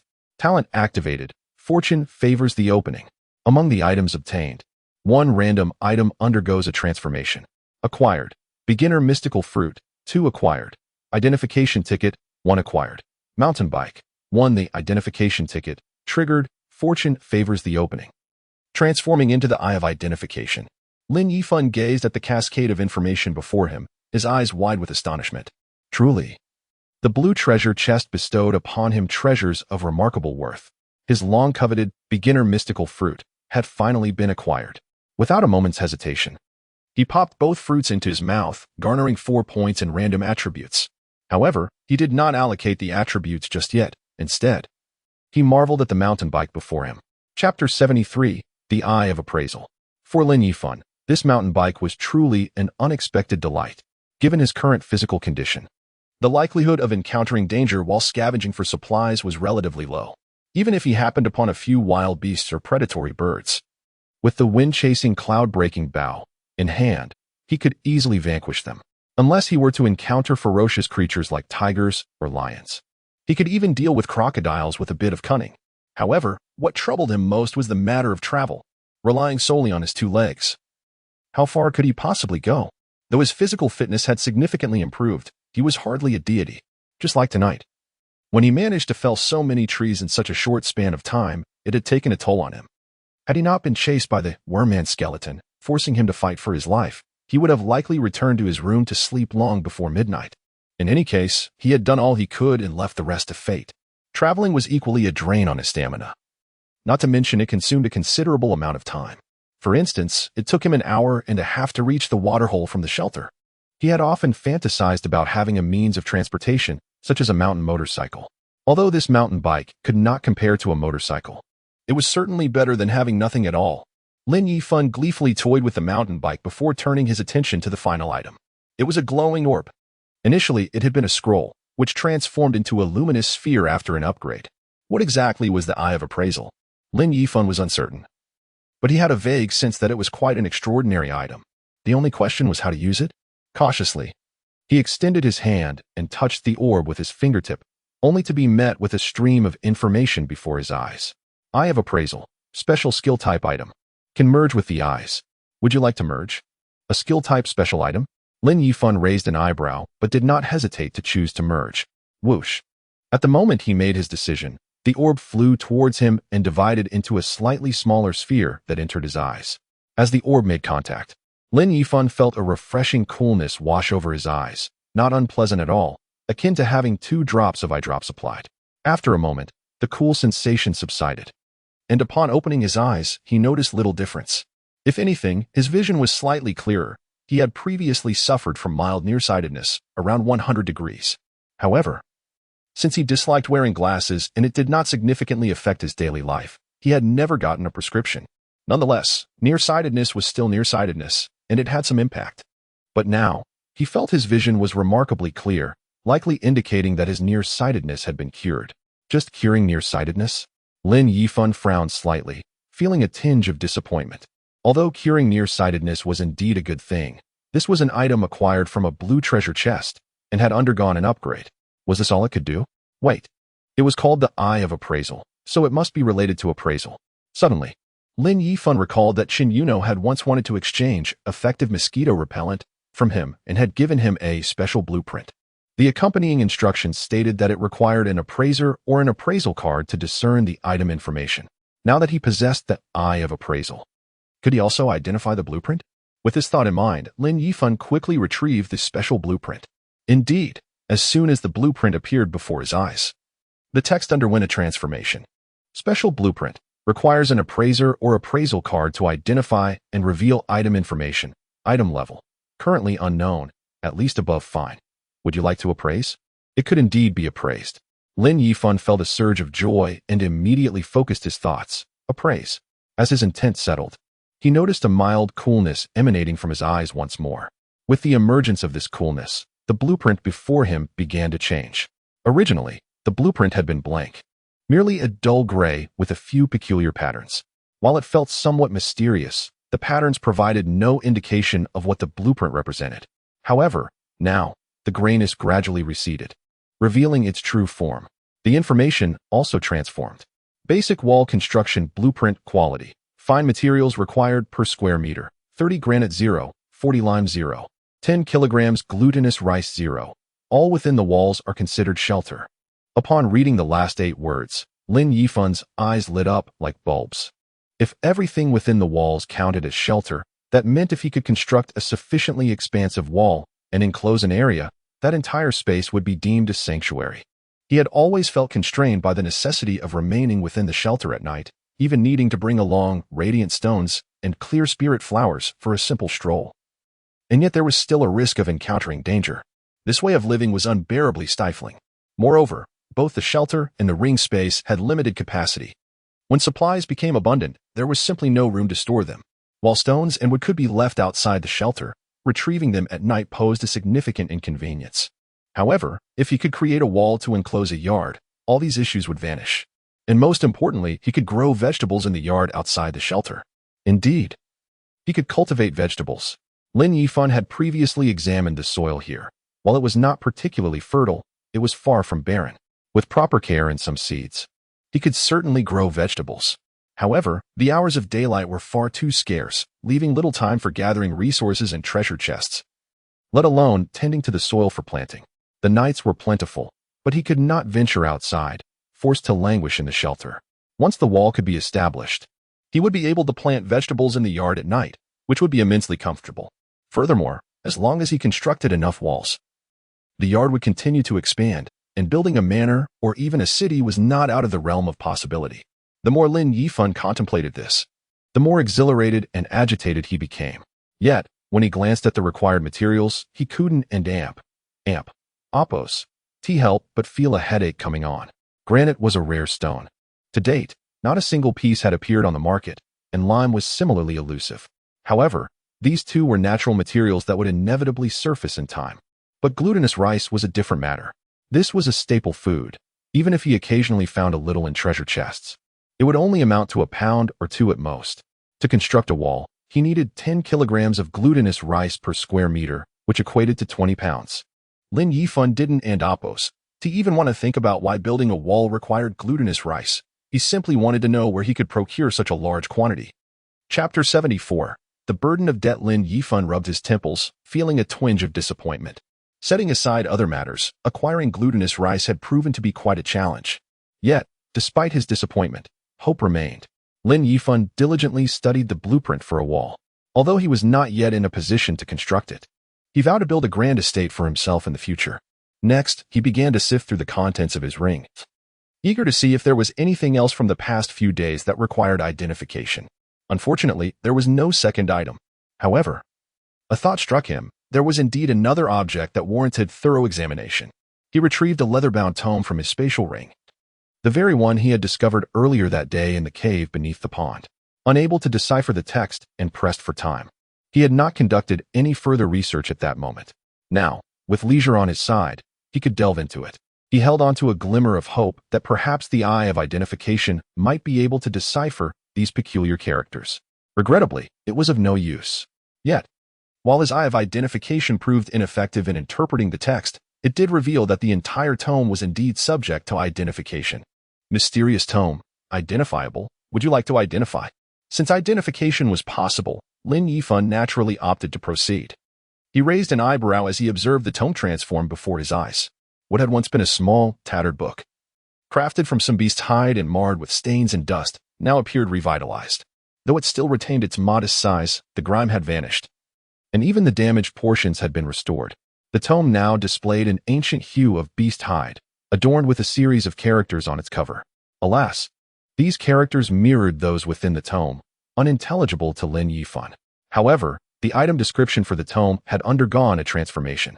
Barrelin's forging diary can be translated with a translation card or a translator. This is the forging diary penned by Barolin, a blacksmith apprentice. It chronicles his experiences throughout his apprenticeship, filled with many of his past misdeeds. Thus, he holds this tome in great esteem. Anyone daring to covet it will surely incur his wrath. So, it was indeed this blacksmith apprentice Barolin. It appeared that the cave belonged to him. Yet, Barolin and Apos' temperament seemed rather irritable and rather stingy. Having taken his iron pot would undoubtedly provoke his fury, and now having seized his diary as well. Lin Yifan realized there was no escaping his wrath. But would he cower in fear? More debts did not equate to more worries. Moreover, the forging diary was undeniably a valuable item. If he could manage to have it translated, he might learn a thing or two about forging techniques. The challenge, however, lay in the translation itself. Thus far, this was his first encounter with a card-like item, namely the unupgraded identification card. The translation card was evidently another type of card, likely obtainable only from blue treasure chests, of which he had acquired but two. As for translators, it seemed one would need to learn translation skills to attain that title. He wondered if anyone in his district had achieved such a status. After contemplating this, Lin Yifan decided to test his luck and opened the chat channel. To his surprise, even at past midnight, the channel buzzed with activity as everyone discussed survival rankings and contributions of resources. Brothers, how much have you contributed? How many contribution points do you have? I donated over 100 units of basic resources and currently have 125 contribution points. Tomorrow, when the survival shop opens, I must treat myself to some delicious food. Can you not aim higher? The survival shop has so many ways to enhance our strength, even attribute fruits. Why waste points on food? You go ahead and save up. An attribute fruit costs 1,500 contribution points.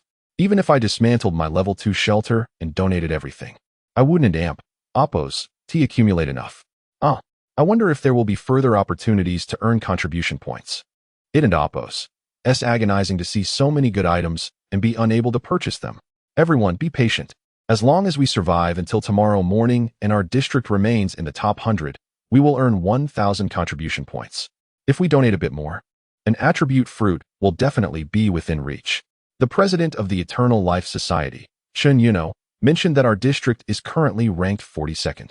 Even if we drop, we should remain within the top 100. Let us hope nothing unexpected happens. Otherwise, not only will we miss out on rewards, but our survival shop may not even open, leaving us forever behind others. As Lin Yifan observed the lively discussions, he sensed that the moment to announce the next impending disaster had arrived. He decided to temporarily set aside his search for a translator and send a message. Dear brothers and sisters, do not worry. At this hour, resources across districts must be nearly depleted. As long as we maintain our current survival numbers, staying within the top 100 should not be a problem. Regarding contribution points, I must confess that my shelter has been upgraded to level 3. As the first in our district to achieve this, I received a reward, which I exchanged for disaster information. According to this information, aside from the current and Apos, swarm disaster, and Apos, numerous other disasters will follow. In 4 days, a second disaster will strike, torrential rain disaster, rated at 4 stars. Thus, I implore everyone to prepare accordingly. Based on the nature of the disaster tasks, every calamity arrives with its own set of challenges. If we can successfully complete them, we can expect generous rewards, with contribution points being one of them. Upon sending this message, the chat channel fell into a profound silence. Moments later, someone cautiously inquired, Lin Yifan, is what you said true? Will there really be another disaster in 4 days? Indeed, the current disaster isn't even over, and already another looms ahead? What hope do we have? Is this survival? 3 disasters in such quick succession. How can we withstand it? Exactly. While this is a realm of survival, at least grant us a chance to endure. I was just reveling in having survived this disaster, and now to hear such dreadful news. It feels utterly hopeless. Chapter 75. Is sacrifice still an option? Lin Yifan observed the despondent remarks of the crowd and felt no surprise. This recent swarm disaster was such that, had he not been forewarned, the survival of many would have been uncertain. The ranking of survivors in their sector, currently numbering just over 61,000, revealed a staggering loss of approximately 40,000 lives in a matter of days. Such a mortality rate bore a chilling resemblance to mass slaughter. This grim statistic placed them at the 42nd position among the numerous sectors. Lin Yifan had previously calculated that there were over 80,000 sectors in total. One could only ponder how many souls remained in those ranked lower. Selfishness was a perennial trait of humanity. And not everyone would act as Lin Yifan did, disclosing information about impending disasters to allow others to prepare and survive. It was likely that in the sectors at the bottom of the rankings, the first individual to ascend to a level 2 shelter had chosen alternative rewards without even glancing at the disaster alerts. Yet such matters were of little concern to Lin Yifan. His focus was on becoming increasingly formidable. The experience from this catastrophe would illuminate many truths. The number of survivors in a sector indeed influenced various factors, including collective missions. Even Lin Yifan could not deny the allure of the rewards associated with these missions. Thus, within his capabilities, he hoped for the survival of more individuals in his sector. As he noted the waning spirits of those around him, Lin Yifan contemplated and sent a message. Everyone, please do not be disheartened. Since this world is a realm of survival, it inherently offers us means to endure. Despite the peril posed by the disaster, there are always ways to confront it. For instance, we have all managed to survive this swarm disaster, have we not? Once tomorrow and Appo's collective mission concludes, the rewards will undoubtedly enhance our chances of survival significantly. I firmly believe we will weather this disaster and those to come. Let us not give up. I will do my utmost to assist you all. At that moment, some astute individuals in the comments section directed their inquiries towards Lin Yifan. Great leader, we owe our survival this time to your prior warnings. With your guidance, I am confident we can overcome the next disaster. Since you are aware of strategies for this disaster, you must have insights for the next one as well. Please share your wisdom with us. You are our pride and our backbone. If you possess any information, do let us know. Lin Yifan felt a twinge of frustration. Concerning the upcoming rain disaster, truth be told, he was still uncertain about how to respond. The sudden appearance of the waterhole was likely the source of the flood.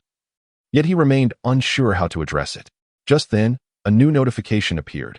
Survivor disclosed disaster information, receiving humanitarian reward. Blue treasure chest. 1. Would you like to open it? Another blue treasure chest. Lin Yifan raised an eyebrow. He recalled that when he obtained hidden crisis information, he had the option to disclose it. Regardless of his choice, a reward would follow. The previous swarm disaster disclosure had granted him a green treasure chest, but this time, a blue treasure chest awaited him.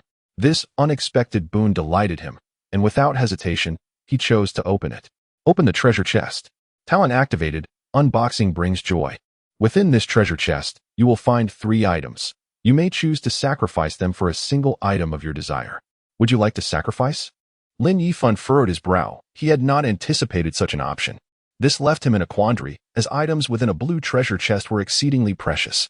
The previous chest, even without triggering the unboxing brings joy buff, had contained remarkable items, whether attribute fruits, identification scrolls, or a mountain bike.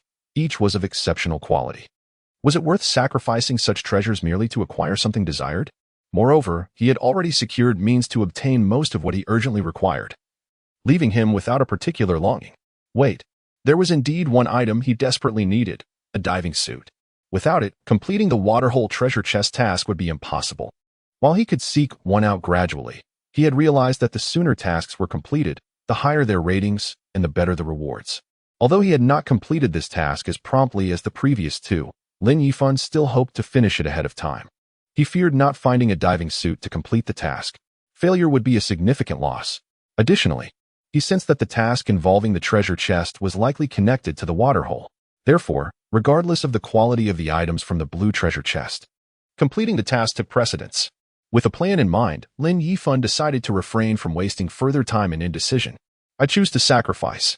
Sacrifice successful. Please state the item you desire. Without delay, Lin Yifan responded, a diving suit. I require a high-quality diving suit. Reward has been delivered. Please check. This notification was splendid. Before Lin Yifan's eyes, the blue treasure chest transformed into a frosted, transparent box, within which numerous items were faintly visible. He opened the transparent box to discover a blue diving suit, alongside an array of additional equipment, a spotlight, oxygen tanks, face masks, and fins. It was an entire diving kit. At that moment, Lin Yifan also noted the information regarding these items. Diving suit, grade, bronze, can be used for underwater operations at depths of up to 1,000 meters for 6 hours. After 6 hours, one must return to the surface to allow the oxygen tank to recharge for 18 hours before undertaking further underwater tasks. To be able to operate at a depth of 1,000 meters for 6 hours was astonishing. Lin Yifan and Amp, Oppo's eyes widened. Although he had once experienced financial hardship, he was not entirely unfamiliar with diving equipment. Having grown up near water, he had developed decent swimming skills. The coastal city where he attended school had a thriving beach tourism industry. Driven by curiosity, he applied for a lifeguard position and fortuitously encountered diving, discovering a remarkable talent for it. Eventually, he transitioned from a lifeguard to an underwater rescuer. Thus, he was well acquainted with the quality of diving suits. Chapter 76. How do we reach first place? After thoroughly inspecting the entire set of diving equipment, Lin Yifan contentedly stored it away in his space. With this equipment, descending into the water shall pose no challenge for him. Moreover, Lin Yifan discovered that the third round of tasks had also been completed. However, it was strange that despite the task showing as completed, neither the rewards nor any other aspects had changed. It seemed he must venture to the pond's edge to genuinely fulfill the task. Thus, it appeared that at the break of dawn tomorrow, he would first head to that pond. Lin Yifan intended to rest promptly, even though the night was longer than the day. However, with the time already past midnight and based on the recent dawn patterns, it was likely that dawn would not arrive until around 8:30. Nevertheless, with only 7 or 8 hours remaining for rest, it was essential to rejuvenate for the challenges ahead. Before succumbing to slumber, Lin Yifan couldn't and Oppos resist glancing at the chat channel. Observing that everyone was still waiting for his strategic plan, he felt it would be remiss to keep them in suspense. Thus, he sent a message. Everyone, at this moment, I do not possess a solid strategy. However, I will actively seek one, and I encourage you all to brainstorm and ponder potential solutions. The flood disaster is not akin to a mosquito infestation, although the disaster index is higher. Many have faced such calamities during their time on Earth. Therefore, rather than placing all hope upon me, it would be wiser for you to devise your own solutions. Upon reading his message, the crowd felt utterly disheartened. Of course, disappointment aside, most refrained from directing their ire toward him. Yet, a few dissenters emerged at this juncture. Forever delicious. In my opinion, Lin Yifan is merely concealing his strategy, unwilling to share it with us, all while claiming to be our district and Amp, Oppo's top contender. He shows no concern for our survival. I have a great sword, exactly. He had a strategy last time. How could he possibly lack one now? He certainly doesn't, and Amp, Oppo's intend to share it with us. The great man, Lin Yifan, you are merely fortunate to have upgraded your shelter to level 3 before us. Do not presume that this will earn you our unwavering support unless you assist us unconditionally. Lin Yifan, witnessing these familiar usernames, Kuden and Amp, Oppo's helped but chuckle in exasperation. The discussions from the Heavenly Society seemed never-ending. Regardless of their opinions, he was powerless to assist them, even if he had a solution. He would not divulge it to the Heavenly Society. He preferred they remain at a distance. After sending his message, he promptly blocked these usernames. Lin Yifan had long since realized that by blocking certain IDs, he could prevent them from viewing his messages. Thus, when he claimed he would not share any solutions, he could indeed uphold that promise. At that moment, the president of the Heavenly Society, known as the Father of God, could no longer contain himself. However, since he had been blocked by Lin Yifan, his messages were unseen. Consequently, he sought someone else to relay his thoughts in the chat channel. Lace Ponytail, Lin Yifan. I am the Father of God. I understand there are conflicts between us and the Heavenly Society, yet we all strive for the survival of our fellow beings. Why must we make matters so contentious? How about this? I invite you to join our heavenly society as an honorary president, and together, we can lead all individuals in District 10086 to survive together. What do you say? Upon reading this message, Lin Yifan rolled his eyes and unceremoniously added the lace ponytail to his blacklist. He then closed the chat channel and went to bed. He held a considerable grudge. Those who offended him would not be forgiven until he felt adequately avenged. The notion of collaborating with the Heavenly Society was laughable. Not even an honorary presidency would tempt him. He wouldn't even spare a glance. Nonetheless, while he slept, his mind lingered on the progress of the disaster task. Therefore, whenever the hourly updates were broadcast, he couldn't and damp.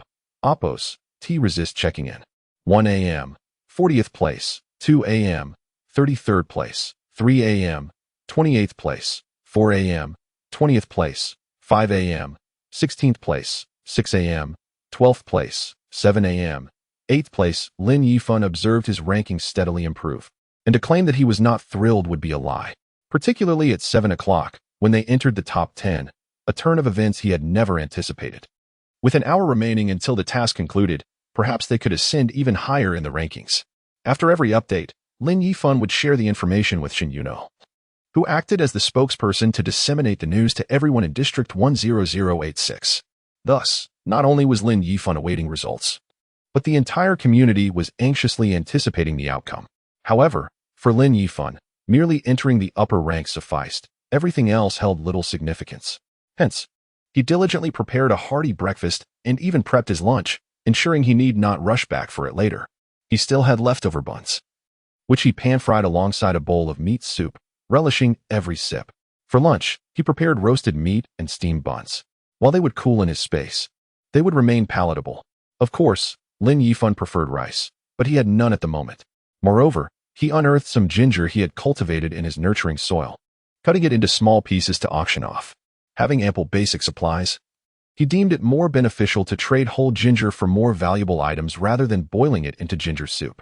After a flurry of activity, 8 o'clock finally arrived. Congratulations to all survivors. You have successfully endured the first natural disaster since entering the survival realm, earning 1 attribute point and 1,000 contribution points for all. Congratulations to all survivors in District 10,086. Through unity and camaraderie, you have prevailed during this disaster and achieved first place in survivor rankings, earning a leaderboard reward. Leaderboard rewards are exclusive to the top 3. Congratulations to all survivors in District 10,086. You have received 6 attribute points from the leaderboard reward. The collective blessing of double harvest for 48 hours, and 3 green chests, and 6 white chests. Congratulations to District 10086 for qualifying to unlock the survival store. The store is now open. The above information is broadcasted to the entire server. Lin Yifan's eyes sparkled as he absorbed the cascade of messages. He had not anticipated that the collective rewards for all survivors would include not just contribution points, but also a random attribute point. What a delightful surprise. However, how had they managed to secure first place? At 7 o'clock, they were still in 8th place, even with a slight climb. It was implausible that they had jumped straight to first. This was utterly absurd. What had transpired? Chapter 77, A Reckless Gamble of All Strength. Ascending from 8th to first place is no trivial leap. Logically, with only an hour remaining, rankings should have stabilized, making such a dramatic shift implausible. It is utterly unreasonable. Yet, despite this absurdity, securing the top position is undeniably a boon. Thus, although Lin Yifan felt utterly perplexed, he did not hesitate to seize the benefits that came his way. Take, for instance, the 6 random attribute points. Even if this first place were a colossal pitfall, he would leap into it without a second thought. And let us not forget the treasures and other rewards. These 2 collective tasks alone have yielded him a staggering 7 random attribute points, a reward so generous it left him trembling with excitement. However, the true prize lies in his personal rewards. Lin Yifan flipped through the light screen, revealing the details of his individual rewards. Total statistics. In this task edition, you have earned 15,332 contribution points, ranking first in the 10086 zone for contribution points. You are eligible for the ranking reward. Silver level 4 Shelter Blueprint. 1. Mithril 10. Random Attributes 10. Unique Reward. Exclusively issued to the top survivor in this zone. Another 10 random attribute points. The corners of Lin Yifan's mouth nearly split with joy. A total of 17 random attribute points. Previously, through consuming fruits and completing tasks, he had only garnered 7 or 8 points. Even so, this had propelled his physical condition from a suboptimal state to an excellent one. Adding these 17 points would undoubtedly elevate him to superhuman levels. No external force is as reliable as one's own strength. At this moment, Lin Yifan had no inclination to consider other rewards. He immediately accessed his personal information to strategize how to allocate his points. Name: Lin Yifan. Strength: 9 agility, 12 stamina, 13 intelligence, 9 remaining attribute points, 17 age, 23 life level, excellent human talent. Random buff, daily draw. You may draw once daily to acquire various buffs with different effects. The draw resets at midnight. Are you fortunate or unfortunate? Only time will tell. Today's buff: joy from opening boxes. Life skills: basic skinning, proficiency 1006, special item, mithril cast iron pot unique, crafted by Barrelant. Attributes: delicious 2 stamina, recovery 1, item condition, damaged, materials needed for repair. Required materials: mithril 02. Intermediate cast iron 52, requirements met. Note: this iron pot was meticulously crafted by the blacksmith apprentice Barrelant. It is his cherished possession. Whoever steals it will face his wrath. Evaluation: you are now an excellent human. Your physical condition ranks among the forefront of humanity, but do not become complacent. You are still quite weak. In his previous endeavors, Lin Yifan had allocated all random attribute rewards towards stamina to enhance his underwater endurance, thus making stamina his highest attribute among the 4. Indeed, boosting his stamina did not disappoint. He could distinctly feel a significant enhancement in his physical condition. Moreover, whether it was merely his imagination or not, he sensed that with the increase in stamina, both his strength and speed had also improved. As for whether his intelligence had increased, he could not ascertain. After all, he was not participating in any examinations and was unaware if he had become any cleverer, though his memory had certainly improved considerably. With a vague suspicion in his mind, Lin Yifan pondered the possibility that perhaps it was unnecessary to evenly distribute random attributes across the 4 categories. By continuously augmenting stamina, his overall physical qualities might naturally enhance the other attributes as well, though merely a hypothesis. Lin Yifan had developed a profound trust in his intuition since arriving in this world, and thus he resolved to take a gamble. Furthermore, even if he were to lose this wager, investing in stamina would still bolster his physical prowess. There was no such thing as waste in this regard. Consequently, without a moment's hesitation, he allocated all 17 random attribute points to stamina. Instantly, Lin Yifan felt a surge of heat coursing through his body, and his heart began to race wildly, the rhythmic pounding echoing in his ears as though it might burst at any moment. The frantic heartbeat incited a surge of restlessness within him. He bit down hard on his tongue, managing to restrain himself from succumbing to that overwhelming urge. Perhaps a minute passed, perhaps 10. In that tumultuous state, Lin Yifan felt every second stretch into an eternity. At Chapter 78, The Complete Iron Pot, Refining the Body, Lin Yifan and Amp Apos' physique had evidently undergone a profound transformation, akin to a purification process that expelled all impurities from his body. This resulted in a thick layer of foul grime enveloping him. It was truly unexpected that such a rigorous enhancement of physical strength could yield such remarkable benefits. Moreover, Lin Yifan distinctly sensed a monumental change within himself. While it was challenging to articulate the specifics, one thing was certain: he now possessed the vitality to potentially reach the age of 100. He also felt a significant surge in his strength. As he grasped a nearby piece of wood, he crushed it effortlessly, revealing that it was not mere softwood, but a robust piece of rosewood renowned for its hardness. Evidently, this enhancement of physical prowess had a ripple effect on other attributes. He wondered if his personal statistics reflected these changes. Hastily, he accessed his personal information. Name: Lin Yifan. Strength: 20 agility, 18 stamina, 30 intelligence, 22 remaining attribute points, 0 age, 23 life level, extraordinary tier 1, upgrade to extraordinary tier 12 to break through to the next life level, talent, random buff. 1 draw daily. Draw once daily to obtain various buffs with differing effects, refreshed at midnight. Your fate shall determine if you are fortunate or not. Today's buff: joy in unboxing. Life skills: beginner skinning, proficiency 1006, special item, mithril cast iron pot unique, crafted by Barrelant. Attributes: delicious 2 stamina, recovery 1, item status, damaged, materials needed for repair. Required materials: mithril 02. Intermediate cast iron 52, requirements met. Note: this pot is a labor of love crafted by the blacksmith apprentice Balorenti. Anyone who dares to steal it will face his wrath. Evaluation: you have surpassed the limits of humanity, becoming an extraordinary life form. From this moment forth, you embark on the path of evolution. The heights you may reach depend solely on your destiny. Extraordinary life form.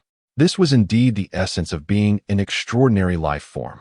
It became clear that only by transcending the limits of humanity could one truly embark on the path of evolution. Additionally, the enhancement of stamina proved to be remarkably beneficial. If stamina were sufficiently increased, it could trigger a qualitative change, consequently amplifying other attributes significantly. What surprised Lin Yifan was that he had anticipated strength would increase the most. Yet it was intelligence that surged the highest. However, he was perplexed. Had he truly become more intelligent? Why did he not feel any different? What utility did intelligence possess? Though he pondered these questions with great curiosity, he ultimately conned Chapter 79. A private transaction? Lin Yifan was transfixed, watching the transparent figure wielding a hammer with anticipation. With each strike, the surface of the pot gradually became as smooth as a mirror, its silvery sheen glimmering under the sunlight. The faintly visible patterns seemed to flow along the pot and Appos' surface, resembling mysterious runes that emitted a soft glow, increasingly discernible to the naked eye. Could these patterns be some sort of magical array? A ludicrous thought crossed Lin Yifan and Appos' mind. However, in this realm of survival filled with uncertainties, anything was conceivable. The appearance of a magical array did not seem entirely implausible. It was already evident that the pot's ability to produce a tribute-laden food was likely tied to the enigmatic power contained within these patterns. Moreover, the secret silver, with its fantastical allure, might very well be the material used for crafting magical arrays. While he pondered this, the transparent figure suddenly halted its actions and presented the silvery pot to Lin Yifan, gesturing for him to take it. Lin Yifan accepted the pot and, puzzled, inquired, "Is it fixed already?" The transparent figure nodded and surprisingly extended a palm toward him, indicating a desire for something in return. Lin Yifan paused, recalling that the same summoned figure had previously asked for something when he forged a large knife. Initially uncertain if they were the same entity, he was now entirely convinced. Lin Yifan was not a miser. Although he had given most of the crocodile meat to Hong Xiaoqiang for making smoked meat, he still had several dozen pounds left. Thus, he cut off 2 to 3 pounds of crocodile meat and handed it to the transparent figure. Upon receiving the meat, the figure sprang to life, visibly delighted. This stirred a feeling in Lin Yifan, prompting him to place the bird feathers he had obtained from a chest yesterday, along with some iron pieces and wood, before the figure, and he smiled. "How about we strike another deal? You help me craft these materials into arrows, and I shall provide you with 5 pounds of meat as payment." He sensed that the transparent figure possessed some level of consciousness, and according to standard game mechanics, crafting items typically required the person to receive rewards based on established rules rather than asking for items directly. However, if this figure could indeed request items, private transactions might be possible. If so, the potential for negotiation would greatly increase. After all, without a middleman profiting from the deal, his material costs could be minimized, while the transparent figure would benefit as well. Truly a win-win situation. Lin Yifan and Appos' gamble proved fortuitous. Upon hearing his proposal, the transparent figure paused, contemplating for a moment before extending 10 fingers. Lin Yifan raised an eyebrow and cautiously asked, "Do you want 10 pounds of meat?" The figure nodded vigorously. Lin Yifan squinted. While 10 pounds of meat was not a substantial loss for him, in negotiations, one must always begin with inflated demands. If he readily agreed to such a request, subsequent deals would be harder to negotiate. Thus, he feigned reluctance, sighing dramatically. "If you require 10 pounds of meat, then this transaction cannot proceed. I simply do not possess that much meat. It seems we shall have to wait for another opportunity to trade." Upon hearing this, the transparent figure grew anxious. Immediately picking up the materials on the ground and, wielding the hammer, began crafting with fervor. After approximately 2 to 3 minutes, 30 arrows were forged. The transparent figure handed one arrow to Lin Yifan, indicating for him to inspect it. The moment Lin Yifan beheld the arrow, he realized he had struck gold. He had already learned the schematics for crafting arrows, but could only produce ordinary types. Given that feathers were rare and he had only recently acquired some, he felt a twinge of dissatisfaction at the prospect of merely creating basic arrows. Hence, He had turned to the transparent figure, and indeed, he had made the right choice. Wind Chaser Arrow. Rank. Black Iron Accuracy 2 Damage 2. When used with high-quality bows, effects are doubled. To his astonishment, all the arrows were of black iron quality, complete with attributes. Moreover, when paired with high-quality bows, the effects would be amplified, leaving Lin Yifan exhilarated. After all, he just happened to possess the bronze-ranked Windbreaker Bow. A fine bow with exquisite arrows was a perfect match. Filled with satisfaction, Lin Yifan nodded appreciatively at the transparent figure, exclaiming, "What exquisite craftsmanship! You truly are remarkable." Afterward, he sliced off 6 pounds of meat and offered it to the transparent figure, saying, "I had intended to keep a pound for my lunch today, but now I give it all to you as a token of my gratitude." The transparent figure, upon receiving the meat, burst into exuberance once more. Seeing its delight, Lin Yifan inquired, "Can I trade with you again in the future?" The figure pondered briefly, then pointed at the pot and then at itself. Lin Yifan quickly comprehended. "You mean that I can only summon you to craft items when I call upon you, and then we can engage in further transactions?" The transparent figure nodded affirmatively. Realization dawned upon Lin Yifan, and he smiled. "That sounds splendid. If I have any needs in the future, I shall summon you. Rest assured, I shall ensure you do not suffer any losses." After the figure nodded in agreement, it promptly vanished. Along with it disappeared the meat he had given, as well as the hammer and forge it had summoned. Having encountered this phenomenon before, Lin Yifan was not taken aback this time. After placing the 30 arrows into his storage, he redirected his attention to the pot. It had been completely repaired, its surface as smooth as new, and the patterns more pronounced than ever. Lin Yifan gently touched the pot's wall, feeling a warm energy radiate from his fingertips, as if this pot had transcended mere kitchenware, transforming into a treasure imbued with spirit. Secret Silver Cast Iron Pot Unique, crafted by Ballinked. Attributes: Delicious 5 Stamina Recovery 3. Item status: Repaired. Special effect: Has a chance to trigger a delicious critical hit while cooking. Doubling the food attributes: Delicious 5, Stamina Recovery 3. And it even boasted a special effect. Lin Yifan and Appo's eyes sparkled with joy. The attributes of the repaired iron pot had significantly increased, and it now possessed an additional special effect, truly one of the most vital pieces of equipment he could desire at this moment. Eager to test the pot and Appo's capabilities, he hastily retrieved some ingredients from his bag to prepare a sumptuous meal. Although his culinary skills were far from exceptional, with the enhancement of this pot, even ordinary ingredients would yield astonishing flavors. Setting the pot over the fire, he poured in some water and added the chopped crocodile meat along with wild vegetables. The latter was a type of shepherd and Appo's purse he had foraged from the water and Appo's edge just yesterday. As the water in the pot began to boil, a rich aroma wafted through the air, tantalizing his senses. Chapter 80. The synthesis room has finally arrived. Lin Yifan took a deep breath, and merely inhaling the aroma of the meat filled him with a refreshing sense of vitality.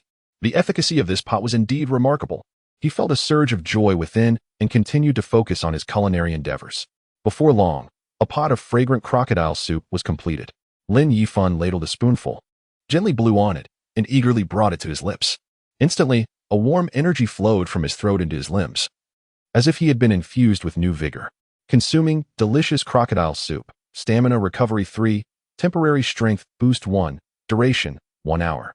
Stamina Recovery 3, and a temporary strength boost. Lin Yifan was overjoyed.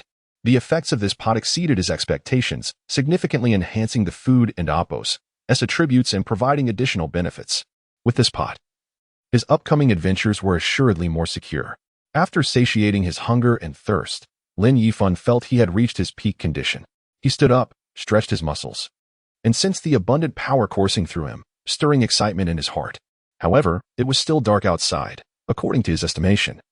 Dawn would not arrive until at least 8:30. It was only 8:15, so there was ample time.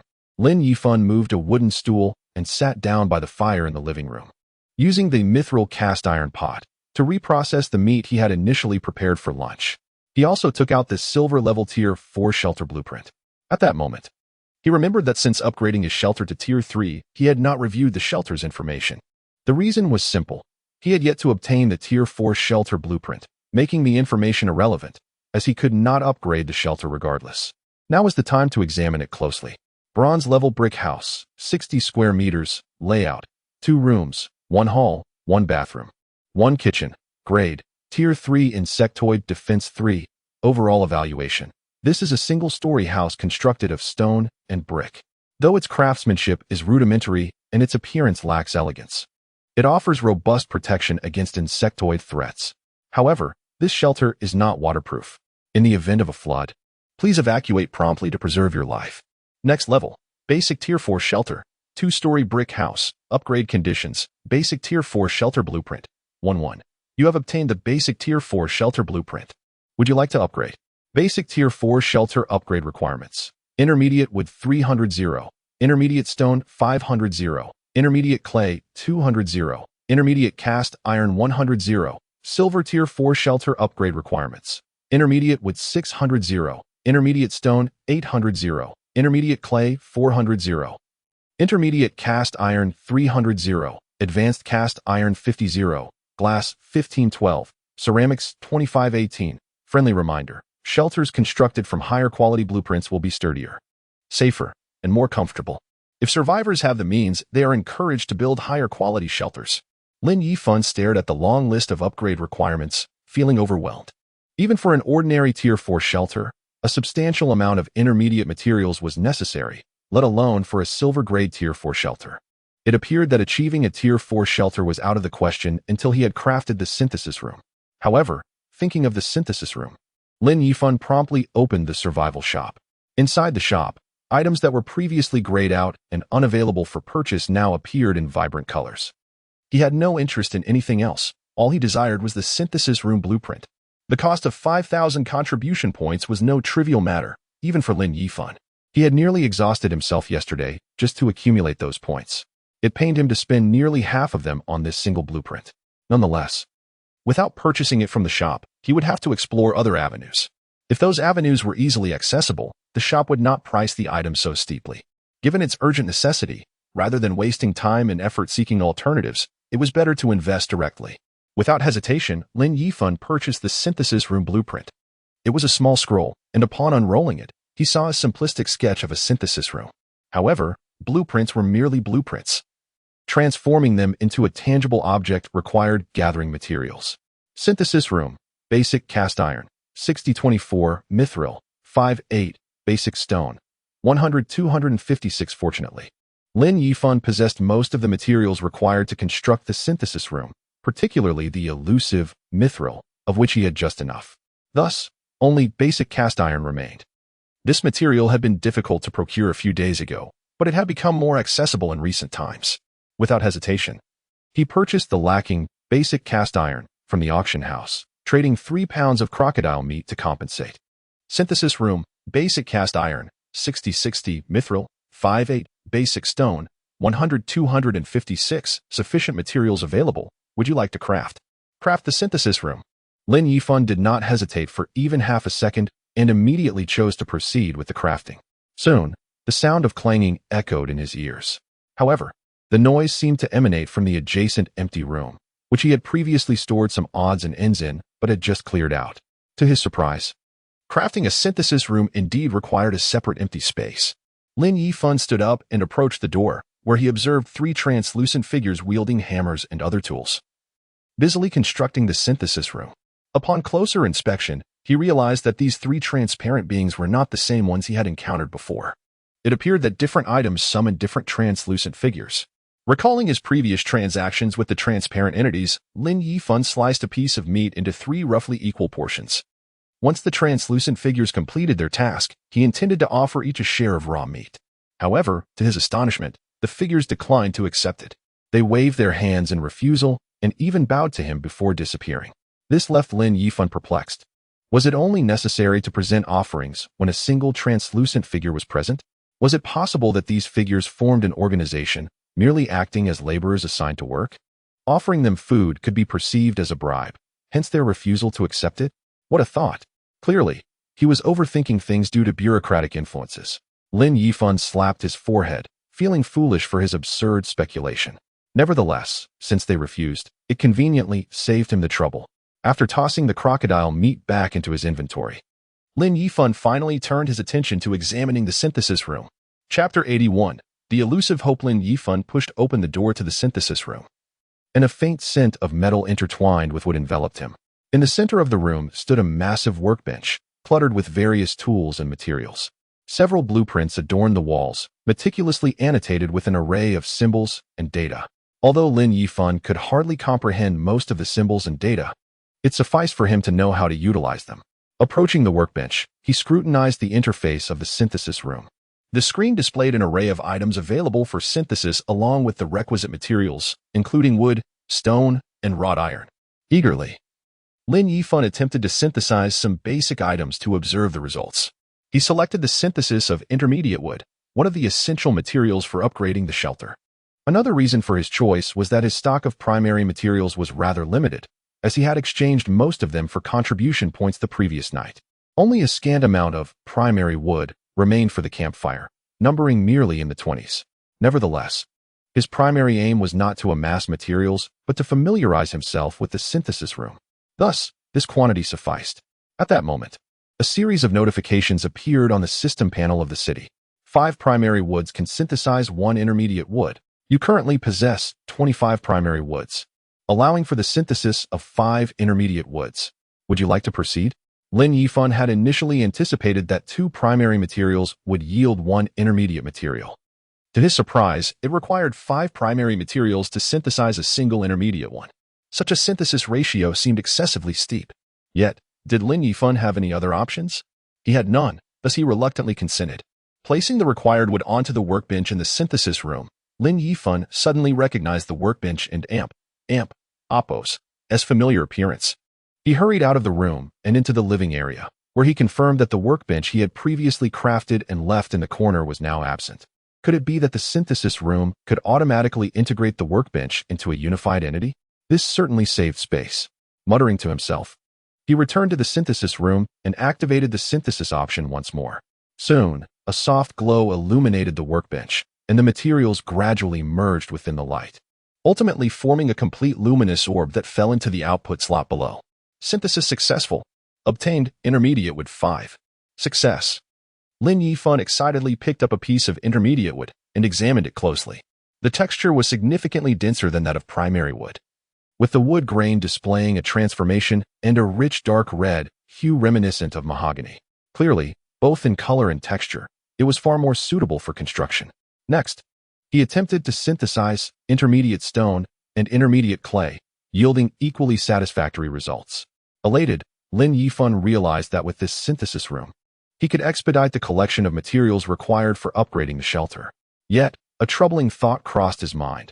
He had exerted considerable effort to establish the synthesis room, only to discover that its level was merely basic. A novice synthesist could only combine primary materials into intermediate ones, necessitating an upgrade to synthesize higher-tier items. In order to elevate the shelter to the 4th level of silver, Lin Yifan needed not only a substantial quantity of intermediate materials, but also 50 units of high-grade wrought iron. As of now, he had yet to encounter any high-grade wrought iron, indicating that such materials were not easily obtainable at this juncture. The only viable solution lay in upgrading the synthesis room, a thought that left Lin Yifan somewhat vexed. He opened the synthesis room and Appos information panel. Basic synthesis room, upgrade materials, 100 primary bronze, 150 intermediate wrought iron, 500 intermediate wood, 500 intermediate stone, 5 fire spirit essence. Gazing at these materials, Lin Yifan felt a headache coming on. Setting aside the others, the fire spirit essence was particularly elusive. Apart from the 6 spirit crystal ore he had obtained from the previous blue treasure chest, out of which he had extracted 2 fire spirit essences, he had not encountered this item again. That day, he had been fortunate enough to open 6 spirit crystal ores due to the item critical hit buff. Otherwise, even with a blue treasure chest, he would have been limited to acquiring just 1 spirit crystal ore, and the nature of the ore remained uncertain. As it was encased in stone, the attribute of the spirit crystal within the stone was anyone's guess. And even the presence of a spirit crystal inside the ore was not guaranteed. Just this one item was enough to drive Lin Yifan to distraction. Not to mention, upgrading also required bronze. Although only primary bronze was needed, Lin Yifan had yet to unearth this material from any treasure chest. While some were available in the trading post, acquiring them all would still leave him short by 80 units. Thus, gathering these materials to elevate the synthesis room to level 2 would not be a straightforward task. It seemed that achieving a 4th-level shelter was still a distant dream. However, Lin Yifan did not succumb to despair. The description of the blueprints revealed that a 4th-level shelter was a 2-story standalone structure. Moreover, the list of required materials even included high-grade wrought iron, indicating that the resulting shelter would undoubtedly possess a high level of security. Good things come to those who wait. For the time being, Lin Yifan set aside his disappointment, for he had more pressing matters to attend to. He retrieved the pile of iron ore he had unearthed at the roadside yesterday from his spatial ring. Previously, without the synthesis room, he had been unable to convert the iron ore into wrought iron. Now, with the synthesis room at his disposal, this issue could finally be resolved. Lin Yifan placed all the iron ore onto the workbench and commenced the processing. Buzzing. The synthesis device emitted a faint mechanical sound as the pile of iron ore was swiftly consumed. Moments later, a collection of fist-sized iron blocks emerged from the opposite end. Intermediate wrought iron. 65. Upon seeing the pile of iron blocks, Lin Yifan and Imp Oppo's eyes instantly brightened. The synthesis had directly yielded intermediate wrought iron instead of primary wrought iron, which genuinely surprised him. Yet, upon reflection, it was not entirely unexpected. Lin Yifan had previously possessed primary wrought iron, allowing him to compare it with the finished wrought iron after extracting the iron ore. He had discovered that iron ore of the same size was, in fact, heavier than wrought iron, indicating something unusual. It now appeared that the iron ore he had discovered contained a remarkably high iron content, which explained why he could synthesize intermediate wrought iron directly. However, he still required over 200 units of intermediate wrought iron. And if he were to use primary wrought iron for synthesis, it would necessitate nearly 800 units. Up to now, apart from the iron ore he had just found, all of his primary wrought iron had been sourced from treasure chests. To acquire 800 units of primary wrought iron, how many treasure chests would he need to open? He must devise a plan to locate more of this iron ore. Chapter 82, Bottomless Depths, Revised. Although the matter of the iron ore was urgent, it paled in comparison to the intricate chain of tasks associated with the mysterious treasure chest. After all, the location of the iron ore remained elusive. In contrast, the rewards from the treasure chest task were tangible and within reach. Therefore, the most pressing concern was to complete the task first. However, thinking of the iron ore, Lin Yifan suddenly recalled something. At the spot where he had found the iron ore, he had also discovered a mouse hole, which contained quite a few chestnuts. He had tasted one earlier. Although it was still raw, it was exceptionally sweet. If prepared as candied chestnuts, they would make a delightful snack. Moreover, if he used the mithril cast iron pot to salt them, it might even enhance their attributes. With time still on his side, Lin Yifan retrieved some chestnuts from his storage, washed them, and placed them into the iron pot to begin cooking. The pot was not large, allowing him to only salt a couple of pounds at a time, so he decided to prepare a portion first. He tossed the chestnuts into the pot, added water, and began to steam them. Once the water boiled, he uncovered the pot and let them simmer. His water supply was limited, barely covering the chestnuts. So as the water reduced, the chestnuts were perfectly cooked. He then added a bit of the newly acquired sugar and quickly began to stir-fry them. After several minutes, a pot of fragrant candied chestnuts was ready. Candied chestnuts, stamina recovery 5 hour per 5 pieces. Lin Yifan gazed at the chestnuts. Although it provided only a single attribute, he was quite satisfied. A stamina recovery of 5 was the maximum attribute that this iron pot could achieve. What was there to complain about? Even though he did not currently need to recover stamina, the sweet aroma compelled him to indulge in a couple. The taste was both fragrant and sticky. At that moment, dawn finally broke. Lin Yifan opened the door, only to find that the rain had ceased. However, although the rain had stopped, the fog was still thick, with visibility reduced to only 4 or 5 meters. Entering unfamiliar wilderness under such conditions could easily lead to disorientation. Nevertheless, Lin Yifan was not concerned. He had an innate sense of direction, and besides, he was heading to a pond whose path he had personally carved. There was no chance of getting lost. He removed the cumbersome supplies from his storage and placed them within his shelter. After harvesting and tending to the plants cultivated in the soil, he mounted his newly acquired mountain bike and set off toward the pond. As he passed the area where he had found the ore the previous day, he couldn't resist exploring the vicinity in hopes of uncovering iron ore. Unfortunately, he found no traces and had to set that matter aside to focus on completing his task. Upon reaching the pond, despite a brief delay, he found that it had taken him only a little over half an hour. To put this into perspective, yesterday he had spent nearly 4 to 5 hours clearing a path and over an hour returning. Now, to accomplish the journey in just over half an hour was an impressive time savings. As he arrived at the pond, he was met with the long-awaited change regarding the task he had completed the night before but had been unable to submit. Congratulations, survivor. You have completed the third phase of the special treasure chest task. Reward: 3 random attribute points. Now commencing the fourth phase of the special treasure chest task. This task consists of 5 phases. Explore the pond. This mysteriously appeared pond seems to conceal many secrets at its bottom. Please explore thoroughly. Exploration area: 0. Countdown: 5 hours 59 minutes. Lin Yifan gazed at the reward of 3 random attribute points, feeling a twinge of disappointment. He had initially anticipated that the rewards would multiply with each round, expecting to receive 4 random attribute points for the third round, only to find it had increased by a mere 1. Nevertheless, despite his disappointment, he remained quite satisfied. After all, these were random attributes. Yesterday, he had exerted considerable effort to complete a disaster task, earning a reward of 17 random attribute points. Yet, from this mysterious treasure chest task, he had already accumulated 6 random attribute points from the first 3 phases. If the next 2 phases followed suit, with each phase yielding an additional point, he could potentially earn a total of 15 random attribute points from merely completing these tasks. Such a prospect was undeniably enticing. The content of the 4th phase did not surprise Lin Yifan in the least, given that the 3rd phase required him to find a diving suit. It was only logical that the 4th phase would involve exploring the depths of the pond. However, he noted with concern that the task duration had been reduced to a mere 6 hours. His diving suit would allow him to operate underwater for exactly 6 hours, meaning that this round trip would perfectly coincide with the task in Oppo's time frame. He silently prayed for a successful dive before shedding his clothing and donning the diving suit. After consuming 5 chestnuts to ensure a stamina recovery of 5 points for the next hour, he warmed up before plunging into the water. The temperature had dropped to 5 degrees, rendering the water icy cold. Fortunately, the diving suit had some temperature regulation capabilities, making it somewhat bearable. After acclimating for a moment, he swiftly swam toward the bottom of the pond.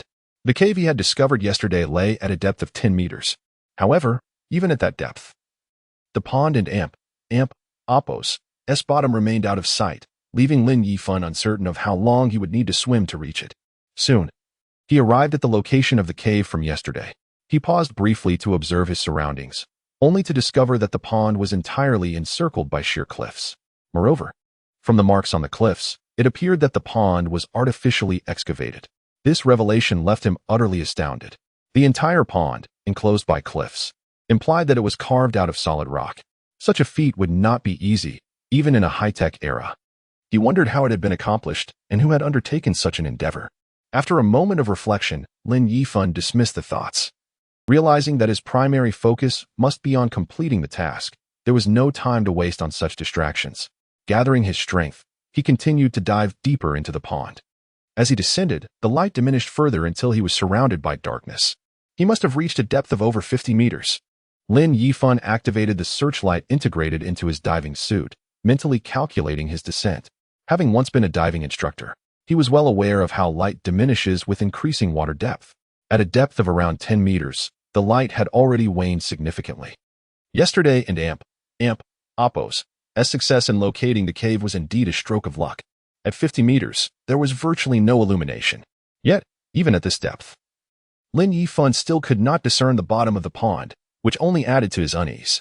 Just how deep was this pond? Chapter 83. Exploring the bottom of the pool. Lin Yifan continued his descent, the spotlight of his diving suit cutting through the inky darkness of the deep water with a feeble beam. As he descended further, the water pressure gradually intensified, causing the pressure-resistant features of his suit to activate.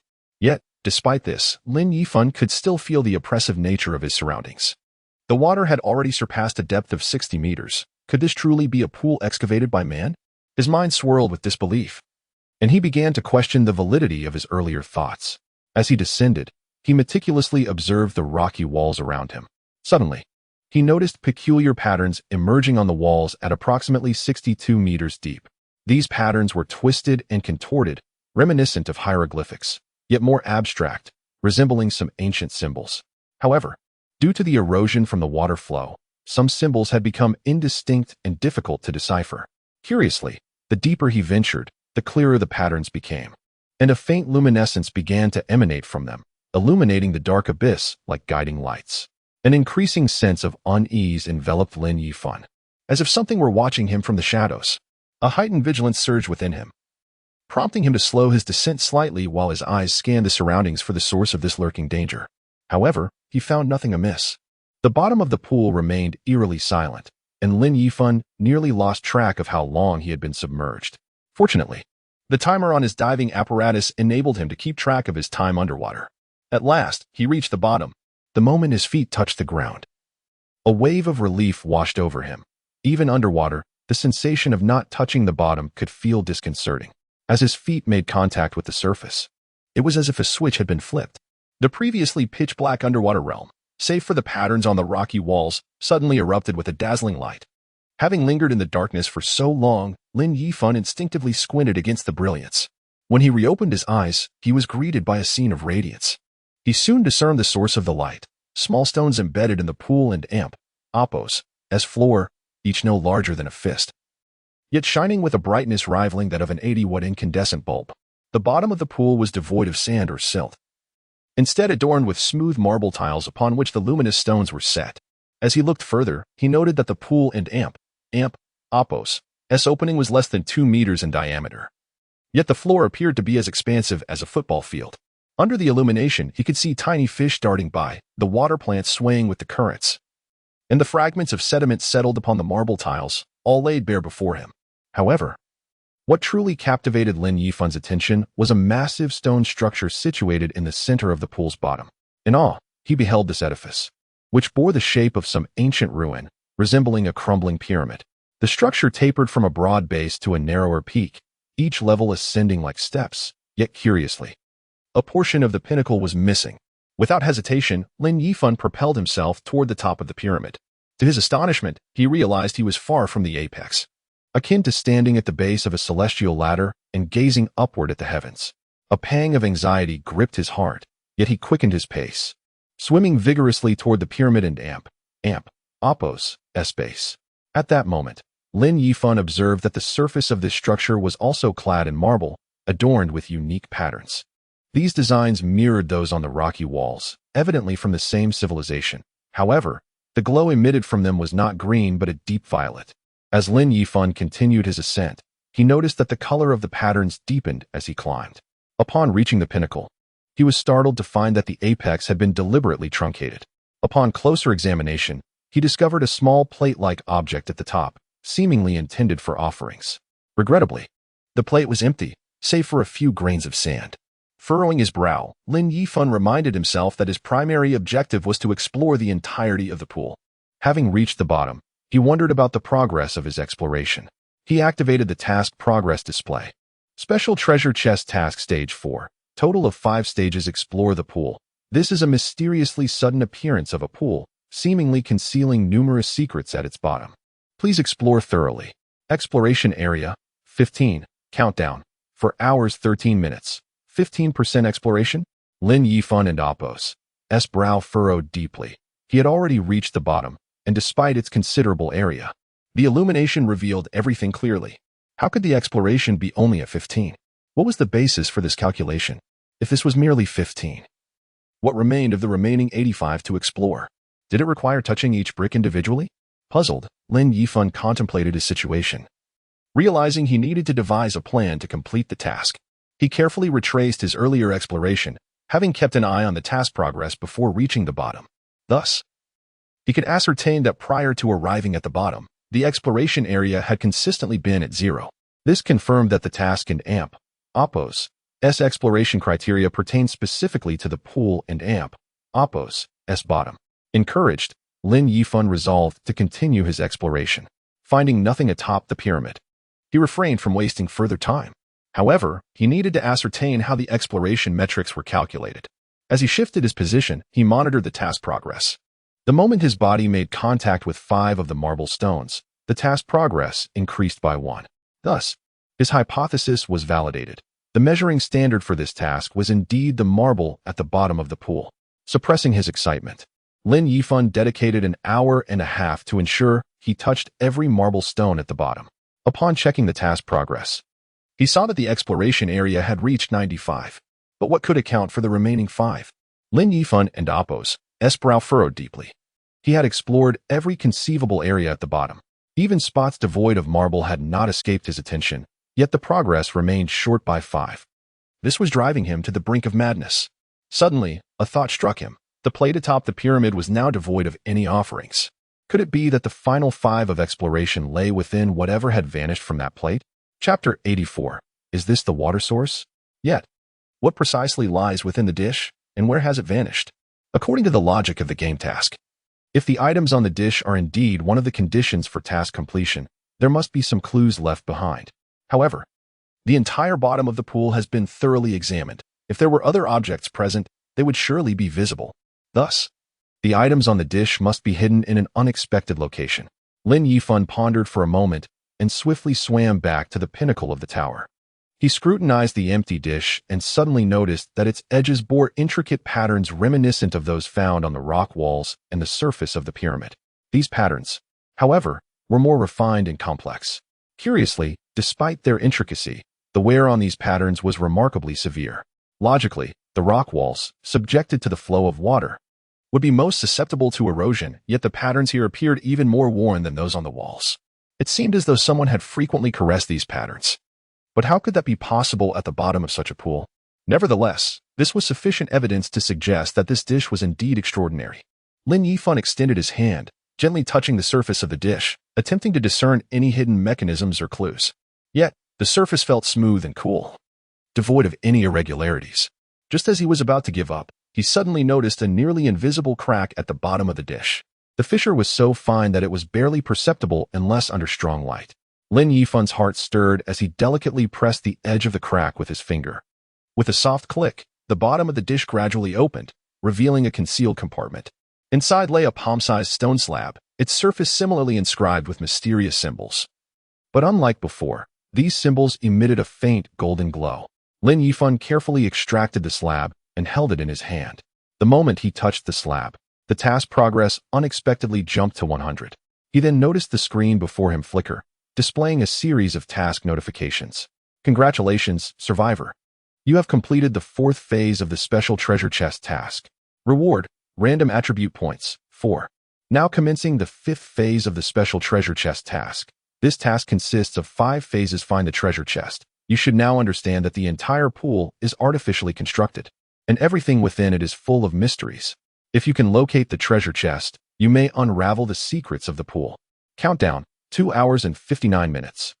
Seeing this message, Lin Yifan breathed a sigh of relief. He had successfully completed the 4th round of tasks. The reward was identical to what he had previously encountered. Precisely 4 random attribute points. He allocated all the random points to his stamina, and after a continuous increase of 7 points, Lin Yifan felt a significant improvement in his physical condition. However, his personal information showed no changes, which left him slightly disappointed. He had hoped to see how many points of stamina were necessary to elevate his life level further. Yet, upon reflection, it was understandable. He had previously added a total of 17 points to his stamina to finally reach the extraordinary 1st tier. Ascending further would undoubtedly require increasingly more attributes. Presently, the most accessible source of attributes was this treasure chest task. Lin Yifan gazed at the stone slab in his hand, his brow furrowing in thought. What exactly was this slab? Why was it so discreetly concealed within the dish atop the tower? What connection did it have to the mysteries of the entire pool? He examined the slab closely and discovered an inscription on its reverse side, the script ancient and unfamiliar, resembling the enigmatic patterns at the bottom of the pool. Strangely, while he could not comprehend the outer mysterious patterns, he was able to decipher the message contained within the stone slab. When light and darkness converge, the truth shall surface. Lin Yifan frowned, an inkling stirring within him that this phrase might be hinting at something significant. He glanced around and soon realized that the lighting at the bottom of the pool intertwined with the golden glow of the slab, creating an extraordinary interplay of light and shadow, light and darkness converging. As he witnessed this interplay, he instinctively murmured the phrase. Suddenly, he lifted his head in realization. This was the meaning. He swiftly swam towards the base of the pyramid. Recalling that there was an area at the bottom that remained shrouded in shadow, not fully illuminated by the light. Light and darkness converging. Was this not the very point where light and darkness met? Lin Yifan quickly swam to that shadowy area and, upon careful observation, discovered a circular indentation on the ground. The size of the indentation perfectly matched the stone slab in his hand. Without hesitation, Lin Yifan placed the slab into the recess. As the slab fitted into the indentation, the entire bottom of the pool trembled violently. Lin Yifan steadied himself, anxiously observing the changes around him. With a deep, resonant rumble, the base of the pyramid slowly opened, revealing a passage leading deep into the depths. The passage was engulfed in darkness, yet Lin Yifan could sense a powerful current surging forth from it, causing the previously tranquil waters to ripple violently. The force nearly knocked him back several meters, but after a considerable effort, he regained his balance. Gazing at the passage before him, Lin Yifan did not hesitate. It was evident that the final phase of this special treasure chest task lay within this very passage.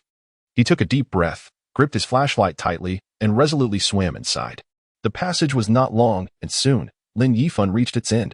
There, he entered a vast stone chamber, where a massive stone tablet stood at its center, adorned with a plethora of intricate symbols and patterns. Above the tablet floated a crystal sphere radiating a gentle glow. Upon entering the stone chamber, Lin Yifan was met with a powerful surge of force. This sensation was all too familiar to someone who had spent time by the sea. It was the tide. When the ocean swells, the water beneath the surface surges rapidly, creating formidable waves that can be quite perilous. In severe cases, they could even shatter one's internal organs. The water currents within this chamber were similarly potent, but fortunately, Lin Yifan was clad in a high-quality diving suit. Thus, while the waves nearly swept him away, he managed to maintain his footing. At this moment, Lin Yifan had definitively realized the source of the mysterious water in this pool. It originated from this very chamber. Chapter 85. Is this the water stabilizer? Lin Yifan steadied himself, his gaze fixed intently upon the stone tablet at the center of the stone chamber. The symbols and patterns etched upon the tablet mirrored the mysterious lines he had encountered earlier, yet they appeared far more intricate. Above the tablet, a crystal orb floated, emanating a gentle radiance. As Lin Yifan reached out to touch the light of the crystal orb, he was astonished to discover that the beam resonated with the ground beneath him. When he shielded the light with his hand, the stream of water that had emerged from the shadow of his palm diminished rapidly. Conversely, when he withdrew his hand, the orb's light once again illuminated the ground, causing the water to reappear. This crystal orb possessed the ability to control the flow of water. The scene before him profoundly altered Lin Yifan and Appo's perception of reality. A crystal the size of a fist could manipulate water. Most remarkably, he observed that the ground was indeed solid, even adorned with marble. Yet, from such a concrete surface, water surged upward incessantly. The occurrence defied all scientific rationale, unfolding in a drenching spectacle. Lin Yifan understood once more that this survival realm constituted an entirely new world, where the extraordinary was ever possible. Suppressing his astonishment, Lin Yifan began his search for the final task item, a treasure chest. Previously, while exploring the depths of the water pool, he had scoured every potential hiding place, yet found no trace of the chest. Now, in this hidden chamber, combined with the knowledge of the fourth round and Appo's task item, he was nearly certain that the treasure chest lay within these confines. However, the chamber was no larger than a few dozen square feet, easily viewable in its entirety. Where could the chest be? Was it hidden in some recess? Furrowing his brow, Lin Yifan meticulously examined the walls of the chamber. Despite his thorough investigation, he found nothing. Thus, only the crystal orb remained. He raised his gaze to the orb suspended above him, hesitated for a moment, then resolved to retrieve it for closer inspection. Yet, as his hand made contact with the orb, the intricate patterns on the stone tablet suddenly illuminated from below. Once every design on the tablet shone brightly, the lights coalesced into a brilliant golden beam that surged toward the crystal orb. Upon the golden light and Appo's contact with the orb, it burst forth in dazzling radiance, bathing the entire chamber in a luminous glow. The blinding brilliance compelled Lin Yifan to instinctively shut his eyes. When he reopened them, he found the crystal orb gently descending to the pedestal of the tablet, the light gradually subsiding. The water that had been continuously gushing from the ground dwindled as the illumination faded, until finally, the chamber was left with still water. Beneath the crystal orb, an ancient treasure chest slowly materialized. At last, he had found it. Lin Yifan and Appo's heart raced with excitement. He swiftly swam to the chest, only to discover it was also adorned with mysterious patterns. However, unlike the others, these designs were more densely packed and intricately woven. As Lin Yifan scrutinized the chest, a flash of white light flickered before him. The task information updated at that moment. Congratulations, survivor, for completing the 5th stage of the special treasure chest task. Reward: 5 random attribute points. Congratulations, survivor, for completing the special treasure chest task. Reward: 1 special item, water stabilizer, and 1 purple treasure chest. After such a lengthy endeavor, he had finally completed the mysterious treasure chest series of tasks. Lin Yifan sighed in relief, allocating the 5 random attribute points to Inha Chapter 86, a bountiful harvest as the highest level treasure chest he had ever acquired. Lin Yifan harbored great expectations for this purple treasure chest. Before opening it, he even offered a rare prayer before mentally commanding, "Open the treasure chest." Talent activated, opening with joy. Congratulations. The number of items obtained from this chest has increased from 3 to 5.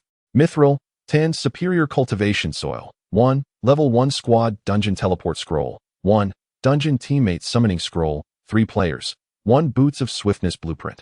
Lin Yifan was quite pleased with the opening with joy buff. Until now, all treasure chests had yielded 3 items, except for the last time when he sacrificed 3 items to obtain the one he desired. He hadn't expected to increase the rewards from 3 to 5 this time. If this were a white or green treasure chest, the number of rewards wouldn't matter much.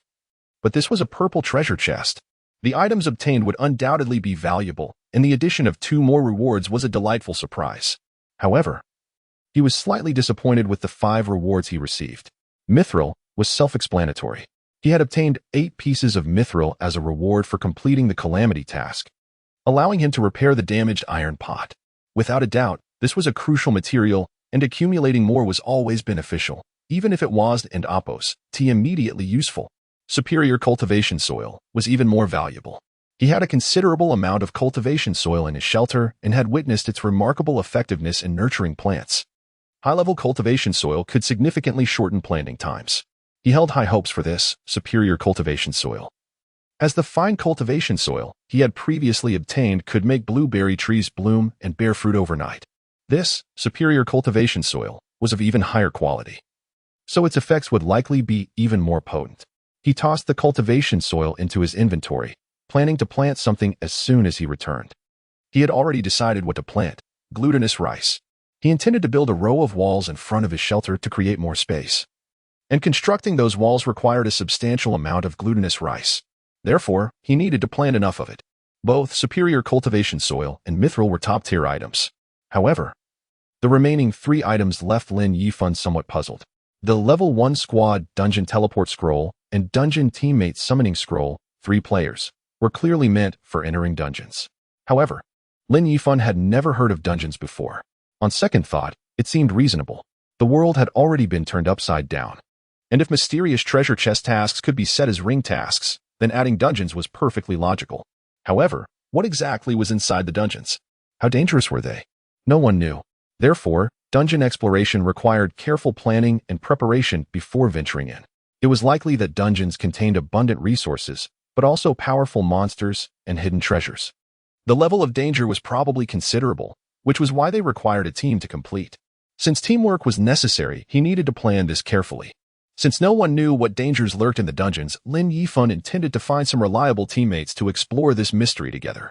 There was no rush, so Lin Yifan put it aside for the time being and turned his attention to the last item, the Boots of Swiftness Blueprint.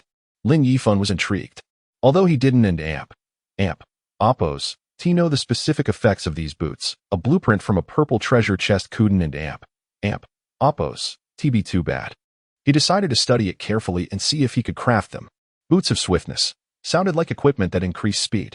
Lin Yifan speculated with anticipation. Equipment that increased speed meant increased chances of survival. Therefore, he needed to craft the Boots of Swiftness as soon as possible. After learning the blueprint, Lin Yifan saw the required crafting materials. Boots of Swiftness required materials: mithril 6 basic leather armor 5 basic cloth 6. Lin Yifan carefully examined the materials needed for the Boots of Swiftness blueprint and found that the most important material was mithril. Fortunately, he had just obtained 10 pieces of mithril from the treasure chest, plus the 8 pieces he had obtained from completing the task, giving him a total of 18 pieces. If he had enough blueprints, he could make several pairs of boots of swiftness. As for animal skins and cloth, he certainly had plenty of those. Therefore, the materials for crafting the boots of swiftness were not a problem for him. Lin Yifan decided to start crafting the boots of swiftness as soon as he returned to the shelter. Although he couldn't and oppose see the attributes of the boots of swiftness yet, he wanted to wear something that obviously increased speed as soon as possible for peace of mind. Overall, Lin Yifan was very satisfied with the rewards from opening the purple treasure chest. Although there were no items that directly increased his attributes, each item was practical. However, while items like the boots of swiftness and mithril looked good, the most valuable items were the level 1 squad dungeon teleport scroll and dungeon teammate summoning scroll. Regardless of what was inside the dungeons, the ability to summon teammates for a face-to-face meeting within the dungeon was the greatest value. Since arriving in the survival realm, Lin Yifan had always felt that the survivors scattered in different areas would eventually meet in this world. However, this conjecture had not been verified until now. And the dungeon teammate summoning scroll essentially confirmed it. Although he could only summon teammates within the dungeon for now, as long as such a thing existed. Summoning teammates at will in the future would definitely not be a problem. Therefore, these two items were the most valuable in this purple treasure chest. Of course, he had to treat this dungeon with care. It was the first dungeon in their 10086 district, and they had to take it seriously and figure out what benefits it could bring. However, today was not a good day to raid the dungeon. There wasn't an amp, oppose, much daylight left. The dungeon teleport scroll clearly stated that they had to enter the dungeon during the day, and the time limit after the dungeon opened was 6 hours. After 6 hours, it would automatically close, and the people inside would be ejected. Although he didn't end amp, oppose, know if raiding the dungeon would take that long, they needed to allow enough time. Chapter 87. The diligent miners. As Lin Yifan filled his stomach, he organized the thoughts swirling in his mind. Once his strength was sufficiently restored, he stood up, ready to depart. He intended to explore the water pool, for its depths concealed myriad secrets. He had an inkling that if he could unveil all the mysteries within the pool, he might also comprehend the underlying rules governing this world. Unfortunately, he lacked the capacity at present, so his immediate task was to diligently enhance his own abilities. Moreover, although the calming water orb could ensure that the pool would not become a source of calamity during the impending rainstorm disaster, who could say if other areas harbored water sources? Thus, he must seize the time remaining to thoroughly investigate the vicinity of the shelter, for only then could he find peace of mind. Additionally, he sought to locate iron ore deposits. Having already acquired a basic synthesis chamber, he needed to find a way to upgrade it to an intermediate level in order to elevate the shelter to level 4.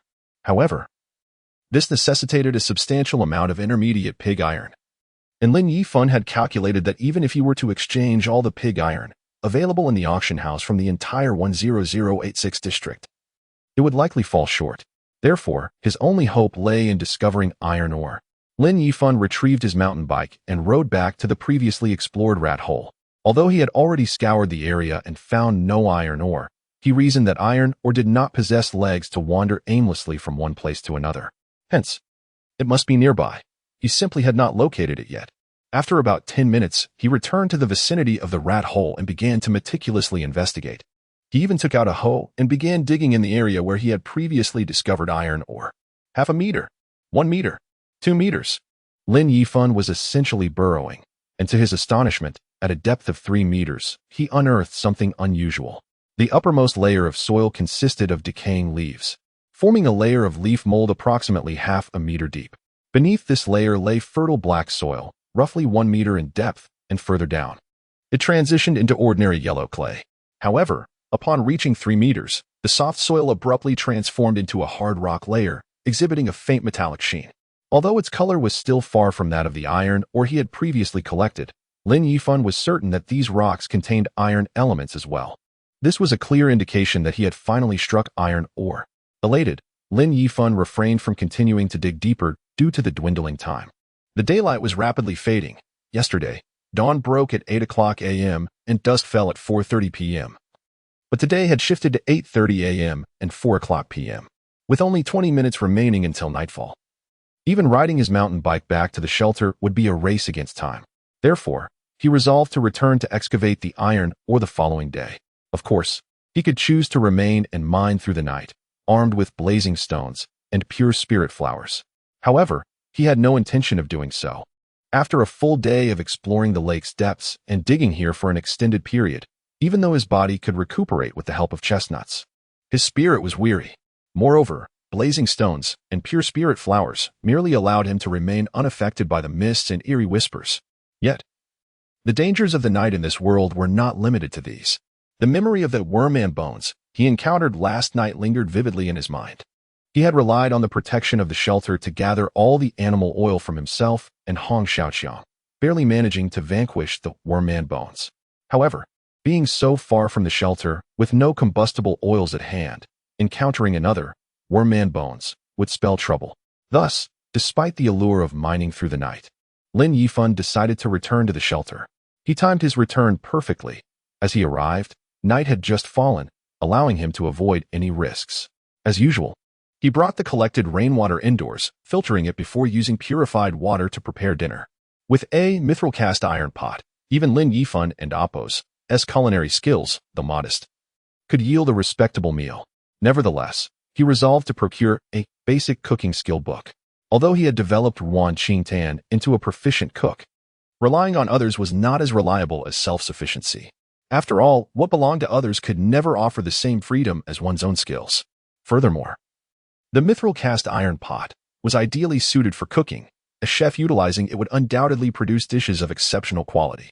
However, such a precious item, even if Lin Yifan was not a miser, was too valuable to part with for someone else, even if that person was Wan Qingtan. Ultimately, she was still a stranger in the real world, and Lin Yifan could not fully trust her. Therefore, to avoid wasting the mithril cast iron pot, he decided to become a master chef himself. Thus, he opened the trading post to search for a basic cooking skill book. Yet, Lin Yifan felt a nagging sensation that he had forgotten something important, but he could not recall what it was. It was not until he failed to find the basic cooking skill book in the trading post and considered asking in the chat channel that he finally remembered what he had overlooked. Among the rewards for the disaster mission last night was a collective blessing for doubled harvests lasting 48 hours. How could he have forgotten this? Despite opening numerous treasure chests today, he had completely overlooked this detail. However, every treasure chest he opened had only yielded buffs refreshed by his own talents and had not triggered the doubled harvest collective blessing. Meanwhile, the chat channel was inundated with messages related to this very issue. Didn't we receive a 48-hour doubled harvest collective blessing? Why haven't I triggered it today?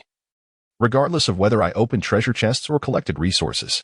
Indeed, I haven't triggered the doubled harvest either. What could be the reason? Could it be a scam? There is no such thing as a collective blessing, but the system announcement was made. How could it be a deception? Is there a bug in the system? We exerted so much effort to exhaust our resources to achieve first place, only for the reward to be bugged? Is this how they treat us? This is utterly outrageous. If they didn't intend to grant us the collective blessing, they shouldn't have made an announcement. To announce it, and then withhold it is nothing short of playing with us.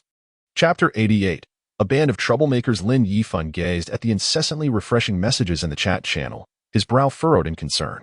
Initially, he speculated whether the issue stemmed from his own talent skill, which might have caused his doubling harvest blessing to become nullified.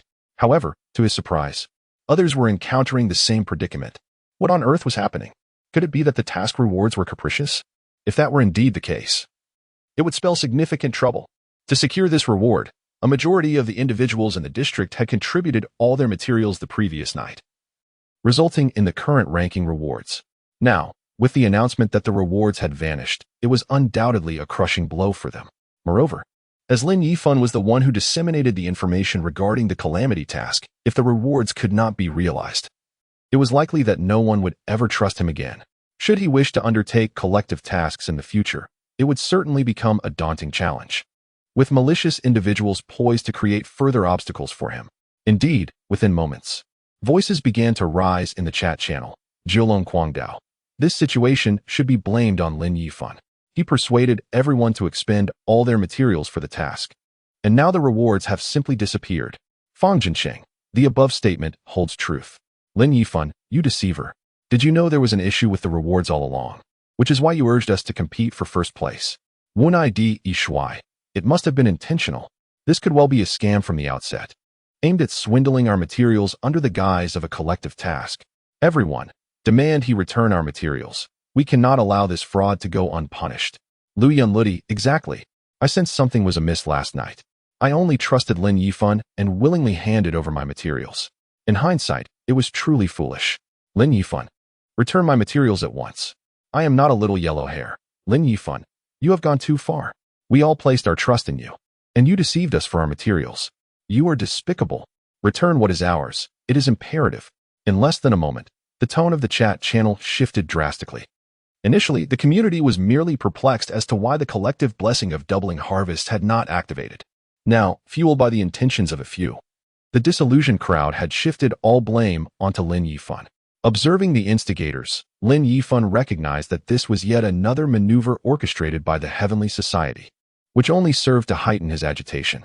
However, he too was perplexed, for he could not fathom why the collective blessing had failed to take effect. If the blessing continued to be ineffective, it would be exceedingly difficult for him to refute their allegations. He might find himself without any recourse. At that moment, Qin Yuno sent a message, urgently inquiring, Lin Yifan, what on earth is happening with this collective blessing? Why hasn't Apos yet activated? I do not know either, Lin Yifan replied, massaging his temples. Believe me, I am equally in the dark. Qin Yuno, in a state of desperation, lamented, this is a disaster. What are we to do? If this reward cannot be fulfilled, all our efforts will have been in vain. Not only will our guild disband, but how will we face the future in District 10086? Do not panic.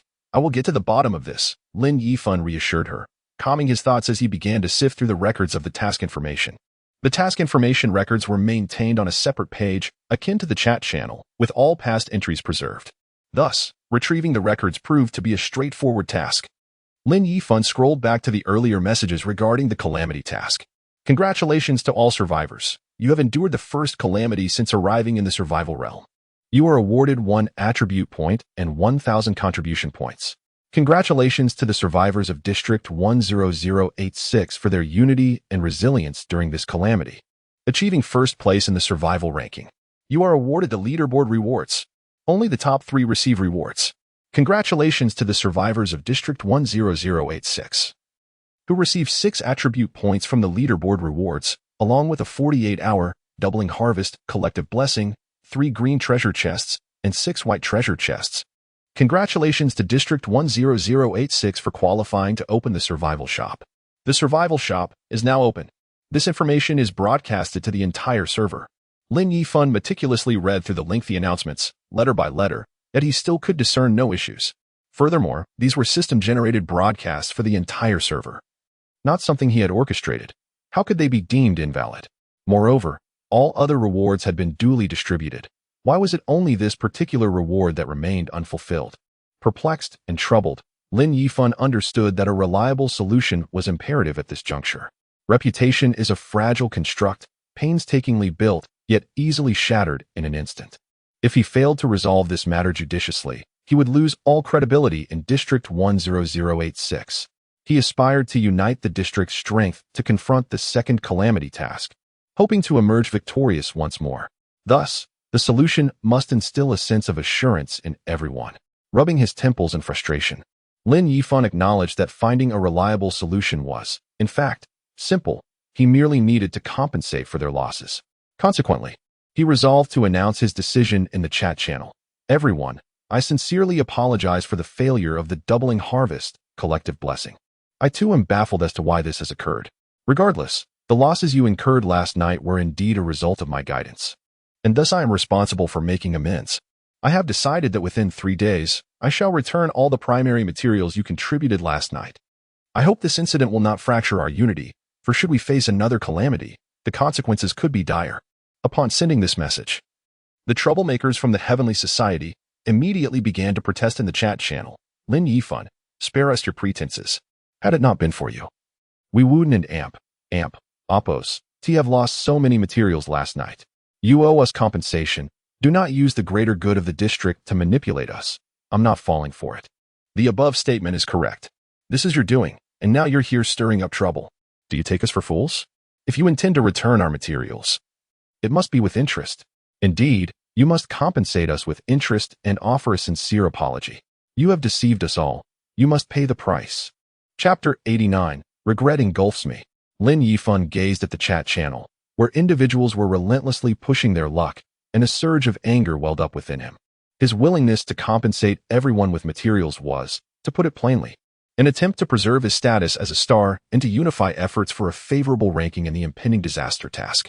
However, this did not imply that he was devoid of temper or that he would allow others to trample over his bottom line without restraint. Moreover, these individuals were members of the Heavenly Society, and the discord between him and the society had long been established. Currently, it was merely that the Heavenly Society had yet to find an opportunity for retribution against him, should they seize the chance.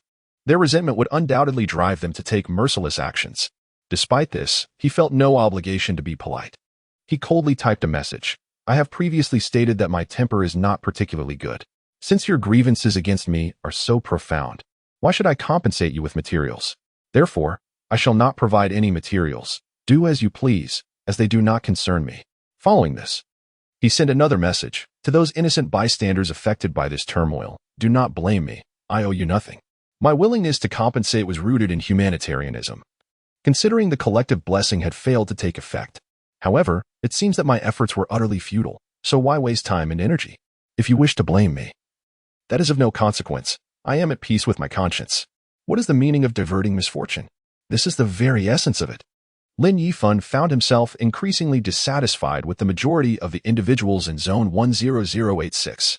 Clearly, the task rewards included not only the collective blessing, but also random attributes and treasure rewards. Given the rarity of these attributes, most individuals would struggle to obtain them. Yet, they had received rewards and benefits, yet remained insatiable.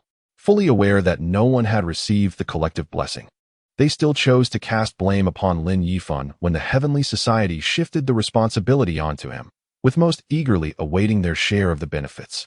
Though their actions were understandable in the face of self-interest, Lin Yifan, as the aggrieved party, was far from pleased. He could have tolerated this for the sake of the upcoming disaster task, but the Heavenly Society and Appos' audacity left few to speak up on his behalf. Why should he endure any further? The allure of the task rewards, while enticing, was not indispensable. He could strive elsewhere and still progress. Thus, seizing this opportunity, he decided to retract his previous offer. This maneuver caught everyone off guard. Those who had anticipated Lin Yifan's material support grew anxious, flooding the chat channel with messages. Boss, please don't go back on your word. Although our meager contributions may seem inconsequential to you, they are vital to us. We are truly grateful for your willingness to assist us. The Heavenly Society and Appos' members are merely troublemakers. Don't let their baseless accusations affect us. The atmosphere in the chat channel shifted dramatically, with sentiments quickly reversing. Initially, it was predominantly members of the Heavenly Society causing trouble, with minimal support for Lin Yifan.